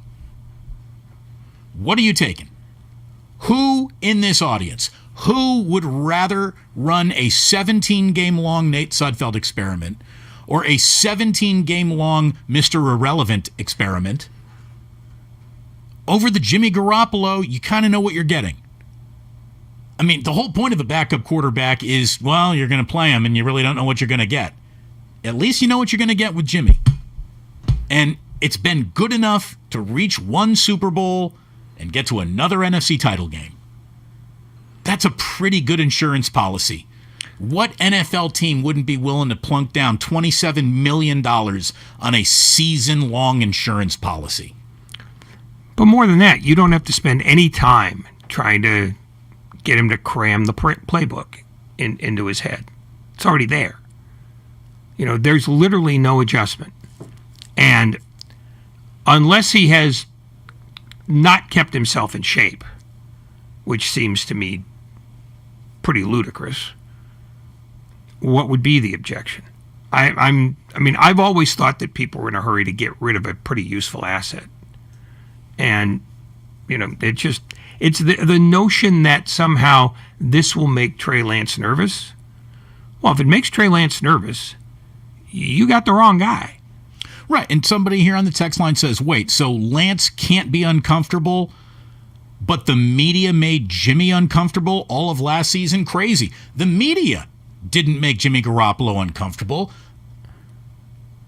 Kyle Shanahan did. John Lynch chose to create that environment. It's just that simple. And the difference is one guy's got no NFL experience. The other guy's got a ton of NFL experience playing behind one of the great quarterbacks of all time for the great coach of all time and is in the fifth, sixth year of his career. You should be much more entrenched in how the NFL works at that point in time in Jimmy's career life cycle than Trey Lance was. Damon, keeping Jimmy around is like getting a divorce and trying to keep your ex around in case your new wife doesn't get along. No, it's not. It's not like that at all. It's not like you have paid for a wedding with someone else and it's time to say goodbye to Jimmy. It's not. Jimmy is not like an ex-wife. It's the most expensive backup quarterback in the NFL. Take the money out of it. The only thing an NFL team needs to be is under the cap, which the Niners are. Are they more under the cap if they create the hole that is Jimmy Garoppolo, he's off the roster, yes, they would be more under the cap. More under the cap isn't going to win a single game for you this year, but Jimmy G might, should you need him. But that text tells you everything. There's this segment of the fan base that simply has fallen out of love with him because he's yesterday's guy. And we saw this in the 60s. We saw it in the 80s. We saw it in the 90s. We saw it, this last decade. The guy who looks like he's about to lose his job, they want him to actively lose his job. They want him gone. They want him in the Canadian Football League if at all possible. But there are times, and there are not many of them, but there are times when having the old guy around is a better choice. Because there aren't any good backup quarterbacks. There just aren't. I mean, it's a field of guys named McCown and Johnson. Those are the backup quarterbacks in the National Football League. And you probably can't name more than 15 of them off the top of your head. Not you, but the general audience. Right. So there is no downside here unless there is something we don't know about Garoppolo's attitude toward the team or his physical condition. And somebody says, we don't know how healthy Jimmy is. Well, there's no team in football that should know more than the Niners right now. Are we sure he isn't recovered? Can he still throw? There's no tape out there. Yes, there is. And the Niners had pushed it out after practice. He's throwing against air, obviously. But that's all you're really going to get anyway. And here's the deal. This is why I would actually play him in Houston. Maybe you get something on tape that does make a team approach you. And if there is a trade for Jimmy Garoppolo, if there is an asset to get back for him, maybe you consider doing that. I don't know if any asset will return the same level of insurance policy if he is back. Someone from the 831 says, Damon, you say the Jimmy conversation never stops. It won't stop if sports media keeps up with the what-if scenarios. Well, that's all you got. That's it. That's the thing. What if here's the what if scenario that we're facing right now. What if no one comes for Jimmy Garoppolo? What then? We didn't think that would be a reality, but here we are. No team in football is coming for Jimmy Garoppolo. So you can either cut him, and then I'm sure some team would end up signing him, and you got nothing to show for it, or you keep him, and you for sure have the best backup quarterback in football should Trey Lance not be all that in a bag of chips. Or get hurt. Raise your hand if you've ever heard of a starting quarterback getting hurt in a football game. Raise your hand. Everyone's hands up. There. Well, Lucas, there. Ray, I'm going to assume. I've never heard of that. That's a whole new thing to me. It happens. I swear to God, quarterbacks get hurt in this league all the time. Even though they've bent the rule book to almost make sure that never happens, it still happens. If Jet is willing to pay, which he is, why not? Why not? Forget everybody's salary. The minute the year starts, forget everybody's salary. Doesn't matter how much anyone is making. How good are you at your job? That's the only question that matters. Not how much is this guy being paid to do the job. Once the year starts, the only question that matters is how good is he at his job. Jimmy Garoppolo, as the 49ers starting quarterback, leaves something to be desired. Jimmy Garoppolo, as the 49ers backup quarterback, is one of the single greatest insurance policies any football team has ever carried with it into a season. Think about what would be commiserate with it when Phil Simms got healthy and the Giants still had Jeff Hostetler on their roster. Is that it? Could that be it? And Jeff Hostetler wasn't a great quarterback, but he was good enough to play in front of that defense to win a Super Bowl. Yeah. You had to like the chances the next year. Geez, if Phil goes down, we got a guy on the team that could win the Super Bowl. We just saw it happen. We got a bunch of guys who could win that Super Bowl, but none of them ever held the ball. Look, I'm just saying there's no reason to not use this Thursday night as a testing ground. See what Jimmy's got. This whole, like, Jimmy, you don't have to show up. You don't need a playbook. You don't need to do. I said this last week, and I'm saying it again this Monday. You got 4 days to cram for your final, Jimmy. 3, really, because they're playing on Thursday. So you got 3 days to cram for this final. I'm giving him the first half. If I'm the 49ers, I am running him out there for the first half, if nothing else to showcase him. And if Jimmy wants to play this seriously, no, I'm not interested in doing that. Well, then you might have like breach of contract, and instead of paying $7 million to let him go, maybe you can save the entire paycheck. I mean, I don't know. I'm not Don Yee. I don't know what it says in his contract. I don't know what insubordination does to an NFL contract. But I don't think Jimmy's that guy. He's a pro. I think they can make this decision without playing him. I think in their ideal world, they could like just let him go and just pay him the $7 million, which is why you should play the other 2 guys. See if either one of them creates a spark. And if he doesn't, then you just have a simple binary choice to make. Do we spend $17 million extra dollars and have a much better backup quarterback? Or do we keep the money for the company picnic? That's it. There isn't a whole lot of time they have to spend fretting about this. And they don't need to see Jimmy or showcase him. All they have to do is just go, we know he's there. And if for some reason they don't like what they see on Thursday night, they've got 2.5 weeks to get him prepped as much as he can be prepped. And it'll be fine. This is an emotional thing now. People who have decided that Garoppolo has to go have now reached the point where they just hate the very sound of his name. And I kind of hate the sound of his name, too, for the same reason I hate the sound of Trey Lance's name. We never get a break from it. But for the 49ers, it's just a simple choice. What's better, $17 million or a really good backup quarterback? And they just apply whatever answers that they have that we don't have, and they make that call. And then they move on, one way or another. Somebody says, I agree with you, Damon, but I think the decision has already been made. They're not going to change their mind. What decision? What decision? That they're going to cut him for sure? Maybe. But why would you make that decision right up until you had to? And they don't have to make that yet. And I think that they just saw Brock Purdy and Nate Sudfeld, and they know that a guy that everyone's saying, you got to cut him, is better.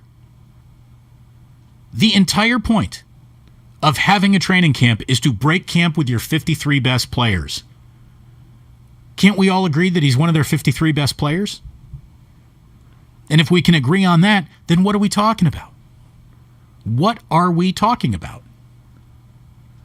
Same thing we talk about all the time. No, but somebody says you can't do that to Trey Lance. You can't do that to Trey Lance. Why?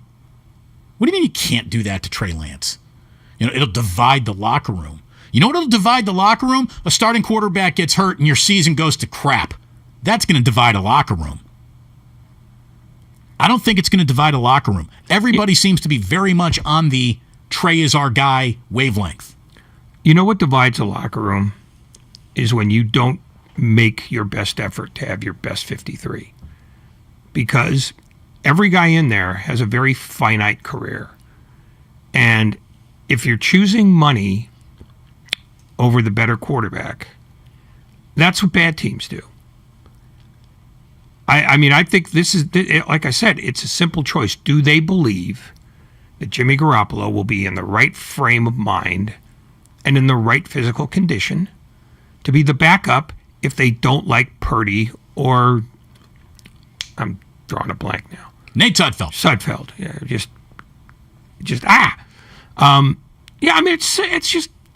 and if it ends up being Garoppolo, fans are just going to have to get over that. Because it's not going to be an issue. And if it is an issue, then you change quarterbacks. You put Garoppolo in and you sit Lance. Right. And someone said, well, what if Lance is really struggling through 5 weeks? Well, then you can go to the guy who's gotten you to 2 NFC title games. That's not bad. That's not bad. Why did they draft Brock if they're keeping Jimmy G. He was Mr. Irrelevant. He was the last pick in the draft, and he was a very good Mr. Irrelevant. He's a Mr. Irrelevant who might have an NFL future. Because they thought they had a better chance to move Garoppolo back in April when they drafted him. And there's that, too. You can't take stuff out of the timeline. I say this all the time. Just at the time that they picked Brock Purdy, they said, this guy could end up being our third quarterback. And maybe they keep Purdy. Maybe they keep Garoppolo and Purdy. That's the thing. So if you keep Garoppolo, Sudfeld now becomes the expenditure because one guy is the rookie that you'd be comfortable drafting and developing, and it wouldn't be like, well, you can't have a rookie backing up Trey Lance. You don't. You'd have Jimmy Garoppolo. Again, everything changes, or everything's the same until something changes. Nothing has changed. The X factor was going to be the offer that were coming in from other NFL teams that the Niners couldn't say no to. You got to make that trade. That offer has not come in. I know this sounds nuts. Look, I understand that I have contributed to the Jimmy needs to go conversation, but since he has not gone, I'm looking at this as Jimmy needs to stay. Just forget about the money. Forget about the circumstances. Forget one guy is in his first year and the other guy's. Is he one of the best backup quarterbacks in the history of football?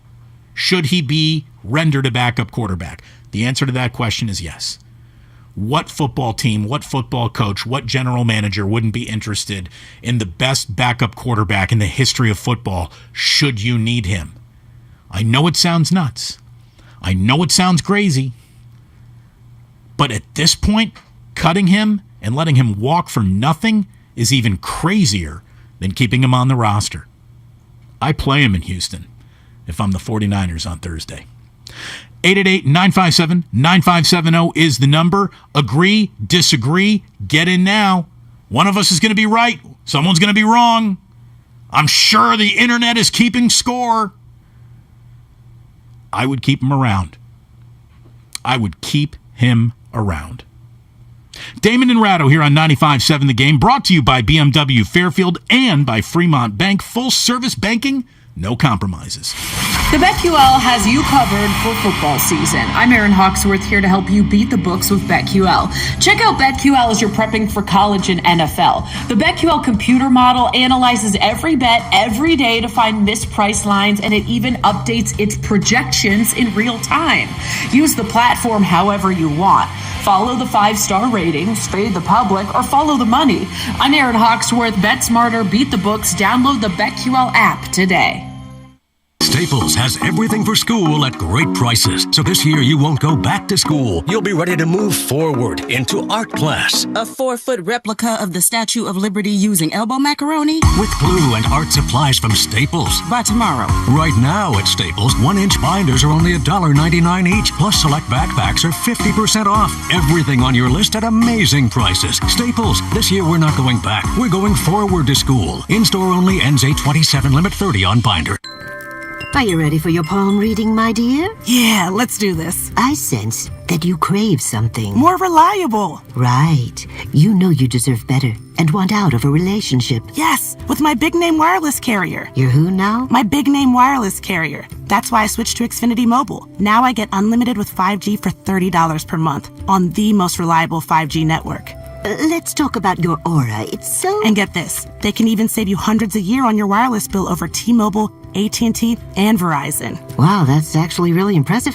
Yep, but you already knew that, didn't you? Oh yeah, I definitely saw this coming.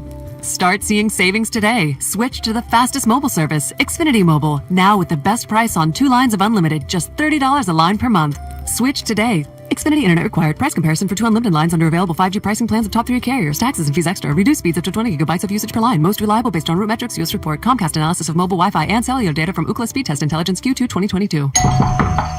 Hey, Jim! Thanks for coming. Are you kidding? I never miss one of your dinner parties. How's the new job? Somehow we're doing great, and I stopped working weekends, thanks to how smooth everything runs on NetSuite by Oracle. Fantastic. We're still using QuickBooks. Why haven't you upgraded to NetSuite? making QuickBooks work, sort of. Shh, watch your language. The kids are right there. Sorry, Amy. NetSuite gives you visibility and control of your financials, inventory, HR, planning, budgeting, and more. NetSuite is everything you need to grow, all in one place. And 93% of surveyed businesses increase their visibility and control since upgrading from QuickBooks to NetSuite. Yeah, sounds like it's time for me to switch to NetSuite. Over 31,000 businesses already use NetSuite. And for a limited time, NetSuite has extended their one-of-a-kind financing program offer to those ready to upgrade at netsuite.com/radar. Head to netsuite.com/radar for this extended special financing offer on the #1 financial system for growing businesses. netsuite.com/radar. Life is hard enough, but BMW ownership shouldn't be. BMW of Fairfield understands that time is your most precious resource, and making time for automotive service can be challenging. So we offer a team of mobile service technicians who will come to you when you need maintenance on your BMW. Contact the BMW of Fairfield Mobile Service Concierge to schedule your appointment. There is a better way to service BMW. Visit bmwfairfield.com/mobile service to book your appointment. T-Mobile believes customers deserve to get more without paying more. Everything from entertainment benefits like Netflix on Us, to travel benefits, to Scam Shield protection, all with taxes and fees included. So the price you see is the price you pay. When you're a T-Mobile customer, you get over $225 in value every month in benefits with our Max Family Plan. That's like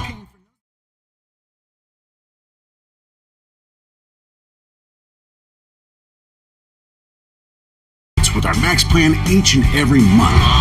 Plus, with our Price Lock Guarantee, we won't raise your rate plan price for talk, text, and data ever. That's like paying for a cab and getting a stretch limo. At T-Mobile, you get value beyond the expected. Qualifying service required. Value based on included monthly benefits. Sales tax and regulatory fees included in Max's monthly price. Price Lock guarantees rate price of talk, text, and data for new accounts with qualifying service. Exclusions apply. See details at T-Mobile.com.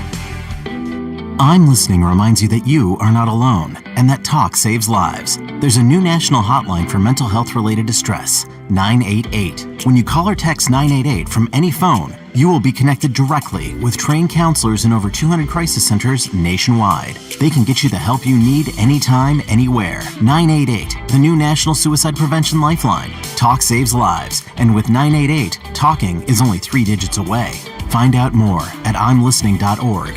When people have a craving to explore new and traditional Asian cuisines, they head to P.F. Chang's, where scratch-made dishes come from the 2,000-year-old tradition of wok cooking. P.F. Chang's wanted to explore new possibilities for their website. They turned to AmericanEagle.com. AmericanEagle.com re-architected P.F. Chang's website, integrating multiple third-party systems to create a unified digital experience. The results? Improved page speed and performance, personalized content based on users' location, intuitive online ordering, an increase in organic search visibility, and a 40% increase in new users. For scratch-made Asian cuisine, visit your local P.F. Chang's or go to pfchangs.com for website design, development, digital marketing, and hosting that produce efficiency, revenue, and results. Visit AmericanEagle.com. P.F. Chang's and AmericanEagle.com. Another example of the best businesses in the world, turning to the best in the business for websites. Go to AmericanEagle.com or call 877-WEB-NOW1. That's 877-WEB-NOW1.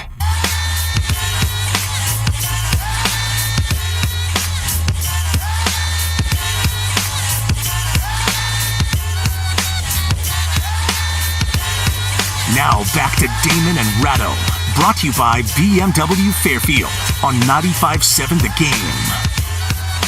Over 400 Google reviews will tell you that BMW Fairfield's got the best rating of any BMW dealer in the Bay Area at a 4.8. Visit BMWFairfield.com today to book your visit. Damon and Ratto here on 95.7 The Game. Cam Inman, how about this? We got a little bouncing guests today. Cam Inman is going to join us from 49ers practice, just getting off the practice field anyways, at 4:15. John Martin, who covers the Memphis Grizzlies, is going to join us at 4:45 to talk about the latest Kevin Durant rumor. And I really don't want to keep doing this that much longer. But have you... I know, yeah. That's right up your alley, Ray. But has anyone ever seen that meme where some dude is sitting like at the park or in a college quad and he's got like a blue pullover and he's got a coffee cup and he's just sitting at the table with a banner in front of it, and it says, "Change my mind." So mine would simply read, Jimmy Garoppolo is the best option to back up Trey Lance. Change my mind. Like, I encourage you, change my mind. Tell me why I'm wrong. 888-957-9570. It's like a radio station meme generator. You can go ahead right now, give me a call, and change my mind. Why am I wrong that Jimmy Garoppolo is anything less than the best option to back up Trey Lance? Why am I wrong? What is your reasoning to explain why I've got this wrong? Because I'm looking at Jimmy's stats, right? Here's a guy who threw for 3,800 yards and 20 touchdowns against 12 interceptions, and all he did with a 12.7 yards per completion was lead the league. He led the league at 12.7 yards per completion. He led the league in net yards gained per pass attempt. We all know what he's not good at, but we all know that he's been more than acceptable as a starting quarterback for the 49ers, but not acceptable enough for for Kyle Shanahan to come off the idea that I need to do better. And we've already got the inkling that Trey Lance is going to allow Kyle Shanahan's playbook to attack more blades of grass than ever before. Explain to me why I'm wrong. Convince me, change my mind. I'm like the guy with the coffee cup sitting in front of the meme generator that says you can put anything up there. You know, Empire Strikes Back is the best Star Wars movie. Change my mind. Cheeseburgers are better than meatballs. Change my mind. I think this is a great idea, as long as they are talking to you. Change Ray's mind. My mind, I'm not going to sit there and call myself a genius, but I've never understood the hurry to get rid of him to begin with. I mean, he's been a better than serviceable quarterback for a team that is built differently than most other teams. Now, is Kyle Shanahan, would he like to have a more diversified offense? Apparently. Clearly. But it doesn't bother me any. I just think the idea that Jimmy Garoppolo as a concept is an affront to the dignity of 49er fandom is hilarious. I mean, he misses one pass, so no Super Bowl there, and Jaquiski Tartt drops an interception, so no Super Bowl there. I'd say other than that, he's been okay. I mean, you could get away with starting him this year. You absolutely could. Yes. I mean, people don't like it because they've decided that he's the new Alex Smith. He's the new John Brody. You know, give us something else. It literally is, this one's been passed down from grandfather to father to son, grandmother, mother to daughter. It's in our DNA. You hate the guy who has the job. You just do. And that's ridiculous. There were plenty of reasons to be frustrated by Jimmy Garoppolo. Again, cast as a starting quarterback, he's a big, okay. As a backup quarterback, sounds like one of the greatest, State Farm level insurance policies I've ever seen the San Francisco 49ers carry, that's for sure. Unless Brock Purdy really is about to be, Steve Young to Trey Lance's Joe Montana, you shouldn't wait for perfect to pass up pretty good. Matt in San Jose, explain to me why I'm right or wrong. Yeah, if you're looking for someone to change your mind, you got the wrong caller. I'm wholeheartedly agreeing with you. I mean, look, the Niners, they're bringing back a vast majority of the same team that they had in 2021 that went to the NFC Championship game with Jimmy freaking Garoppolo. Trey Lance would have to struggle like Nate Sudfeld or Brock Purdy in order for them to look at the 5 games and say, yeah, we got to put Jimmy Garoppolo in the game. This is not about how well Trey Lance plays. It's about, God forbid, anything happen to him health-wise. So the question that you leave yourself with is, what would the Niners season have looked like in 2021 if it was Nate Sudfeld or if it was Brock freaking Purdy? Jimmy Garoppolo is the best option you have to back up Trey Lance because it gives you an opportunity to go right back where you just were, a Jaquaski Tart interception drop away from the Super Bowl. Thank you very, very much, Matt. Appreciate your call. By the way, I think his name is now going to be Brock freaking Purdy. Brock freaking Purdy, BF baby. Purdy. Yeah. Forget about BF Goodrich. Yeah. BF Purdy. Look, that offense had trouble sustaining early drives in Minnesota. That was 0 for 5 on third down, 0 for 2 on fourth down, and it converted only 2 third downs with about 6 minutes to play into the second quarter. 49ers offensive line only gave up 3 sacks. Brock Purdy and Nate Sudfeld, the two of them just at this point in their careers both scream it could be an adventure if you have to turn to one of them and say, get us through a long stretch of games. 1 game?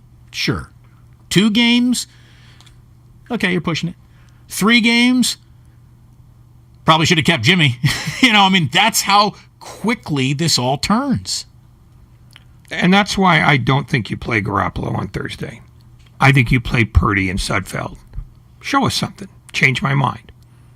To steal a phrase. Steal a meme. Yeah, you don't need to. You know what Jimmy Garoppolo does. You know what he can do. Your decision at this point is not to showcase him. It's to find out if you need him. And you already know what he can do. So use this pointless exercise Thursday night to look at the other 2 guys again. See what they can do in a different situation. Because you're going to keep one of them, even if you do keep Garoppolo. There's another decision to be made. So look at the stuff you don't know. And I suspect that that's probably what Kyle Shanahan will do. There's no compelling reason to see Jimmy Garoppolo in a pointless Thursday night exhibition game. Well, just get him up to speed. And if nothing else, you maybe showcase that arm a little bit. Maybe now an offer does come in that you're tempted by. Again, 1 more week of football means every other quarterback, and we're supposed to see more starting quarterbacks appear in week 3 of this preseason than we did in week 2, means situations change. The situation around the 49ers hasn't changed yet. This is Aaron and Martinez. Aaron, thank you very much for the call. Change my mind. Am I right or wrong about Garoppolo? So you are dead wrong. And I've got a couple good reasons you're dead wrong. And I'm surprised you guys are this wrong because usually you're right. And I'm not a 49ers fan, so I'm looking at this objectively. Jimmy Garoppolo is an outstanding backup quarterback. Would be one of the best backup, if not the best backup quarterbacks in the league. But not on the San Francisco 49ers, and here's why. One is the psychology. You have clearly brought in Jimmy Garoppolo or clearly brought in Trey Lance at the cost of 3 first-round draft picks to be the leader of this team. It's obvious that Kyle Shanahan was never satisfied with Jimmy Garoppolo, and he wanted Trey Lance, truthfully, he wanted Trey Lance to start last year. It seems that John Lynch and New York talked him out of that and had Jimmy Garoppolo start the year. And let's just hypothetically say, somewhere in the first 6-7 games, Trey Lance goes on a 2 or 3 game slide, where they drop 2 or 3 games and Trey Lance doesn't play up to snuff. It's not the fans or the media, all due respect to you both, that are going to be the problem. It's the locker room. Everything we heard last year was that locker room loved Jimmy Garoppolo. And those guys, if they get on a 2 or 3 game slide, God forbid 4 games or drop a couple in October or November when it counts, those guys are going to be looking around saying, gee, with the guy that's still sitting over there, QB2, we went to the NFC Championship 2 times out of 3, and we're basically a throw away from winning the Super Bowl. Well, how bad are these performances? Hold on, and I'm going to let you keep going here, Aaron, but how bad are these Trey Lance performances? Are they so cataclysmically bad that now Jimmy Garoppolo is clearly the right decision? Because I don't think that that'll divide a locker room. I think that would be apparent, and I think it would create a sense of relief in the locker room if Trey Lance all of a sudden isn't ready for the job that Kyle Shanahan says he's now ready for, and the NFL tells the truth on that more than Kyle's desires to make it so. I think you got a locker room that says, well, finally, we can give the other kid, a look at just the league again. He can sit down, try to figure it out while Jimmy gets us through what could have been a rough patch of games that was so bad we're not in the playoffs. Again, you said yourself, Aaron. That is psychological. Go ahead. It's not what's going to happen, though, from a psychological perspective, because you know that this is Kyle Shanahan's guy. Trey Lance is his guy.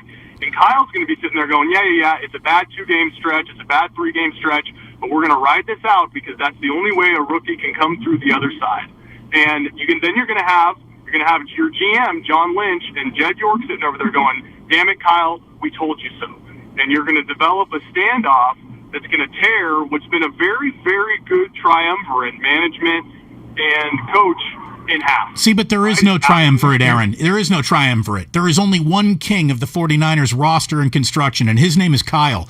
Jed and John Lynch are just in the sidecar figuring it all out. Kyle knows what he wants.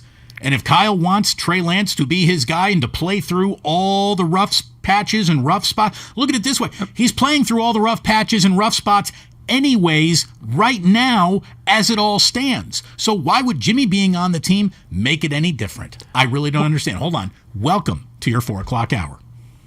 You're listening to 95.7 The Game, KGMZ FM in HD1 San Francisco. Always live on the free Odyssey app, if that's what you call living. More to the point, Jed York and John Lynch have never told Kyle Shanahan anything about how this football team runs. Kyle Shanahan runs that place. And the day that Jed York decides he's going to tell Kyle Shanahan how to run the football operation, he's going to do it by firing him. And before that happens, Kyle Shanahan's in charge. Kyle Shanahan hired John Lynch, not the other way around. So the notion that he did something that his superiors told him not to do is plainly preposterous.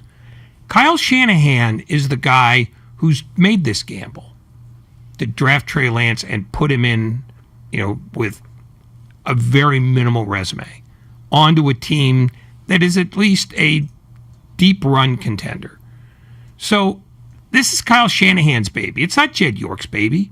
It's certainly not John Lynch's baby. He's the guy who set this all up because there's nobody in the building to tell him no. Because if somebody does tell him no, the only one who can is Jed. And if Jed tells him no, he'll walk. Joan and Payroll. Joan and Payroll can't tell him no. He owns Joan and Payroll. She cuts his check. Yeah, but... Hey, she can move 1 comma, leave off 1 0. Things change quickly for Kyle.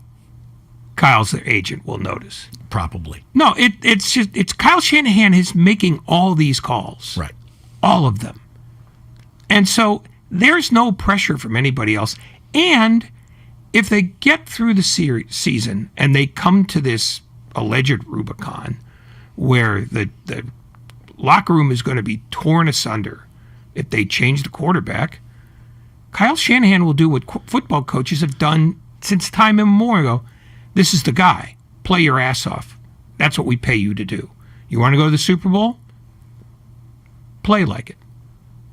It's not going to be, he's not going to sit there and take the temperature of the room and say, gee, I wonder how they'd feel about this. Right. He's going to pull the trigger when he pulls the trigger. Doug in Berkeley. Change my mind. Am I right or wrong about Garoppolo? Hey, guys. Thanks for taking the call. I missed the last few minutes because I had to step into the store. So I don't know if this was said. Basically, I agree with you, but if you want a reason to change your mind, and I think you may have touched on this, it's dollars. It's Jimmy's contract. Money's already spent, though, Doug. The money's already spent, and Jimmy's in the last year of his contract. So for people saying, well, if you get rid of Jimmy now, his contract will be off the books next year. It's going to be off the books next year unless you extend him, which probably isn't going to happen. So Jimmy's contract at the end of this year is over, creating the same financial hole that he's filling right now. Okay, then, because I've been a guy consistently saying what you're saying. That, Jimmy has done what few quarterbacks in the league have done. He's taken us to a Super Bowl, and he's gotten us damn close to a Super Bowl, and there aren't many other quarterbacks in the league that you can say that about. So I'm not Jimmy's not the greatest quarterback in the world, but he's better than people are making him out to be. So I'm with you. Thanks for taking the call. Appreciate it, Doug. Thank you. This is Austin in Redwood City. Austin, change my mind. Man, hey, I'm with this Jimmy thing, man. Hey, Jimmy stepped behind Brady and learned from Brady. And what did it do to him? It got him a trip to the Super Bowl. And that, with that being said, I feel like this is the Colin Kaepernick thing, to where Kaepernick comes in, Alex Smith gets injured, Alex Smith leads us to halfway to the thing, and they give it to Alex Smith. I feel like Kaepernick can back up Trey Lance because they're similar players. Trey Lance can't learn off of Jimmy G. Jimmy G is a damn good player. I feel like they owe this to Jimmy G with his last year with the receiving core that we have this year. And that Danny Gray, he can possibly be better than Brandon Ayuk if they give him a chance. That's all I got. Well, look, Austin, I mean, that ship has sailed. We are riding the USS Trey Lance. There is no doubt about that. There'd be no doubt in Jimmy's mind. There'd be no doubt in that locker room's mind. But should the SS Trey Lance hit an iceberg, Jimmy Garoppolo is the best lifeboat that this entire team could hop into. And I think that they all know that right now that Trey Lance is the guy. I mean, they've been working with him, getting nothing but first-team reps this entire training camp. There is no mixed message that has been sent, and I don't think keeping Jimmy would then create that mixed message. It's more than that. Football is not like basketball where you have to poll the delegation. No. It's still a dictatorship. And if your dictator's not very good, well, your team's not going to be very good. Kyle Shanahan has put skins on the wall. And more important, there's nobody there to tell him no. So he will walk in and go, we're making a change at quarterback, if that so happens. And when that change happens, they will change their allegiances to Garoppolo the way they changed their allegiances to Lance this offseason. I mean, nobody pitched a fit and said, no, you can't make this change. I refuse to allow it. Shanahan did it himself. He just said, that's what we're doing. You know, if you need to voice your opinion, come into the office next door to mine. It's empty. It's a storeroom. That's where you'll be heard. It's not, it's just not, it's not that kind of operation. I mean, it's not like Kyle Shanahan has to go and ask the general manager or ask the head of football ops. He's all of those guys. Yeah. Permission is not sought by Kyle Shanahan to do anything. No, he made the call. This is Ryan, South City. Hello, Ryan. You're on 95.7 The Game.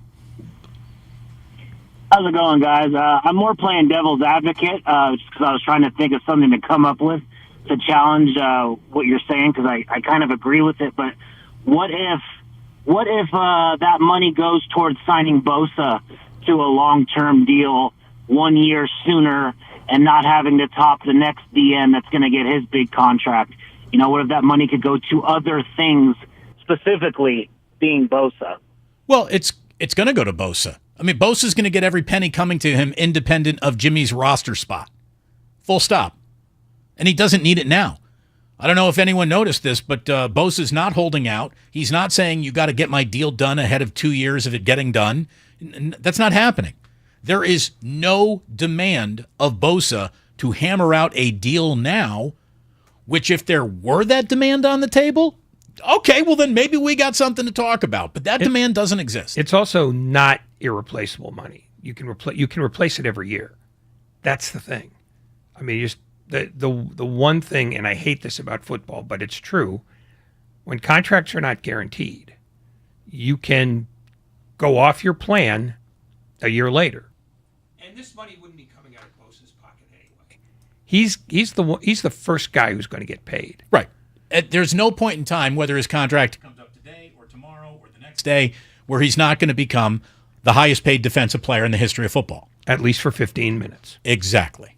So, no, it's not, this is not about next year in any way, shape, or form. Football, while it likes to talk about the future and everything else, football is a series of year-to-year adventures. Next year is a whole different deal. So it's not even about, oh my God, this money, they'll never get it back. The 49ers, they've already got it back. They're making money just by waking up in the morning. Don't we have to do right by Jimmy and let him go to the situation? It's run its course. What? No. I mean, first of all, it's not a question of doing right by Jimmy. Right. First of all, yes, in a perfect world, you'd like everybody to be happy at the end of every workday, but that's not how work exists anywhere. Jimmy Garoppolo is under contract for this season. Paying him in full is doing right by Jimmy Garoppolo. To release him into a league where you don't know where he's going to land is not doing right by your team. It's also not doing right by him. It gives him the option to say no, he's not traded. It gives him choices, you would think. But right now, his choice is, I don't have a job or I'm on the Niners. I mean, well, that's the thing. The choice is, here, do the noble thing. Yeah, take care of Jimmy by firing him. That's insane. I mean, if he asks to leave, then you could say, okay, here's the $7 million we owe you. Thanks for coming. We get it. But if he's got no other option, or if he just wants to stay anyway for whatever reason, then what you owe him is the $24 million. And you've got that. And I don't care whether they keep him or not. It's of no consequence to me. But I just don't get why this is such a hard concept to get people's heads around. The 49ers owe it to themselves to break camp with their 53 best players, with the deepest quarterback room that they possibly can. Is your quarterback room deeper with Jimmy behind Lance, or Sudfeld behind Lance, or Brock Purdy behind Lance? You don't even need to answer that question. We all know the answer to that question. Is it time to keep Jimmy Garoppolo? Convince me I'm wrong. We'll ask this very question to Cam Inman, who just watched practice. They're off the field. He's going to be joining us in just a second. Let's go. 888-957-9570. If you're on hold, we'll get to you after we're done talking to Cam. We got a few other things to get to today. It's not just going to be all Jimmy Garoppolo, Trey Lance all the time. Thank God. But here we are. With 1 week, in 1 week left to do business, I don't know if there's any business better for the Niners than just keeping the guy at this point. Damon and Ratto here on 95.7 The Game. You need more Giants talk? Well, all you got to do is check out the baseball guys and garlic fries and baseball guys. It's Willard, it's Shasky. Do they still believe? I don't think I do in the San Francisco Giants, but I'm sure that they do. So you can tune in to get inspired each and every week on the Odyssey app. Wherever you get your podcasts, it's the garlic fries and baseball guys. Now with Xfinity, you'll get unlimited internet with gig speed and supersonic Wi-Fi. With a 2-year internet rate guarantee, no annual contract required, and no equipment fees. Talk about knock your socks off. Ooh, plus a free Flex 4K streaming box. It's like hitting the streaming jackpot. It's all just $50 a month when you add Xfinity Mobile with unlimited data. $50 a month. A price that's truly jaw-dropping. Oh, literally. The speed you need at a price you want. Value that's simply bananas. That's the new Xfinity Supersonic Bundle. It's kind of a big deal. Go to Xfinity.com/gig, call 1-800-XFINITY, or visit a store to learn more. Limited time offer. Restrictions apply. Requires paperless billing and autopay. New gigabit internet customers only. Xfinity Mobile requires post-pay Xfinity internet. After 24 months, regular rates apply to all services and devices. Breathe new life into life at home with IKEA Festival. 10 topics, one purpose. To get more out of the homes we love. What are you passionate about? Art? Dance? Music? Food? Fur babies? Get inspired, create, and share with us. With celebrations, giveaways, IKEA family offers, and live streams with expert advice. It's all happening at IKEA Festival. Join us from August 26th through September 10th online or at your local IKEA store. Learn more at IKEA-USA.com. T-Mobile believes customers deserve to get more without paying more. Everything from entertainment benefits like Netflix on Us to travel benefits to scam shield protection, all with taxes and fees included. So the price you see is the price you pay.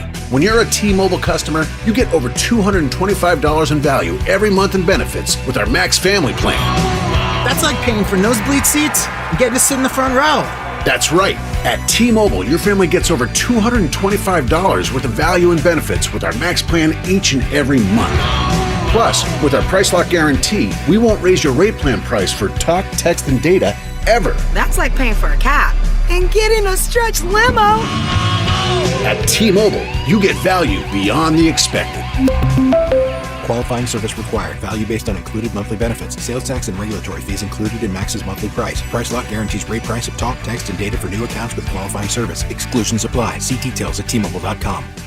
America's favorite car show returns to the Bay Area for a jam-packed weekend of hot rod and fun. It's the Good Guys 35th Race Deck West Coast Nationals, and it's all going down this weekend at the Alameda County Fairgrounds in Pleasanton. Check out over 3,500 of the country's coolest hot rods, muscle cars, and trick trucks. Plus, shop the huge swap meet and hundreds of vendor exhibits. Experience Nitro Thunderfest, celebrate the 90th anniversary of America's iconic 1932 Ford, and so much more. And it's all this weekend at the Alameda County Fairgrounds. Details at good-guys.com.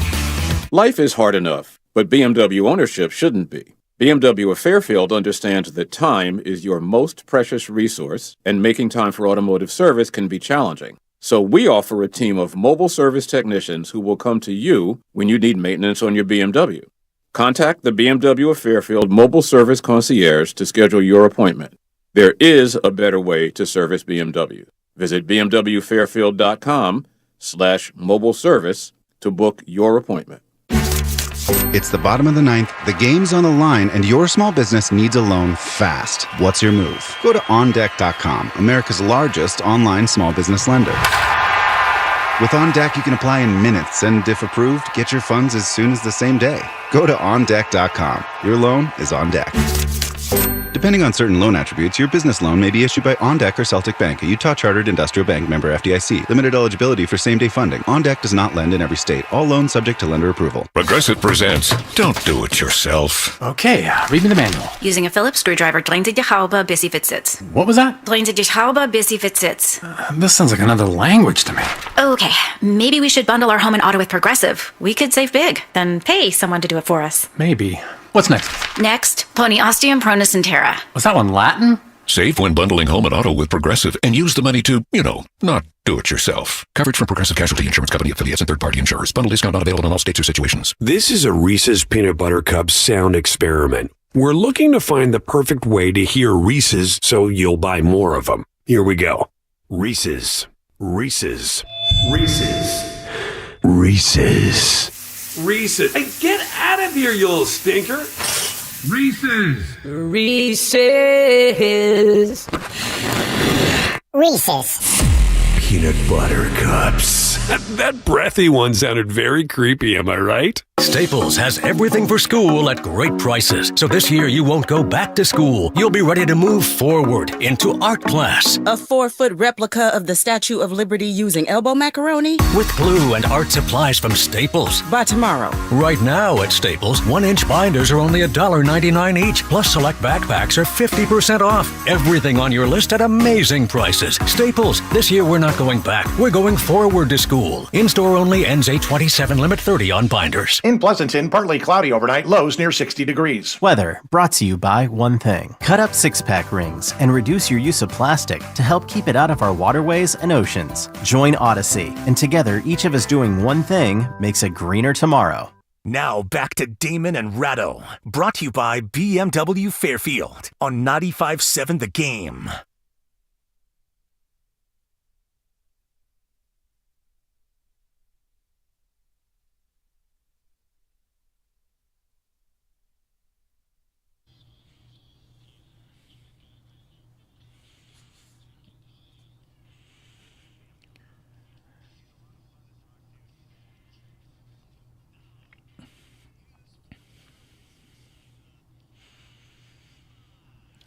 The very best 49ers preseason coverage found right here on 95.7 The Game. And if you missed it, you can check it all out on the Odyssey app, which is free to you. Download it today. Cam Inman back from Minnesota. Back watching practice down in Santa Clara today, back on Damon and Ratto, and we certainly appreciate your time as always, Cam. Believe it or not, here we are still talking about Jimmy Garoppolo because he is still on the team, and I just wanted to start with something that's kind of dominated the conversation since today's show started. Is there any doubt in your mind, Cam, that Jimmy Garoppolo would be a better backup to Trey Lance than either Nate Sudfeld or Brock Purdy? And if the answer is no, he's clearly the best, why wouldn't they start the season with him as their backup quarterback? Because it's not that simple. I mean, one, you have the financial ramifications of a $24 million salary. But it's paid for. It's paid for. It's already been budgeted for. Right, and that's why Jed York is, his stance has to be that he'd be fine paying it because you don't want your owner saying, we don't want to, waste money on that. And for everything Garoppolo has done, you can see it. Now, Jimmy, I don't think it's even part of the conversation because he hasn't been on the field 1 second with this team since the NFC Championship game. He hasn't practiced with them. He's worked on the side. He's been throwing to equipment managers on the side, not to any teammates. Would he be welcomed by his teammates? Probably. It's just they've moved on to a different era, Damon, and it's just a matter of time before Jimmy Garoppolo moves on to his next team. And will it be tomorrow for the roster cuts? Will it be in 2 weeks? Well, they have to have their 53-man roster set by August 30th, but they don't have to start paying that $24 million guaranteed until week 1 ahead of the September 11th season opener. So it's getting closer to a ratification of the end of Jimmy Garoppolo era, but it's effectively been done. So it's really kind of a waste of breath. Yes, he'd probably be a better quarterback than Nate Sudfeld or Brock Purdy, but Trey Lance is their quarterback. Oh, I know that. And I know that. I'm certainly not trying to argue with you here, but it's just simple that, to me, the whole goal of training camp is to make sure you break it with the 53 best guys on your roster. Right. Jimmy is still employed by the 49ers. That has not changed yet, and it doesn't need to change. And if they said, hey, grab your playbook, get in the meetings, you're on this team anyways, he's got 3 days to catch. I would play him in Houston, if nothing else, to showcase him. Because there's no interest in trading for Jimmy Garoppolo. That, to me, is apparent. And at that point, he's got more value to the Niners as the greatest insurance policy, albeit at a premium price, ever offered, than he would be just, hey, we're turning the page. Yeah, and I get that. The problem is, Damon, the page has been turned. It's been turned for months. There are no signals whatsoever that they would consider doing that. And I understand what you're saying because I thought, last year during that playoff run, I was with you. I'm like, there's no way you can get rid of Jimmy Garoppolo. Bring him back. Let him work behind Trey Lance. But I think they have a mutual understanding, and they've said this, that they have a mutual understanding that he's just biding his time now and before they either release him or if in case somebody... But don't things change? Don't things change? Didn't Brock Purdy and Nate Sudfeld just have a kind of weekend in Minnesota that makes you think, maybe we should rethink this? No, because they don't look at their backup quarterback. They're not freaking out about their backup quarterback. They got to make this is the Trey Lance era. They have, remember, this is Kyle Shanahan's edict from the day the camp opened. This is Trey's team. Mm-hmm. If you want to invite Garoppolo back on that team, well, I don't think Garoppolo wants any part of that situation either, and I don't think they do from a financial standpoint, and that's part of the business of the NFL. Turn your mic on, gorgeous.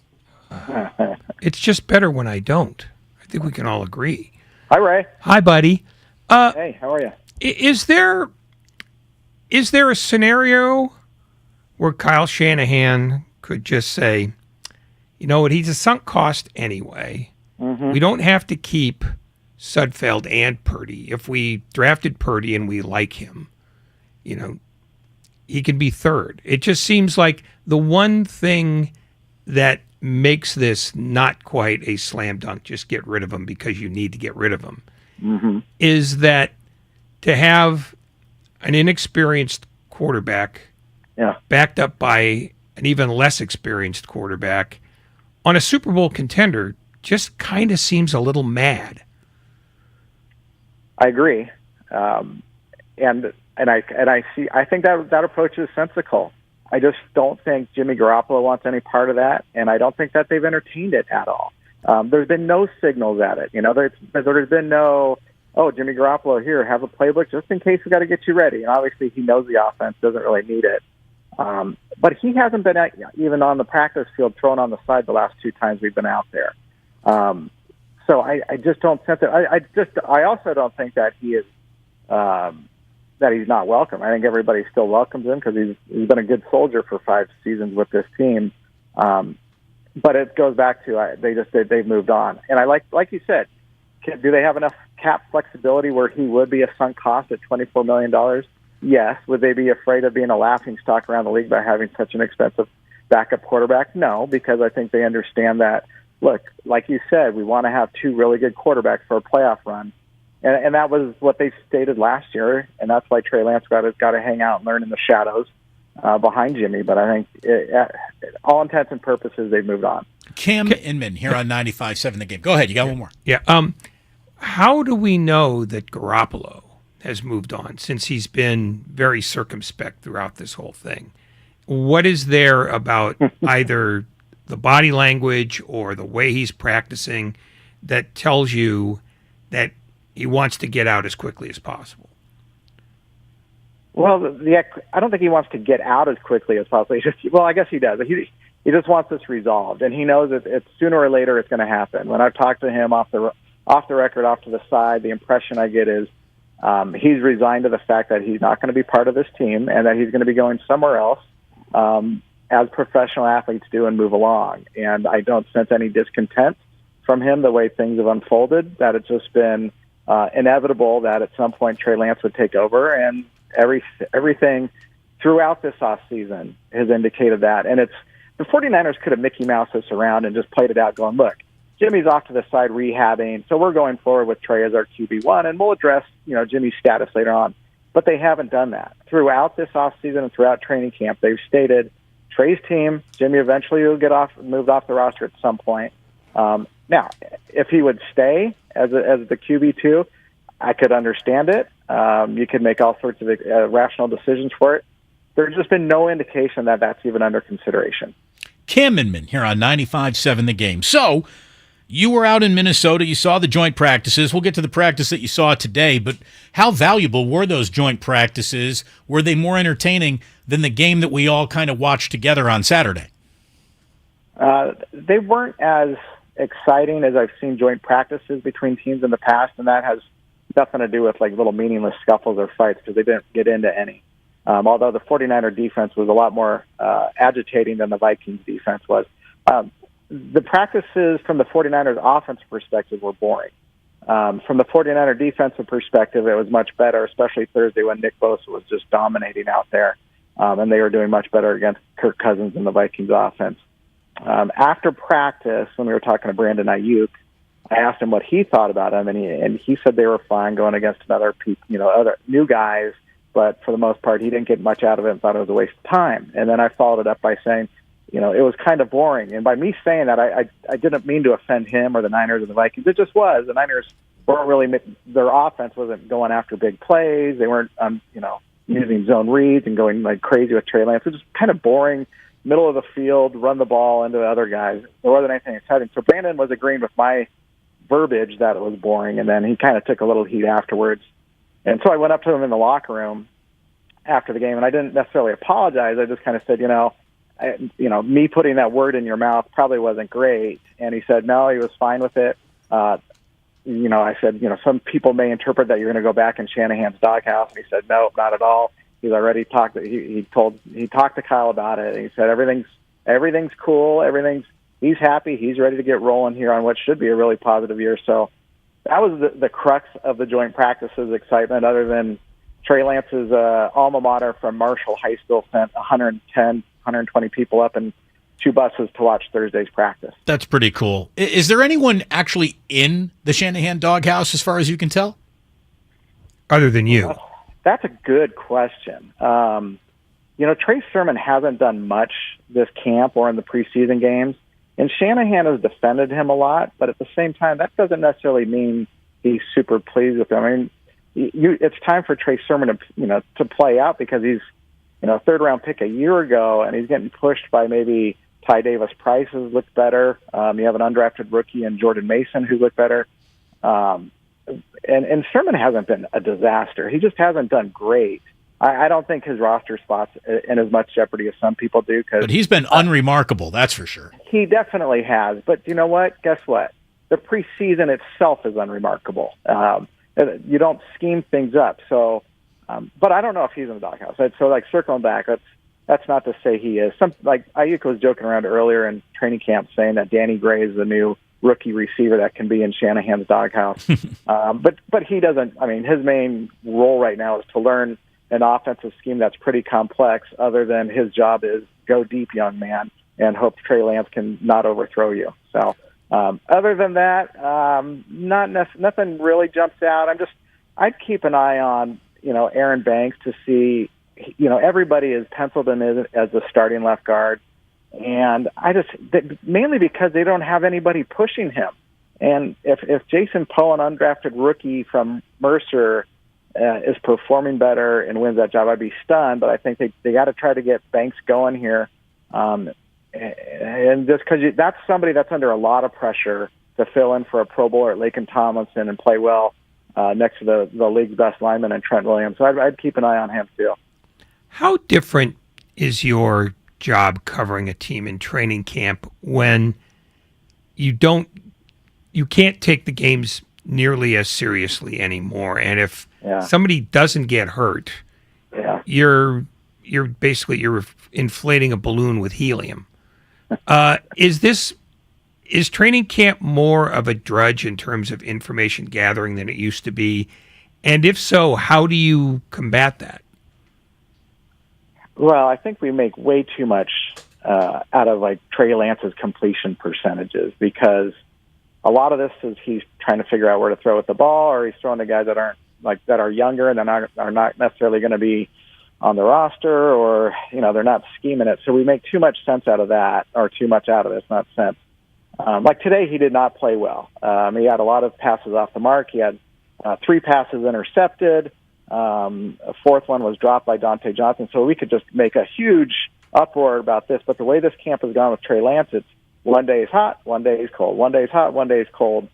But the days he's cold, maybe it wasn't as bad as it looked in the coach's eyes, because he was throwing it to the right person, and the play just didn't happen on time. So we make a little too much out of that. The preseason games, now I've covered this team for over 20 years, and I walked out of US Bank Stadium in Minnesota going, I think that was the best preseason football game I've ever covered, mainly because almost every single important player was not in it for the 49ers. That means none of them got hurt, and then the one defensive starter that you had to watch, Javon Kinlaw, he played great. He had a sack, had my story done by halftime, and then by the end of the game, we had a great sentimental story about Alfredo Gutierrez, the Mexican-born offensive tackle that got to make his NFL debut. Everybody was excited. He got the game ball, and boom, boom, that was done. Pre-game, game story, after game, it was all in a wrap. So the best part about the preseason is it's ending Thursday night in Houston. Cam Inman here on 95.7 The Game. I thought that Kinlaw, I totally agree with you, looked very good. He looked fast, especially for a man that size. It's almost like watching an NBA game. Like, if you look big on an NBA court, you're huge.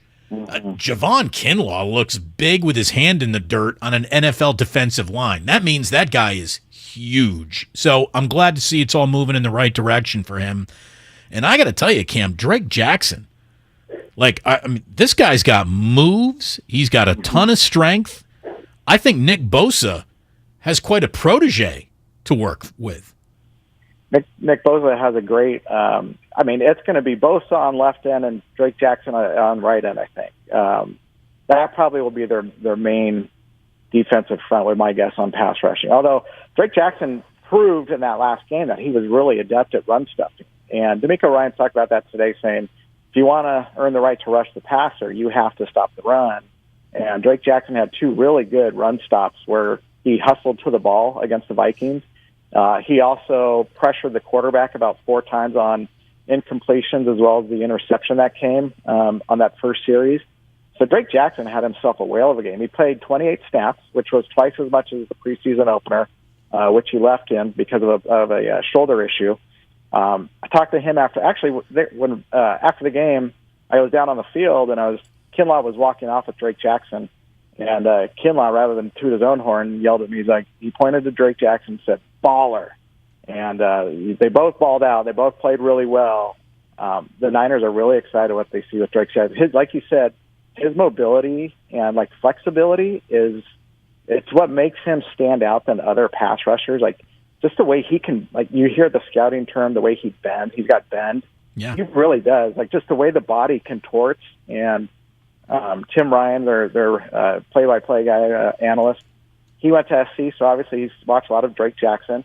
But he watches him a lot on the practice field. And he just kind of was talking about Drake's footwork. And I don't want to give away any tips, but there's something unique about Drake Jackson's flexibility that really helps his pass rush and makes him unique. The 49ers will be wrapping up their preseason schedule Thursday night in Houston. Did you get a sense that we're going to stay on Shanahan's already announced schedule, that the starters will reemerge in Game 3, or do you think he could see something between now and then to make it a game of backups and third stringers after all? I mean, if it was up to me, I would let the third stringers battle it out for audition tapes. My guess is he'll probably play. He can say he's going to play most starters. That all that means is you play 12 of 22, and that would make sense to me. And just have him in there for probably about 10 snaps, like the opener.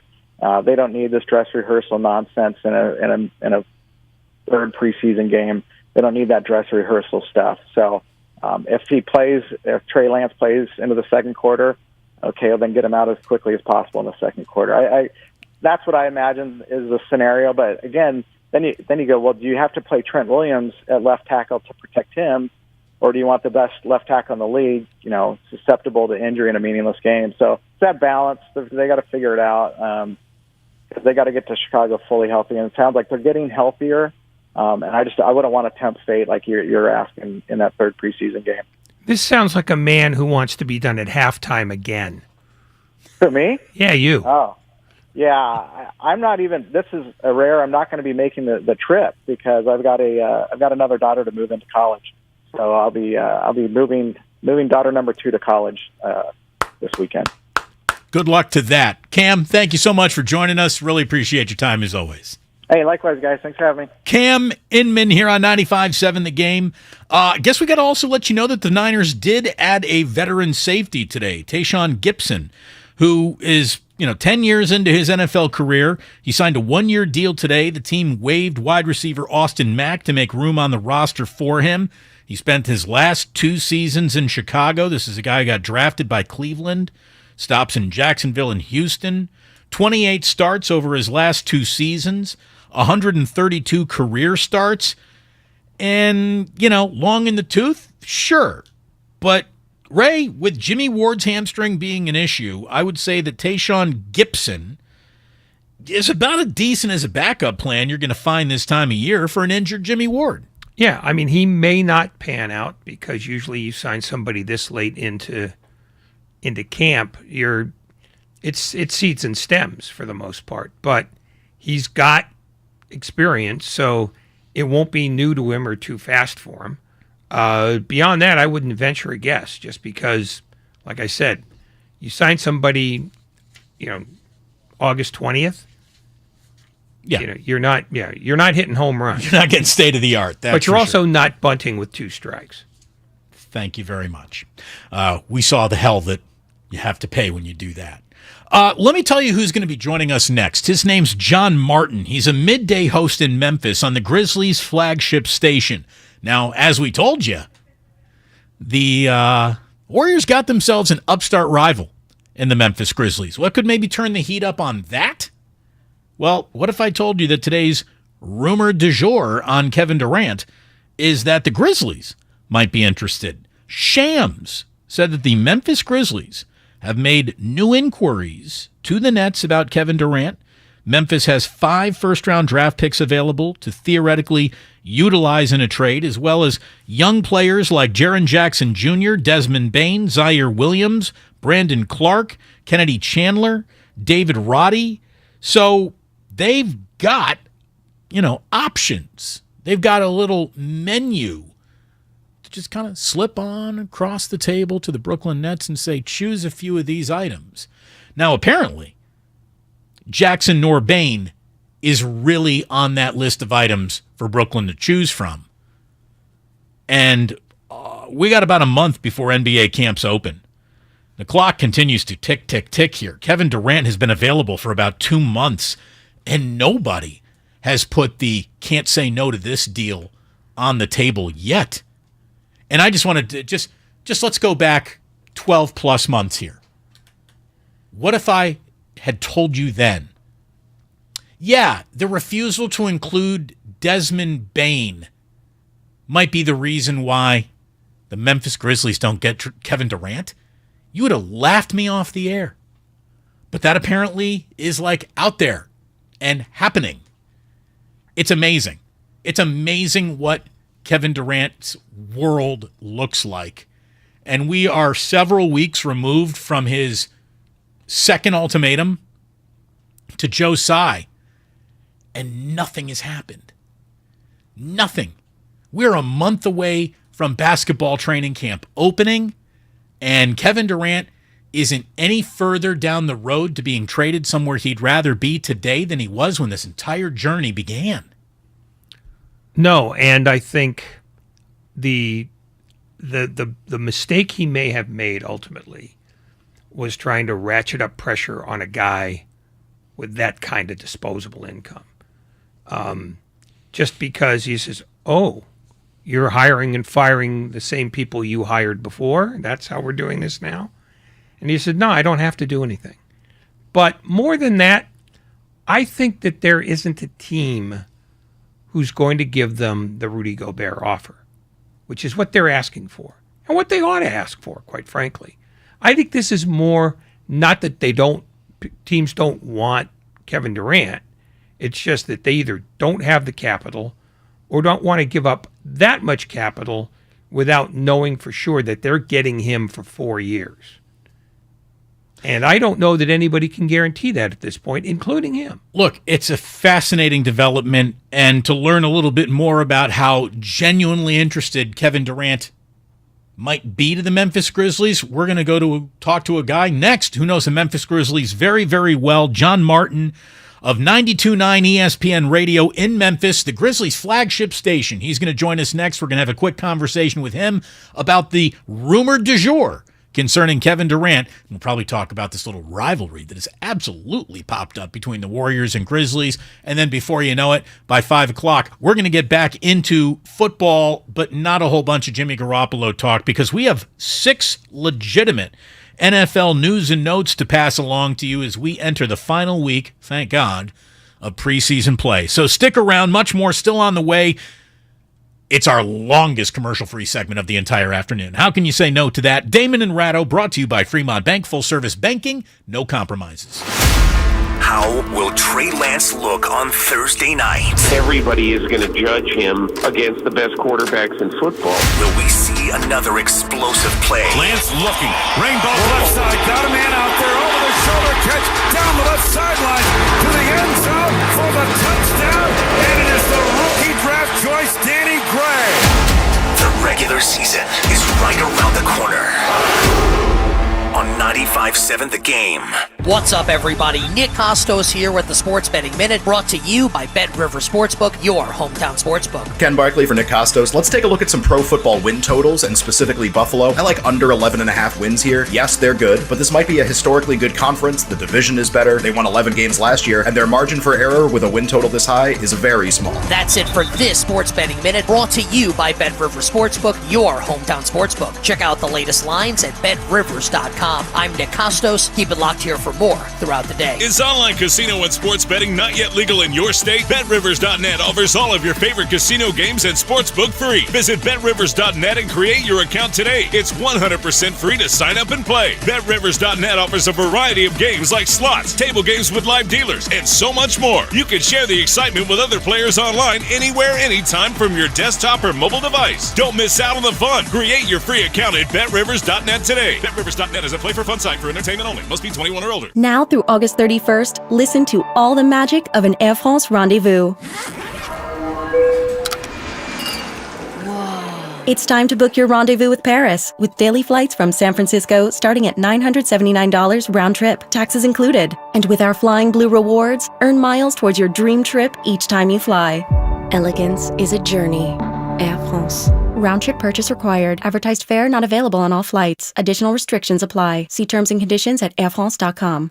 In order for small businesses to thrive, they need to be smart, efficient, agile, staying ahead of the market at every turn, and finding ways to do more with less. That's never been more important than it is right now. So for a limited time, Comcast Business is introducing Small Business Savings, a deal for companies across the country. When you call in now, you can get powerful internet for just $39 a month for 12 months. $39 a month, with no annual contract and a money-back guarantee. All on the largest, fastest, reliable network for small businesses, with the company that powers more businesses than anyone else. So if you're a small business owner, don't wait. Call and get started today. Comcast Business, powering possibilities. Offer ends 9/21/22. Restrictions apply. New Comcast Business 50 megabits per second internet customers only. Requires EcoBill and AutoPay. Equipment, taxes, and fees extra and subject to change. Call or go online for details. After promo, regular rates apply. If you owe back taxes to the IRS, have unfiled returns, or are worried about an audit, the IRS is hiring 87,000 new agents to address these very issues. That means if you need to get your tax problems resolved, now is the time to get started. I'm tax attorney Robert Goldstein, and my firm specializes in helping individuals and small businesses resolve their tax problems. We work to stop IRS and state seizures. We may be able to settle your tax debt for pennies on the dollar with an offer in compromise. We prepare your past due returns, even if you have no records, and represent you before the IRS and state in an audit. At the law offices of Robert Goldstein, the consultation is always free, and we have offices located throughout the Bay Area. To schedule your free consultation, call 1-888-TAX-EXIT. That's 888-TAXEXIT. 888-TAX-EXIT, and make us your last stop. Okay, you know those amazing spots only the true San Francisco locals are in on? Like Square Pizza. That place with the square pizzas? Or Mama Hoo-Hoo? The spot for sweet and sour chicken that's anything but so-so. Order up! You know, with the Granch dressing. And all the other spots the real SF locals know without us even saying them. Yeah, they're on DoorDash. San Francisco gets it. DoorDash has it. Start your next summer adventure at Hotel Via, located steps from San Francisco's most exciting pro basketball, baseball, and concert venues. There's no better place to stay to get in on all the action than Hotel Via. Hear the roar of the crowd from the ballpark on our rooftop bar on King Street. Plus, 95.7 The Game listeners receive a 20% discount at HotelViaSF.com using promo code CHAMPS. That's HotelViaSF.com, promo code CHAMPS. Hotel Via, at the intersection of sports, entertainment, and technology. Okay, so how crazy high are these gas prices right now, right? I mean, I filled up my car the other day and I thought for that price, I could buy a couple of pairs of Skechers and pretty much walk everywhere. I was kind of joking, you know, but I kind of wasn't joking because with how affordable Skechers are, you really could buy two pairs for about the same price as filling up a lot of vehicles. Get it? Plus, unlike gas, not only are they affordable, they also last a really long time. Skechers are extremely durable and many of them are machine washable. You can keep them looking newer, longer, and they're so comfortable. That's the most important thing. Once people put on a pair of Skechers, they never want to wear anything else. With comfort features like Skechers' famous air-cooled memory foam, Relax Fit, Wide Fit, Arch Fit, so many other fits and features, it's almost like they're luxury vehicles for your feet, without the luxury price tag. So if you're tired, really tired of paying outrageous prices at the pump, which everybody is, just get yourself a pair or two of Skechers. Your wallet will thank you. So find your perfect pair of Skechers at a Skechers store, Skechers.com, or wherever stylish footwear is sold.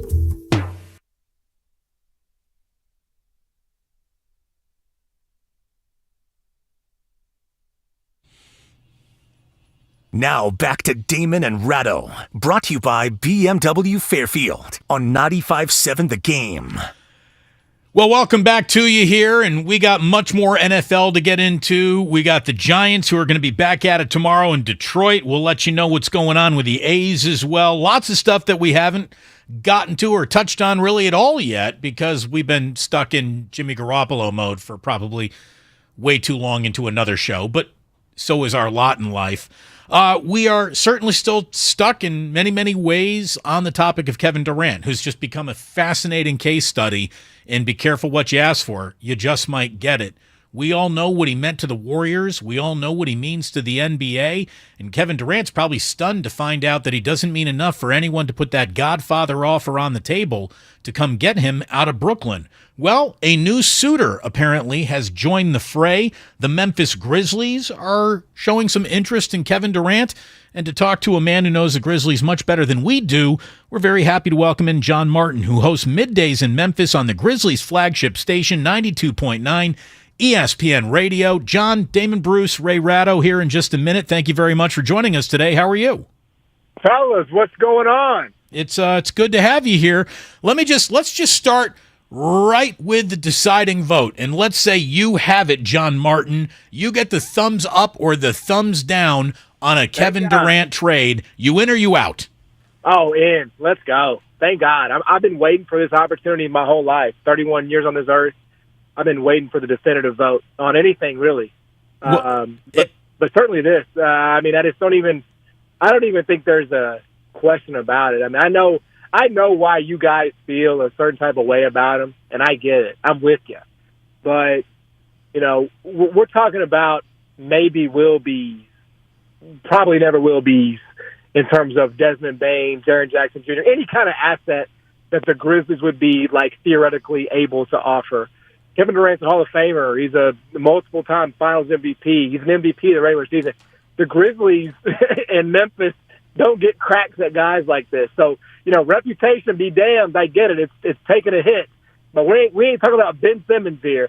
We're talking about a guy that is still producing at a ridiculously high level who you compare with John Morant. So if you give me the benefit of the vote, let's go. I'm not even hesitating. Let's roll. Are you in the majority in your town? And I don't mean within the organization, but in general. How does the town feel about a potential deal like that? Well, you guys know how it is. There's people get so attached, to current players on the team because they wear the jersey. And I don't. I understand that, this is a transactional business and players are brought in to be moved out, and that's the way that the business goes and the sport goes. So, I think most Grizzlies fans would tell you just on the surface, oh no, we can't give up Desmond Bain and we can't give up Jaren Jackson Jr. But Jaren Jackson Jr. is not even ready to start the season. He's hurt again, and I love Desmond Bain, and he's been a shock at 30 overall. The idea that the Grizzlies got him there is absurd. But he's not a Hall of Famer. As good as he is, he's not a Hall of Famer. He's not a multiple-time Finals MVP. The Grizzlies have John Morant, and it's about maximizing sort of his prime. And I'm not saying it's perfect, because I have a lot of questions sort of around that move if the Grizzlies ultimately decided to do it. But if I was running the team, I would take a totally separate approach than what the Grizzlies appear to have taken. Now, your first offer is never your best, so they could just be trying to feel it out, But I think any chance that a team like Memphis can get a Hall of Famer, I just don't really see how you could say no. John Martin, Middays in Memphis on the Grizzlies flagship, nice enough to join us here on the Golden State Warriors flagship. And who would have ever thought that we have a burgeoning, for real, bad feelings on both sides of the argument kind of rivalry here between the Warriors and Grizzlies? That wasn't just a for show, these two teams don't like each other. There was a real feeling of these two teams don't like each other. It even carried over till the Warriors winning a championship this year, and you got Klay Thompson referencing tweets of the Grizzlies that still bothered him in the "we just won a title" press conference. So it's really something else, and that to me is the one kind of balancing act here of any Kevin Durant trade, because the Grizzlies have about as cool and interesting a young nucleus as you can find in basketball. No, and by the way, Klay never retweeted it. Like, he said he was going to retweet it later, and I'm still waiting. I guess he could still, like, now would still be later. Could happen. You're right. Now has not stopped. But I was like checking. I was like, is he really going to go back there and do it? No, I think it's great. It's a little bit like it feels a little bit to me like Stone Cold and The Rock. You know, it's like that rivalry. You know, the future sort of meets the present. I mean, how can you not love that for the NBA? I mean, it's so good, and the best part is that both parties lean into it. You know, like a lot of times you'll have like begrudging rivalries. You know, like nobody wants to like talk about it, nobody wants to like acknowledge it. But these are both like Dre will get on his podcast, he'll get ejected from a game, and he'll just like go on a podcast 30 minutes later, and he'll get into it, and then John will tweet something. You know, like I love that. You know, that's like when everybody talks about the NBA and they're like, man, I miss the NBA in the 90s. Like that's about as close to 90s as you're going to get. You know, two guys who are just willing to say how they truly feel. You know, the Warriors don't like the way the Grizzlies go about their business, and the Grizzlies are like openly trying to unseat them. And so, yeah, I think it's perfect. You know, there's nothing better, I think, on Christmas, you know, on the day that Jesus was born, to have just straight out conflict between, you know, two rivals born in a manger. So I think it's fantastic for the NBA. They need more of it. And I can just tell you that from our perspective in Memphis, like, is there a team that's easier to dislike? You know, and it's not even like a negative thing. I think you guys should love that and relish that. Like, yeah, hate us. Because the Warriors, like, for all the ish that people talk, they drafted Steph, they drafted Dre, they drafted Clay. Like, that's what the Grizzlies are trying to be, you know? So I really do. I feel like the Grizzlies see a lot of themselves in what the Warriors are, and they're trying to be that. And they're trying to, some teams, throw the ladder down. Some teams pull the ladder up, you know? So I think it's great for the league, and I think it's great for both markets. I think you guys get up for it. We get up for it in Memphis. So let's go. Let's make this thing as good as it can be. Because of that and the other factors that made Memphis a pretty good team last year, is this a more popular team than the grind team in the middle of the last decade that played the Warriors in the playoffs? Do people respond to this team better than they did that one? I think ultimately, yes. I think that, it's like that grit and grind team was like your first love, when you were like a teenager. And it was like the first thing you ever knew. And so you didn't really have anything to compare it to. So it was the best thing ever, right? It was like, oh, man, this is so great. And then you have like a hard breakup, and then ultimately, if you're lucky, you find like your real partner that you can like settle down with and like get married to and have a family with. And I think that's, John Morant and sort of because what the Grizzlies have today and that those Grizzlies didn't have was a superstar that the league can sort of wrap its arms around. And I think that's evidenced by the fact that the Grizzlies are on national television 18 times. That's a record. That team couldn't get on TV if they paid. No, nobody wanted to watch the damn Grizzlies win 85-83. Like that was not an aesthetic style of basketball. It was more of a sum of its parts as opposed to just sheer ascension and sheer superstardom. What do we respond to as an audience? We respond to individualistic, performances, right? Like John Morant dunking on Malik Beasley and practically ending his life in the middle of a playoff game. That's what we respond to. Steph Curry going berserk. That's what we like. And those Grizzlies didn't have that. It would be like Mike going off for like 24 and 9, and Mark pitching in with 16 and 11. It was appreciated and appreciable, but it was not something that I think as a product was desired. The difference with this Grizzlies team is that they will put up 130 points on you, and they will talk to you, and they will get in your face. That's just much more marketable. So, I think it's going to take some time, but I do think overall, yes. I mean, you have a superstar, and that is just quite frankly something that Memphis has never had. And I think that's ultimately the difference between those two teams. John Martin, Grizzlies Radio. Let's wrap up with this, because even if you saw the entire thing, you still, by definition, did not see much. What did you think of James Wiseman, who obviously played at Memphis, and are you betting on or against him having a good NBA career? You guys ain't seen much either now. No, we it's a big unknown out here still. No, I mean, man, you want my honest, my rawest assessment? Yes. I don't know if he loves basketball. I question it. Does he love being, James Wiseman, the persona, right?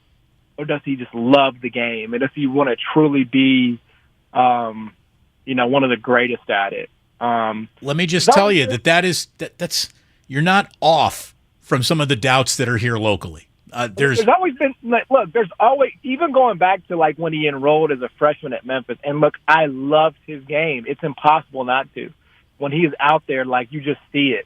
But it's always something, when he enrolled at Memphis, there was a Bahamas trip, his first possible action. He had a shoulder injury, that he didn't play. He didn't play in the Bahamas. Then he got to Memphis and he played 2 games and was spectacular.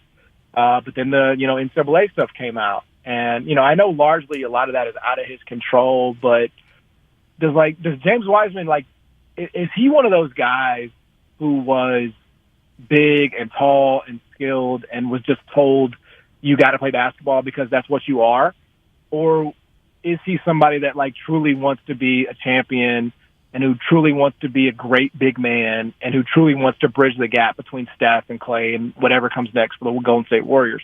I tend to believe that it's the former, and I've seen guys like that a ton.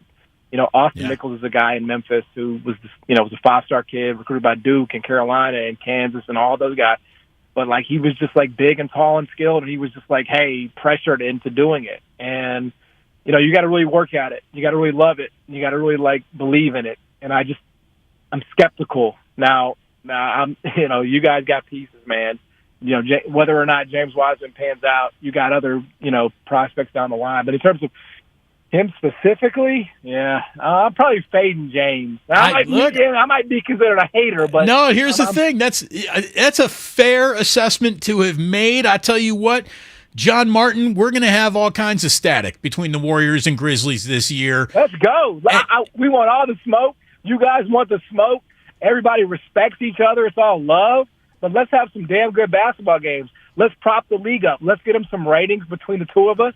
I think we can work together on that. Oh, well, here's the thing. The Warriors will get you all the ratings that you need because that's who they are. But look, it was great. That's not bad. It was great. We're bringing a little something to the table. It was great to have you on, and we'll be sure to be in touch when basketball season starts this year. You need anything from us, you let us know. It was a pleasure. Thanks, fellas. Thank you very much. John Martin from 92.9 ESPN Radio. I liked him an awful lot. And by the way, he might not be wrong about James Wiseman. What do we keep on saying? Where's the dog? Where's the battle? Where's the fight? These are legit questions. By the way, welcome, boys and girls, to your 5 o'clock hour. You're listening to 95.7 The Game, KGMZ FM in HD1 San Francisco. Always live on the free Odyssey app, if that's what you call living.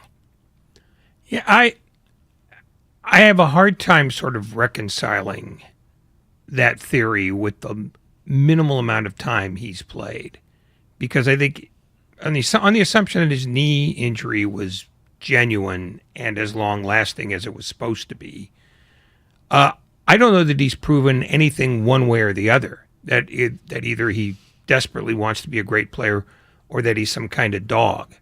I don't know. I meant dog in a good way. I mean, I want to see that that just dying to be on the court. And look, there are guys who are stoic in their impression. You didn't see an awful lot of dog in Tim Duncan in terms of his physical demeanor, but you looked up and he had 27 and 14, and he's kicking your ass. Yeah. Oh, no. I mean, I'm just saying that James Wiseman remains a completely clean slate. That's fair. Because he's left literally zero impression. I heard the same thing, though, about Wiseman going back to high school. Is this kid into it because he truly loves basketball, or is he into it because he hit the genetic lottery and he'd be crazy to not tap into that winning ticket? And there are a ton of basketball stories that follow that arc. There truly are. Oh, no, I absolutely believe there are tons like that. But the problem with trying to read that in a high school kid, because the high school kid doesn't know what's going on in his head. He's doing this because, it's, you very rarely get the guy who has to have it at age 14. And when you've been told, as players of his ability are told from early on how great they are, it almost feels sometimes like, well, I guess this is what I'm doing. And where you don't get that sense of, no, this is what I want to do, until either it's taken away from you, which it has been, or he realizes that, you know what, this has grown on me. Because when you're 12, you're dumb as a rock. You know nothing. And I mean, that's all kids across the board. There's no time. There's no more stupid time in a human being's life than 12 years old. 12 years old is peak of stupidity? Yeah. Sounds about right. Although there are some who peak at 62 as well.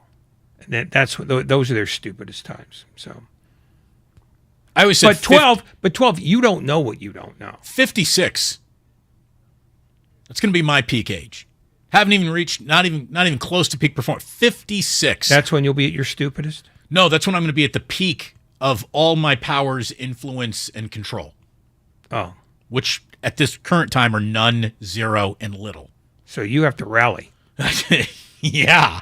I'm going to need like a tow rope and a grappling hook to get up this hill. But by 56, I should be at the top of it. I've been saying that for a while. So you just got to ride the wave for another 7 or 8 years here, Ray, and we should really, really be peaking together. That's so disturbing on so many levels. We will get back to a whole bunch of NFL news and notes here. The 49ers, again, had a pretty decent week in Minnesota, defined by the fact that nobody got hurt. There are no real oops, lost him for the year to be seen. The offense had a little trouble sustaining some early drives.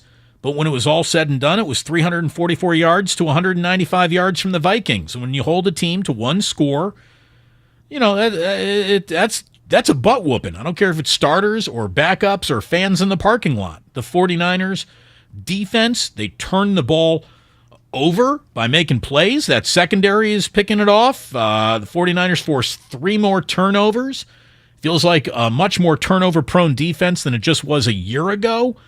37-45 is the time of possession. That's a dominating time of possession. And, that's how Kyle Shanahan wants to go out and play. I think he wanted to see a good game out of Javon Kinlaw. He got that. Kinlaw, as we were talking about earlier with Cam Inman, he looked fast, very, very fast for a man that size. He shows up, and he has a big year this year.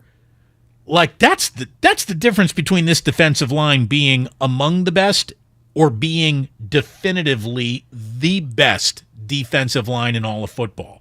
Javon Kinlaw is that difference maker. He had a sack of Kellen Mond on Saturday. Drake Jackson is another guy. This rookie out of USC. Fight on, Lucas.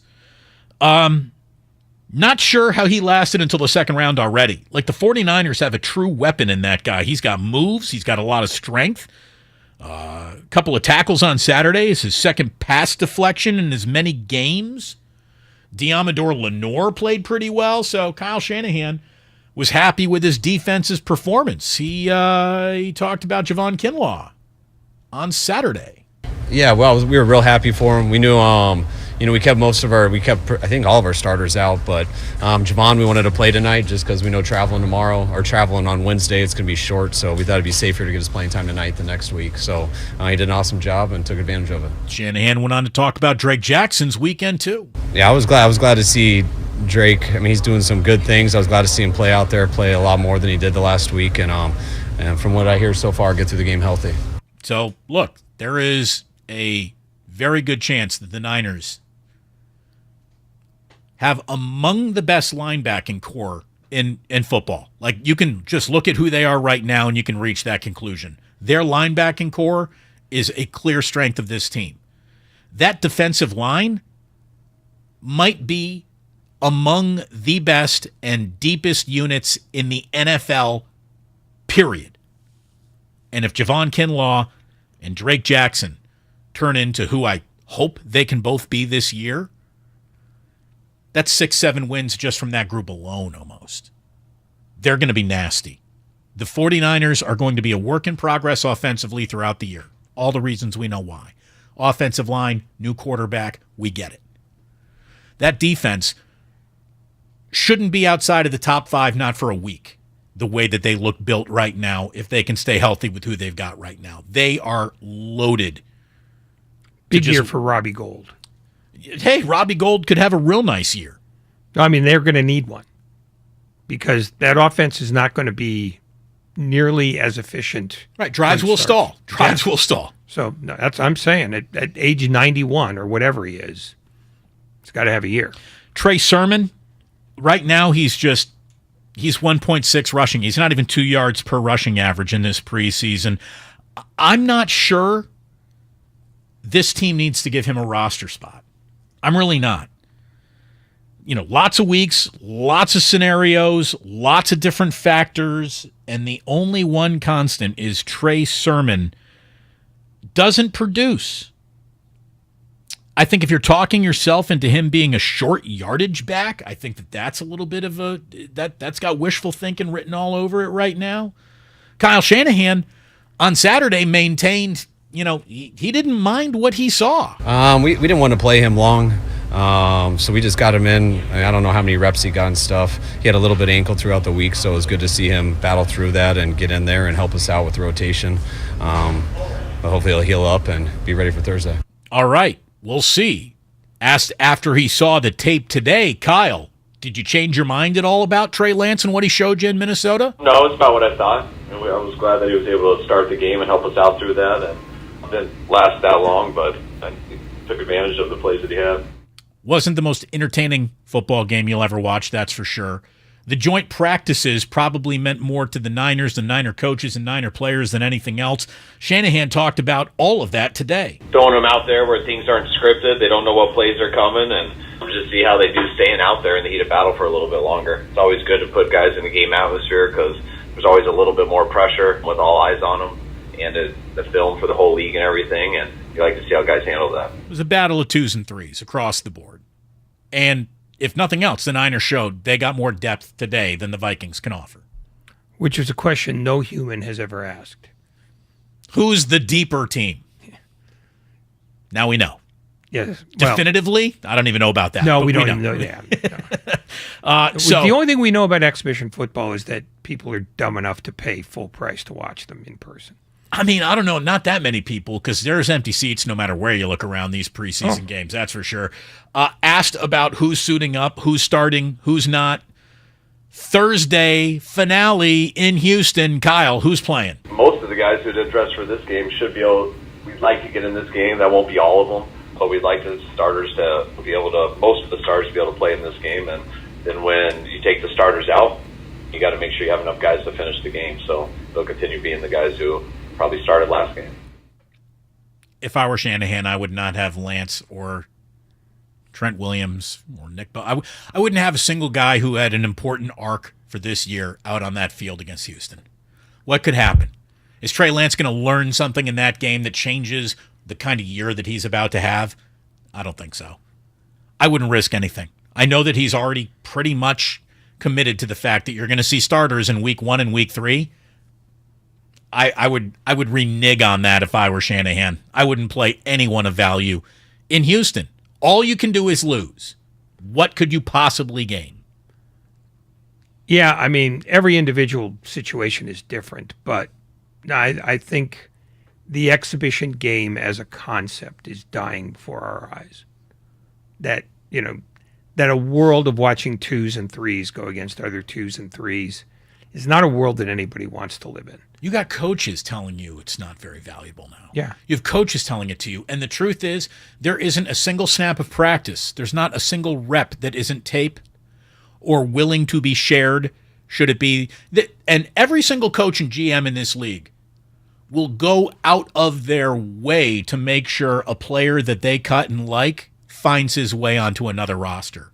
If the NFL fraternity is good for one thing, it's having the back of players who are near NFL quality players. You know, he might not be on our team, he might not be on our practice squad, but I'm going to pick up the phone and I am going to work this phone to make sure that this guy gets an opportunity or will look somewhere else. That is the one part of the brotherhood that doesn't fail.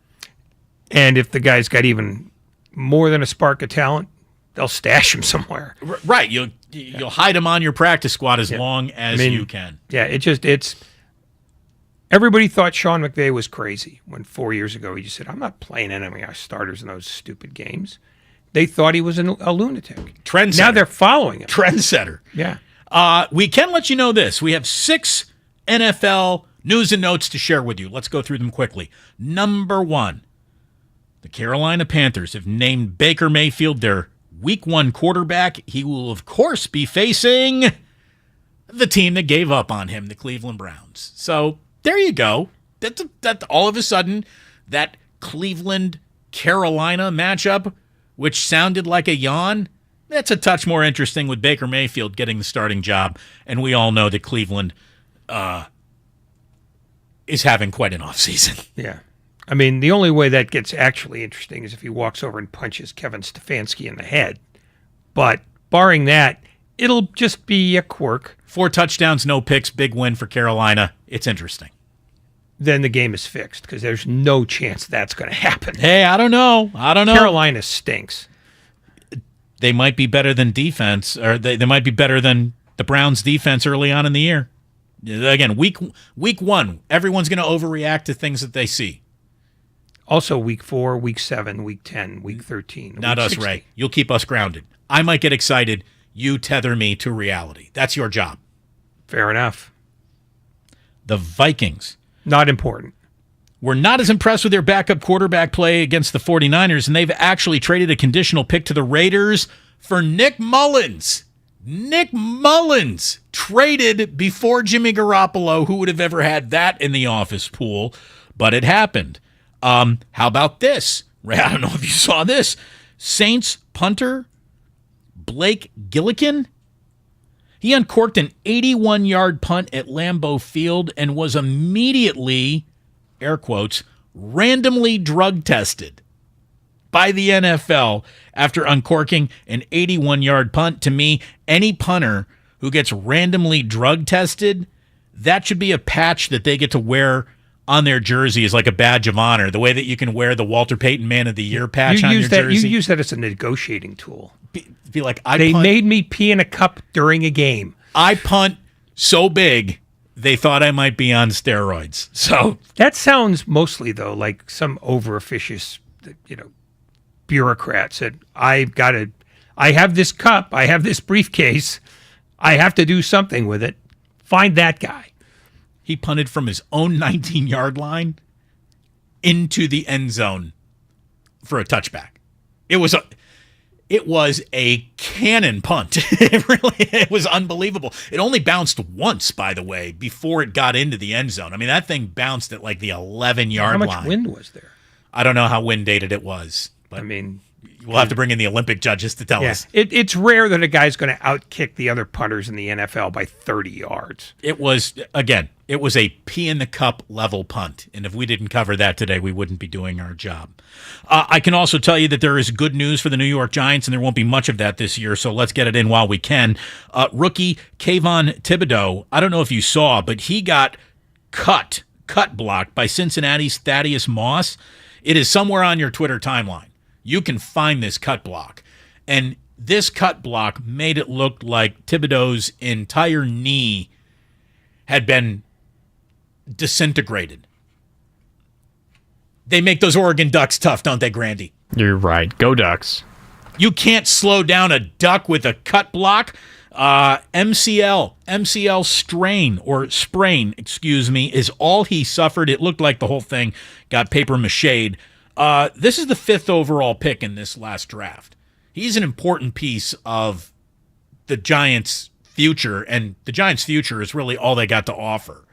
So I'm glad that his season will continue. He's going to miss about a month here. Probably week 2, week 3 will make his debut with the Giants. So there you go. Go Ducks. Did you also see Grandy?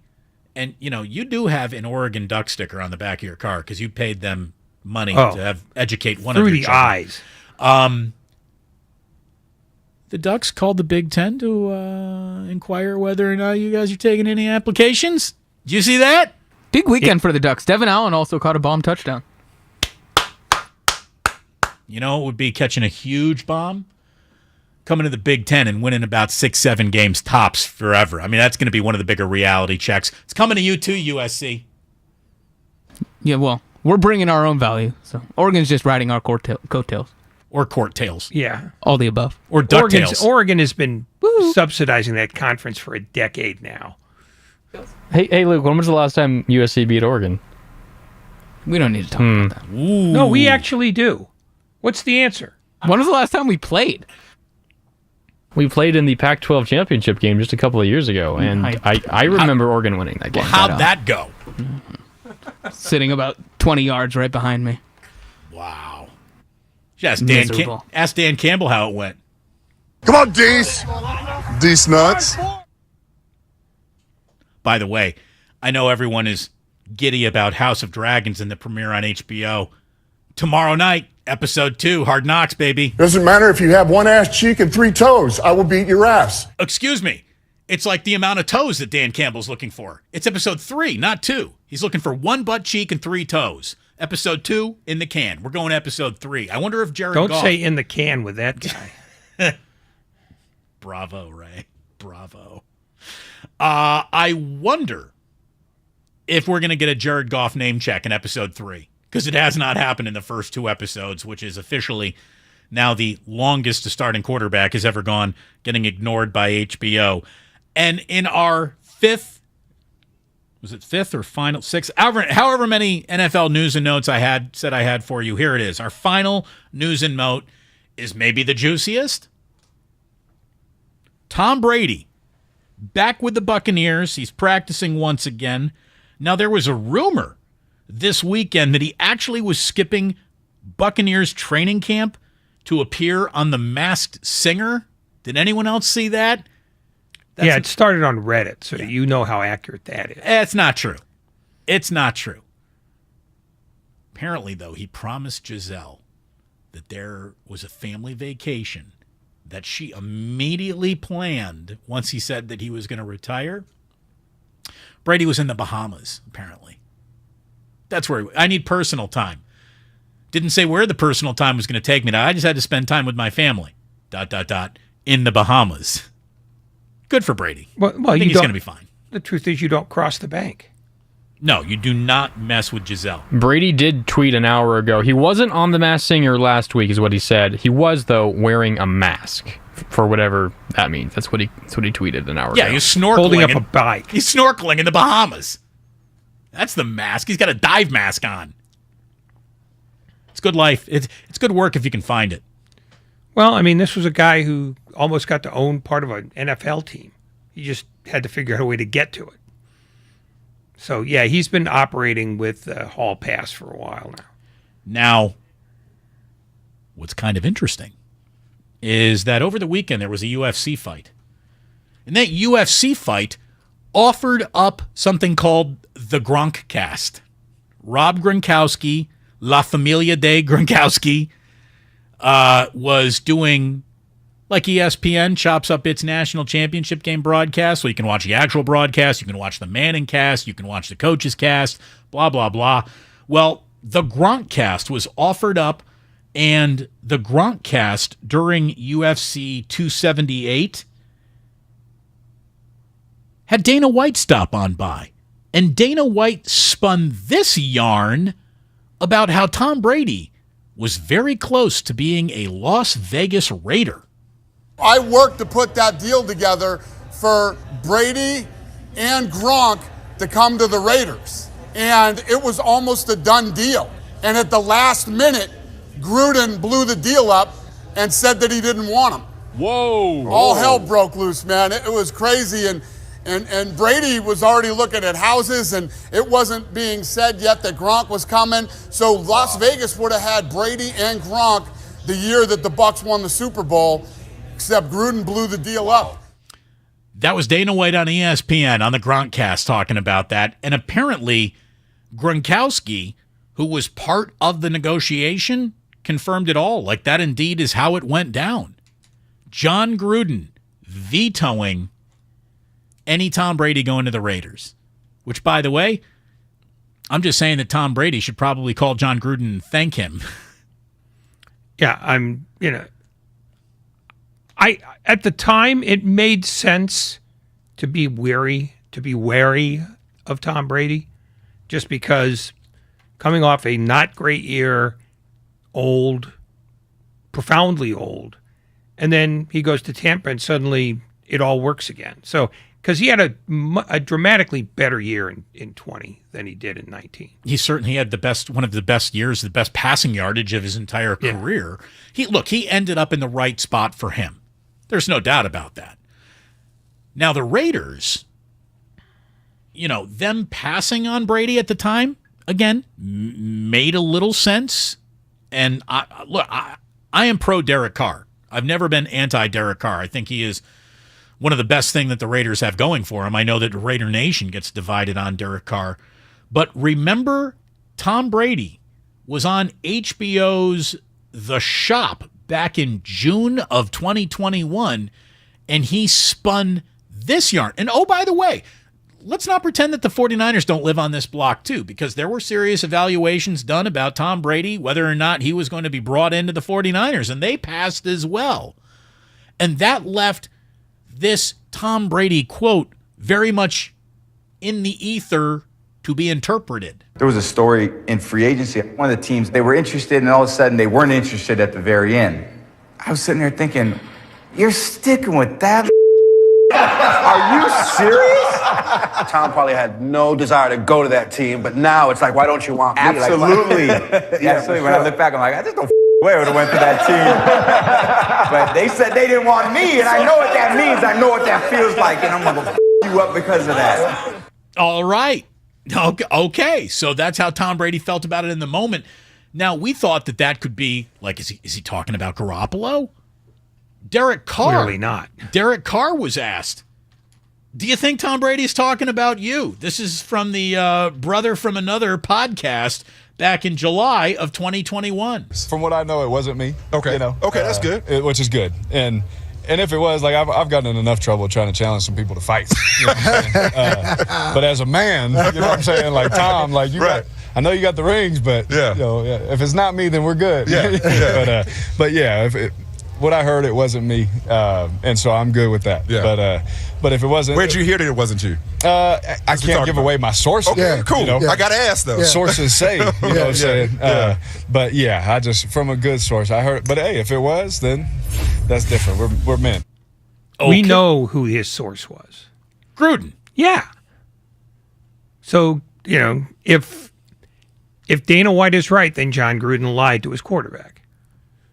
That said, all head coaches lie to their quarterbacks. They lie as easily as the rest of us draw breath. In fact, a day that they don't lie, their blood sugar goes up. It'd be a lot of diabetes around this NFL coaching community. Oh yeah, they'd be they'd be eating tofu for the rest of their lives. Can I take an at bat here for Derek Carr?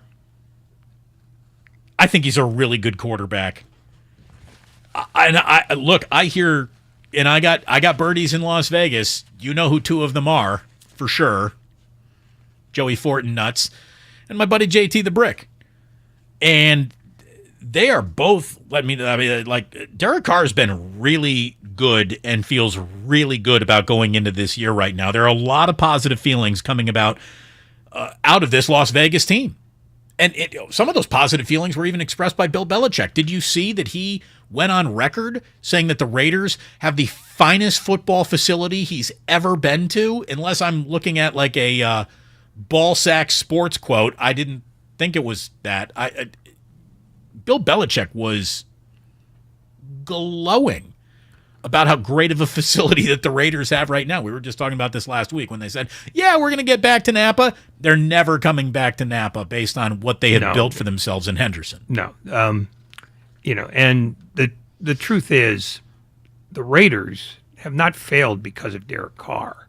They failed because he can't tackle. Right. It's their defense that fails them. Yeah. And it's not going to be their offense this year. Look, they got a hell of a play caller as a head coach. Josh McDaniel, didn't work out in Denver or in Indianapolis. That's all in his rearview mirror now. This guy speaks a level of offense that very few coaches ever get to speak.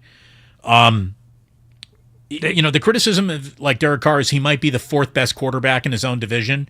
If there were ever a division to be the fourth best quarterback in it, it's this one. I mean, he is in quarterback.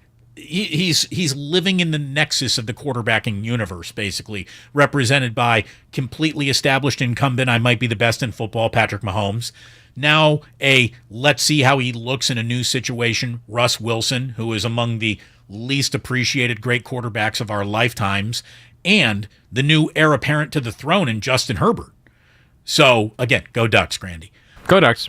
Look, even if Derek Carr is the fourth best quarterback in his own division, that still means he's a really, really good quarterback. Yeah, I mean, the Derek Carr debate is never a good one because the thing that people hold against him more than anything else is that he works aggressively every time he's spoken to in public to sound like, the little redheaded boy next door who's, always saying the right thing to the right people.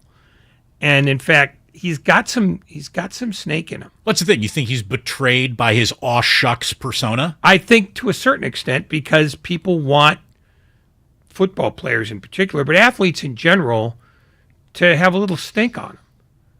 And he plays the I'm a really nice guy card really hard to the point where when he does get his back up, he's not very convincing at it. But the truth is, the Raiders have done him in far more than he's done them in. No question. I mean, they're always in a minus in turnover margin every year because their defense can't take the ball away from anybody. Penalties galore. Yeah. That's on everyone. Look, he threw for a career-best 4,800 yards last season, and that was a season that was clearly filled with, nothing but turmoil, and the Raiders still went 10-7. They reached the playoffs. And, I mean, at the very worst, Derek Carr is in the hall of good to very good. And the question is now, will Devontae Adams make him great? He's got Hunter Renfrow. He's got Darren Waller. Weapons galore on an offense in a brutal division for sure. But I really do think that the Raiders are going to be among the most interesting teams in all of football to pay attention to this year. They really will be. And to make them even more interesting, by the way, they're about to release running back Kenyon Drake. If no one trades for him by tomorrow, here's a guy who broke his ankle last December. The Raiders gave Drake a 2-year deal worth up to $14.5 million with $11 million.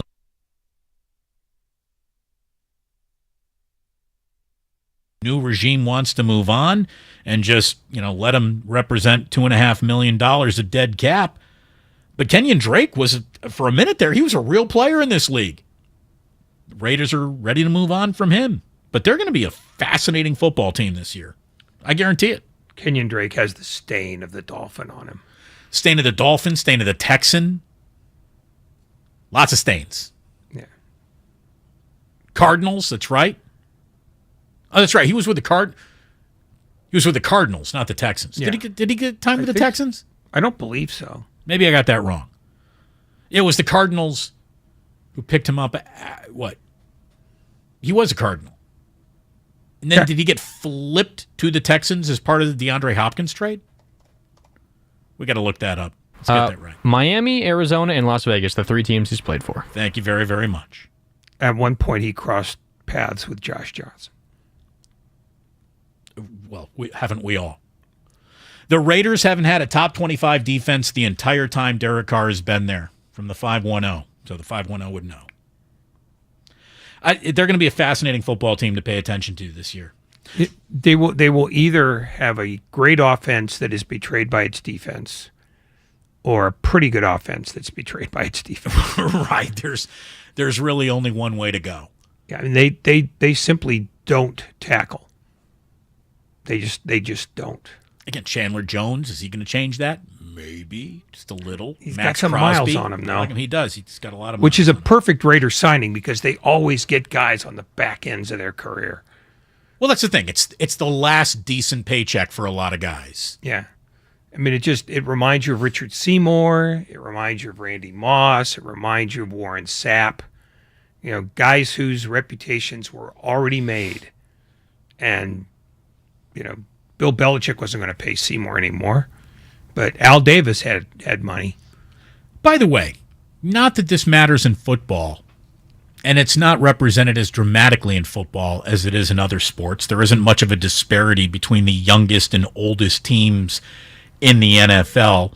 The oldest being 27-plus years old, the youngest being 25-plus years old. That's just a 2-year gap in terms of age deficiencies, oldest to youngest. But who, would you care to wager, Ray, is the oldest team in the NFL? I'd guess the Raiders. You would be right. The Raiders, 27 years, 5 months, and 13 days. Again, that's only 2 years older than the youngest team in the sport. Patriots, Cardinals, Buccaneers, and Saints, and obviously Tom Brady being on the roster is doing a lot of heavy lifting for the Buccaneers' overall age. But all of them are in the 27-year-old age range, making them the oldest in the NFL. 26 years old, 8 months and 10 days. That's the San Francisco 49ers. They're the 13th oldest roster in the NFL. The youngest NFL team at 25 years, 5 months, and 27 days, believe it or not, it's the Cleveland Browns. Other franchises on team 25 years old are the Chiefs, the Rams, the Lions, the Cowboys, and the Jaguars. The Yankees, by the way, their average age is, let's just call it 30-ish. Cleveland has the youngest team in baseball. Their average age, let's just call it 26-ish. So that's a 4-year difference separating the oldest and youngest in baseball. The Lakers are the oldest team in the NBA. They're the oldest team on earth. Yeah, they're 30-ish years old. The Thunder are far and away the youngest, and the biggest disparity is in the NBA. A 7-year difference between oldest and youngest. The Thunder average 23 and a half years old. Like, that's not an average age of an NBA team. That's the average age of a Vegas nightclub on a Saturday night. That's unbelievable. Well, when you have 600 draft picks, that's what That's what you're going to get. Yeah. They don't have expiring contracts or expiring players. They have children who need to be carded to get into a bar. Go Thunder. Go Thunder. I think they're going to be fascinating too, but it's not time to talk Oklahoma City Thunder basketball. Is it ever? We're not there yet. We are not there yet. Anyway, we're ready for a little football. Thursday night is the 49ers' final preseason game, and then a 17-day layoff between the final preseason game and Week 1, September 11th in Chicago. It's going to be interesting. How are the Giants not the oldest baseball team, right? I agreed. I was surprised that they weren't right up there. I mean, they're up there, but at the top, they're not. By the way, have a Sunday afternoon, why don't you, Evan Longoria? Longoria to deep left field. Going back on it, Hilliard, it is gone! Evan Longoria hits a grand slam. The hit the Giants have been missing all weekend. 6-2. So now you got to hold on. Dave Fleming, NBC Sports Bay Area. And if you're going to hold on, it doesn't matter whether or not you're going to use your glove or your bare hand. Hampson, a big chopper off the plate. Longoria bare hands it and got him! Tatum, what a play. Now he's showing off. Man, have a day. Have a day, 10. Wow. That glove's gold. He didn't need the glove. Did it with his bare hand. Weren't you paying attention? And by the way, if you were paying attention to the final out, Evan Longoria had his hand in that too. Fly ball, right field. Wade comes in now. He'll make the catch. Hilliard's going to tag. Wade's throw is going to go all the way there. And the Giants think they might have gotten him.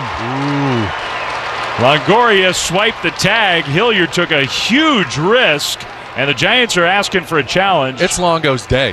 Game over. He got him. Always bet on Longo. Amazing.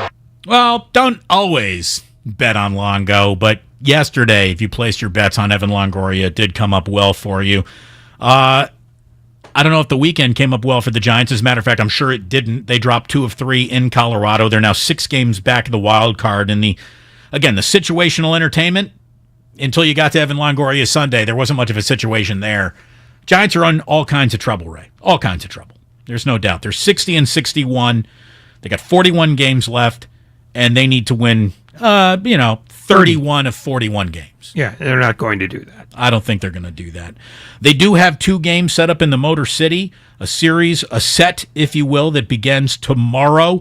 Carlos Rodon and Logan Webb will start the games, and then you got Wood, Cobb, and Junis getting the starts in Minnesota. They have to play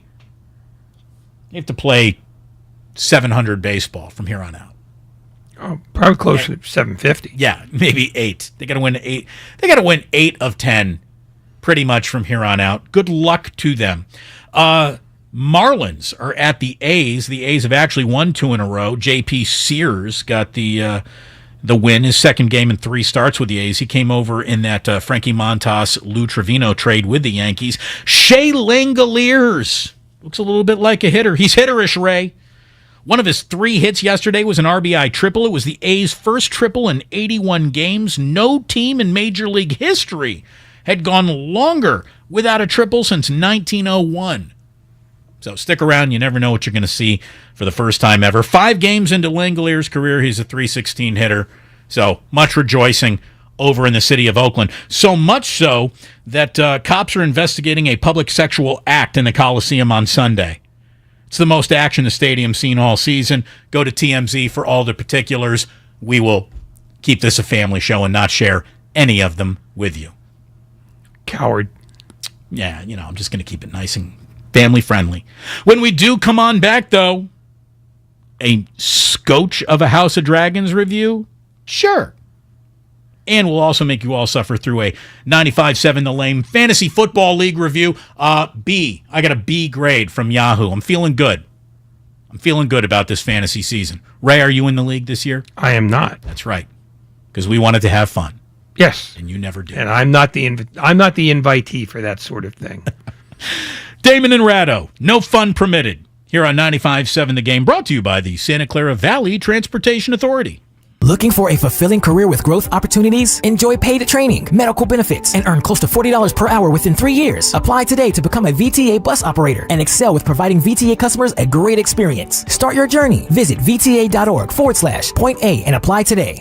At Left Coast Buyers, we buy properties all over California. If you own a house or an apartment building and want to sell it fast at a great price, call us at 925-434-5000. We can pay cash and close in as little as 7 days. We buy properties in any condition, any price range. Do you own a property that is run down and needs thousands of dollars in repairs? Are you out of time, money, and energy? Are you looking for an easy way to get top dollar for your property and sell on your terms and timeline? Well, call Left Coast Buyers now at 925-434-5000. We buy divorce houses, inherited houses. We even buy vacant houses and abandoned houses. Do you have a tenant who hasn't paid? Are you behind on property taxes, mortgage payments, or even facing a foreclosure? Even if you're just nervous about capital gains or an upcoming recession, we've seen it all. So if you or someone you know owns a property and needs to sell, call Left Coast Buyers at 925-434-5000. That's 925-434-5000. Why do we find popping bubble wrap so satisfying?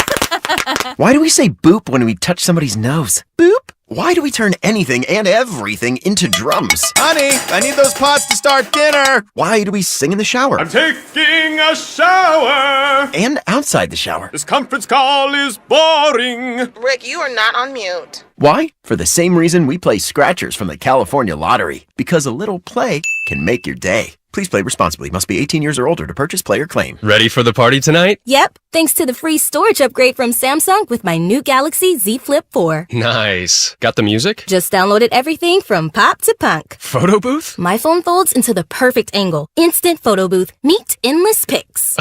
Can it make food too? I ordered pizzas, so yes. Pre-order Galaxy Z Flip 4 or Z Fold 4 at Samsung.com now to get a free storage upgrade and case. Valid 8/10 through 8/25/22. See terms and conditions that apply. O'Reilly. Stay cool this summer with AC Pro and O'Reilly Auto Parts. Right now, get a $15 O'Reilly Auto Parts gift card after mail-in rebate with the purchase of select AC Pro ready-to-use refrigerant products that include a hose and gauge. Beat the heat before you hit the road with AC Pro at your local O'Reilly Auto Parts store. O'Reilly Auto Parts. Now with Xfinity, you'll get unlimited internet with gig speed and supersonic Wi-Fi. With a 2-year internet rate guarantee, no annual contract required, and no equipment fees. Talk about knock your socks off. Ooh, plus a free Flex 4K streaming box. It's like hitting the streaming jackpot. It's all just $50 a month when you add Xfinity Mobile with unlimited data. $50 a month. A price that's truly jaw-dropping. Oh, literally. The speed you need at a price you want. Value that's simply bananas. That's the new Xfinity Supersonic Bundle. It's kind of a big deal. Go to Xfinity.com/gig, call 1-800-XFINITY, or visit a store to learn more. Limited time offer. Restrictions apply. Requires paperless billing and autopay. New gigabit internet customers only. Xfinity Mobile requires post-pay Xfinity Internet. After 24 months, regular rates apply to all services and devices.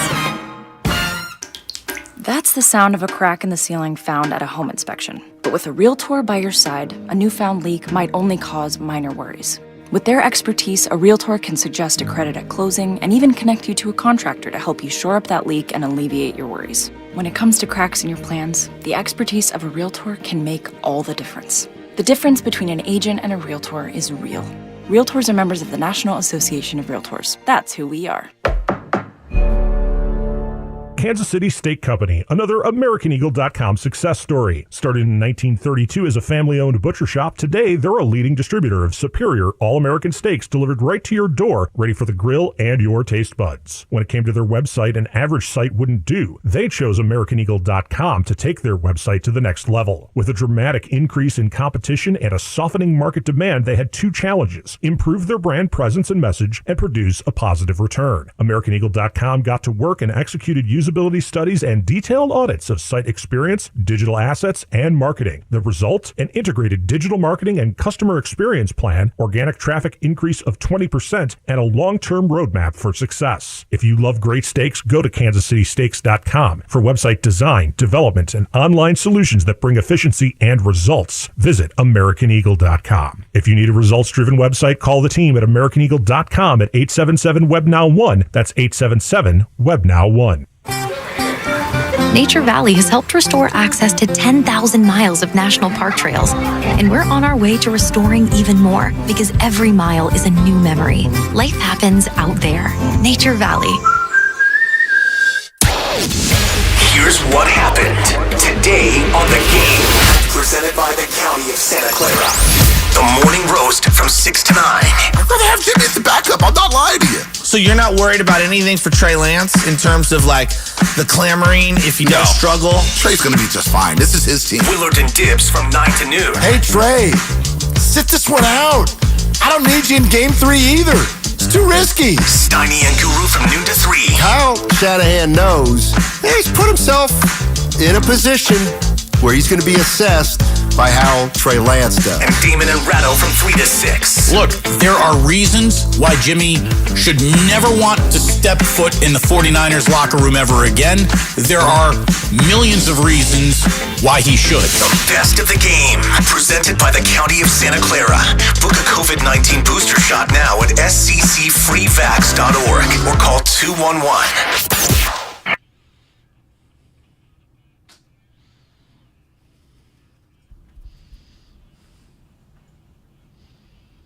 Now back to Damon and Ratto, brought to you by BMW Fairfield on 95.7 The Game. You can go ahead and find your favorite hosts, your favorite shows, your favorite podcasts, downloading the free Odyssey app. I can let you know that Dan Devone and Alan Stiles are around the corner for you here on a Monday night on 95.7 The Game, and something that we were talking about Friday, Ray.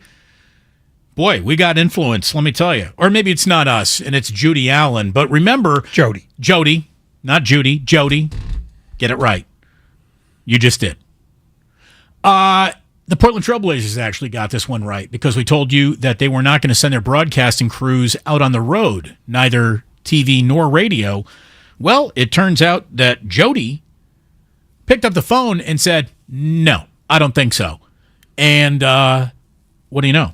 What Jody wants, Jody gets, and they will be sending their broadcast crews out on the road, as they should, because, you know, it's a professional team, for goodness sakes. Yeah, the Blazers aren't going broke anytime soon. No time soon. Neither is HBO with their newest offering, House of Dragons. So we might have to bring Gianna on for like a bi-weekly kind of recap. Ray, you're not much of a... I can't be of help here. You can just say Dragons. Grr. There you go. That's really what we got, a little grr from the Dragons. I do have to support any show whose main protagonist's name is Damon, even though they spell it Daemon, which means... based on the popularity of this show, my name is going to be spelt incorrectly for the remainder of my life going forward. I just got everyone on board with the Damon. Now here comes House of Dragons to screw it up. In case any of you have not seen it, I'm going to go no spoilers, but I'm going to tell you that's about as an intense a C-section as you'll ever see in a TV show. Have you seen a lot of those, have you? None quite like the one we saw. My wife didn't sleep well last night based on that. Some of the best jousting scenes I think I've ever seen. I think we got a worthy successor. I mean, we've only seen 60 minutes here, but I think we got a worthy successor bringing us back to Westeros, and I am pro through one episode of House of Dragons. So there you go. I'm also pro Team Donkey, 95.7 The Lame Fantasy, and, you know, again, fantasy football, we promise not to talk about it much because no one cares about any fantasy football team unless it's their own. What kind of grade did you get, Lucas? Lucas is the commissioner, so if you got a problem with anything that happens in the league, you can be like... you can expect there to be more then. Well, what you can do is just go full Jock Peterson and get punched in the nose by Lucas. It's true. Yeah, that'll be a sight. What was your grade, Lucas? How was your drafting grade from Yahoo? I got a B-, but that's okay. You don't want good grades. They have no idea what they're doing on the grading software. I don't even know what formula they use. I don't either. I was happy with it relatively. It's a 14-team league, so it's a wild one. It's different. Not many people play in a 14-team fantasy league, and we have big rosters, playing 2 flex spots, so it's a fun league. I love it, but the draft is difficult. The draft is difficult. The draft lasts an awfully long time, too. But I think we got through it in pretty decent fashion. I got to tell you, I don't love my chances. I got a B grade. What was your grade, Grandy? How'd you do? I think I got a B as well. You got a B? Yeah. You guys suck. Wait, you got the B-.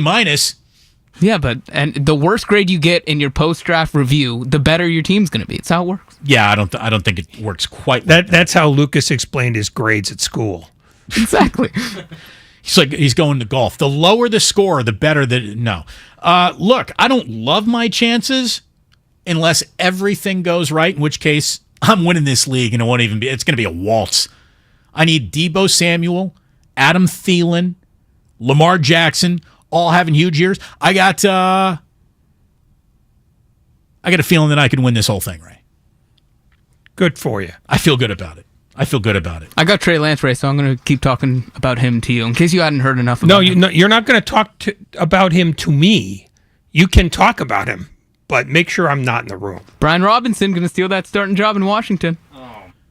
Damon, have you seen the video of the woman who lost a fantasy football bet, or she lost her league last year, and she had to give birth in a Chewbacca mask? No, I have not seen that, and let me tell you that, I guess I should include this, even though he's unable to process what I'm about to say. Happy birthday, Oscar Raymond Bruce. You are 1 year old today. 1 year old. It's not years yet. He's 1 year old today. I'm really glad that as I walked through the video that I shot of my lovely wife giving birth to our second son, all from the neck up, Ray. All from the neck up. Yeah, see, you didn't even need to tell me that. Yeah, I stayed on my side of the demarcation line. Yeah, I'm at her insistence, I would imagine. Of course. I'm really happy that she wasn't wearing a Chewbacca mask. I mean, call me sentimental. I'm very happy that my wife wasn't wearing a Chewbacca mask.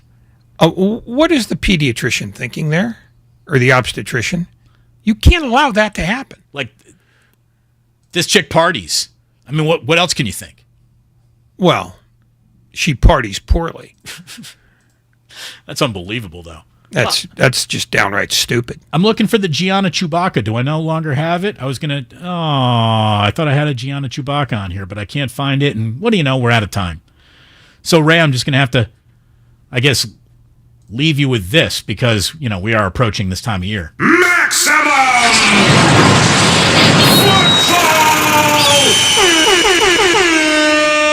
We will have more of it tomorrow. I hope your car gets repoed. Thank you. Cam Inman, thank you to you. John Martin, thank you to you from Memphis Radio. And thanks to all of you for tuning in. Lucas, Grandy, Ray, tip of the cap. I'm Damon. Sports don't build character. They reveal it. And like that, he's gone. The following is a commercial announcement. Your local radio stations are here for you. No subscriptions or monthly fees necessary. We're here to give